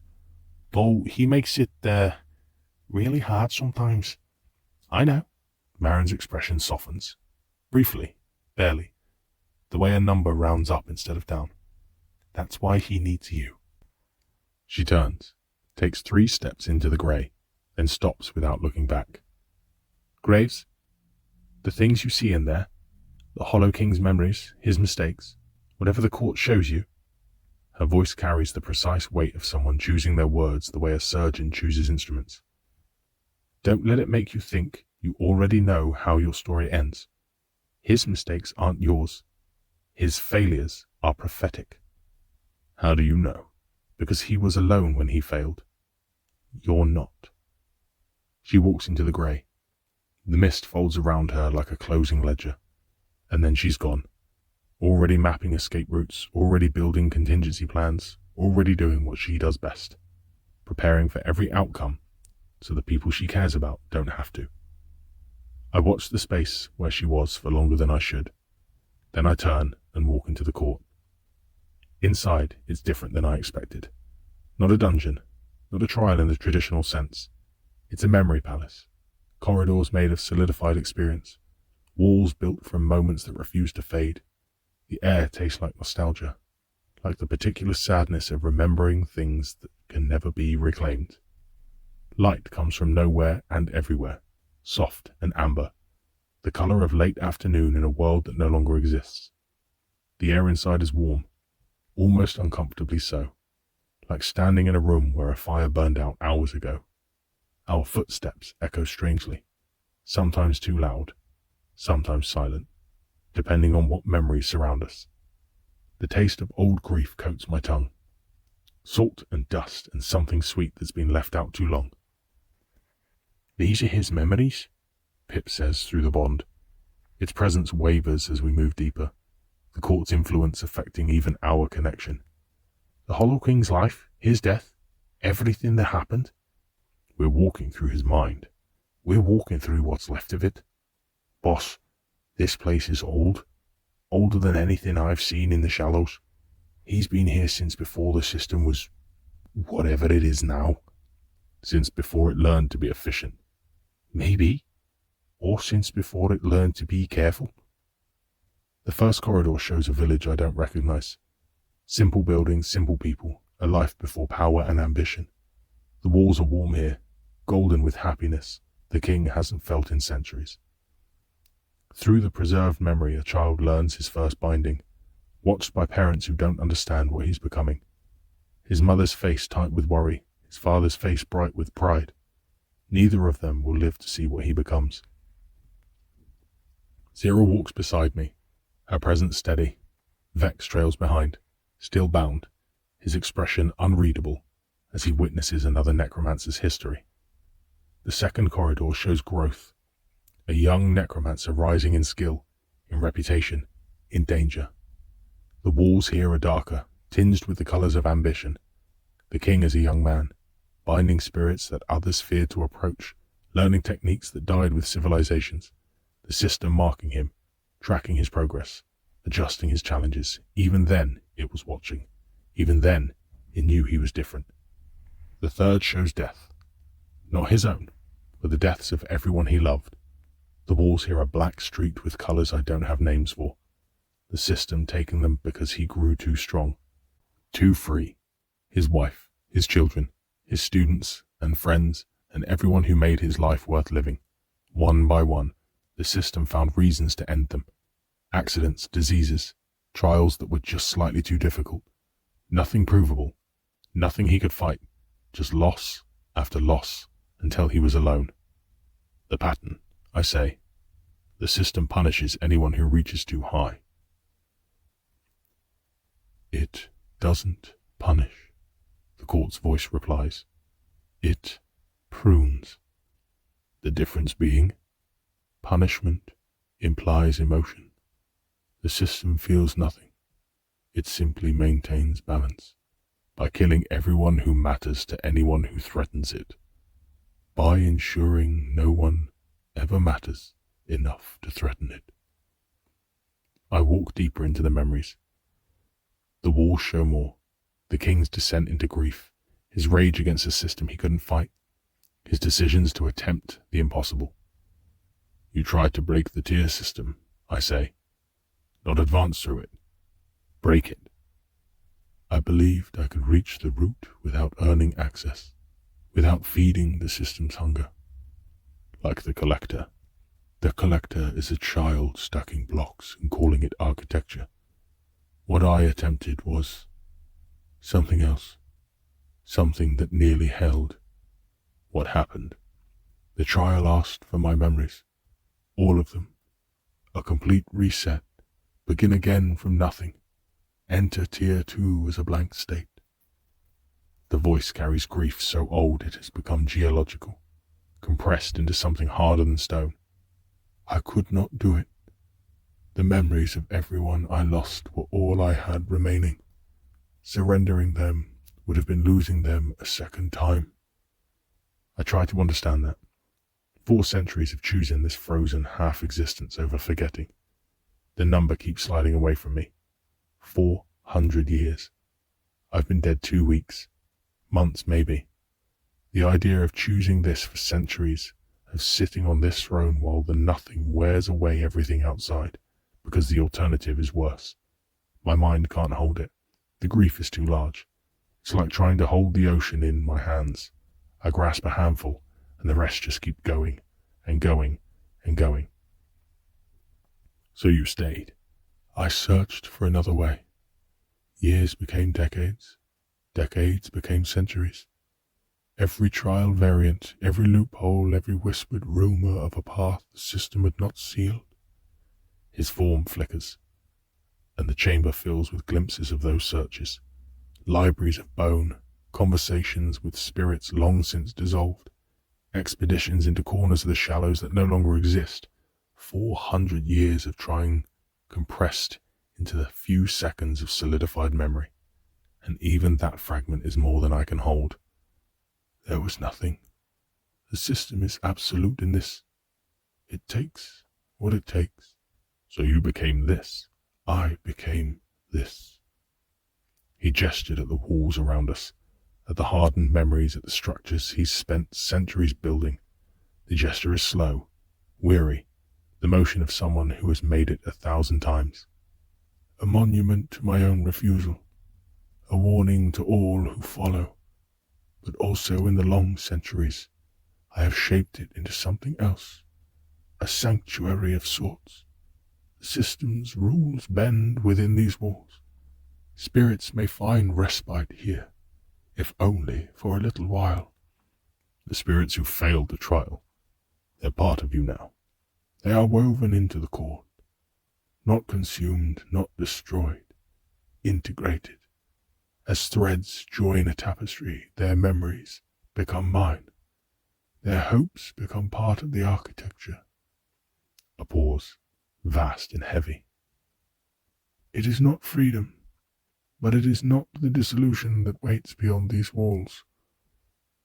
The corridors open into the central chamber, vast and empty except for a throne of fused memory. On the throne, barely visible, a shape that might once have been human. The Hollow King. He's not hollow. That's what hits first. His eyes have something in them, a spark of awareness that shouldn't exist after this long. This much corruption. The decay in him must be astronomical. Centuries of truth accumulating without release, yet somehow he remains himself. He looks old, not physically old. Spirits don't age that way, but worn, weathered by the time the way the stone is weathered by water. His form flickers between what he was and what he's become. Young man and ancient ruin, necromancer and monument. He's been holding on for centuries, waiting. "You see me," he says, not the voice of the court, his voice, smaller, sadder. The voice of someone who hasn't spoken to another person in longer than most civilizations last. More than I expected to. The words come out rough, honest. Yeah. Most cannot. Most see only the trial, the challenge. He shifts on his throne, and the creak of fused memories fills the chamber, the groan of a structure that's been holding the same position for too long. You see the man underneath. The necromancer who chose love over power. I approach slowly, aware of Sarah behind me, of Pip hovering at the edge of perception, of Vex watching with something between contempt and recognition. The necromancer who couldn't let go of his dead. And you judge me for it? I understand you, better than I want to. The words cost something to say, because they're true. The Echo Vault showed me what I was capable of, the mercy I tried to bury under 30 years of professional detachment. The King shows me what I might become, if I hold on too tightly to the people I've lost. I've spent my whole life avoiding connection, avoiding the kind of attachments that hurt when they're broken. And now I have them anyway. People I'd die for, people I'd kill for. I gesture at Sarah, at Pip, even at the bond form of Vex. The system already has leverage against me. The only question is what I do about it. Silence. The King studies me with eyes that have seen too much. Your decay is high, he says. You're running out of time. I know. The trial I failed can still be passed. The system will accept a different answer than the one it asked of me. What answer? I do not know. In 4 centuries I never found out. His form flickers. But you might. You perceive what I could not. You carry understanding that was denied to me. Like what? The system's true nature. The thing at the root, the price of freedom. He leans forward. You glimpsed through the barrier. You saw what waits at the center of everything. I saw hunger, yes. But you saw something else too, a weakness. His eyes hold mine. The system fears what you know. Its attention sits heavy upon you. Even here, it's waiting to see what you do with your understanding. What should I do with it? That is not for me to say. The trial shall show you options. You will choose between them. A pause. But whatever you choose, know this. The system can be beaten, not by strength or power, by understanding what it truly wants. What does it want? To be. The King's voice falters. He starts again. It wants to be free, I think. I spent centuries turning that thought over, and I am still not certain of its shape. His form dims, brightens, and dims again. The system is a prison. That much I know. But it is also... He trails off, searching for words that have eluded him for longer than I've existed. It is the prisoner, too. It consumes souls because it needs them. It punishes transcendence because if we escape, if enough of us escape... He doesn't finish. Can't finish. The thought is too large for any single mind, even one that had centuries to hold it. It's trapped, I say. The words sound absurd even when they leave my mouth. The system, the vast engine that grinds through billions of dead souls, trapped, like calling the ocean claustrophobic. As trapped as we are, just faster and older and more desperate than anything you have ever encountered. His eyes close. I have had 400 years to comprehend that desperation, and I have failed. Do not expect to grasp it in one conversation. I don't grasp it. Not really. The scales defeat me. Centuries of grief, centuries of watching, the patience of a being that became its own monument rather than surrendering its own memories. My mind skids off the surface with its suffering like a stone across water. The system, a prisoner. The root, a cage. Everything we've been fighting, everything we've been running from. Just another creature trying to survive. The shape is there, but the weight of it keeps slipping away. The trial, I say. What do I need to do? You need to make a choice.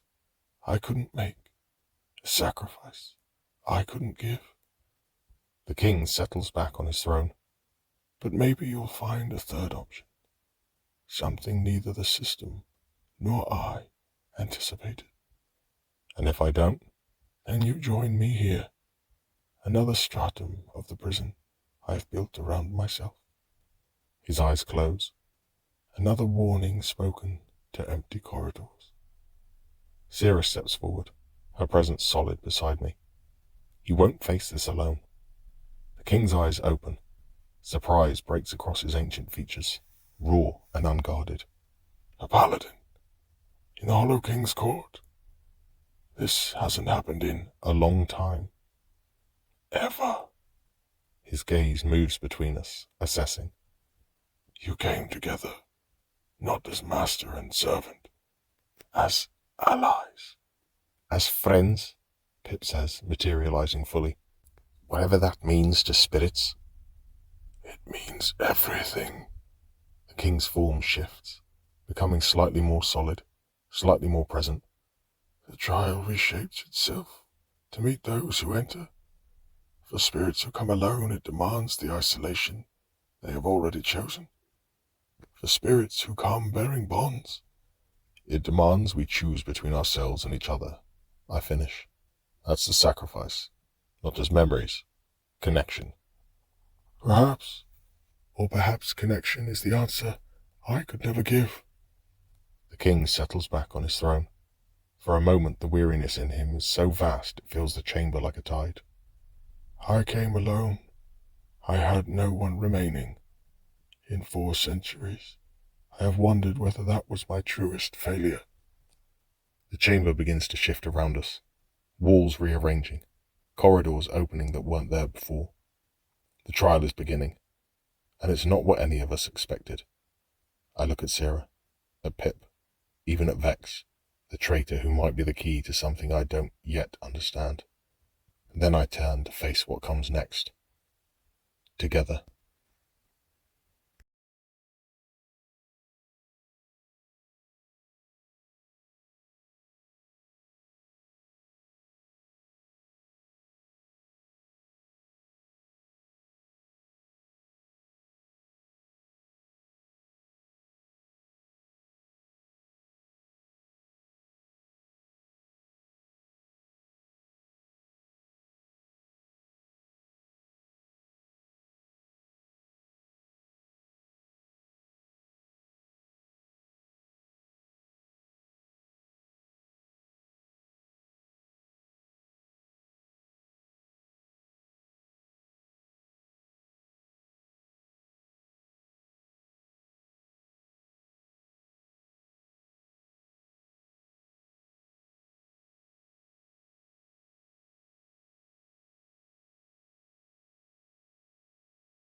Chapter 21.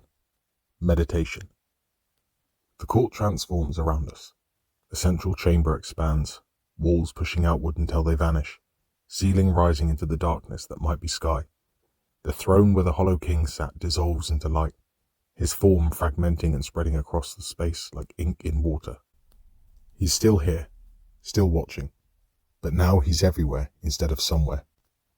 Part of the architecture, rather than separate from it. What remains is the space that defies geometry, filled with structures made of pure memory. Hardened experiences hang in the void like lanterns, each one glowing with its own light, its own color, its own emotional weight. Some are warm gold, childhood and love and safety. Others are deep crimson, passion and ambition, and the thrill of mastery. Most are shades of grey and black, loss and grief, and the slow erosion of hope. Each structure is a chamber. Each chamber holds a piece of the Hollow King's past. His name was Aldrich. I remember from the memory walk. The same name as my betrayer. The system does love its patterns. The trial isn't combat, I say, understanding sharpening through the corruption fog. For once, the decay doesn't feel like enemy. It feels like a lens, sharpening what I see until patterns become visible. It's comprehension. Explain. Sierra moves to my side, hand on her weapon, ready for threats that might not come. Old habits. In life, she faced darkness with steel. In death, some darkness can't be cut. The king failed because he couldn't let go. The system wanted his memories as payment for advancement. I gesture at the structures around us, at the frozen experience floating in the void like islands in the sea of nothing. This trial shows us what he lost, when he couldn't give up. We're not fighting him, we're understanding him. And we're supposed to, what? Convince him to let go? Or find another way? I study the nearest structure. Grief radiates from its architecture like heat from embers. The system gave him a binary choice. Remember and stay, or forget and advance. He chose to remember. But maybe there's a third option. Something neither choice nor system anticipated. What third option? I don't know yet. That's what we're here to find out. The first structure draws my attention. A memory chamber that pulses with old grief. Walls made of moments solidified into architecture. We go through them, I say. One by one, we learn what the king was, what the system took from him. And how does that help your decay? I don't know yet.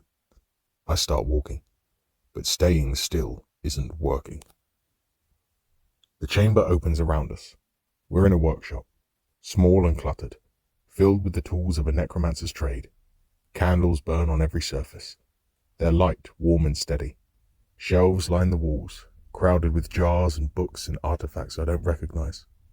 The air smells like incense and old paper, and underneath it all, hope. Raw, unfamiliar hope. The king, young and vital, works at a bench, binding spirits with care and precision. He looks nothing like the frozen figure on the throne. Here he's alive in the way the shallows never allow. His movements, quick and certain. His face, unlined by centuries of regret. His name, I suddenly know, was Aldrich. The same name as my betrayer. The coincidence hits like a blow, and I wonder if it's coincident at all. The system shapes everything here, even names, even memories. Same name? That's not creepy at all. Pip says through the bond. System's testing you, boss. Big time. It always tests. I watch the memory Aldrich work, his hands moving with the same precision I've spent decades developing. The same techniques, the same philosophy. But maybe I can learn something from the testing. A spirit hovers before him, uncertain, not yet bound. It looks young, though spirits don't really have age. New to death, maybe. Confused by the transition. The memory plays out. Aldrich binds a spirit, but not with force, with invitation. He speaks to the dead with respect, offers partnership instead of servitude. The words he uses are different from mine. Older formulations, but the intent is the same. You don't have to serve me, Memory Aldrich says to the uncertain spirit. But I can help you, teach you, give you purpose when the grey wants to take everything away. What do you want in return? The spirit asks. Its voice is thin, afraid. Your trust, freely given. Aldrich extends a hand. Nothing more, nothing less. The spirit hesitates, then accepts. He was like you, Zira says. Her voice catches on the comparison. Exactly like you. He was what I was trying to be. The realization cuts through the corruption, sharp and clear. A necromancer who saw spirits as people, not tools. Who understood that willing allies are stronger than forced servants. The system didn't like that. The system never liked that. Willing partnerships are harder to break. Trust networks are harder to infiltrate. I watch Aldrich smile as the newly bound spirit settles into its connection. The system prefers hierarchy, master and slave, clear lines of authority it can exploit. The memory shifts. We see the cost.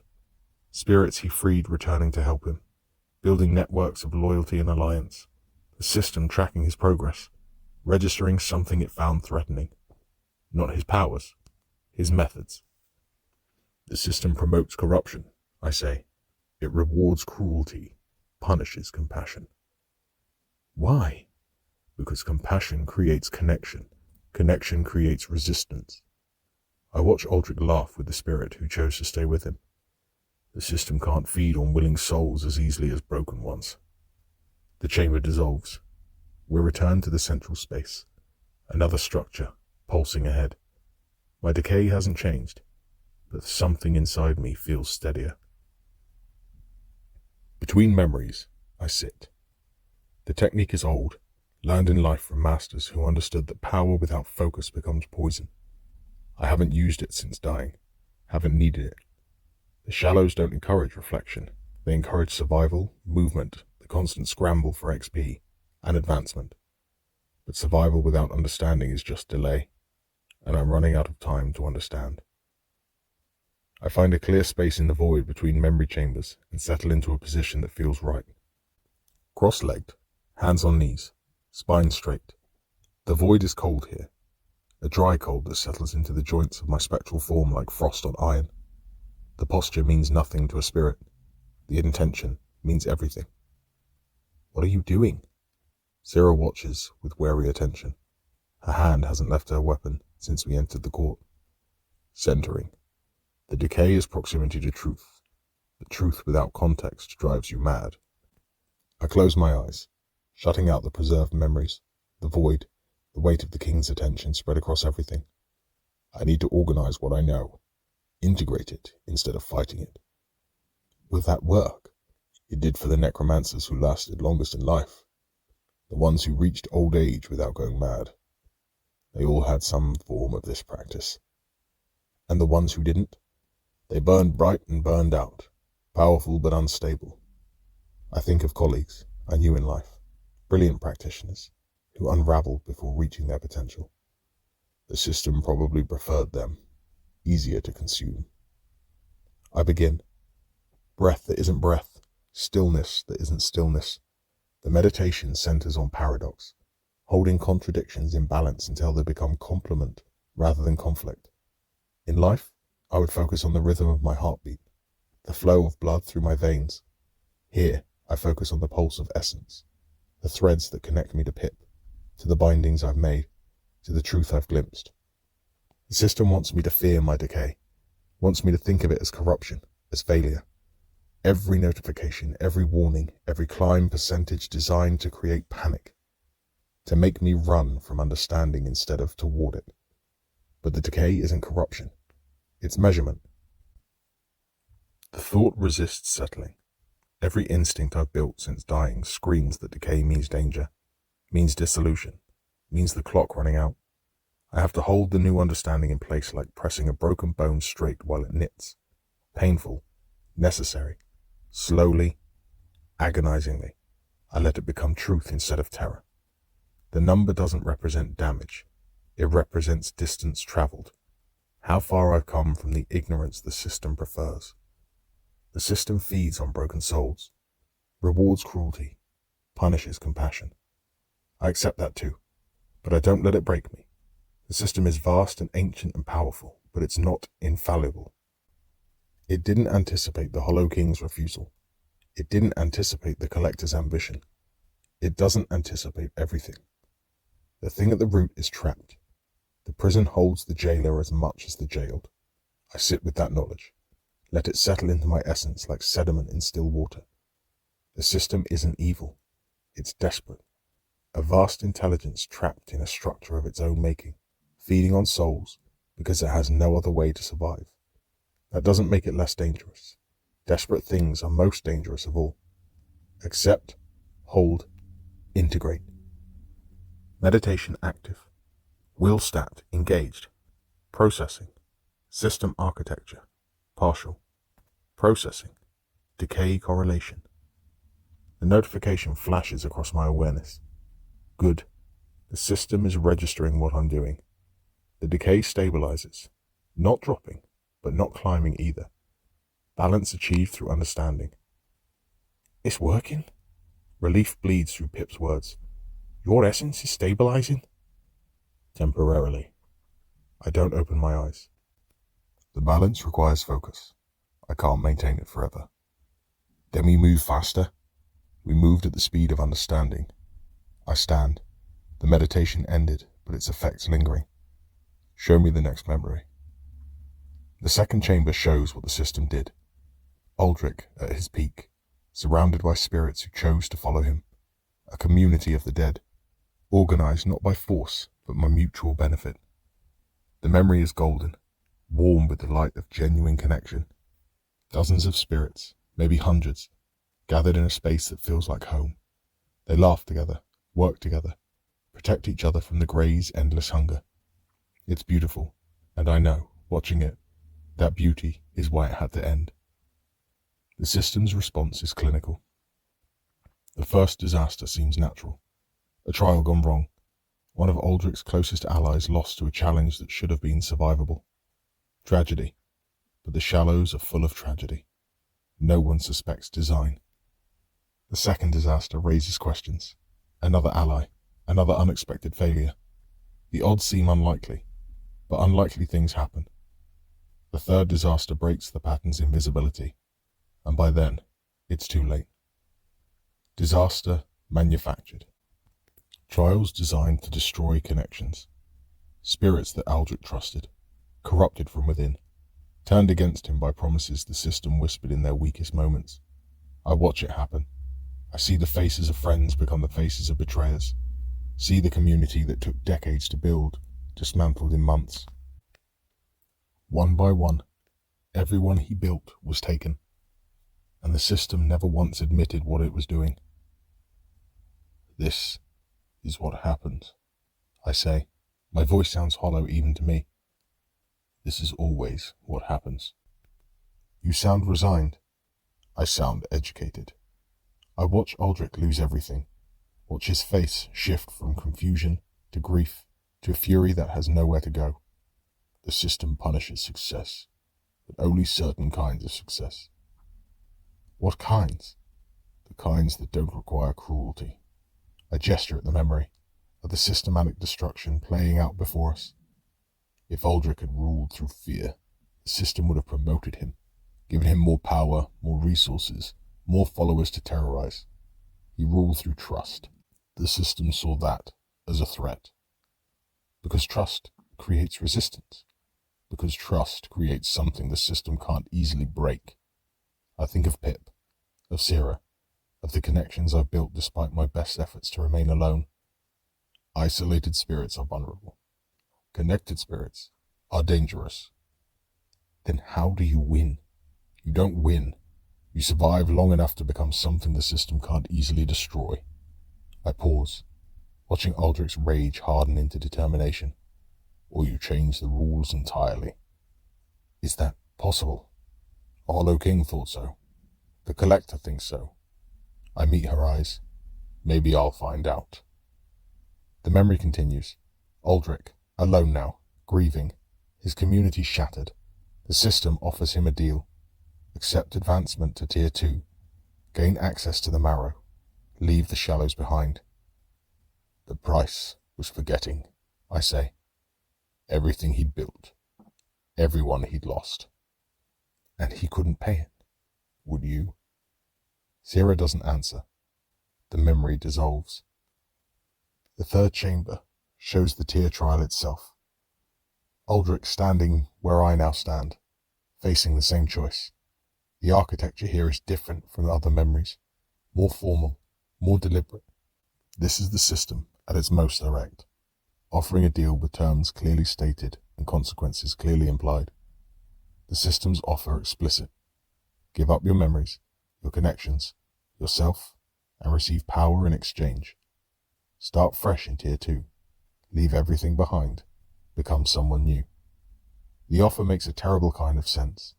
Tier 2 is different from the Shallows. Different rules, different challenges, different requirements for survival. Someone weighted down by Shallows' connections might not adapt. The system frames it as mercy, giving you the freedom to begin again. But Aldrich saw through the framing, saw the truth beneath the offer. He refused. The refusal broke something. Not his mind, but the trial's expectations. The system hadn't planned for someone who valued memory over advancement, hadn't anticipated a spirit who would rather remain forever in the Shallows than sacrifice the connections that defined him. So it improvised, did what it always does when confronted with defiance, found a way to make the defiance useful. Aldrich became the trial. His memories, his pain, his failure, fused into a structure that would test everyone who followed. Every necromancer who reached level 10 would have to face what he couldn't overcome, would have to make the choice he refused to make. The system turned his resistance into a weapon, I say. Anyone who tries to follow his path has to face what he couldn't overcome. That's cruel. That's efficient. The meditation's effects fade. Decay begins to climb again. The numbers ticking upward in my awareness like a clock counting down. The system doesn't hate us. It processes us. Hate requires emotion.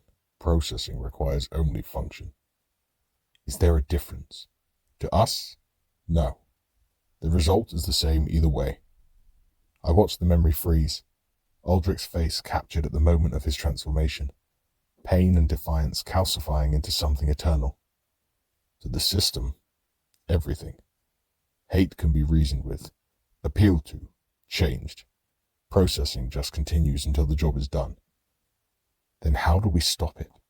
I don't know if we can stop it, but we might be able to change what it turns us into.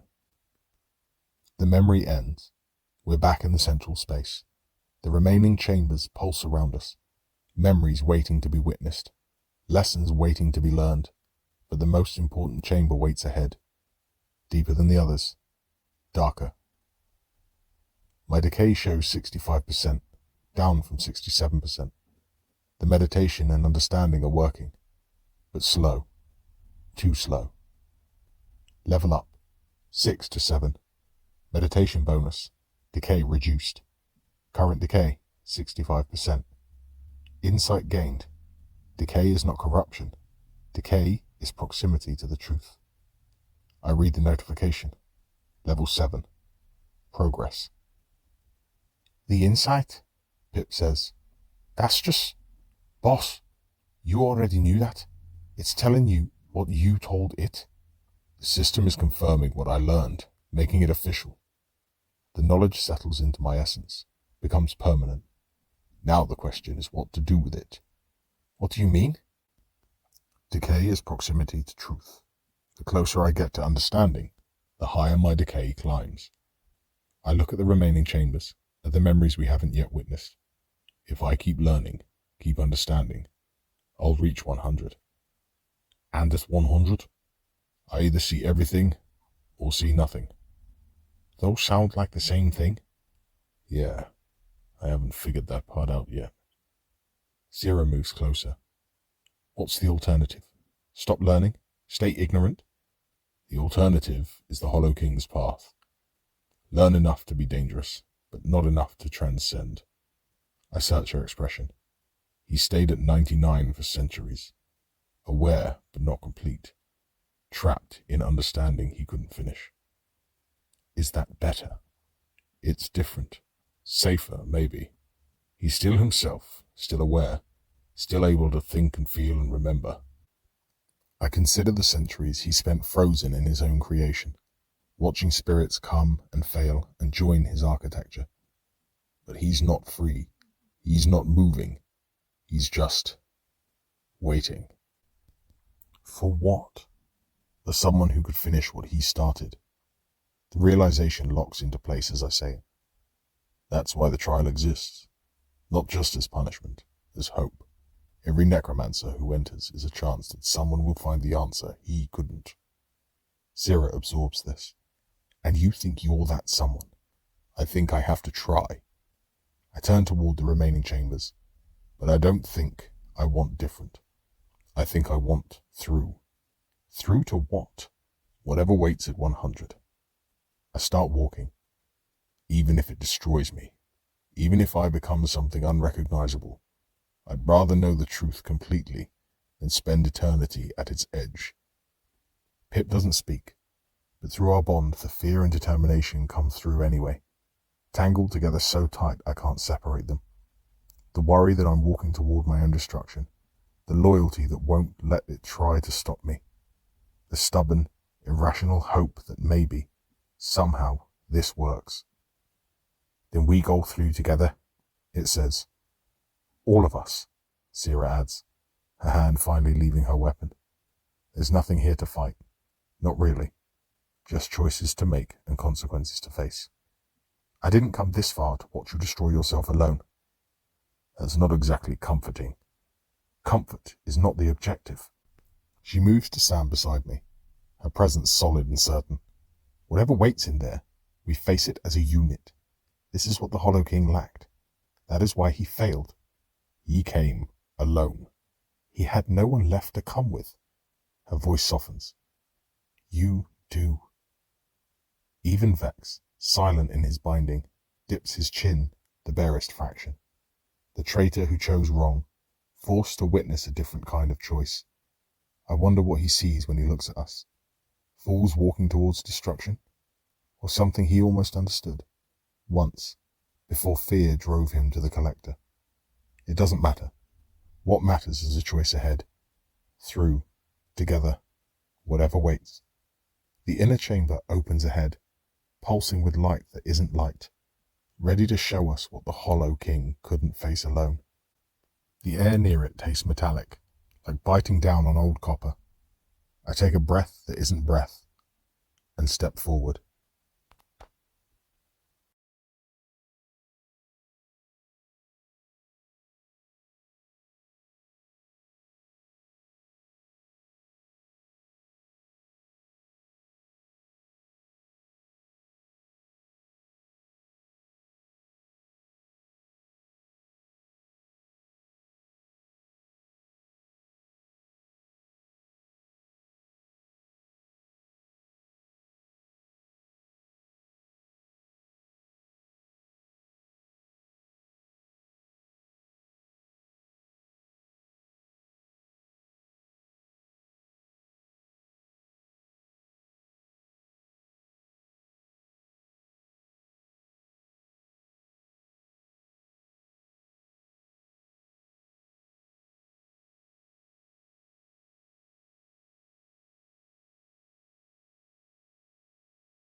Chapter 22. Soul Read. The chamber opens into something that isn't a room. It's a mind, the Hollow King's mind, raw and unfiltered, laid bare before us in dimensions that shouldn't exist. Memories overlap like pages in a book that's been dropped, moments bleeding into moments, grief folding into hope, folding into despair. The air tastes like salt and smoke and something older, the residue of centuries of unsorted emotion. The temperature shifts with every step. Warm pockets where love once lived, bitter cold where grief pooled and froze.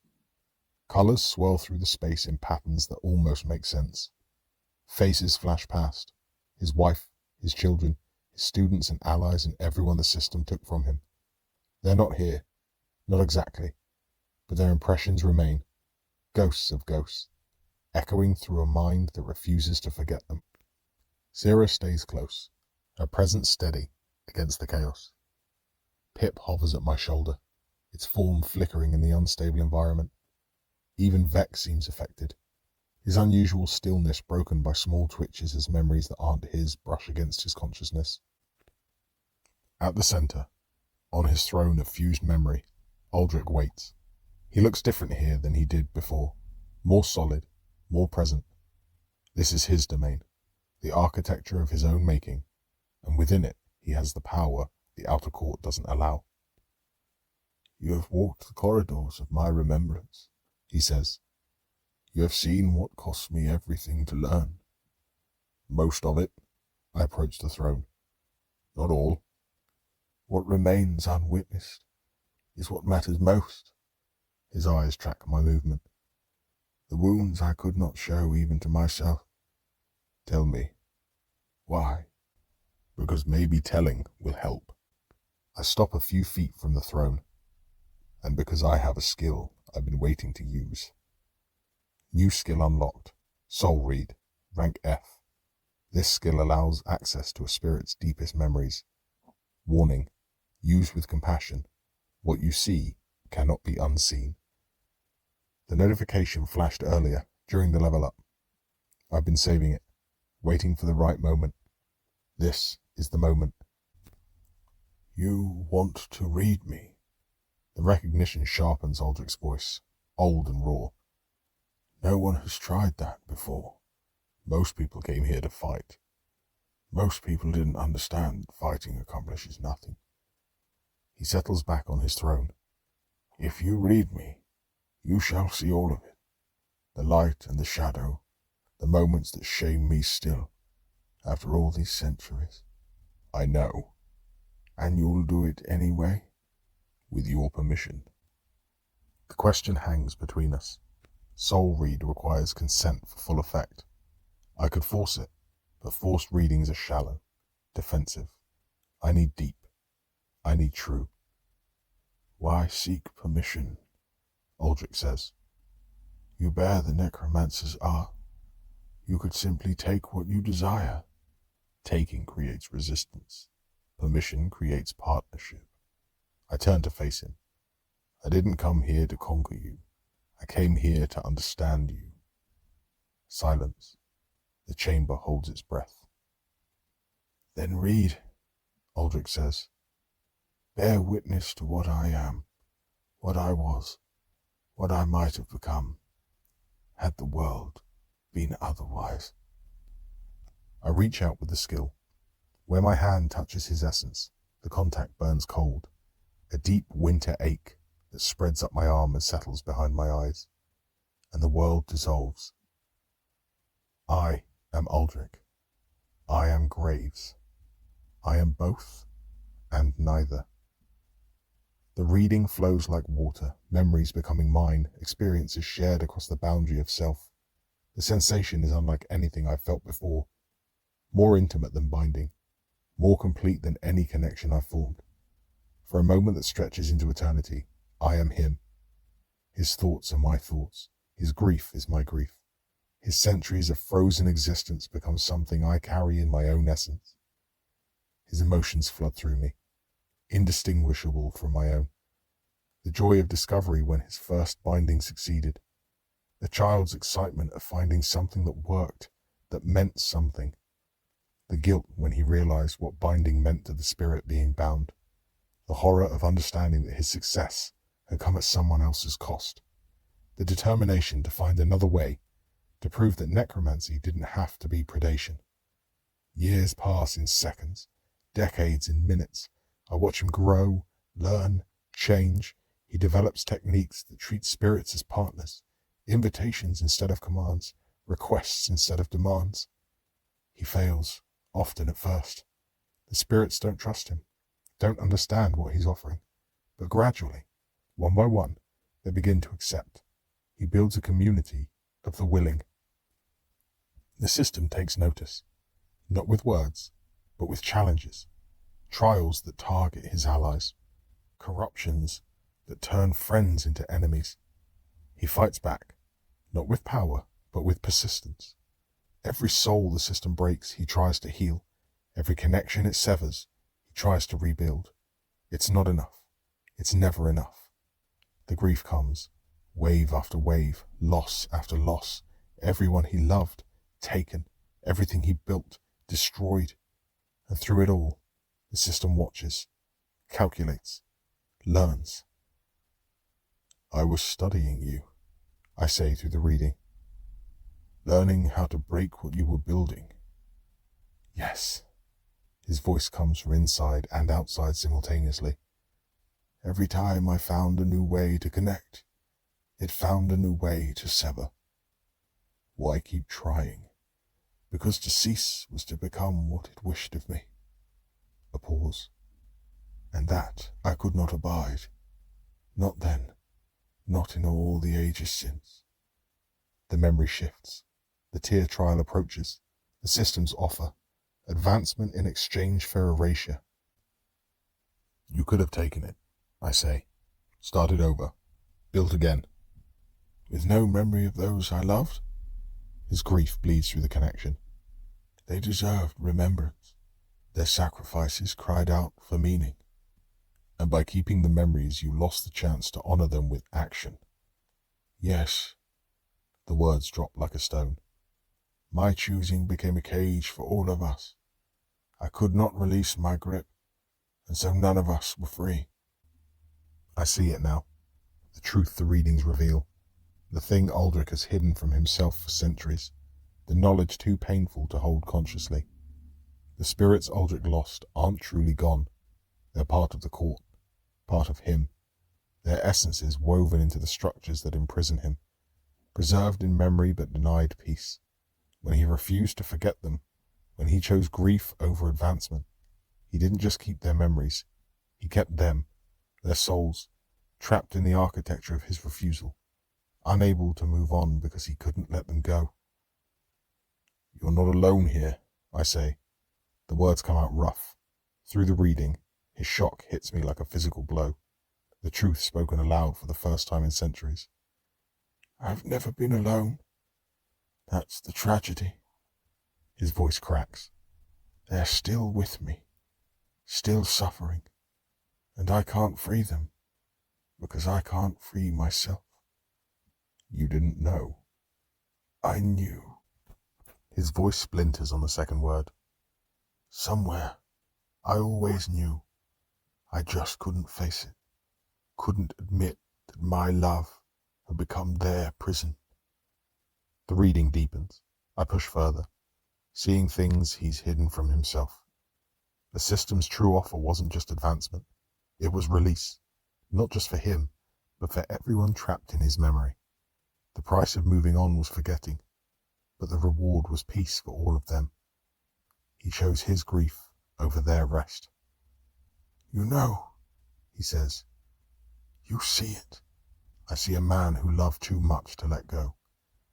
Is that praise or condemnation? It's understanding. I pull back from the reading, returning to my own awareness.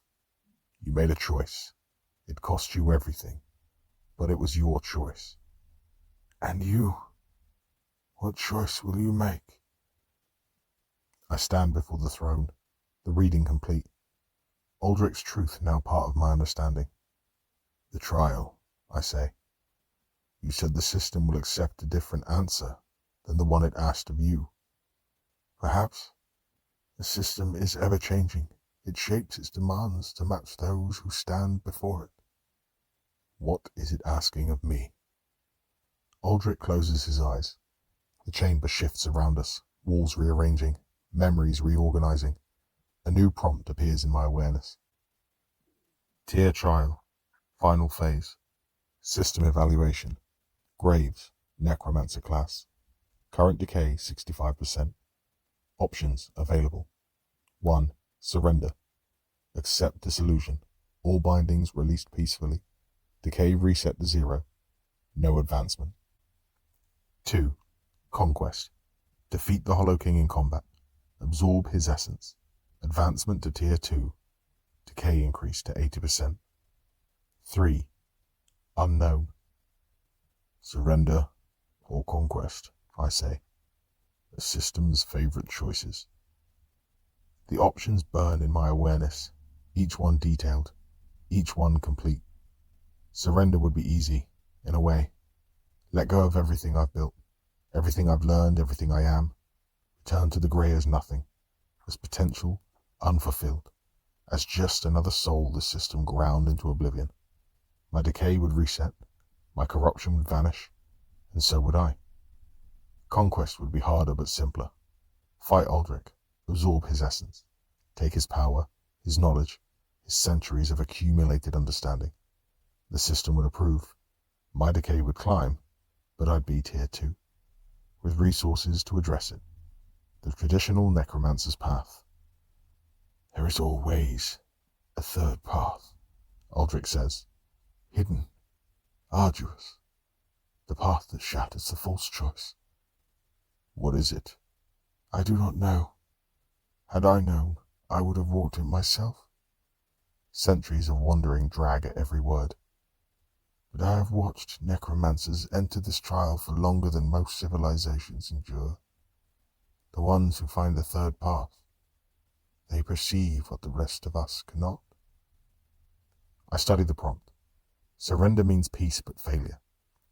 Conquest means advancement but corruption. Neither is acceptable. Neither is me. The spirits trapped with you, I say. The ones in the court structure. What about them? They're suffering. Preserved in memory, but denied rest. Yes, if I free them, would that change the trial? Aldrich's expression shifts. Surprise, then understanding, then hope. Fragile and blinding, like a candle lit in a room that's been dark for centuries. In all the ages of this trial, no one has offered that, he says. No one thought to ask what they desired. What do they want? An ending. Rest. To be free, at last, of the pattern my love wove around them. I turn to the walls, to the hardened memories that surround us. Through spirit sight they resolve into focus. Faint presences, aware but unable to act. Aldrich's community, his family, everyone he loved and lost and couldn't let go. I can free them, I say, not with power, with permission. Mine, theirs.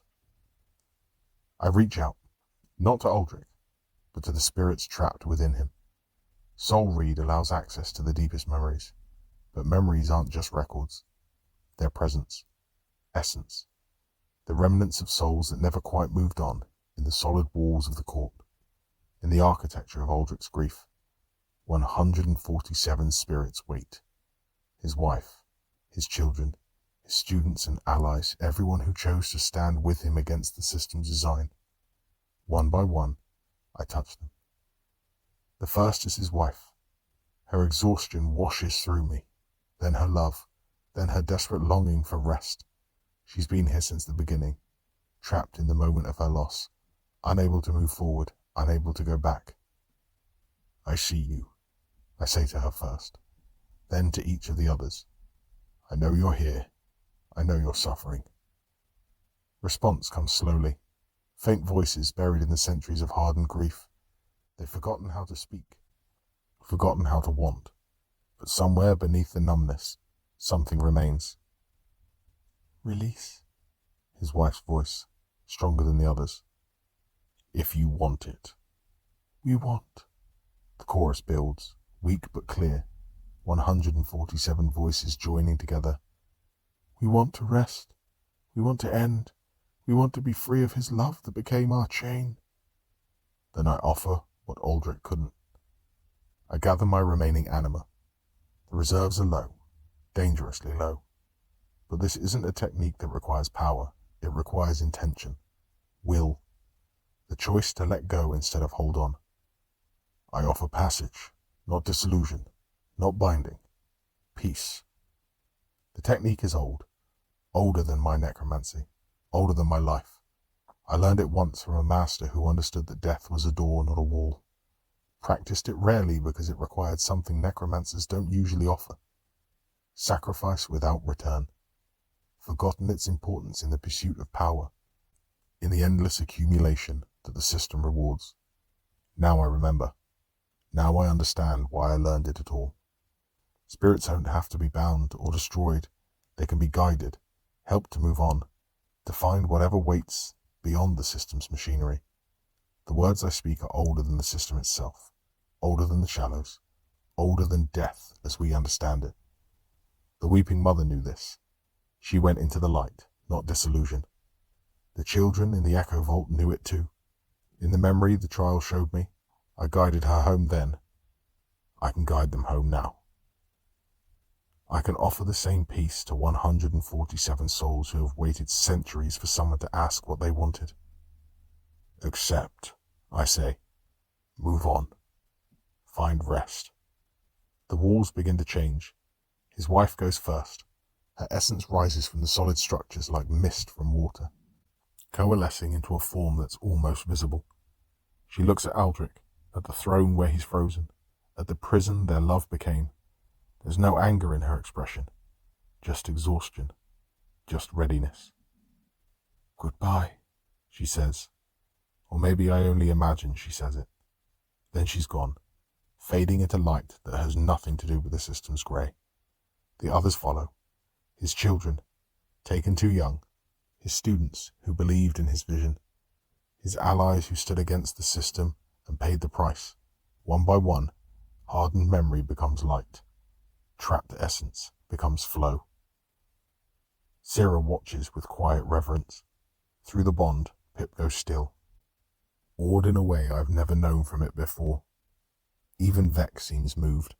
The traitor who chose power over connection witnessing the power of letting go. The spirits Aldrich held for centuries finally let go, finally find the peace he couldn't give them. One by one they fade, not dissolving, transcending. Each departure takes something from the court's architecture, leaves gaps where structures used to be, and as they go, the court transforms. Aldrich screams. The sound tears through the court, through the fused memory, through everything he's built to contain himself. Not pain, something worse. The absence of something he'd held for so long, he forgot it was separate from himself. What have you done? His form convulses on the throne. They were mine. They were suffering. They were mine. The possessiveness breaks on the second word. I kept them.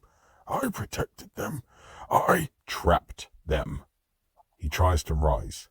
Can't. The throne holds him now. Not because it's binding him, but because he has nothing left to rise with. The spirits that formed his prison were also his anchor. No. His voice fractures into echoes. No, I didn't trap them. I saved them. The system would have consumed them. I kept them whole. I kept them here, forever, in pain. I didn't mean to hurt them. The words hang in the dissolving chamber.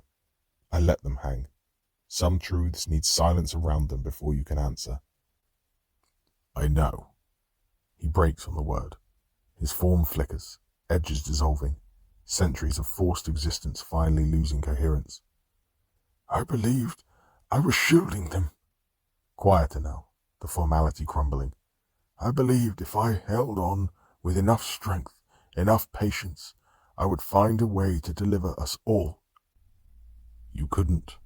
No, A pause that stretches into something vast. I couldn't. And they suffered because I couldn't admit that. I wait. The court shakes around us. Walls dissolve. I didn't want this. He finally says, "No, but they did."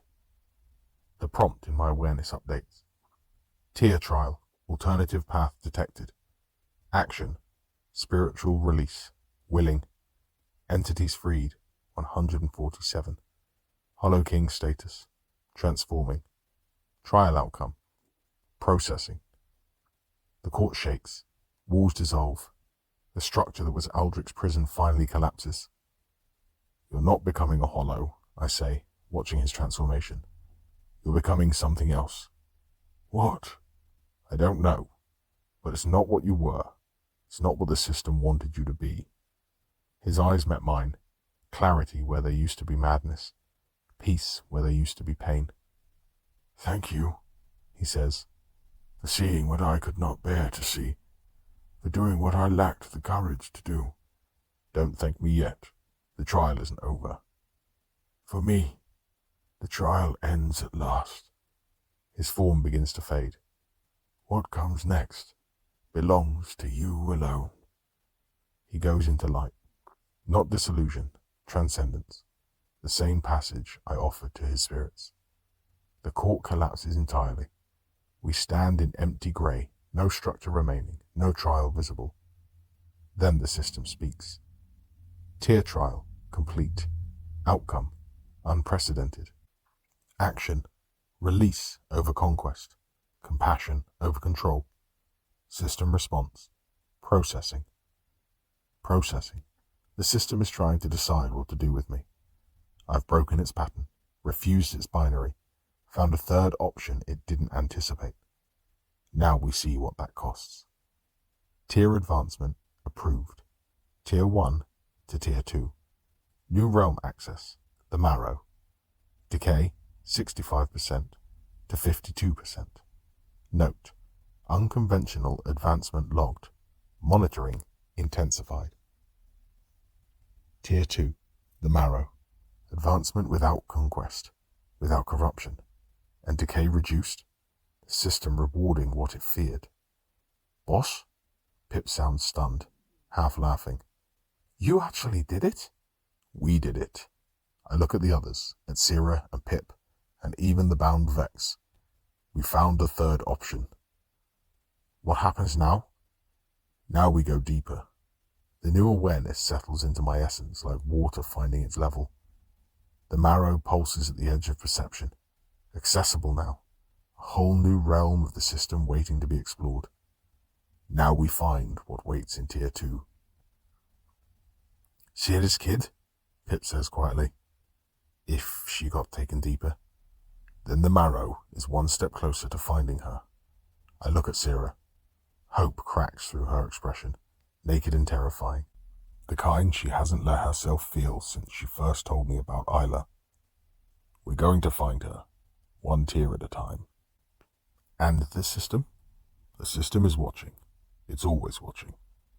I start walking towards where the court used to be, toward the shimmer in the grey that suggests transition, towards wherever the marrow waits. But now it's watching something it doesn't understand. Someone who found a third option. Someone who refused the binary. Is that good? It's different. Different has power. I think of Aldrich, of the choice that trapped him, of the release that freed him. The system expects conquest or surrender. When it gets neither, it has to adapt. And adaptation means uncertainty. The system uncertain. That's terrifying. That's opportunity. I reach the shimmer. The marrow calls from beyond it. Deeper and darker and full of challenges I can't imagine. Ask me if it's good when we survive it. And if we don't survive, then we tried. That has to count for something. The shimmer parts. The marrow opens before us. We step through.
Chapter 23.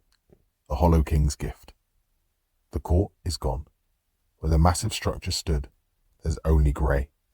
The towers that defied geometry, the walls made of hardened memory, the throne where Aldrich waited for centuries. All of it dissolved when the last trapped spirit found peace. The architecture of his grief, unmade by the release of what he couldn't let go. The grey here feels different from the rest of the shallows. Thinner somehow, more fragile, like the fabric of reality is still recovering from what the court represented, what its dissolution meant. Zira stands beside me, her essence still bright despite everything. Pip hovers nearby, form finally stabilizing after the trial strain. Marin waits at a distance, her merchant's caution keeping her back from whatever comes next. Except for one thing. A crystal floats in the air where the throne used to be. Small, brilliant, pulsing with energy that looks familiar, like memory, like knowledge, like everything the Hollow King learned before his transformation. It catches light that doesn't exist and refracts it into colors that shouldn't be possible. His gift, I say, willingly given. What's in it? Pip approaches cautiously, form still flickering from the trial strain. Everything. The crystal pulses against my awareness, heavy with meaning. Everything he knew, everything he learned, everything he wanted someone else to have, if they ever freed him. Is it safe? Nothing here is safe. I reach for the crystal anyway. The moment my fingers touch it, warm, humming, alive under my grip, the world ends. Not literally, but for a span of time I can't measure, I'm not Graves anymore. I'm a vessel being filled, a container being packed with centuries of accumulated understanding. Knowledge floods into my mind, vast and terrible and true. Aldrich's centuries of understanding compressed into moments that last forever and end instantly. The system's architecture in detail. Not the glimpse I saw through the breach, but the complete map. Every tier and passage and hidden pathway laid out like a blueprint. The true nature of the tiers. Not progression, but refinement. Not advancement, but extraction. The path to the marrow and what waits there. Bone forests and essence rivers and factions that have fought for millennia over resources the system doesn't acknowledge. The path to the root.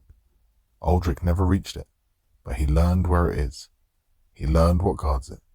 He learned why no one has ever returned from trying. Knowledge absorbed. Hollow King's legacy. Information packages, 47. System architecture, expanded. Marrow navigation, unlocked. Crucible awareness, partial. Route location, theoretical. Warning, knowledge carries weight. Decay may fluctuate. I stagger but don't fall. Zira's hands catch my arm, steadies me. The information settles into my consciousness like sediment, heavy at first, overwhelming, then slowly integrated. It's too much to absorb at once. It will take days, maybe weeks, to fully understand what Aldrich gave me. Boss? Pip's concern bleeds through the bond. I'm fine. Not entirely true, but close enough. I know things now. Things about where we're going. Good things? Useful things. I hold its gaze. I'll take useful over good right now. Good doesn't keep us alive. We make camp in the emptiness where the court used to be. There's something fitting about resting here in the space where Aldrich spent centuries waiting. The emptiness feels almost peaceful without the weight of the court pressing down on it, like a wound that's finally starting to heal. The others rest while I sort through what Aldrich gave me. The knowledge is vast, an ocean of understanding that I'm swimming through piece by piece. Certain pieces demand immediate attention, others can wait. The trick is knowing what's the difference. Sleep doesn't come for spirits the way it does for the living. We don't need it, not exactly, but we need rest. A period of reduced activity where our essence can stabilize and integrate new experiences. I try to rest. The knowledge won't let me. The marrow, I say out loud, organizing my thoughts through speech. The others stir, listening. It's not just the next tier. It's where the system does its real work. Zira looks up from her rest. What kind of work? Processing, refining. The shallows sort souls by potential, separate the useful from the useless, the powerful from the weak. The marrow takes the results of that sorting and breaks them down further. Aldrich's memories confirm every word, provide context. I couldn't have imagined. Every spirit that enters the marrow is changed, fundamentally. They become more useful to the system. Useful how? As fuel, as tools, as components in whatever the system is building at the root. I pause, organizing the flood of information. The system isn't just harvesting us for energy. It's constructing something, has been for longer than human civilization has existed. Constructing what? Aldrich didn't know. No one does. But whatever it is, it requires souls, millions of them, billions, refined and ground down and fed into something the center of everything. The information settles over the group like ash. Nobody speaks for a long moment. Then why go there? Marin asks. Why not stay in the shallows? Consolidate what we've already invested here? Because the shallows are a holding cell. The real opportunities are deeper. I pause, choosing my words. And because Sarah's daughter is down there. Sarah's attention sharpens. How do you know that? Aldrich knew. He saw things. During his centuries in the court, souls that passed through his trials, secrets they carried. I look at her. A child was taken to the crucible, years ago. A girl with a mother who was still looking. Isla. Maybe the description matches. Sarah's form solidifies with determination I haven't seen since we first met. Then we move, immediately. We prepare first. I gesture at the group, at our varied state of damage and exhaustion. The marrow is dangerous in ways the shallows aren't. We need to be ready. How long? Long enough to heal, long enough to plan. I pull out Aldrich's memories like maps. The Hollow King knew routes through the marrow, safe passages, faction territories. If we're smart, we can navigate without fighting everything we meet. If. It's the best word we have. The traitor hasn't spoken since we entered the court. Vex hangs from my binding, diminished, watching everything with eyes full of regret or calculation. With necromancers, it's hard to tell which. We're trained to hide in our intentions, to present whatever faces serve us best. I've been doing it my whole life. He probably has too. The difference is what we choose to do with that skill. He's weaker than he was when we captured him. The binding has been draining his essence slowly. Not enough to damage him permanently, but enough to keep him compliant. His form flickers at the edges, unstable in a way that suggests deep exhaustion. What do we do with him? Sarah asks. No malice in her voice, just practicality. The paladin in her wants justice. The survivor in her wants the threat eliminated. Release him. The others look surprised. Pip's confusion hits me through our link like a slap. Marin's expression suggests I've made a tactical error. Sarah's mouth presses thin, disagreement and grudging respect warring across her face. The look of a soldier watching a commander make a call she'd never choose herself. Vex, most of all, seems shocked. Release. His voice cracks from disuse. After everything I did. After everything you saw. I meet his eyes, holding them, trying to see past the masks we both wear. You watched the Hollow King find peace. You saw what compassion accomplishes. You watched 147 spirits transcend because someone finally asked what they wanted instead of what they could provide. If that doesn't change something in you, nothing will. And if it doesn't, then you'll make the same choices again, and someone else will stop you. I loosen the binding, but maybe it will. Maybe you'll remember what you saw here and choose differently. Why take the risk? Because killing you is easy. Mercy is hard. The binding releases fully. I'm trying to do hard things now. Vex stands on his own for the first time in days. His essence is weak, depleted, barely functional. "I could attack you," he says. "Try to finish what I started. You could. You'd stop me. Probably." Silence. Vex looks at the others, at the emptiness where the court used to be and the endless wash of grey surrounding us on all sides. He stands there a long time, working his jaw, looking for words that don't come easy. "The Collector offered me power. Real power. I took it because I was scared. I know. You're not scared. I'm terrified." The admission comes easier than I expected. Maybe because I've stopped pretending otherwise. Maybe because I've seen what pretending costs. Every moment since I died, every fight, every trial, every choice. Fear doesn't stop. Then how do you keep choosing this? I don't know. I just do. Something in Vex's expression shifts. Not a breakthrough. Not enlightenment. Just a crack. Subtle and real. Before the mask slides back into place. "The marrow," he finally says. "I know things about it. From my time with the Collector."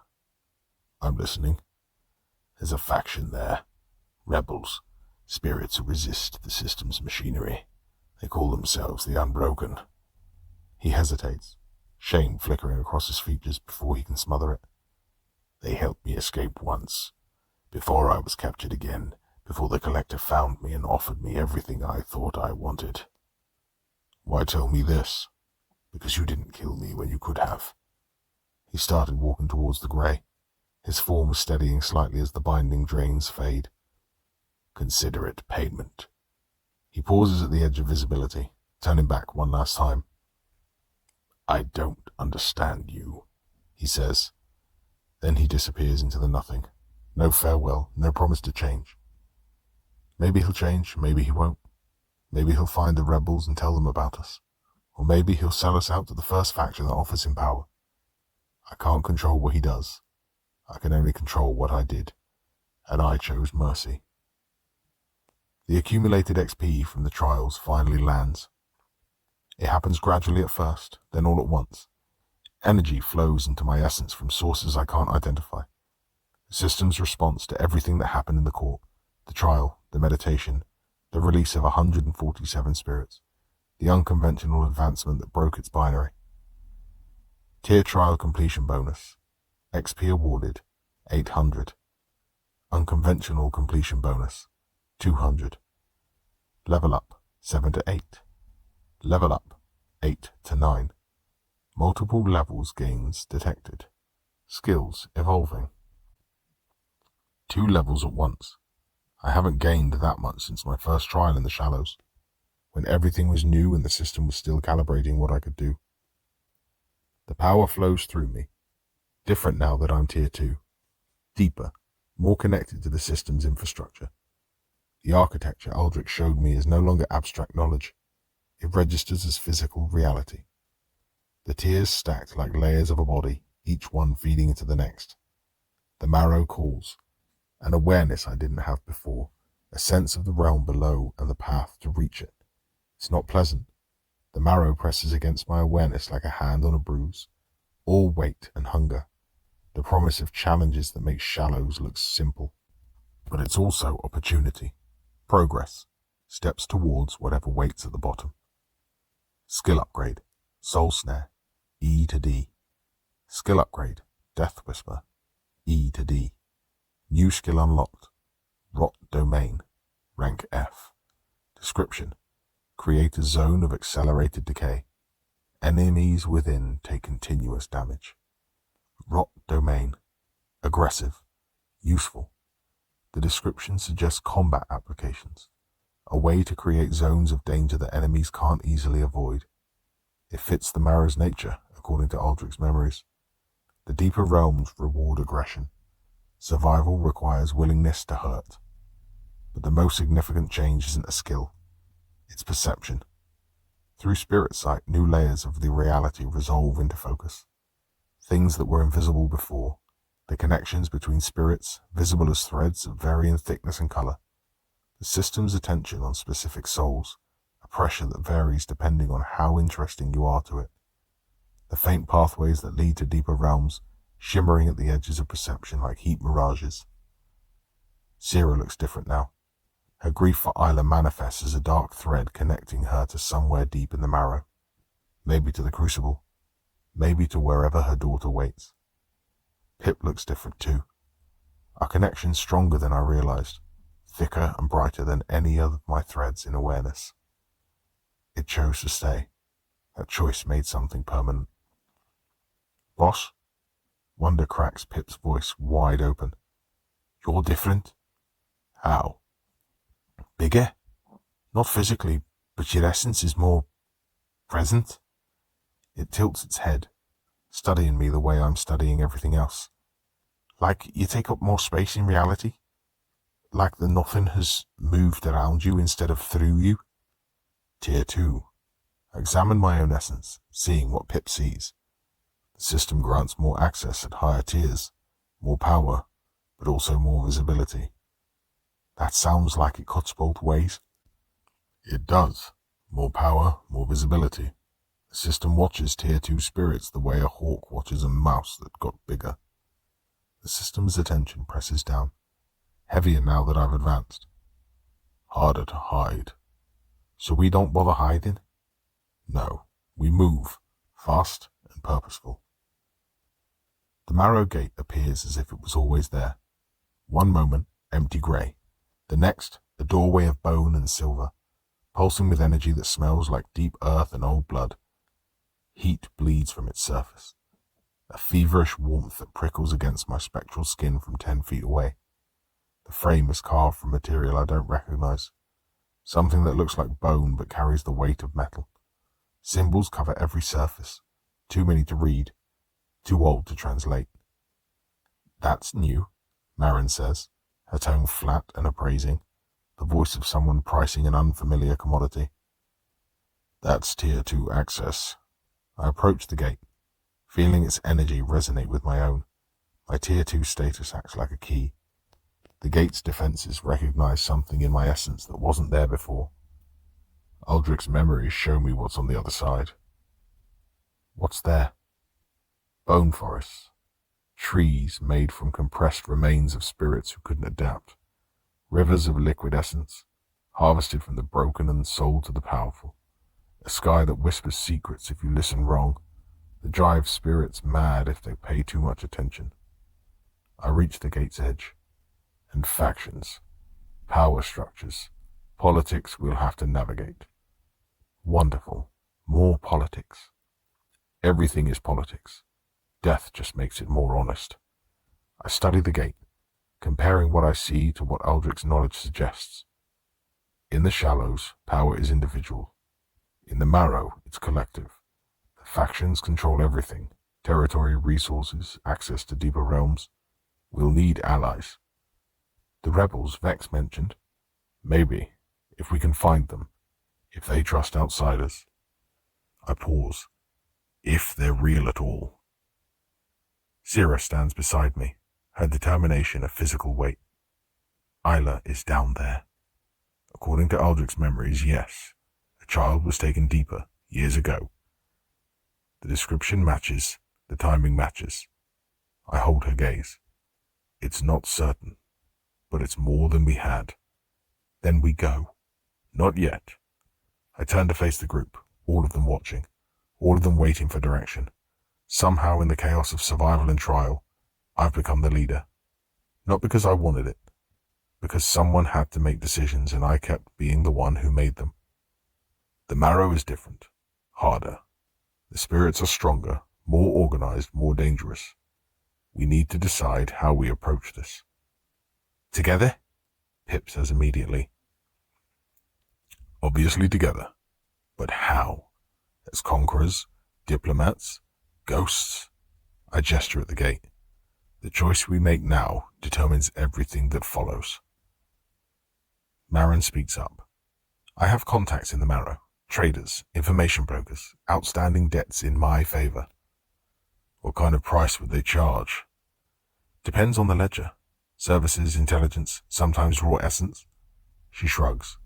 The marrow runs on trade, not brute force. Every favor is an asset, every debt is leverage. Then we approach as traders first, establish ourselves, build resources before we draw attention. And my daughter. An edge sharpens Sierra's words into something close to a blade. We find her, but carefully. If she's in the crucible, that's 2 tiers deeper. We can't reach her by charging in. I face her squarely. Trust me, I want to help you, but I won't get us killed doing it. Tension stretches between us. Old patterns, old conflicts. Then Sarah nods, the gesture clipped and precise. Discipline. I can manage discipline. Good. I turn back to the gate, studying its pulsing surface one last time. Everyone ready? Nope, Pip says. Not even a little. But hey, when has that stopped us? That's the spirit. I think about everything that's led us to this moment. The betrayal that killed me, the weeping mother who taught me mercy, the collector who showed me what power without principle becomes, the hollow king who taught me that love can be a prison. I think about Sarah, searching for her daughter who might be 2 tiers deeper, about Marin, whose merchant instincts keep finding opportunity in catastrophe, about Pip, bound to me against its will and choosing to stay anyway. I think about Vex, disappearing into the grey, maybe changed, maybe not, about the 147 spirits who finally found rest after centuries of imprisonment, about Aldrich, transcending at last, his gift filling my mind with knowledge that would take years to fully catalogue. The shallows are behind us now. Whatever simplicity they offered, whatever rules we learned to navigate, none of it applies to what comes next. The marrow waits, deeper, darker, full of challenges I can barely imagine, but also full of answers, about Isla, about the system, about whatever waits at the root. I step through the gate. The pale dissolves, the new realm opens before us, and everything changes again.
Chapter 24.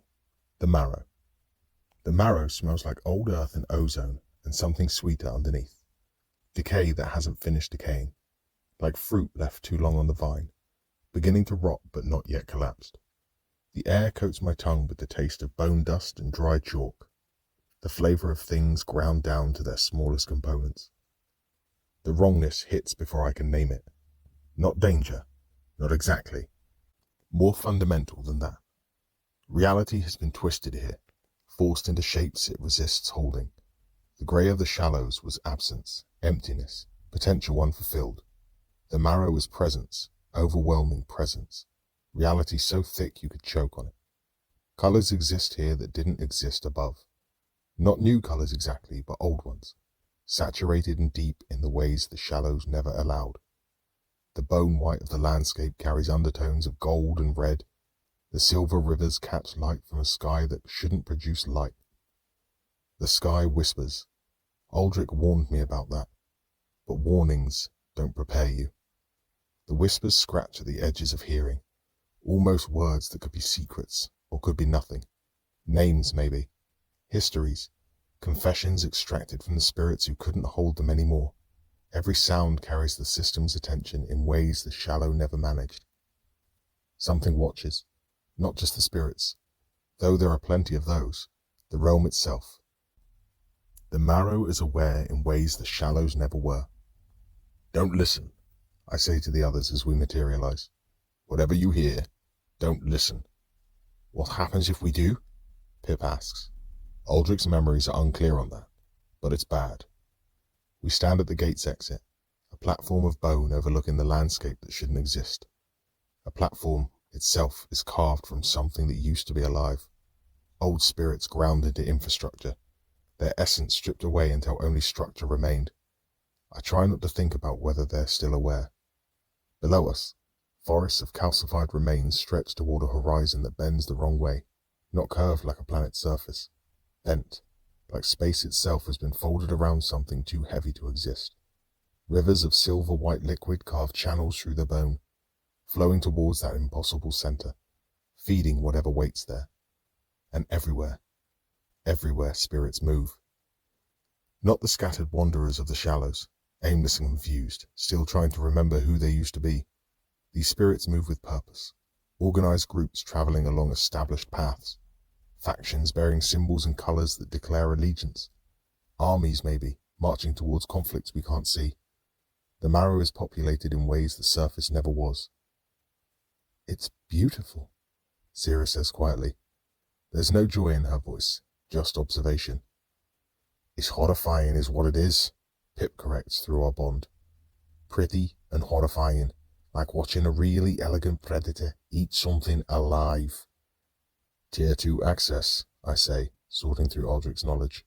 His memories overlay what I see, adding context, history, meaning. This is where serious spirits end up. The ones who survived the shallows, completed their trials, advanced. They look organized. They are. The marrow has structure, rules, power hierarchies that actually function. I scan the landscape, matching what I see to what I know. The factions Aldrich remembered are still there. Though some names have changed, some territories shifted, the fundamental structures remain. Powerful spirits claiming resources, weaker spirits trading services for protection. Everyone feeding the system, whether they acknowledge it or not. We need to establish ourselves quickly, before someone notices we're new. How do we do that? Marin's contacts, if they're still alive. Still functional, Marin corrects. In the marrow, alive isn't the relevant question, but I have contacts here, people I traded with, information I sold, favors I'm owed. She studies the landscape below with the focused attention of someone seeing opportunity instead of threat. The question is whether they'll recognize me after all this time, and whether recognition is good or bad. How long has it been? For me, months. For them, she shrugs. Time's exchange rate between tiers is brutal. Could have been years on their end. We descend from the platform into the bone forest.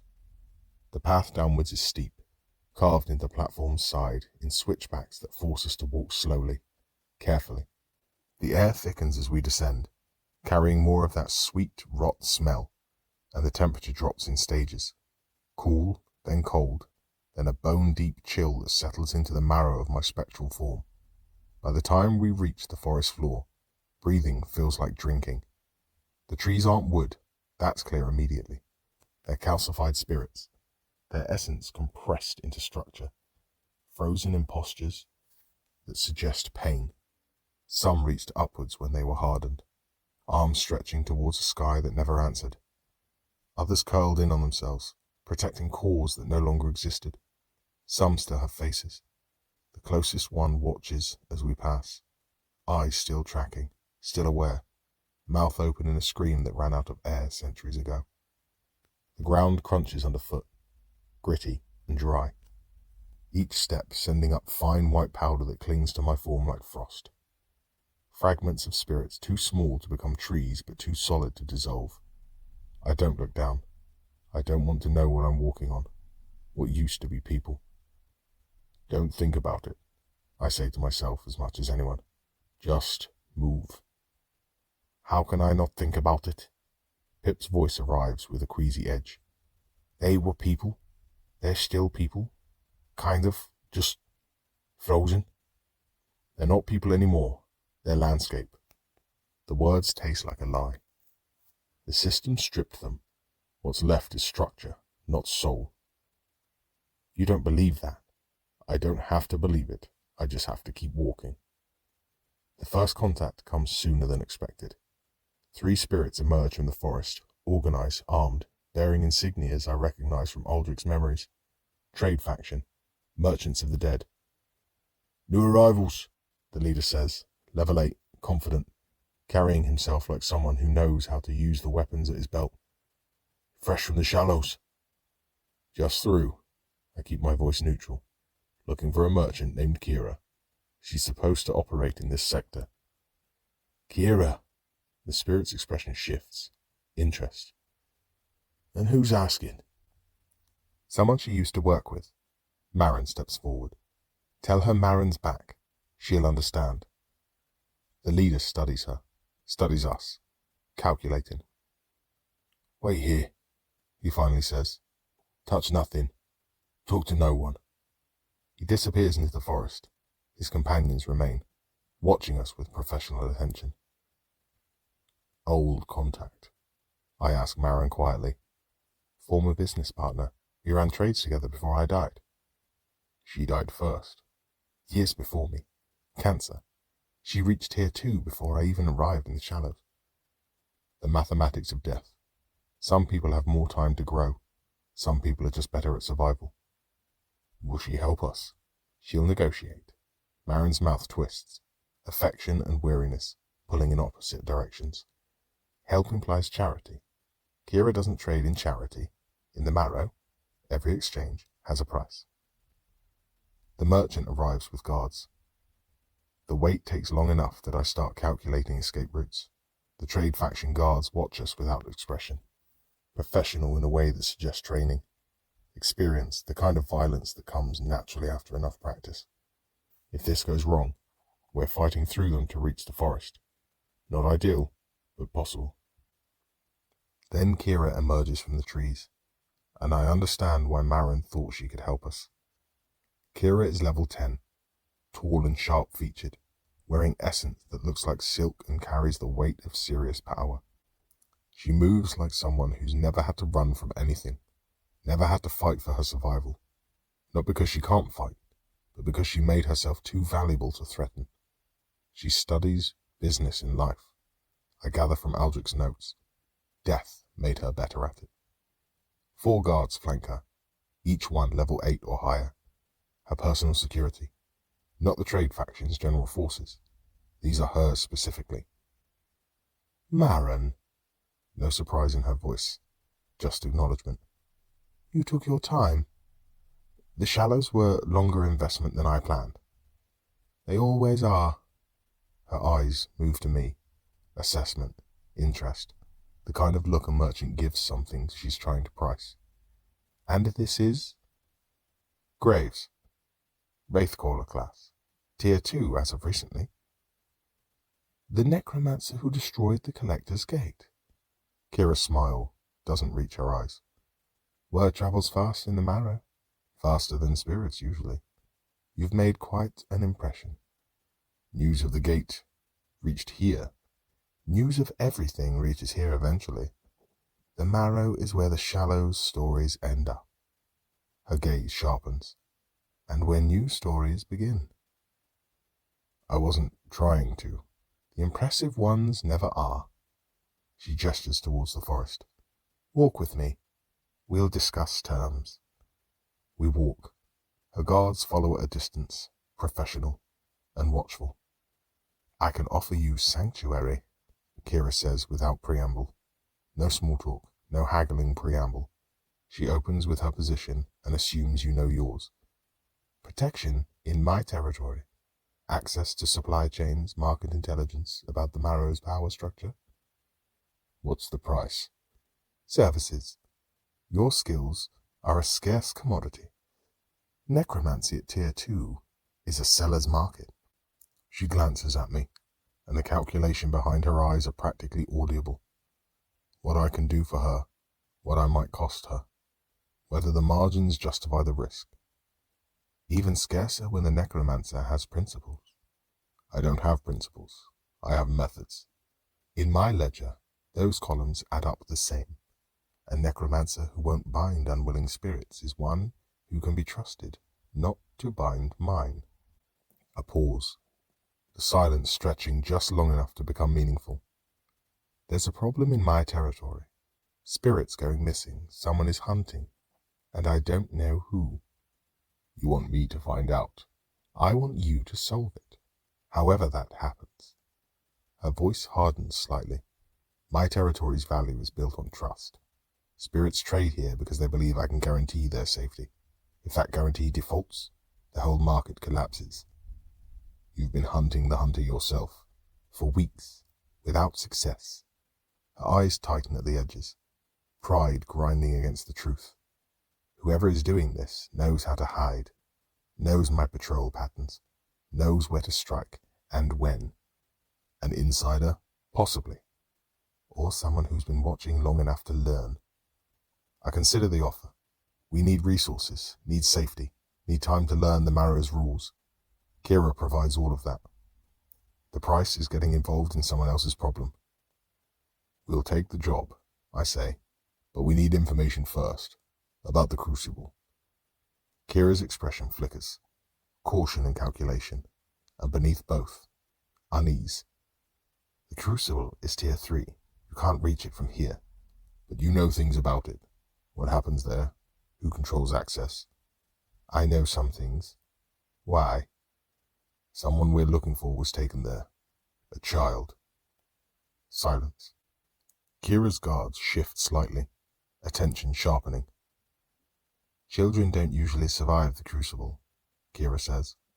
They are processed quickly, turned into essence or components. This one was taken specifically, protected somehow. That's different. She studies me with new interest. A protected child in the crucible suggests purpose. Someone wanted her there. Who would want a child in the crucible? Many entities, none of them kind. Kira resumes walking. Solve my problem. I'll give you what I know about the crucible afterwards. That's the deal. Take it or walk back through the gate. I look at Sierra, her hand clenched at her sides. But she nods. Information is information, wherever it comes from. Agreed. Kira's territory is larger than I expected. A network of bone structures, some natural and some constructed, housing hundreds of spirits. Markets where essence changes hands. Workshops where craftsmen shape the marrow's materials into tools. Even an inn, or the marrow's approximation of one, where travelers rest before continuing their journeys. Not what you expected, Kira asks, noting my expression. I expected chaos. This is civilization. The marrow has been populated for millennia, longer than any civilization in the world. Eventually, order emerges. She gestures at the structures around us, at the spirits moving through them with the purpose and direction. Not perfect order, not kind order, but order. Rules that everyone understands, consequences that everyone respects. And you enforce those rules. In my territory, yes. Other factions enforce their own. A pause. The system doesn't care how we organize ourselves as long as we keep progressing, keep feeding the machine. The order we build is our own. There's pride in her voice, real and earned, in what the dead have built without the system's help. I'm not sure if that's inspiring or terrifying. We're given quarters in a building that used to be something else, a warehouse maybe, or a barracks. Now it's been converted into guest lodging. Bone walls smoothed and shaped into something almost comfortable. Silver thread decorations catch the essence lights and scatter them into patterns on the ceiling. The lights themselves provide illumination without warmth, a cold glow that makes everything look slightly unreal. The walls are cool to the touch, faintly textured, like running your fingers over very old teeth. Pip scouts the perimeter. Marin inventories supplies, already building a mental ledger of what we have, what we need, and what she can trade for. The merchant's engine never stops. Sierra sits by the window, not looking at anything specific, just looking. I find myself beside her without deciding to be. The bone sill is wide enough for two, and the view shows the marrow stretching towards that impossible bent horizon. Forests and rivers, and organized spirits moving along paths that glow faintly with the system's attention. When she was 3, Sierra says, Isla learned the word no. Every parent knows this stage. The word that means they are becoming a person. Her voice is quiet, pitched for 2. She used it on everything. No to breakfast, no to bedtime, no to the cat, who didn't understand refusal and simply sat on her anyway. I don't speak. Don't ask why she's telling me this. The marrow whispers fill the silence between her words, patient and meaningless. I thought it was the most annoying thing in the world. Her mouth curves, but not into a smile, into the shape memory leaves behind. Now I would give anything to hear her say no to me one more time. How old was she when they took her? 7. 7 years, 4 months, and 11 days. The precision isn't math, it's devotion. She was reading chapter books, had opinions about which ones were acceptable. Very firm opinions. She told me that fairy tales were dishonest because the good people always won, and she had observed that this was not how things worked. She sounds like you. She sounds like herself. The correction comes with the gentleness of something said 1,000 times. People always said that. She looks like you, she talks like you. As though a child is a mirror instead of a window. She pauses. Isla looked out. Always. Not back at me. Out at the world, trying to understand it on her own terms. That was entirely hers. The bone sill is cool beneath us. The essence light casts shifting patterns on the ceiling. Silver threads catching and releasing the glow in rhythms that almost feel deliberate. Outside, the marrow breathes. Its slow, dense breath. And the whispering sky carries confessions I'm learning to ignore. I need to ask you something, Sarah says, and I need you to answer honestly. I usually do. You usually give me the version of honesty that you think I can tolerate. Her eyes find mine, steady, the paladin's gaze, the one that doesn't flinch. The crucible. Kira talks about it like it's a machine that processes souls. The council forges, the refinement, the conversion. If we reach it, if we find Isla, she stops, starts again. What if she's already been changed? What if the system has already taken the parts that make her my daughter? The question deserves truth, not comfort, not the reassuring lie. Then we save what's left, I say, and we figure out the rest. That is not an answer. It's the only honest one I have. I don't know what the crucible does to children. I don't know if the process is reversible. I don't know if Isla will remember you or recognize you or understand what you sacrificed to reach her. I hold her gaze because she deserves that much. What I know is that the Hollow King spent centuries in a memory palace, and when I reached him, the man inside was still there, buried, frozen, but present. The system can strip a lot from a soul. It struggles to strip everything. You believe that? I've seen it. Zira turns back to the window. The marrow stretches below us, populated and purposeful. A civilization of the dead that somehow functions despite everything designed to grind it down. Her reflection in the bone glass is faint, overlaid with the glow of the landscape beyond.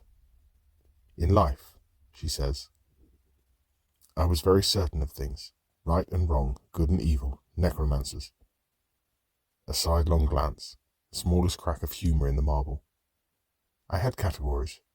Everything fit into them. The world was orderly because I insisted it to be. And now? Now the only person I trust to help me find my daughter is a necromancer who binds spirits for a living. The crack widens. Not quite a smile, but adjacent. My categories were not as useful as I believed. For what it's worth, my categories weren't great either. I spent 30 years thinking the dead were tools. Turns out they're people. Inconvenient realization for a professional binder. Very inconvenient. Ruined my whole business model. Something passes between us that isn't a laugh. Too heavy for that. Too tired. But it occupies the same space. The recognition that the world is absurd and you're still in it. And there's something almost funny about that, even when nothing is funny at all. Zira is quiet for a while. The whispering sky murmurs overhead, patient as erosion. Thank you, she says finally, for not telling me it would be fine. It might be fine. It might, but you didn't promise that. That is, she searched for the words. That is worth more than promises. Promises are what people offer when they want you to stop being afraid. You let me be afraid and offered to stand beside me anyway. I don't have a response to that, not one that would cheapen it. So I sit beside her on the bone sill, watching the marrow settle into whatever passes for the night in the realm without sun. The whispers fade to murmurs, the essence light dims to embers. Somewhere below, Kira's territory hums with the quiet industry of spirits who have found stability and know how fragile it is. After a long time, Zira says, I snore. What? In life, I snored. Terrible, apparently. My husband recorded it once to prove his point. I sounded like a goat being strangled, she says with complete seriousness. I do not know if the dead can snore, but if I do, I apologize in advance. Noted. Good. She stands, straightens, becomes the warrior again, the paladin, the woman who cuts through everything the world puts in front of her. But for a moment, just a moment, she'd been someone else. A mother, sitting by a window, talking about her daughter to someone she was learning to trust. That version of her is still there, under the armor, under the duty, under the grief. That's what the system can't account for.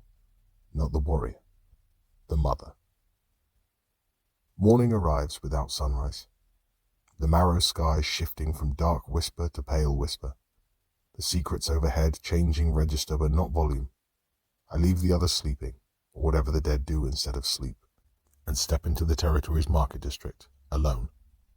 A mistake, probably, but I need to see this place without a guide, without Kira's curated tour, without anyone shaping what I'm allowed to notice. The market feels a natural amphitheater of bone.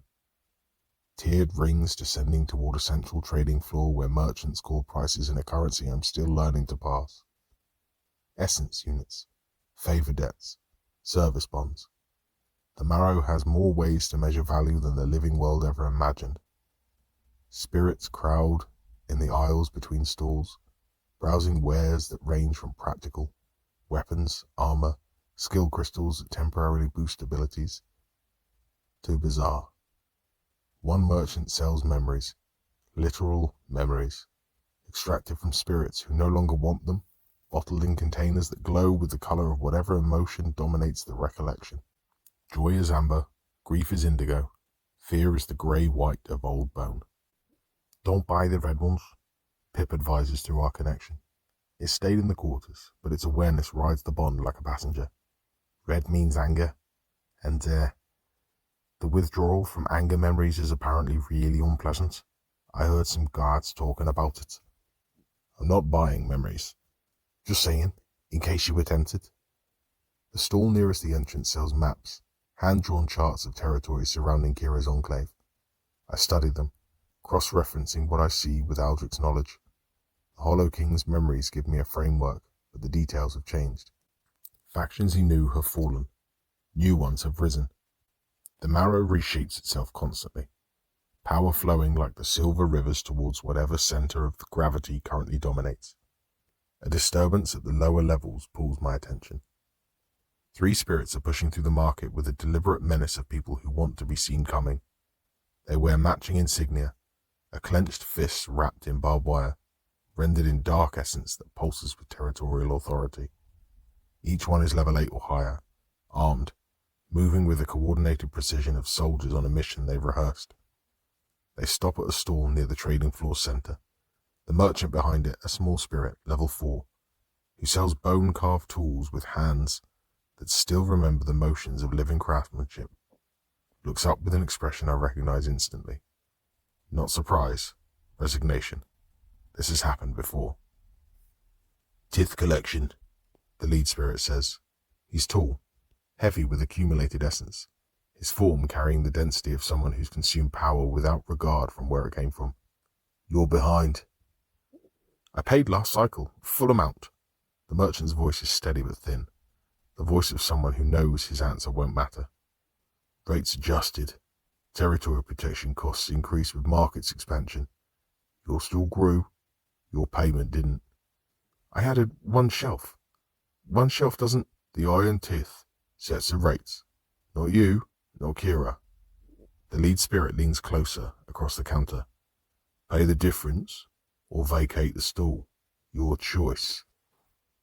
The other merchants in earshot go very still.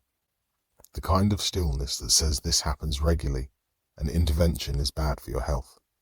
The market's ambient noise drops, conversations dying in expanding ripples from the confrontation like sound swallowed by deep water. I should walk away. This isn't my problem. We're new here, guests in Kira's territory, dependent on her protection, and picking fights with rival factions on day 1 is exactly the kind of strategic stupidity that gets alliances killed before they start. The merchant reaches under his counter with shaking hands, begins pulling out essence units, each one clearly representing days of work, days of careful craftsmanship, traded for the privilege of not being destroyed. His face carries an expression I've seen before. On the bound spirits I controlled in life, on the wanderers in the shallows who gave up pieces of themselves to survive. The mathematics of submission. When compliance costs less than resistance, you comply. You tell yourself it's pragmatism. You tell yourself it's temporary, and one day you look down and realize you've paid away everything that made you worth protecting in the first place. That's enough, I say. I don't shout, don't charge forward, just speak. Clearly. Pitched to carry. The voice of someone who's used to being listened to. The Iron Teeth, spirits turn. The lead one examines me with slow contempt of someone who's never been challenged by strangers. Walk away, newcomer. This isn't your new market. It isn't yours either. We have a territorial agreement with Kira, not with him. I nod towards the merchant, who's frozen mid-payment, hands still holding the essence that represent weeks of labor. If your agreement is with Kira, collect from Kira. What you're doing is extortion by proxy, and you know it. Through spirit sight, I read the situation. The lead spirit's essence blazes with aggression, calculated, professional, the kind that's been rewarded before. His companions shift into flanking positions, without visible signals, muscle memory. They've done this to dozens of merchants. Usually, it works without escalation. The threat is the product, and the product sells itself. Boss, Pip's anxiety spikes through the bond. You're about to start a fight with 3 level 8s in the middle of a crowded market. Please tell me you have a plan. Working on it. That's not a plan. That's the absence of a plan. The lead spirit steps towards me. His essence flares an intimidation display. Raw power broadcast at established dominance. It's effective against most spirits. I felt worse from the Hollow King's court. Last chance, he says. Walk away. Or what? I let the Death Speaker's perception sharpen, reading the truth beneath his posture. The aggression is rehearsed. The confidence is real but brittle, built on a foundation of encounters that always went the same way. He's never fought someone who wasn't really afraid. You'll attack a guest of Kira's in Kira's own market? In front of witnesses? That's not intimidation. That's a diplomatic incident your faction leader didn't authorize. The calculation happens behind his eyes. I can almost hear it. The risk of escalation versus the cost of backing down publicly. You don't know who? The Iron Tithe. Border faction. You control the territory northeast of Kira's enclave, roughly 40 square kilometers of bone forest and one significant resource node. Your faction leader is named Drusus, and he's been trying to expand into Kira's market for the past 2 years without success.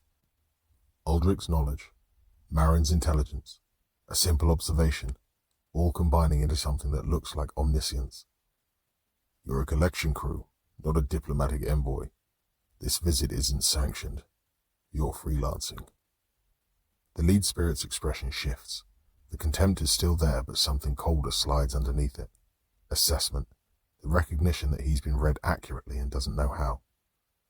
His companions exchange glances.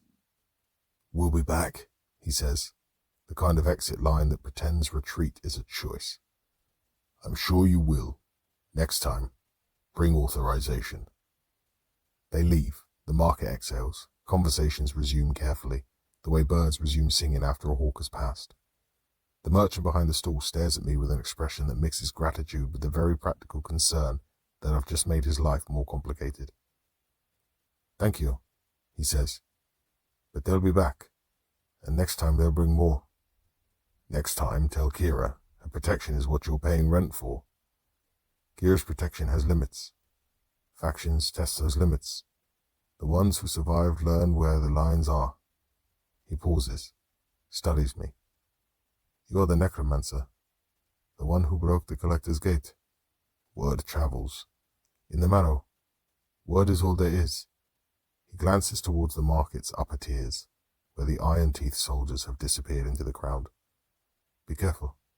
The border factions have been pushing harder lately. Something has them nervous. What kind of something? The Hollow King's court collapsed. You know that. You're the one who did it. He says it without accusation. Simple fact. When the court fell, spirits escaped. Hundreds of them, freed from centuries of imprisonment. Most dissolved, some didn't. My stomach drops, or whatever passes for a stomach in the spectral body. The spirits I freed from the Hollow King's memory palace, I hadn't thought about where they went afterwards. The 147 who transcended, yes, but the others, the ones who were imprisoned but not yet processed, the ones who ran, where did they go? Everywhere. Some found the marrow, some found factions willing to take them. One of them, the merchant leans closer, lowering his voice. One of them has been causing problems. A warrior, calls himself Thane, claims he was the Hollow King's champion before the court corrupted him. Thane. The name surfaces from Aldrich's memories like a stone breaking through ice. A warrior bound to the Hollow King's service, frozen in the court's amber alongside the others. One of the first the king imprisoned, centuries ago. If the memories are accurate, Thane was formidable even before death. Level 9 when the court took him. Loyal, stubborn, the kind of fighter who'd rather die standing than live kneeling. Where is he now? Moving between territories. He doesn't pledge to any faction. He doesn't follow anyone's rules. Fights anyone who tries to force him into a hierarchy. The merchant's expression mixes admiration with fear. He's been challenging faction leaders to single combat, winning some. The Iron Teeth lost a lieutenant to him last week. That's part of why they are pushing harder on collections. They need to show strength after the embarrassment.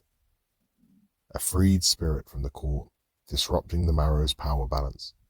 A warrior I inadvertently released, carving his own path through a world that wants to contain him. The consequences of my choices rippling outwards in ways I couldn't have predicted. If you see him, I say, tell him the necromancer who opened the gates remembers the court. And I'd rather talk than fight. I'll pass it along. Whether he listens is his business. I leave the market with more questions than I arrived with. The Marrow is bigger than the Shallows, more complex, more dangerous, but also more alive, more real. Spirits here don't just wander and dissolve. They build. They fight. They organize and resist and create civilizations from the bones of the dead. And somewhere in all of it, a warrior named Thane is tearing through faction politics like a stone through silk, carrying the Hollow King's legacy into a world that doesn't know what to do with it. One more thread to track, one more consequence to account for. Kira summons us that afternoon with a message that arrives like a verdict. Terse, final, no room for negotiation. The missing spirits, I say once we're settled into her briefing room. The room is secure, as secure as anything in the Marrow can be. Pip scouts the perimeter while Sierra checks for hidden entrances. Marin examines the accommodation with a merchant's eye, already cataloguing what we have and what we need. Tell me everything. 7 in the past month. All low level, level 5 or below. All on the territory's edges. In areas where patrol coverage is thin. Kira spreads maps across the table. Charts of her territory rendered in precise detail. No bodies, no traces. Just gone. Pattern? None I can identify. Different times of day, different locations, no common characteristics except vulnerability. Her finger traces the disappearance sites. The victims weren't connected to each other.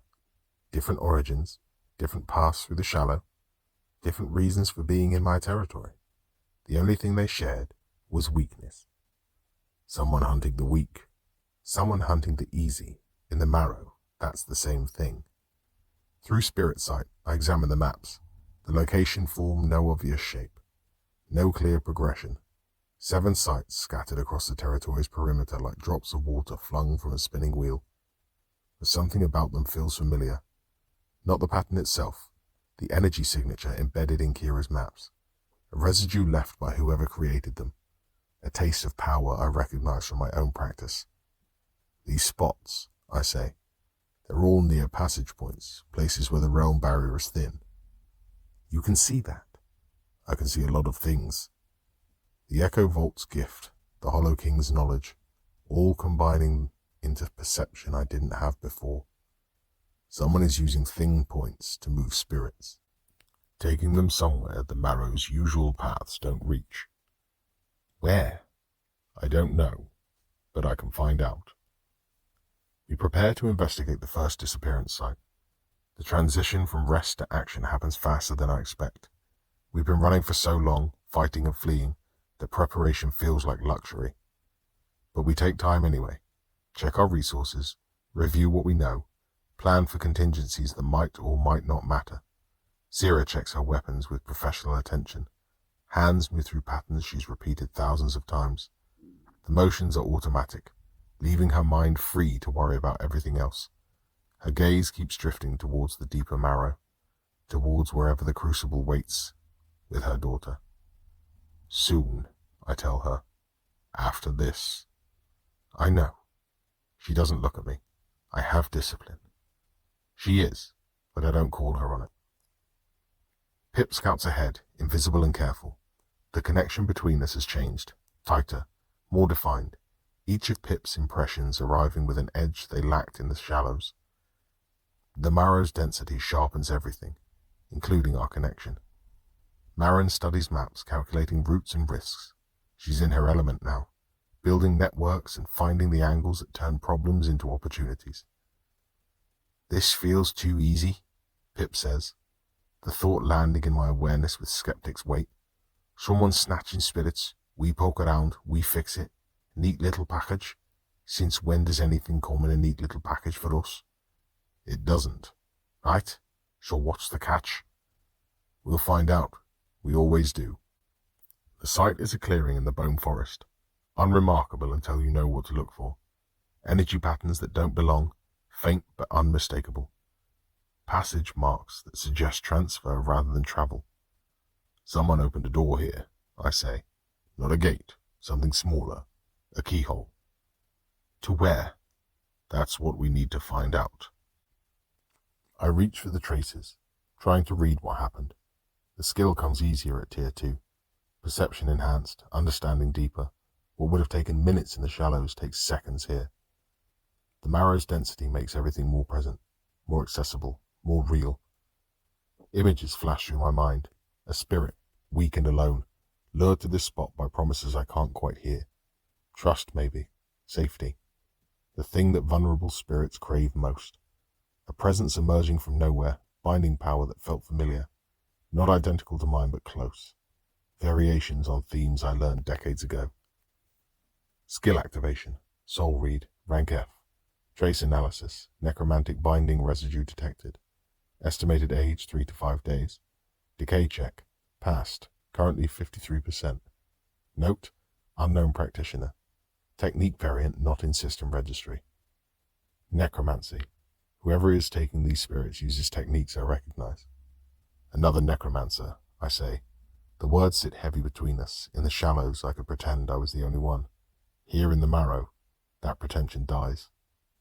Operating in Kira's territory. Why would a necromancer hunt low spirits? Components, fuel, building materials. I think of the collector's gate, of the necromancers it drained to power its breach. Someone is constructing something that requires captured souls. Like the collector. Similar, but different. The traces carry a different intent than the collector's brutality. Something more careful, more patient. The collector consumed souls for raw power. Whoever is doing this is shaping them, refining them, using them for something specific. The pattern becomes clearer. The missing spirits aren't victims. They're supplies, selected for qualities I don't yet understand, shaped for purpose I can't yet imagine. We need to find the builder, I say, before they finish whatever they're making. And then we stop them, whatever it takes. The marrow whispers around us, sky full of secrets, forest full of bones.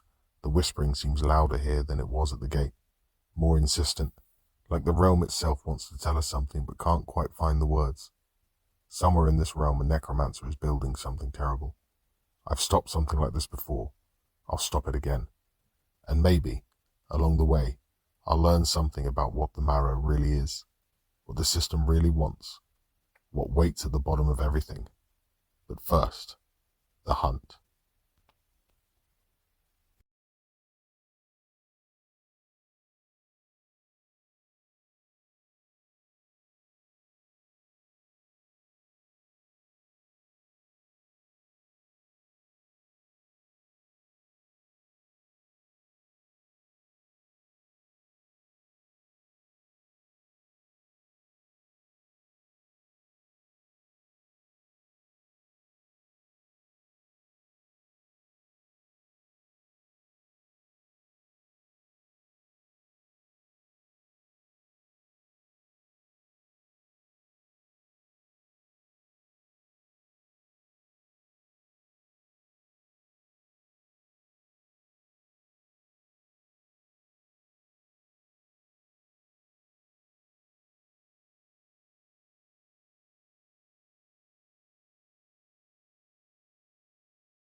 Chapter 25.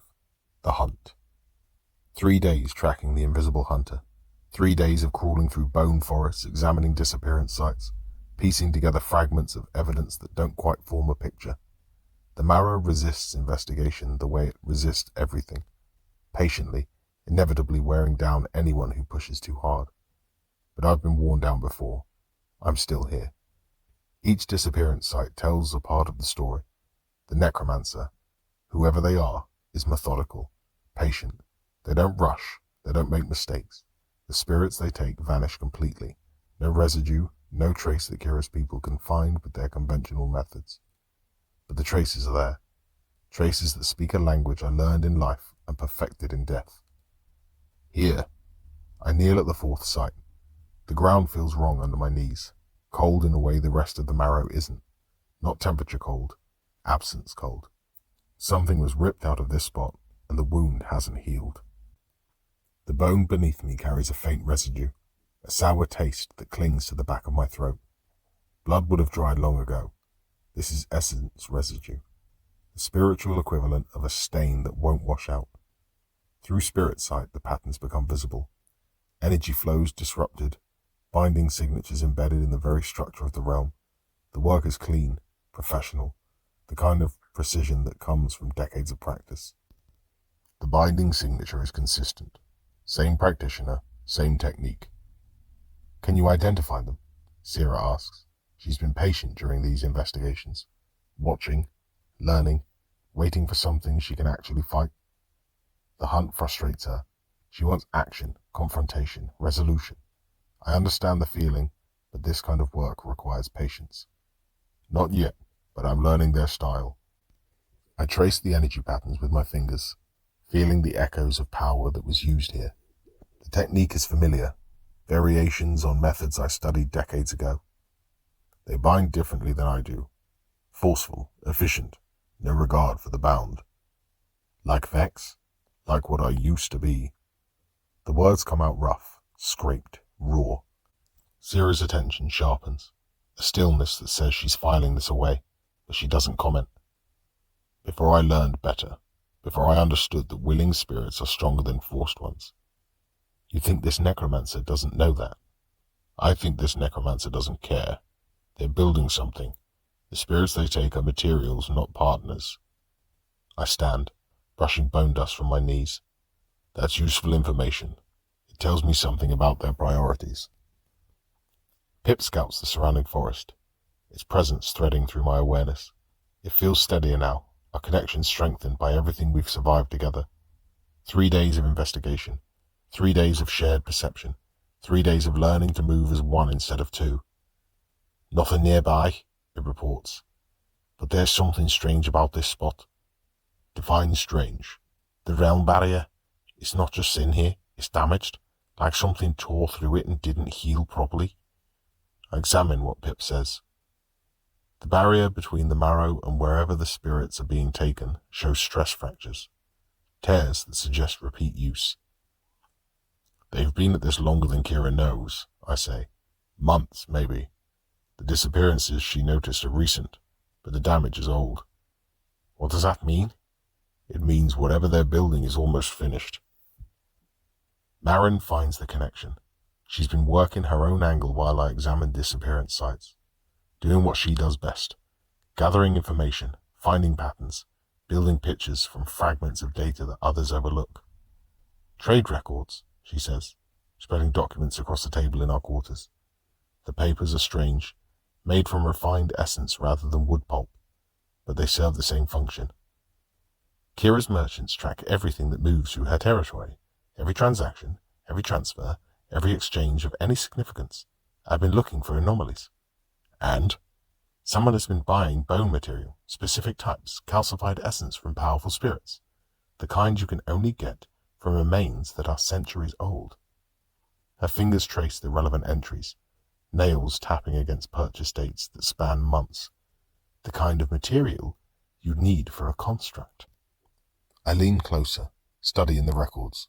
The purchases are scattered across different merchants, different territories, small quantities each time, nothing that would raise flags on its own. Clever, I murmur. building something massive one small piece at a time. Classic diversified procurement. The total quantity is significant, but no single purchase was large enough to trigger scrutiny. Marin taps the records with a nail, professional appreciation sharpening her tone.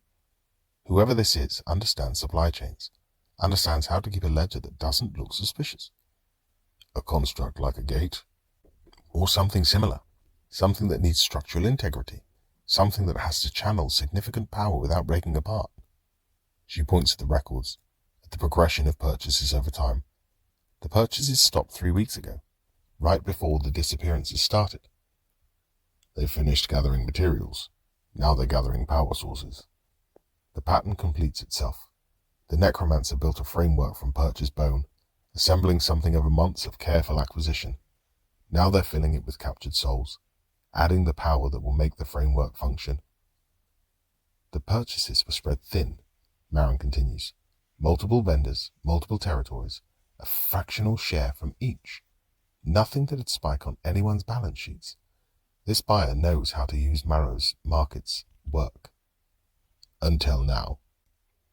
Okay, so if the collector's gate needed necromancers or batteries, Pip says, what does this one need? Lower level spirits, more of them. I think about the mathematics. The collector was trying to breach into tier 3 directly. This builder might be going somewhere else. Where? I don't know, but we need to find out before they finish. We set a trap. The logic is simple. The necromancer hunts vulnerable spirits. We provide a vulnerable spirit. Draw them out of hiding. Confront them on our terms instead of theirs. The execution is considerably more complicated. This is a terrible idea, Pip says, its voice pressing into my awareness. Its anxiety bleeds through our connection, a tight knot of worry that pulses with each passing moment. You're not actually vulnerable. You just have to appear that way. Oh, great, yeah? That distinction's going to be real comforting when I'm bound and dragged to who knows where. Its form flickers, agitated, made visible. This necromancer's taken 7 spirits. 7, boss. All of them thought they could handle whatever happened. All of them were wrong. They weren't connected to me. They didn't have backup. They didn't know what was coming. And that makes us different. It makes us prepared. You say that, but Pip. I let my certainty flow through our connection, a steady pulse of confidence that I hope I actually feel. I won't let that happen. We've survived the collector. We've survived the Hollow King's court. We've survived everything this place has thrown at us. We're not going to fall to one necromancer with a kidnapping habit. A pause. Trust, complicated but real, settles between us. The bond carries more than words, more than intention. It carries history, everything we've been through, everything we've chosen, all of it present in the connection. Fine, but if I die, I'm haunting you. You're already dead. We're both already dead. Then I'll haunt you extra, like obnoxiously, the kind of annoying that makes existence intolerable. I'm talking about humming, constantly. I don't doubt it for a moment. We chose the site carefully. A thin point in the barrier, far enough from Kira's main territory to seem abandoned, close enough that we can reach it quickly if needed. The bone trees here grow twisted, their calcified forms bent by whatever force damages the realm barrier. They provide natural cover, deep shadows pooling between their gnarled trunks like standing water. Pip takes position, its form dim to suggest weakness. I hide nearby, essence concealed behind a curtain of suppressed energy, waiting. Hours pass. The marrow whispers overhead, sky full of secrets I'm learning to ignore. The waiting is the hardest part. In life, I could have filled the time with trivial thoughts, worries about tomorrow, memories of yesterday. Here, in the grey and bone, time moves differently. Each movement stretches and compresses, refusing to behave. Sierra waiting on the other side of the clearing, her patience born from years of standing watch. Marin positioned herself along the most likely escape route, ready to cut off retreat. We've done this before, the three of us, hunted together, but never something that hunted back with this level of sophistication. Pip's anxiety spikes and settles in cycles, each wave pulsing through our shared awareness. Spike when it hears a sound, settles when the sound resolves into nothing. Spike again. The pattern would be almost funny if the stakes weren't so high. Then, movement. A presence emerges from the forest, cloaked in shadows, moving with confidence. Level 10. At least, maybe higher. The necromancer. Pip. The word pulses across our connection. Get ready. The necromancer approaches Pip without caution. Why would they be cautious? They've done this a dozen times. The pattern always works. Find the weak, bind the weak, take the weak. Confidence born from success. The same confidence that makes every predator eventually vulnerable. From concealment, the necromancer moves through the bone forest towards Pip's dimmed form.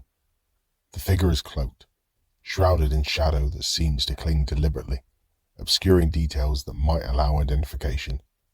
But through spirit sight, the power underneath blazes, level 10 at minimum, maybe higher, certainly higher than what Kira's patrols could handle. Pip plays its roles perfectly, lost and afraid, the kind of spirit that wanders into dangerous territory and doesn't know how to leave. An easy target. Except this time, the weak isn't weak. Pip snaps into full visibility the moment the necromancer reaches out. At the same instant, I emerge from concealment, soul snare already active.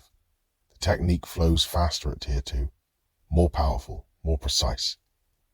The binding catches the necromancer mid-motion, a sharp crack echoing through the bone forest like a branch snapping under ice. They stagger, not falling, but surprised. The shadows around them waver, revealing the form underneath. Clever, they say. A woman's voice. Older, experienced, familiar somehow, though I can't place why. The timber carries the weight of someone who's given commands, who shaped the lives of others. Using bait, I hadn't expected that. The binding between us hums with tension. I can feel her probing it, testing the architecture the way I would test someone else's work. She knows what she's looking at, knows the techniques, knows how to look for weaknesses. She won't find any I left intentionally.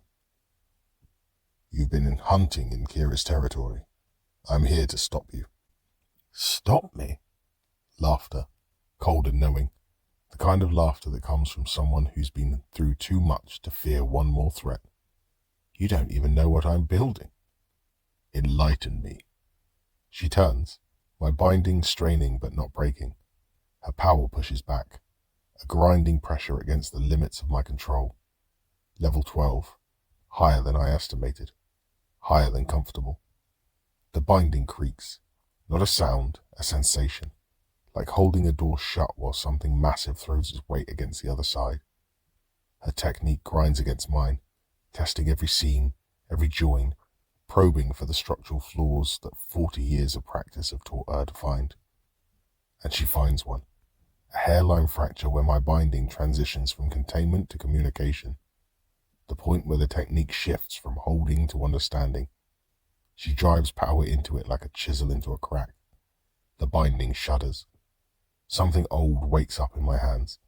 Muscle memory that predates death, predates principle, predates everything I've learned about consent and partnership and the strength of willing bonds. The old technique rises from the place I buried. Domination bind. The method I used for 30 years in life. The one that doesn't ask, doesn't negotiate, doesn't care what the bound spirit wants. The one that crushes resistance through sheer force of will and leaves the target hollowed, obedient, stripped of everything except the capacity to serve. My fingers move before I can think. The binding reshapes itself, tightening from a net into a noose. I can feel the transition happening, the living architecture of the restraint collapsing into something simpler, cruder, more absolute. Something that would end this struggle in seconds. She's stronger, yes, level 12 to my level 9, but the domination bind doesn't care about levels. It cares about will. And I have spent my entire existence, living and dead, bending others' wills to mine. The power tastes like home, like the sanctum, like wine and bone dust and 30 years of supremacy over everything that screamed. Do it, whispers the necromancer I used to be. She's dangerous. She's level 12. She'll break free if you don't crush her now. This is survival. This is what you were built for. Boss? Pip's voice cuts through the haze like cold water. Not loud, scared. Boss, what are you doing? The binding it changed. I can feel it. It feels like before, like when you first bound me. When I first bound Pip against its will, forcing compliance because I could, because I'd always done it that way, because old graves, the living graves, didn't know any other method and didn't care to learn one. I stop. The domination bind hovers at the edges of execution, power coiled and ready. All I'd have to do is release it. One thought, one decision. She'd go rigid, her will collapsing like a structure with its supports removed. Efficient, clean, the way I handled every spirit for 3 decades. Instead, I hold the existing bind steady.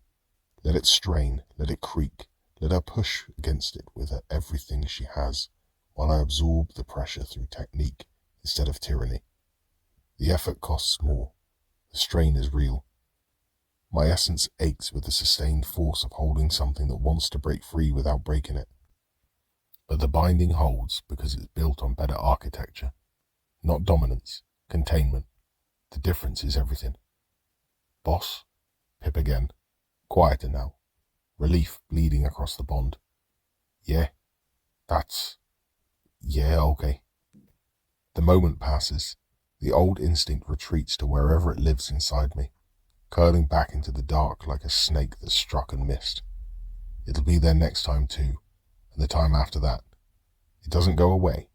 It just waits for the next crack in my certainty. Helena senses the shift, the brief flare of something vicious that withdrew before it landed. Her eyes narrow with recognition, not fear, understanding. She knows what I almost did because she's done it herself, many times, without pulling back. Her face becomes visible in the dim light, middle-aged, sharp-featured, wearing the essence marks of someone who's been dead a very long time. And necromancer to the core, like me, like what I could still become if I stopped catching myself in time. I'm building a rescue, she says, not a gate, not a breach, a ladder. A ladder to where? To the crucible, where my students are being held. The words land with unexpected weight. I think of Sierra, of Isla, of everyone searching for lost souls in the deeper realms. Your students. I was a teacher in life, a mentor when I died. Some of them followed me. Her expression hardens, grief crystallizing into something harder. Young people, bright people, people who trusted me to guide them through whatever came after death. The system took them, processed them, sent them to the crucible for refinement. I've spent 40 years trying to reach them. 40 years, longer than my entire time in the shallows and marrow combined, longer than most spirits survive without hollowing or dissolving. I think about what 40 years of failure would do to someone.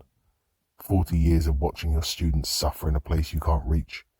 40 years of promises you can't keep, of hope eroding one disappointment at a time. The Hollow King lasted centuries, but he had his court, his frozen memories, his crystallized grief to sustain him. This woman has nothing but a half-built ladder and a collection of souls she took without asking. And the spirits you're taking? Volunteers, mostly. A pause. Something flickers in her expression. Not shame exactly. Acknowledgement. Some of them needed convincing. That's not volunteering. It's survival. Mine and theirs. She meets my eyes, and the desperation staring back is familiar. The same desperation Sierra wears. The same willingness to cross lines for people who matter. You understand, don't you? The lengths you'd go for the ones you'd protect? The question cuts deeper than she knows. I think of Pip, bound to me against its will at first, choosing to stay later. I think of Sierra, her determination to find Isla, pushing her through the dangers that would have broken someone with less purpose. I think of the choices I've already made, the lines I've blurred, the compromises I've accepted in the name of survival and protection. In life, I told myself there were boundaries, actions I'd never take, methods I'd never employ. Death has eroded those certainties. One compromise at a time, each step away from the person I thought I was, each decision that my living self would have condemned. But I haven't crossed this line. Not yet. Not taking unwilling souls to fuel my own goals, no matter how noble those goals might seem. Pip's uncertainty bleeds into me, sharp and unwelcome. The situation has shifted. The enemy isn't quite what we expected. Not a predator hunting for sport or power. A protector, twisted by decades of failure into something that hurts the very thing it's trying to save. I understand wanting to save people, I say carefully. I don't understand using people to do it. Then you haven't been desperate enough yet. You will be. Everyone reaches that point eventually. Release my binding, the necromancer says. Help me instead. I'll share what I know about the crucible, the routes, the guards, the way to reach souls that have been consumed by the machinery. Zira's daughter, I say. Can you help me find her? If she's in the crucible, I can help you reach her. That's the point. Decades of frustration roughen every word. I'm not the villain here. The system is. I'm just trying to save what I can. I don't release the binding, but I don't tighten it either. The spirits you took, I say. Some of them didn't want to go. Some of them didn't understand. The ladder requires power, souls willing to be the steps. That's not consent. It's necessity. Her jaw tightens. You're young. You don't know how long I've been trying this. How many times I've failed. Every spirit I took is one step closer to saving the ones who matter. The ones who matter to you. Yes. The honesty is brutal. I understand it more than I want to. Zira, I say, come here. Zira emerges from her concealment, moving to my side. Anger tightens her mouth, but her eyes are bright with something raw, hungrier, hope, and the uncertainty warring behind the paladin's mask. This woman knows how to reach the crucible, I say. She knows where Isla might be. I heard. What do you want to do? The question sits between us. Zira looks at the bound necromancer, at the forest of bone, at the sky that whispers secrets. I want my daughter, she says finally, but not at any cost. The words land with the weight of everything she's been through. Every fight, every loss, every moment of doubt crushed beneath determination. Zira could have taken the necromancer's offer, could have justified it the way desperate people justify desperate choices. For Isla, for love, for the only thing that still matters. She chose differently. Then help me finish this, the necromancer says, a new urgency in her voice. She senses her opportunity slipping away. Help me complete the ladder. Together, we can reach the crucible without waiting decades for tier advancement. And the spirits you've taken, already integrated, can't be removed without destroying the structure. Silence. The Mara watches, patient and indifferent. No, I say. What? We'll find another way. I tighten the binding. Your ladder costs too much. You don't understand. I understand perfectly. You want to save people you love. So does Zira. So do I. I hold her gaze. But using people as steps isn't saving. It's just different kind of consumption. Then you're condemning my students. Then I'm refusing to be what you've become. The necromancer's face twists with rage. She tries to break the binding, throwing power against my control. The force of her attempt hits like a physical blow, staggering me back a step. My essence burns cold where her power grinds against mine, a numbing chill that crawls up through my core. Her techniques are old, powerful, refined through decades of practice. She knows bindings the way a master knows their craft. Level 12 against level 9. She should win. The mathematics are simple. Power trumps power. Experience trumps inexperience. Desperation trumps what? Principle? Conviction? The stubbornness of someone who doesn't know when to compromise? But I have Pip, its presence in my mind strengthening the binding from within. I have Sierra, her certainty adding weight to my own. I have Marin, somewhere in the darkness, ready to intervene if needed. I have everything I've learned about my connection and partnerships, and the strength that comes from choosing to stand together. She has rage and desperation and decades of self-justification. She has the hollow strength of someone who's already lost themselves, who's become the thing they would have condemned. The binding holds, not because I'm stronger, because I'm not alone. Quest complete. The Invisible Hunter. Reward, 800 XP. Faction standing, Kira's Enclave. Improved. Note, captured target possesses Tier 3 knowledge. Debrief recommended. Kira will want to see you, I say. She'll decide what happens next. You're making a mistake. Maybe. But it's my mistake to make. We take her back to Kira's territory. The walk is long, the bone forest thick with shadows that seem to judge every step. The necromancer doesn't fight, doesn't resist. Something in her has broken, or maybe just gone quiet. The rage that fueled her attempt to break free has faded into something more dangerous. Calculation. She's thinking, planning, looking for new angles. She'll find them probably. She's had 40 years to become good at finding angles. But that's Kira's problem now. We did what we promised, solved the mystery, ended the hunt. Marin walks ahead, scouting the path.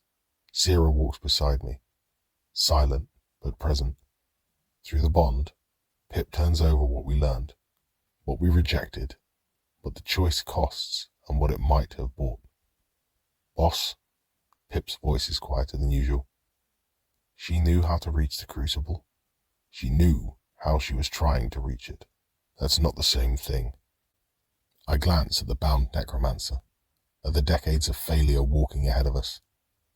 Her way requires souls she has no right to take. We'll find another way. And if there isn't one?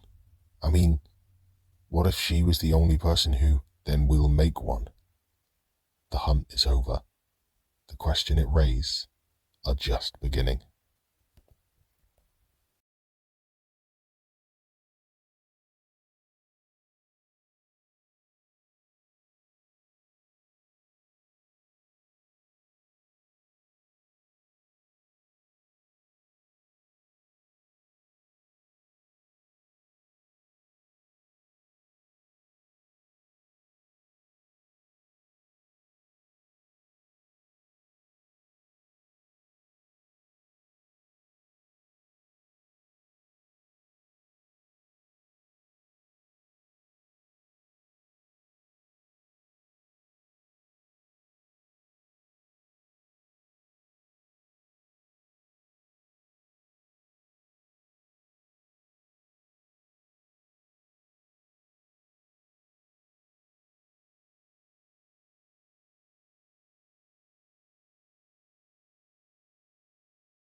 Chapter 26.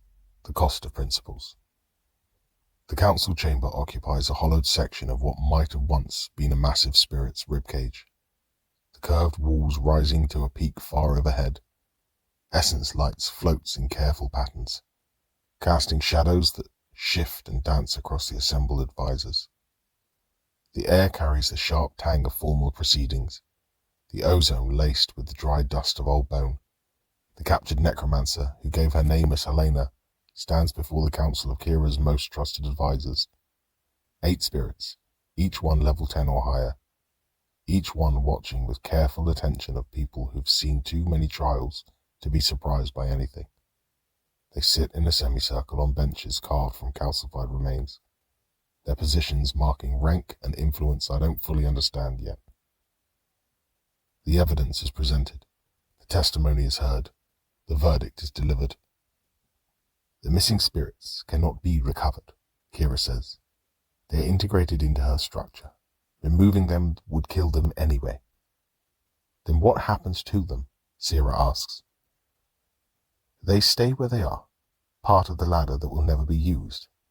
Kira looks at Helena without sympathy. You built something worthless. Congratulations. It would have worked. It would have worked if you'd finished. You didn't. Kira's voice carries no anger, no satisfaction, just the flat certainty of someone stating facts. 40 years of planning, 7 spirits consumed, and you're no closer to your students than you were when you started. Helena flinches. The words land harder than any punishment could. She knows they're true, has known it for years, probably in the places she wouldn't let herself look. One of the advisors, a weathered spirit with essence scars across his face, leans forward. The construct itself. What do we do with it? Leave it. Kira doesn't hesitate. It's harmless without completion. Let it stand as a monument to wasted effort. The advisor nods, settling back. The others murmur in agreement. Helena's shoulders slump another inch. Kira turns to me. You fulfilled our agreement. The problem is solved. And the information about the crucible? I'll provide what I know. She gestures to the guards. Take the prisoner to holding. We'll decide her ultimate fate later. Helena is led away, still arguing, still justifying. Her voice fades into the bone forest, the words becoming indistinct, the meaning lost. 40 years of conviction reduced to background noise. She goes, and there should be something simple here. Satisfaction at justice served, relief at a threat removed. Instead, the weight of what she represented settles heavier. Someone who started with good intentions, someone who loved her students enough to spend decades trying to save them, someone who became the thing she once would have condemned. The line between protector and predator is thinner than I want to admit. You're disappointed, Kira observes. I expected resolution. This is just delay. The marrow, resolution is a luxury no one can afford. Kira provides what she promised. The crucible is tier 3, she says, spreading maps that shimmer with embedded essence. The documents unfold across her desk like living things, details resolving as she touches different sections, geography rendered in lines of silver light, territory boundaries marking in colors that shift as I watch. You can't reach it from here. The barrier between tiers is stronger than the barrier between realms. The map aligns with Aldrich's memories, filling gaps he couldn't have known about. The marrow is vast, larger than any single country in the living world, and the crucible, according to these documents, is larger still. How do spirits normally advance? Tier trials, same as the shallows, but worse. She points to locations on the map, 3 symbols that pulse with warning red. There are 3 known tier 2 to 3 trials in the marrow. The first tests endurance, the second tests knowledge, the third tests sacrifice. Her finger lingers on the 3rd symbol. Each one is deadly. The success rate is less than 10%. And the other 90%? Dead, dissolved, consumed by the trials itself? Kira's expression doesn't change. The system doesn't want spirits reaching tier 3. It wants them contained here in the marrow, where they're easier to control. And for those who succeed, they enter the crucible at level 11, tier 3 minimum. From there, they can climb forward to tier 4 if they survive long enough. I study the maps. Aldrich's knowledge helped me understand the geography, but Kira's information adds detail he didn't have. The child Sira is looking for, I say. If she was taken to the crucible protected, someone wanted her there. Who would that be? Several. Kira's expression is careful, the way it gets when she's weighing how much truth to share. The crucible has factions, same as the marrow. Some collect special souls, children with potential, adults with unusual abilities. The system marks them. It doesn't explain why. Collect for what purpose? Refinement, conversion. The crucible is where the system turns raw souls into useful components. She pauses, something flicking behind her merchant's mask. I've seen the result. Spirits who enter the crucible whole and emerge different.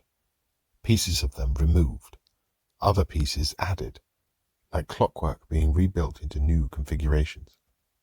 The image settles into my mind with uncomfortable clarity.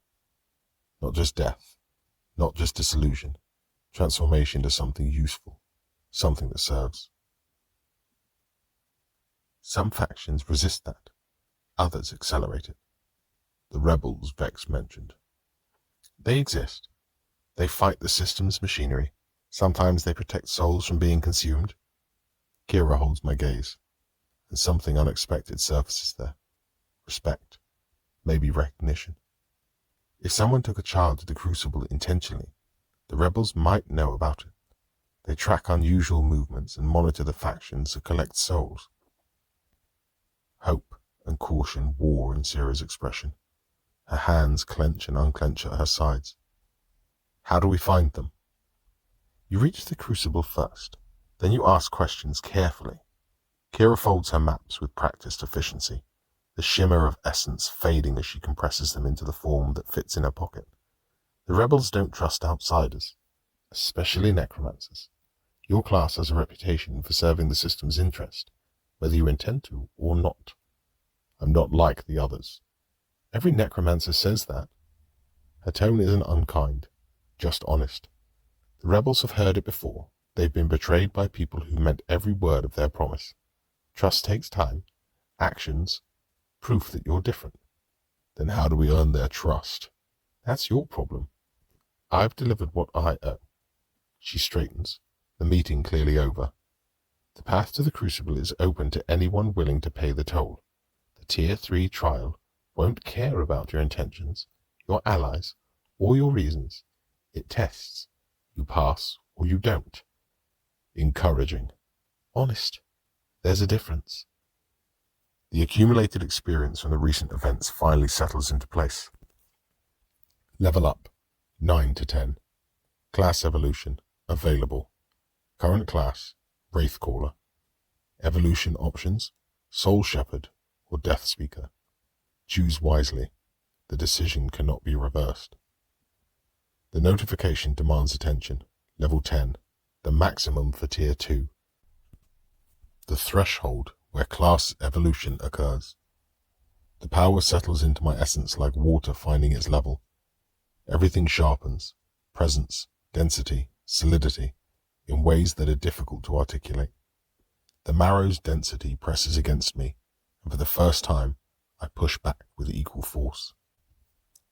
Boss? Pip senses the shift instantly. Its presence flares with surprise, then recognition. Something's happening. Class evolution. I examine the options with spirit sight, letting the system's offer unfold in my awareness.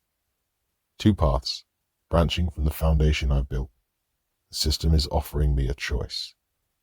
Soul Shepherd, a path focused on protection and preservation. The description unfolds in my mind like a flower opening, showing skills that guard spirits rather than bind them, techniques that heal, damage, restore coherence, shield the weak from the system's machinery. A healer's class in a world of wounds. The vision unfolds. standing between the vulnerable and the machinery that wants to consume them, spending my power to preserve what the marrow constantly erodes. Death Speaker, a path focused on communication and understanding, different skills, techniques that reveal secrets and unlock hidden knowledge, the ability to hear what spirits can't speak, the power to see what the system tries to hide, a scholar's class in a world of mystery. A different vision, uncovering truths that others miss, understanding the patterns that control everything, speaking with voices that have been silenced. Both would serve me well. Both would change what I can do. So which one fits, boss? Pip asks. I don't know yet. I let the notification wait. Some decisions need time. We gather in our quarters, sorting through everything we've learned. The room is small but comfortable. Bone balls smoothed by careful craftsmanship. Essence lights casting a warm glow that almost makes the space feel alive. Kira provides well for those who serve her interests. The accommodations are better than anything we've had in the shallows. Sira, determined, spreads copies of Kira's maps across the table, planning routes to Tier 3 trial. Her focus hasn't wavered since we've arrived in the Marrow. If anything, proximity to answers has sharpened her need for action. Her fingers trace potential paths, calculating distances, weighing risks. This route takes 3 weeks, she mutters. This one is faster but passes through contested territory. Pip, loyal, present, hovers near the ceiling where it can see everything at once. Our connection hums with contentment I didn't expect. The damage from the Collector's battle has finally healed. It moves with confidence now, not the desperate flickering of our early partnership. When it speaks, certainty has replaced old anxiety. The contested territory might be worth it, though we're way stronger than we used to be. Marin, practical, barely looks up from the ledger she's been maintaining, already building new networks in Kira's territory. Contacts made, favors traded, information flowing in both directions. She's found her rhythm here, the merchant's skills translating perfectly to the Marrow's economy. The ledger in her hands probably contains more valuable intelligence than anything Kira gave us directly. And me, level 10, Tier 2, class evolution pending, something I never expected to become. The Tier 3 trial, I say. We need to be ready, all of us. Define ready in practical terms, Marin says, not looking up from her ledger. Stronger, more coordinated, better equipped. I look at each of them in turn. The Shallows nearly killed us multiple times. The Marrow will be worse. The Crucible will be worse still. Then we train, Zira says. We grind levels, we improve. More than that, we build real partnerships, trust that doesn't crack under pressure. We already have that. Do we? I look at Zira. You still don't entirely trust me. I'm a necromancer. Your instincts say I'm dangerous. My instincts are not always right, but they're not always wrong either. I let the moment breathe. The others watch, Pip with quiet attention, Marin with the careful focus of someone cataloguing information for later. I need to know that when we reach the Crucible, when we find Isla, you won't turn on me if the situation gets complicated. Why would the situation get complicated? Because the system wants it to. Because complicated is how it breaks alliances. Because I've seen it happen before. I think of the Hollow King, of everyone he lost, of Helena, whose love for her students twisted into something that consumed her innocent. The deeper we go, the more the system will test us. It will offer you things, shortcuts, easier paths, ways to save Isla that require sacrificing me. Zira goes still, the way she does before a fight.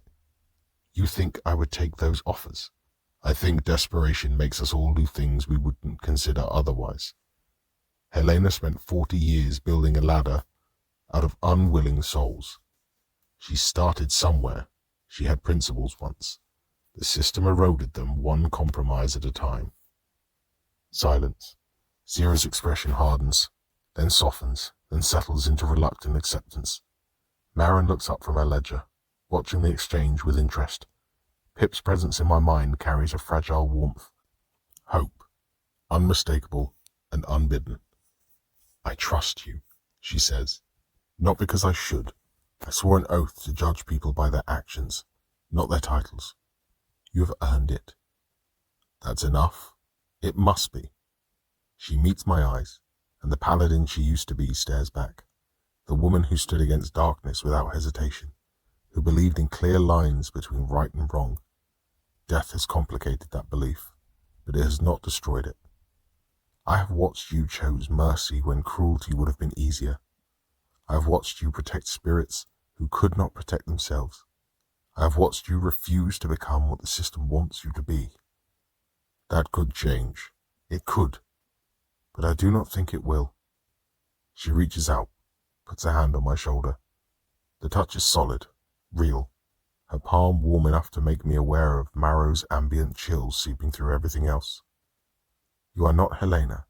You are not the collector. You are not even the necromancer you were in life. How do you know what I used to be? Because you have told me, in pieces, in moments when you thought no one was listening. Her grip tightens briefly. You have changed. Some people cannot. You can. The words settle into me like stones into water. I want to believe them. I'm not sure I do. Night in the Marrow. The sky whispers, but I've learned to ignore it. I sit alone on the roof of our quarters, if roof is the right word for the curved bone surface that caps the structure. The calcified material is smooth and faintly warm under my hands, holding the day's stored heat. Below me, Kira's territory hums with the quiet activity of spirits who found stability. Fragile as it is, markets closed but not empty, guards patrolling but not tense. The rhythm of civilization, even here, even among the dead. The class evolution notification still waits, patient and demanding. Soul shepherd or death speaker, protector or scholar. I think about everyone I've lost, everyone I've saved, the weeping mother freed from the centuries of pain, the hollow king finally at peace, the 147 spirits who transcended when I gave them the permission Aldrich couldn't.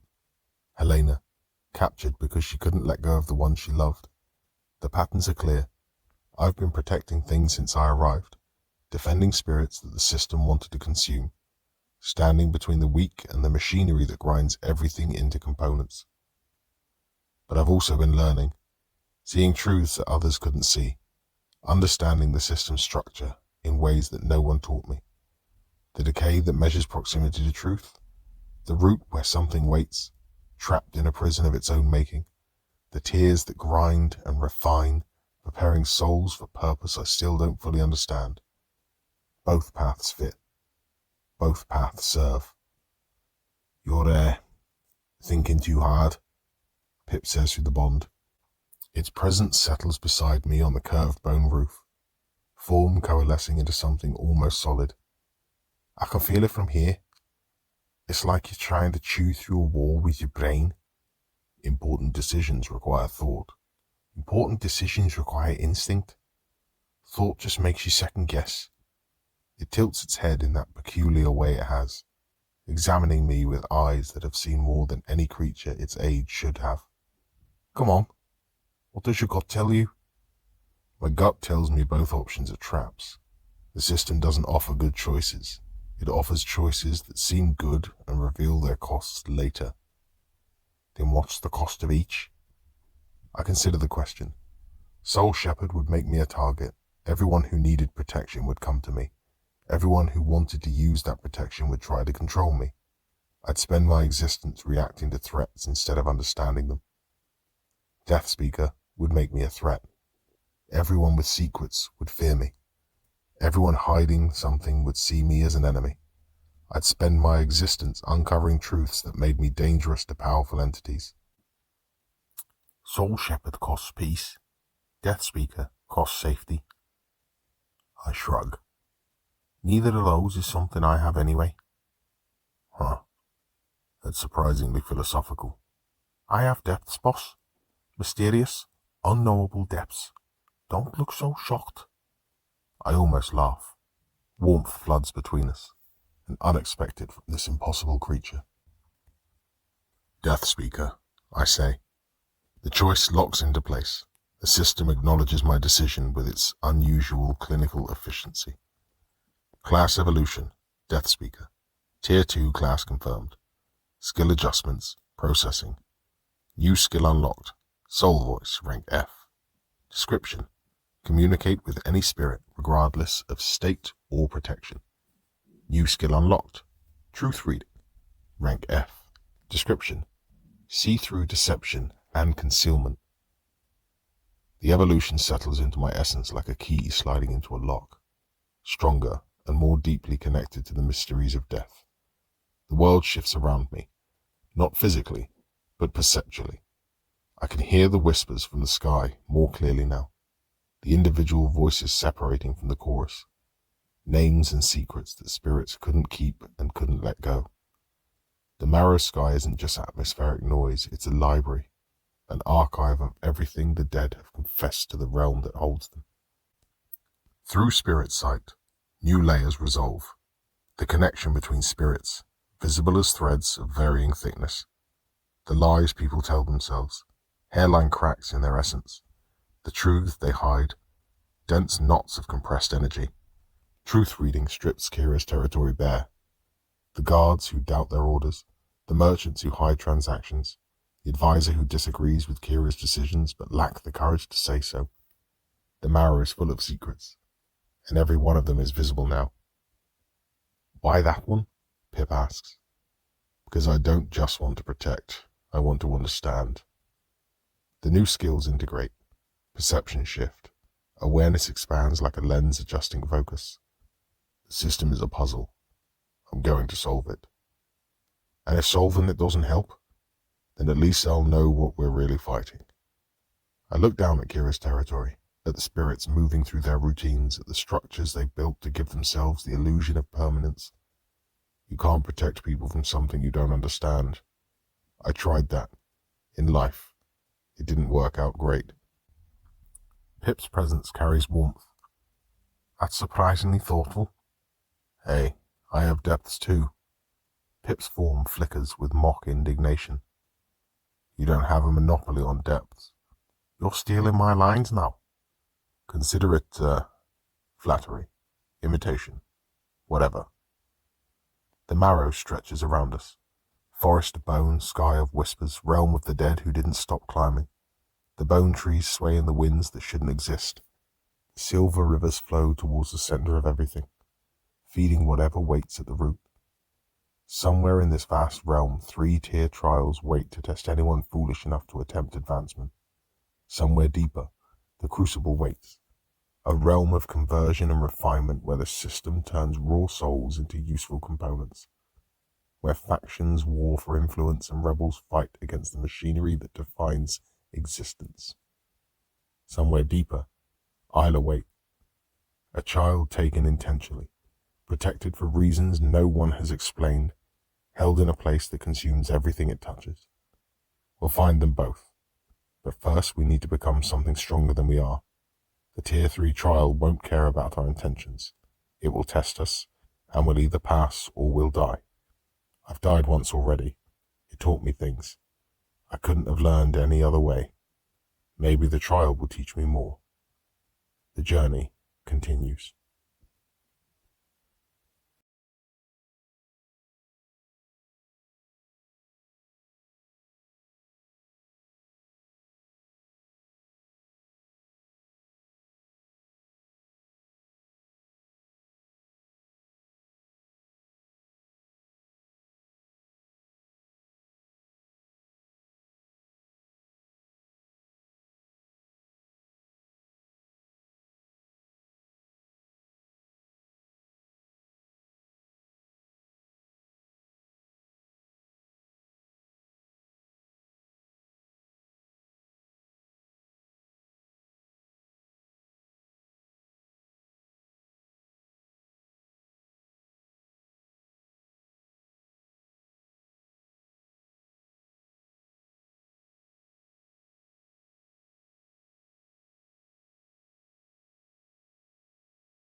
Chapter 27.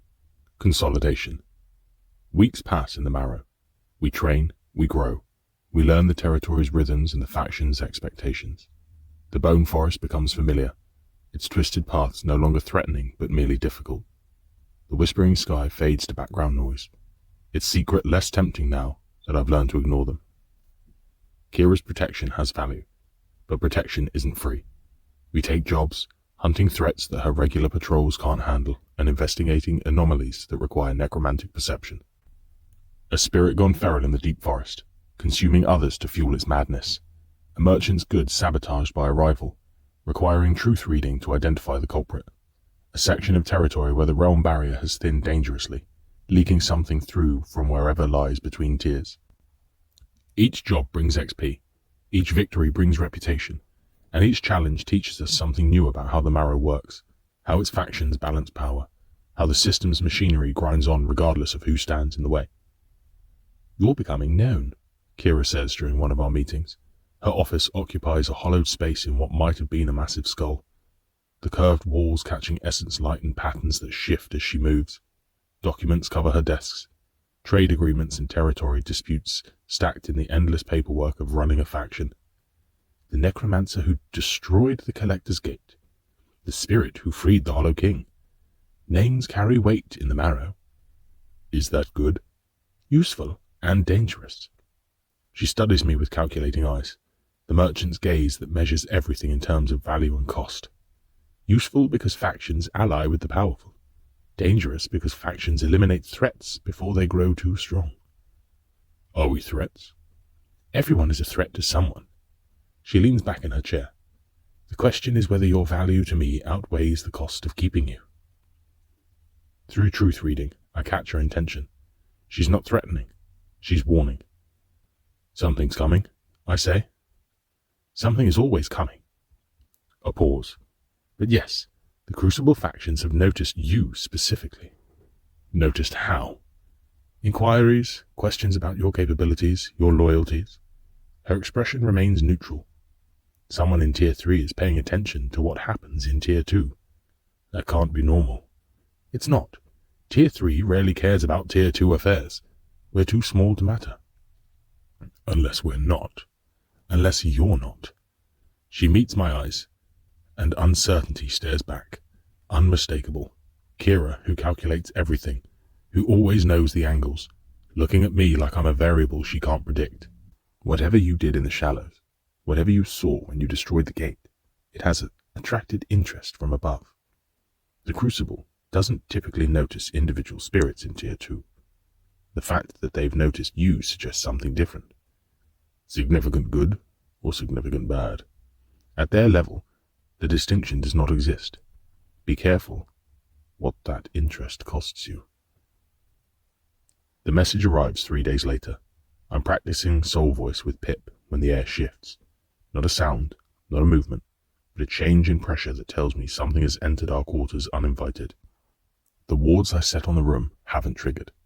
Either the intruder bypassed them entirely, or they carry authority that makes wards irrelevant. A spirit I don't recognize materializes in the center of the room, bearing symbols that burn with inner fire. Crucible sigils. The mark of someone who speaks for powers I've only heard about. The protection they carry pulses with energy that would kill anyone who attacked them. A shield of pure system authority that makes my bindings look like children's toys. This is diplomatic immunity, Deathworld style. Pip's presence in my mind carries alarm. Zira's hand moves towards her weapon before she thinks better of it. Grades of the Shallows, the envoy says. Its voice carries the weight of formality. Words chosen carefully, meaning encoded in every syllable. The Council of Forges extends an invitation. What kind of invitation? An audience. Representatives of the major Crucible factions wish to meet you. Why? That information is above my station. The envoy's expression remains blank. I am authorized to guarantee your safety during transit and during the meeting. Afterward, you will be free to return to the Marrow. And if I decline, then the invitation remains open. For now. A pause. But the Council's patience is not infinite. The envoy departs before I can respond, disappearing into nothing with the casual power of someone who doesn't consider the realm barrier as an obstacle. One moment present, the next gone, not even a ripple in the air to mark where it stood. The symbols it bore fade fast, burning after images into my perception before finally winking out. The room feels different without it, smaller, safer, though safety in the marrow is always relative. Marin breaks the silence first. That was a crucible envoy, in Kira's territory, without announcement or permission. She's already calculating, eyes narrowed in the way she gets when the numbers don't balance. Either they've written off the diplomatic cost entirely, or whatever they want is worth more than Kira's goodwill. Neither option is cheap. Or both, Sierra adds. That's not good, Pip says through the bond. It's not bad either. The implications unfold.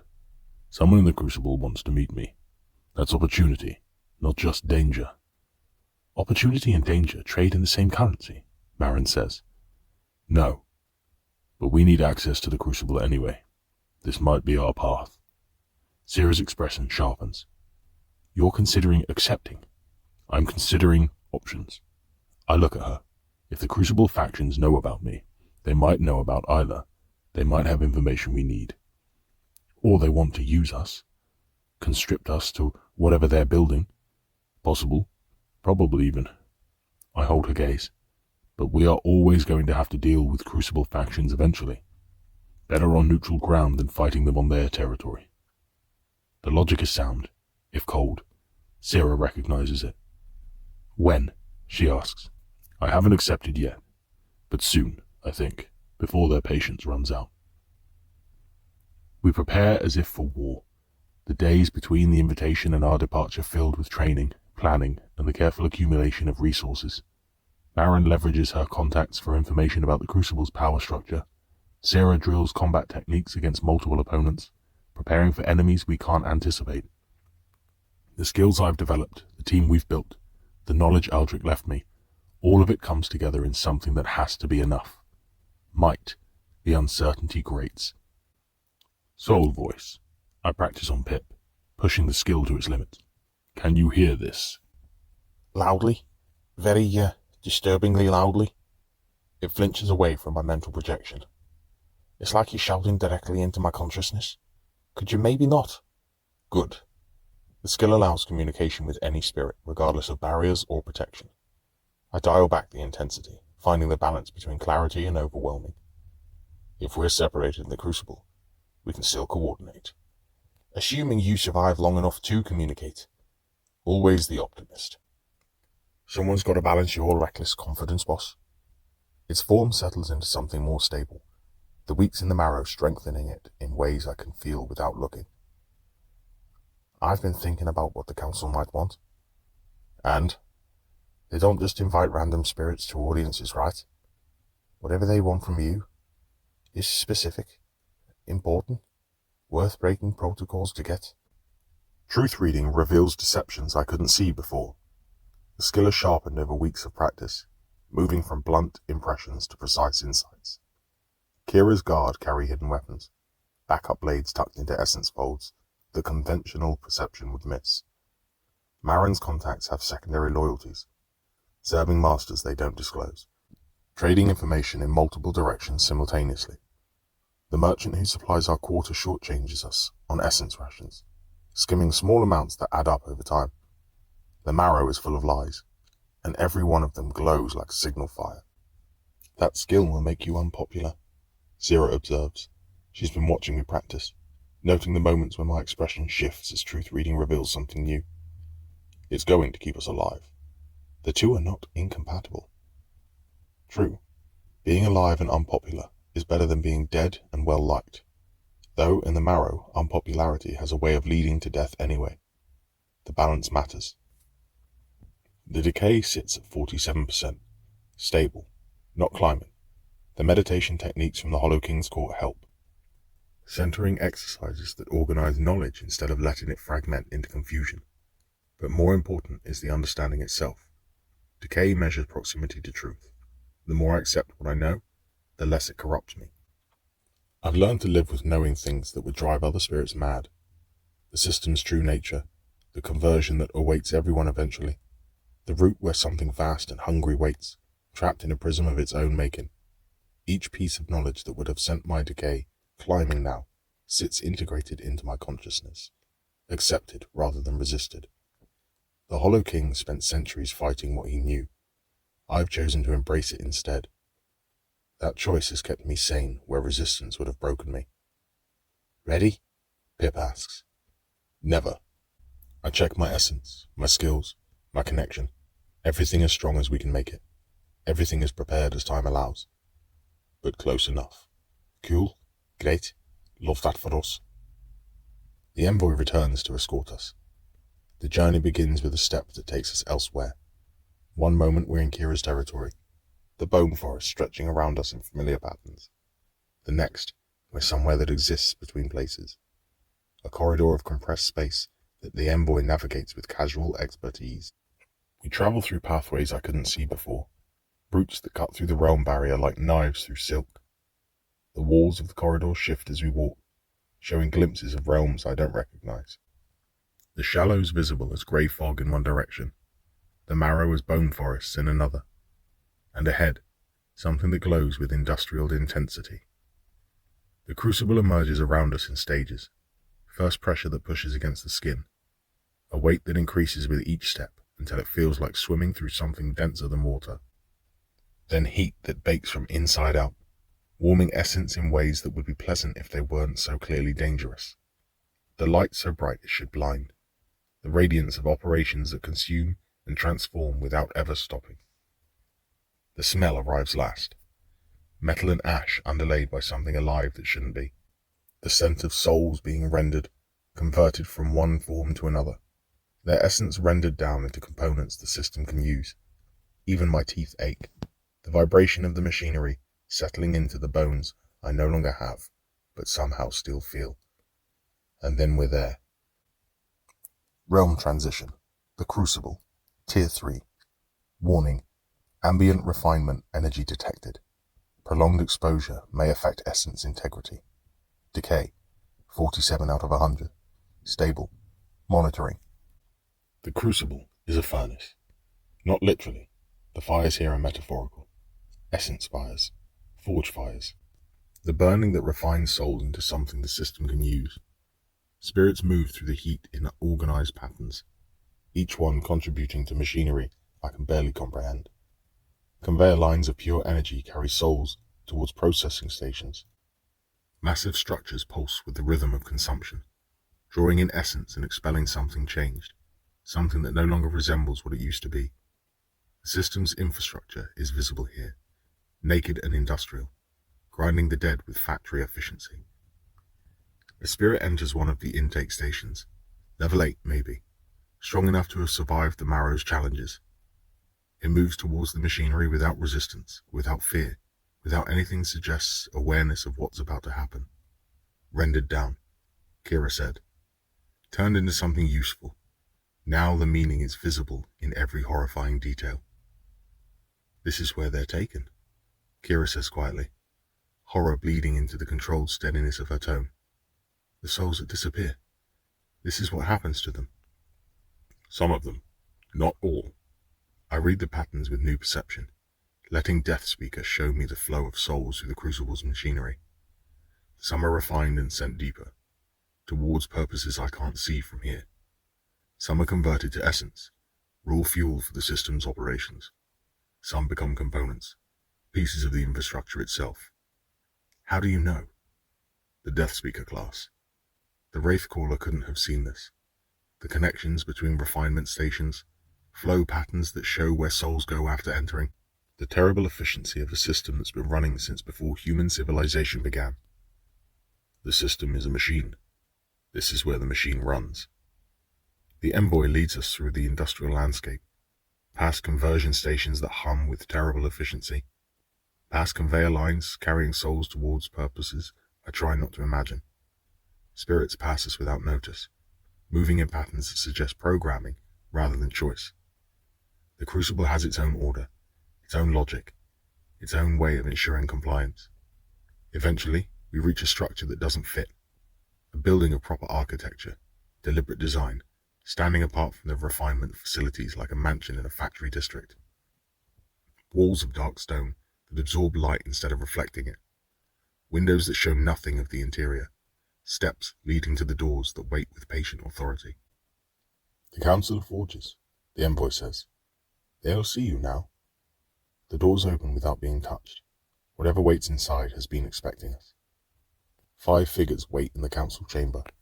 The room itself is a statement of power. Walls carved from material that predates the system itself. Surfaces covered in symbols I can't read, but can feel pressing against my consciousness. The ceiling stretches upwards into the darkness that doesn't behave like any ordinary shadow. Essence light floats in precise patterns, illuminating each council member with careful attention. Each one represents a faction. Each one carries power that dwarfs anything I've faced before. Tier 3 spirits at minimum. Some might be Tier 4. The pressure of their combined presence makes the marrow feel like the shallows. A children's playground compared to the seat of true power. The leftmost figure is made of ice and silence. A presence that absorbs heat and sound in equal measure. Beside it, a spirit of solidified memory, similar to the Hollow King, but intact, functional, carrying centuries of accumulated understanding in visible layers. The rightmost figures are harder to read. One seems composed of pure mathematics, angles and equations given form, while another shifts constantly between shapes that hurt to perceive. Graves. The central figure speaks, a spirit whose form is made of fire and memory, flames that dance with intelligence, burning without consuming. The name emerges from its flames the way light leaves a dying star, slowly, with the weight of something vast and patient behind it. The one who opens his eyes in places where sight is not. Invited. We have watched many necromancers. You are the first in. Its flames ripple and resettle, a geological movement compressed into seconds. The comparison would be meaningless to you. A long time, the necromancer who sees too much. I see what's there. Yes, that. Precisely that. The flames cycle through colors that have no names, settling on something between gold and grief. We have observed your trajectory. The Collector's Gate, broken. The Hollow King, freed. The system's offerings, refused. Twice. 3 times, actually. 3. Yes. The Ladder Builder. A long silence in which its form shifts through shapes that each seem to belong to different centuries. You carry a preference, principle, you would call it. We have seen this quality before. It burns well. Sometimes it burns the one who carries it. I prefer not becoming what the system wants me to become. And what is that, in your understanding? A tool, a component, another piece of the machinery. I gesture at the forge facilities visible through the chamber's windows. I've seen what the system does to souls. I'd rather resist than participate. The council members exchange glances I can't interpret.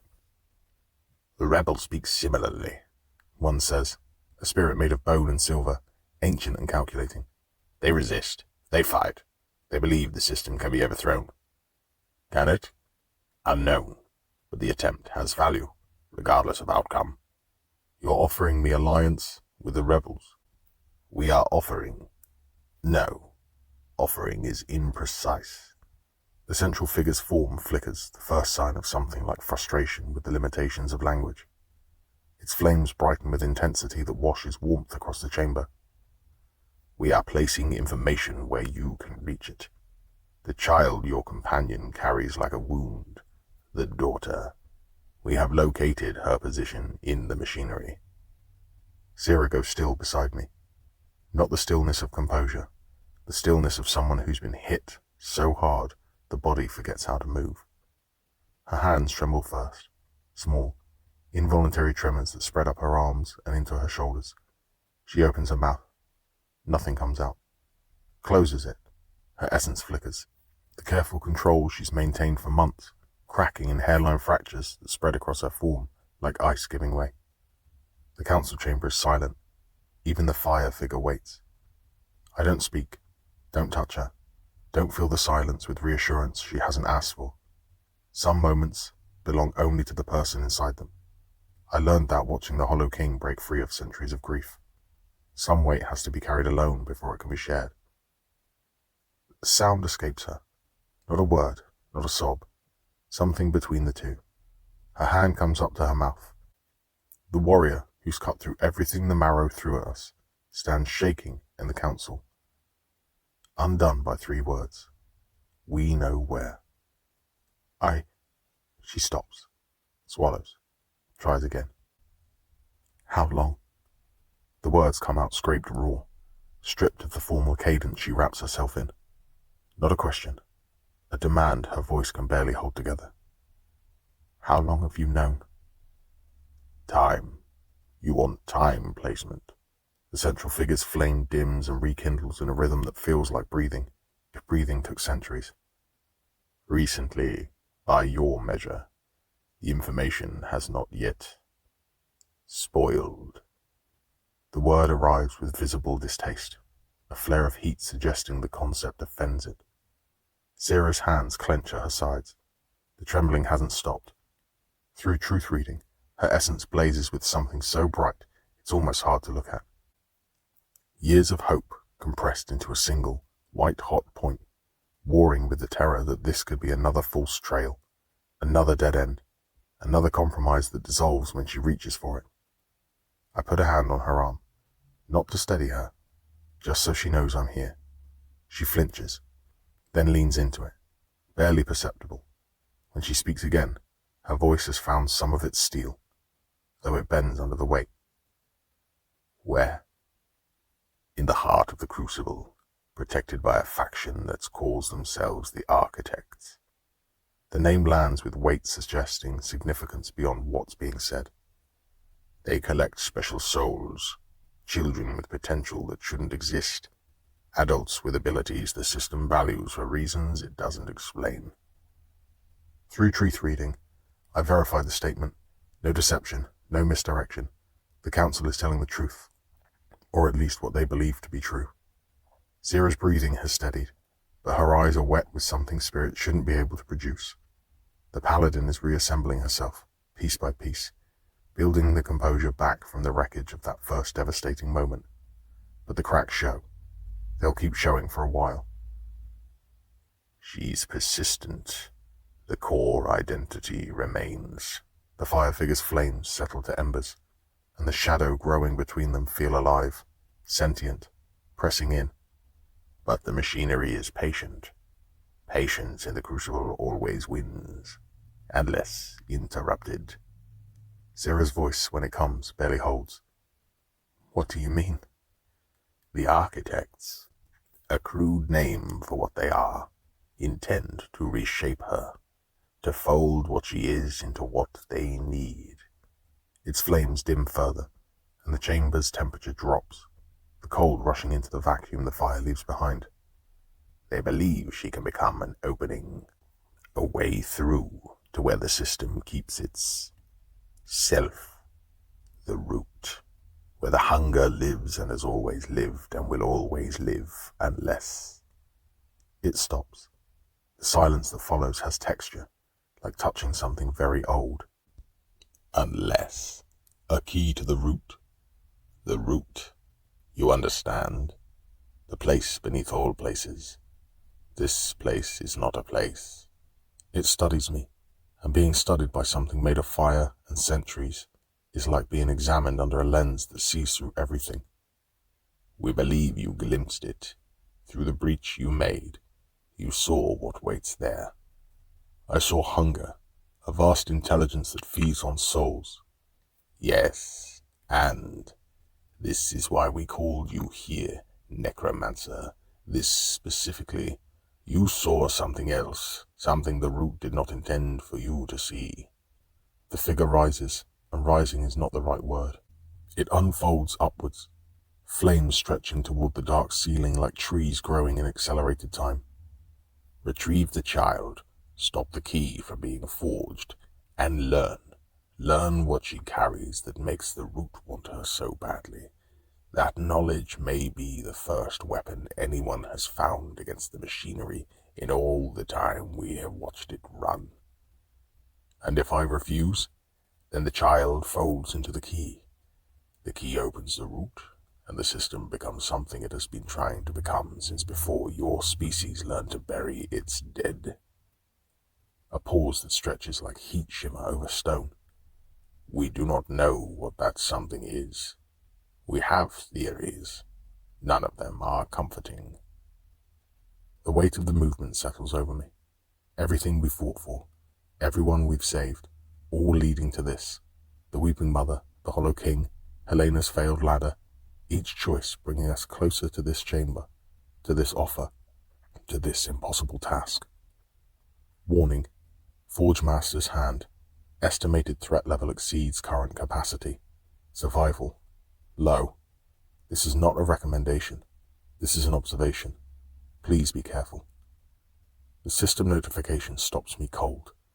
No snark, no dry commentary, just a flat, honest assessment, and something at the end that sounds almost like concern. Save a child, stop a key from being forged, and somehow, along the way, learn enough about the root to understand what we're really fighting. Beside me, Sarah's hand finds me and grips hard enough that a living person would wince. She doesn't speak. She doesn't have to. I'll do it, I say, but I want something in return. Speak your terms. A flicker that might be curiosity, might be amusement in a being old enough that the distinction has collapsed.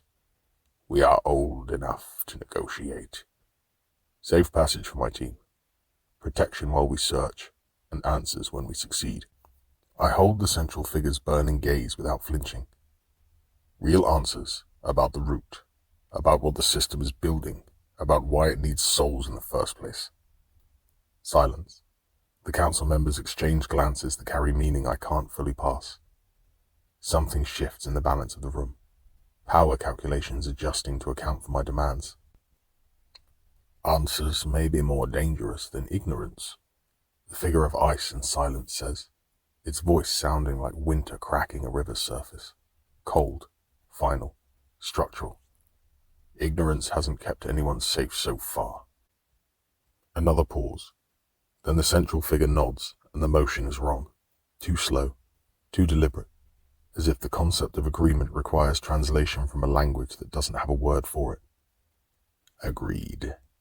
It extends something that might be a hand, if hands are made of fire and intention. You are in the crucible now, Graves. The machinery here is vast and indifferent, and it grinds everything eventually. We would prefer it not grind you before you have served your purpose. A pause. The flame settles into something almost gentle. That is as close to kindness as we come. I take the offered hand. The fire doesn't burn, but it leaves something behind, a mark that pulses with authority, visible proof of the agreement we've made. The hunt for Isla begins now, and with it, perhaps, the first real step towards understanding what waits at the heart of everything.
Chapter 28.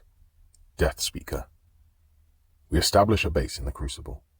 The space the Council provides is utilitarian but defensible, carved into a section of infrastructure that predates the current refinement machinery. The walls hum with ancient energy, a low vibration felt more in the chest than heard, wards that keep the Crucible's heat at bay and the system's attention elsewhere. The stone is cool to the touch, a relief after the furnace heat outside. Not invisible, but unremarkable, a safe house in the heart of the furnace. The Council provides resources as promised, protection as promised, information as promised. The price for all of it remains unclear, but debts in the afterlife work differently than debts in life. We'll pay when the bill comes due, and not before. The faction holding Isla calls itself the Forge Master's Hand, I tell the others, spreading Crucible maps across our table. The documents shimmer with embedded essence, updating in real time as operational patterns shift through the realm. They operate in the deep processing zones, collecting souls that now have unusual properties.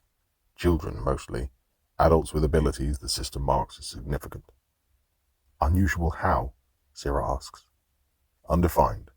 The system doesn't explain what makes a soul special. It just marks them for collection. And Isla was marked? Years ago, apparently, before she even died. I trace routes through the refinement zones, my finger following pathways that wind through machinery designed to break souls into components. Someone knew what she'd become, arranged for her capture, shielded her during conversion so she'd remain herself while everything around her was being consumed. To turn her into a key? To the root, yes. I let the weight of that settle over the room.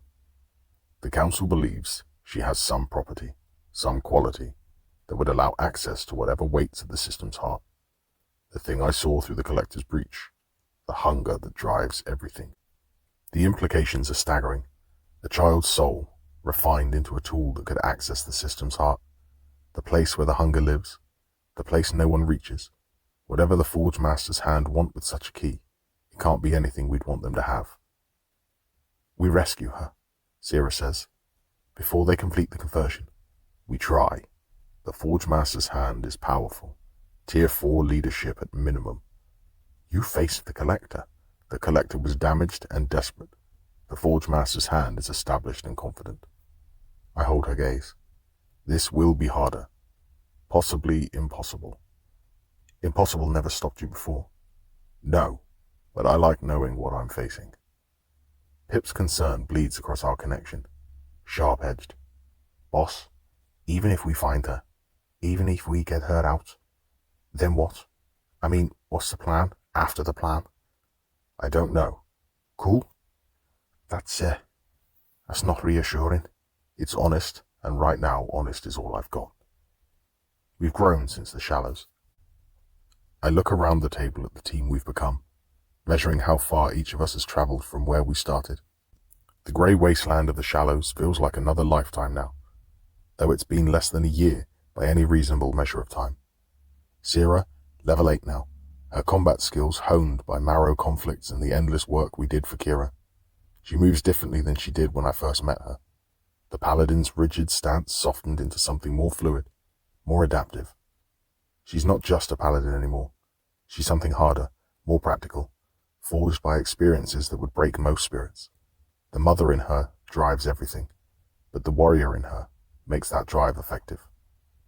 Pip, level 6. Our bond stronger than I ever imagined possible when I first bound it against its will, in the grey. It stopped being a tool the moment I stopped treating it like one. Now it's a partner, an ally, a friend maybe, if the dead can have friends. The flickering uncertainty of its early form has stabilized into something confident, something that knows its own strength. Marin, level 5. Building networks that span the marrow and now reach into the Crucible itself. She's found contacts even here, in the heart of the system's machinery. People who trade information for profit regardless of what realm they occupy. Her merchant skill translates everywhere. Information is currency, and she trades better than anyone I've known, living or dead. And me, level 10, Death Speaker class, Tier 2 with access to Tier 3, the necromancer who refused to become what the system wanted. Graves, Death Speaker, Tier 2, Level 10. Realm Access. The Shallows, the Marrow, the Crucible. Vitae HP, 340 out of 340. Anima MP, 620 out of 620. Decay, 47 out of 100. Stable. Strength 10. Constitution 16. Agility 12. Intelligence 34. Wisdom 28. Charisma 20. Will 26. Binding capacity 8 spirits. Corruption resistance 52%. Skills unlocked 14. Not the most powerful spirit in the Crucible, not even close, but maybe powerful enough. We've come a long way, boss, Pip says, his voice rippling across our connection. Yes. You were barely 2 when we met, boss. Half dissolved in the grey, mumbling about revenge against some apprentice whose name you could barely remember. It wasn't a great look. I remember. The memory surfaces with uncomfortable clarity. Aldrich's face, his voice, the careful way he prepared my death. I remember everything about those first days. The confusion, the hunger, the certainty that I'd dissolve into nothing before I understood what was happening. And now look at you, planning to infiltrate a Tier 4 faction, steal a child who might be the key to the system's heart. Between us, pride swells, and wonder, and the complicated affection that develops between spirits who've survived impossible things together. Progress. That's one word for it. What's another? Necessary escalation. I pause, considering. Or maybe just stubbornness, refusing to accept that the system gets to decide what happens to the soul it claims. That's definitely stubbornness. Pip's form flickers with amusement. But it's the kind of stubbornness that's kept us alive, kept us ourselves. So I guess it's working. We build a plan the way we build everything, piece by piece, with room for failure. The maps spread across our table show conversion zones layered in complexity, each section feeding into the next like organs in a body. Intake, sorting, refinement, integration. The names are clinical, but the reality is anything but. Spirits enter these zones and emerge changed, if they emerge at all.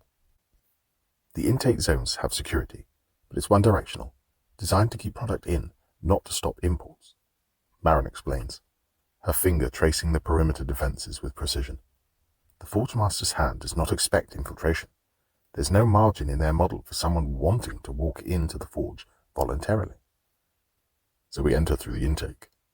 If we can fake the right credentials, make ourselves look like spirits being transferred from one section to another. She produces documents from her satchel, papers that shimmer with the same essence light as the Council's maps. I've acquired transfer orders, blank but authentic. Cost me 3 favors and a contact I won't be able to use again. We filled them out with our details. We look like routine inventory movement. That's risky. Everything here is risky. That's the cost of doing business in the Crucible. She shrugs. The merchant's acceptance of calculated gambles.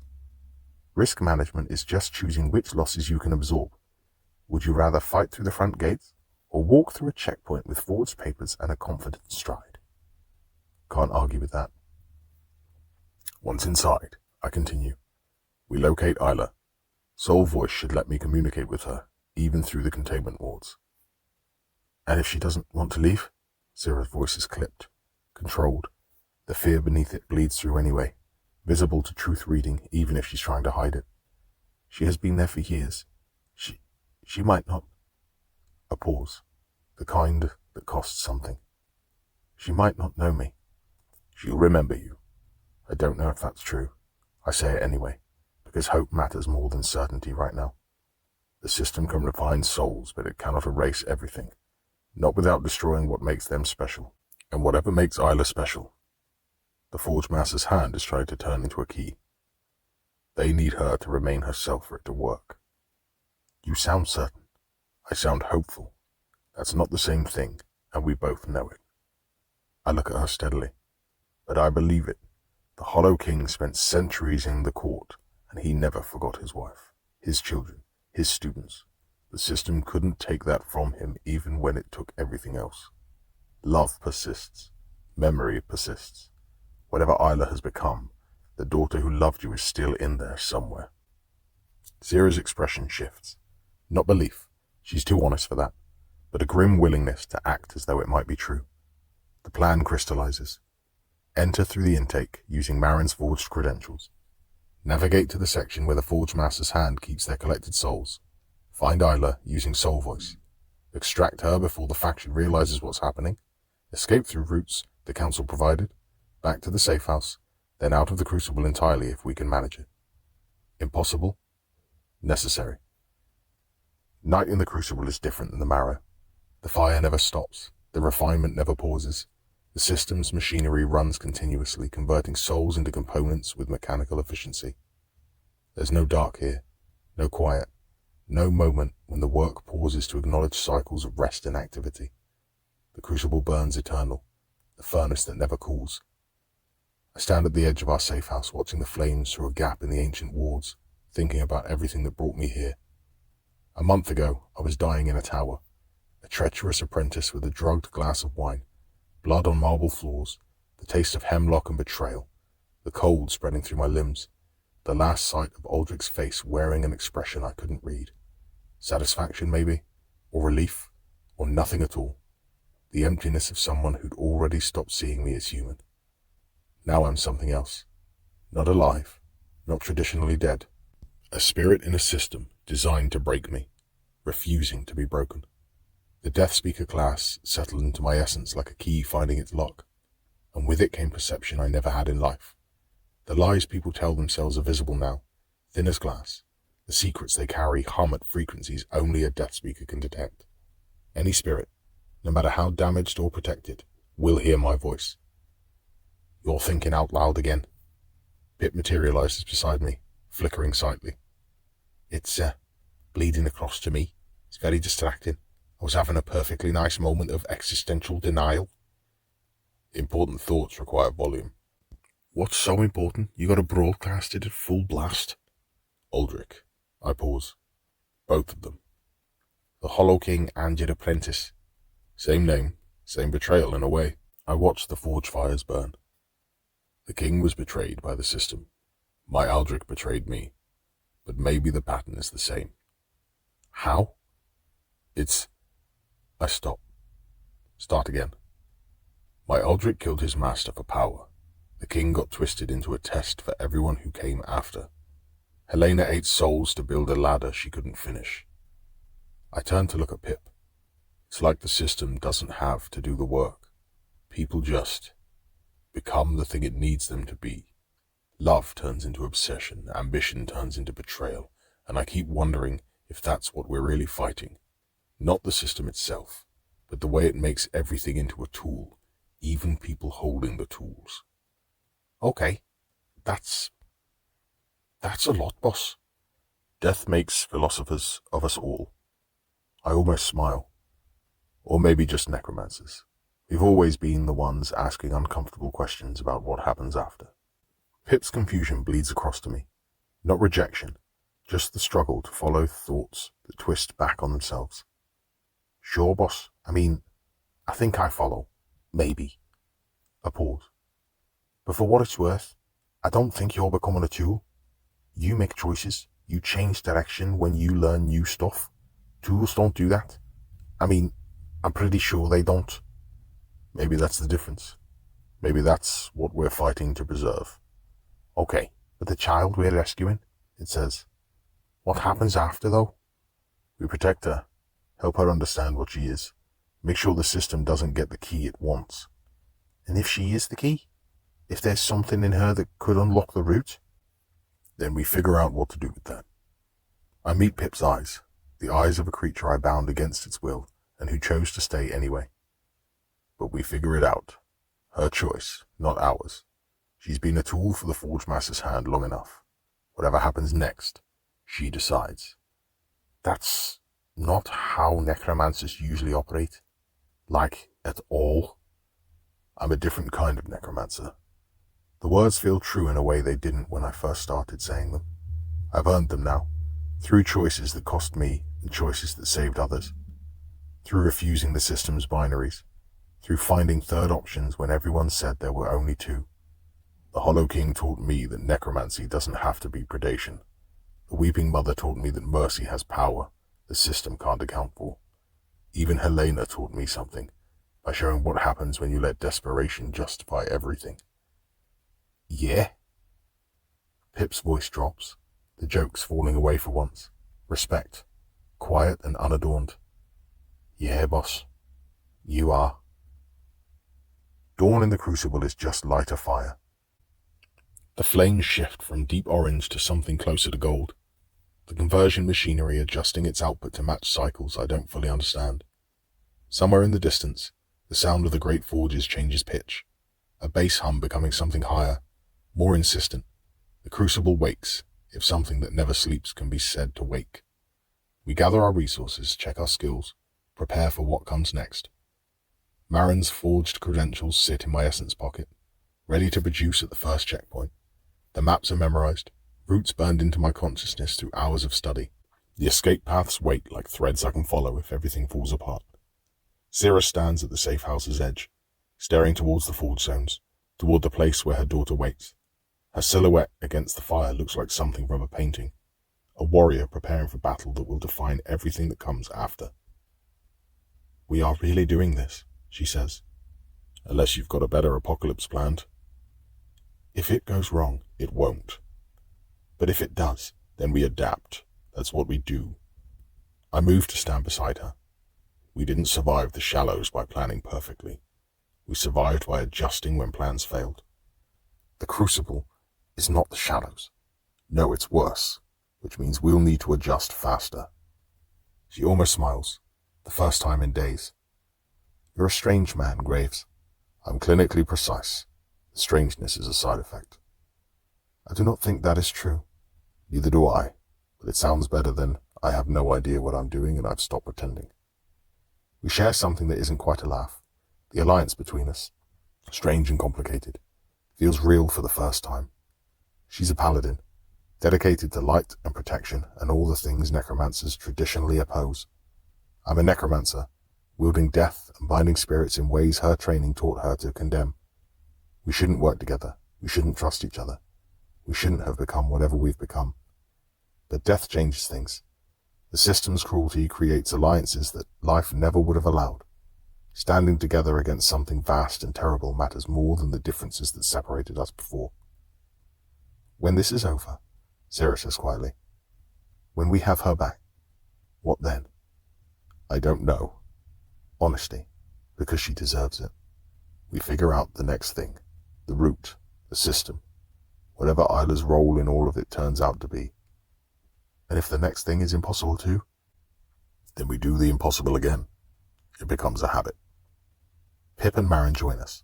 The team, complete. The mission, clear. The system is watching, I say. It knows what we're planning. It's probably already adjusting.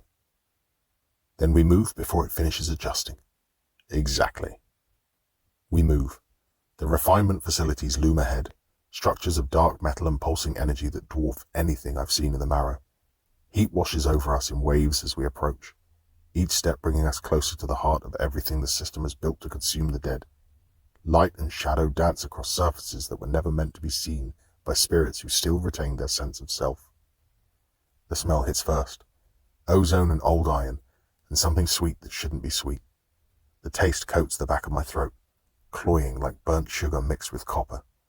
The scent of souls being rendered down, essence extracted, identity stripped away layer by layer until the only useful components remain. I've smelled death before.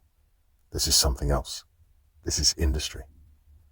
I don't look back, don't think about what I was when I arrived in the shallows. That person felt like someone else's memory now. A frightened spirit who couldn't imagine becoming what I've become. The necromancer who destroyed the Collector's Gate. The Death Speaker who freed the Hollow King. The spirit who refused every binary the system offered and found third options instead. Syrah walks beside me, her focus sharp. Her daughter finally within reach after years of searching. Pip scouts ahead through our link, fear and determination bleeding across the connection in equal measure. Marin follows with maps we might not need and contingencies we probably will. Her merchant's mind already calculating exit strategies. The system is watching. It always watches. But I've learned something since I died.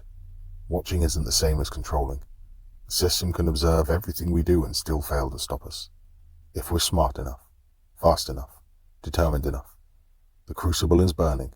It will burn forever, consuming souls until the end of everything. And somewhere in that fire, a child waits. Isla, Sira's daughter, the key that someone wants to forge to open the root itself. We walk into it anyway. Whatever comes next, we face it together. The Hollow King tried to carry everything alone. Helena couldn't let anyone else share the weight. I think maybe the point is, we're not supposed to do this alone. Maybe that's what the system doesn't account for. People choosing each other, stubborn and messy and imperfect as that is. Proximity alert. Forge Master's Hand territory. Threat level extreme. Recommendation: abort. Please. The first checkpoint appears ahead. Guards waiting to verify credentials. Machinery humming with the energy of rendered souls. I don't hesitate. Don't second guess. Don't wonder if this is a mistake. I walk forward, and the others walk forward with me. Book 1 ends here. The story continues.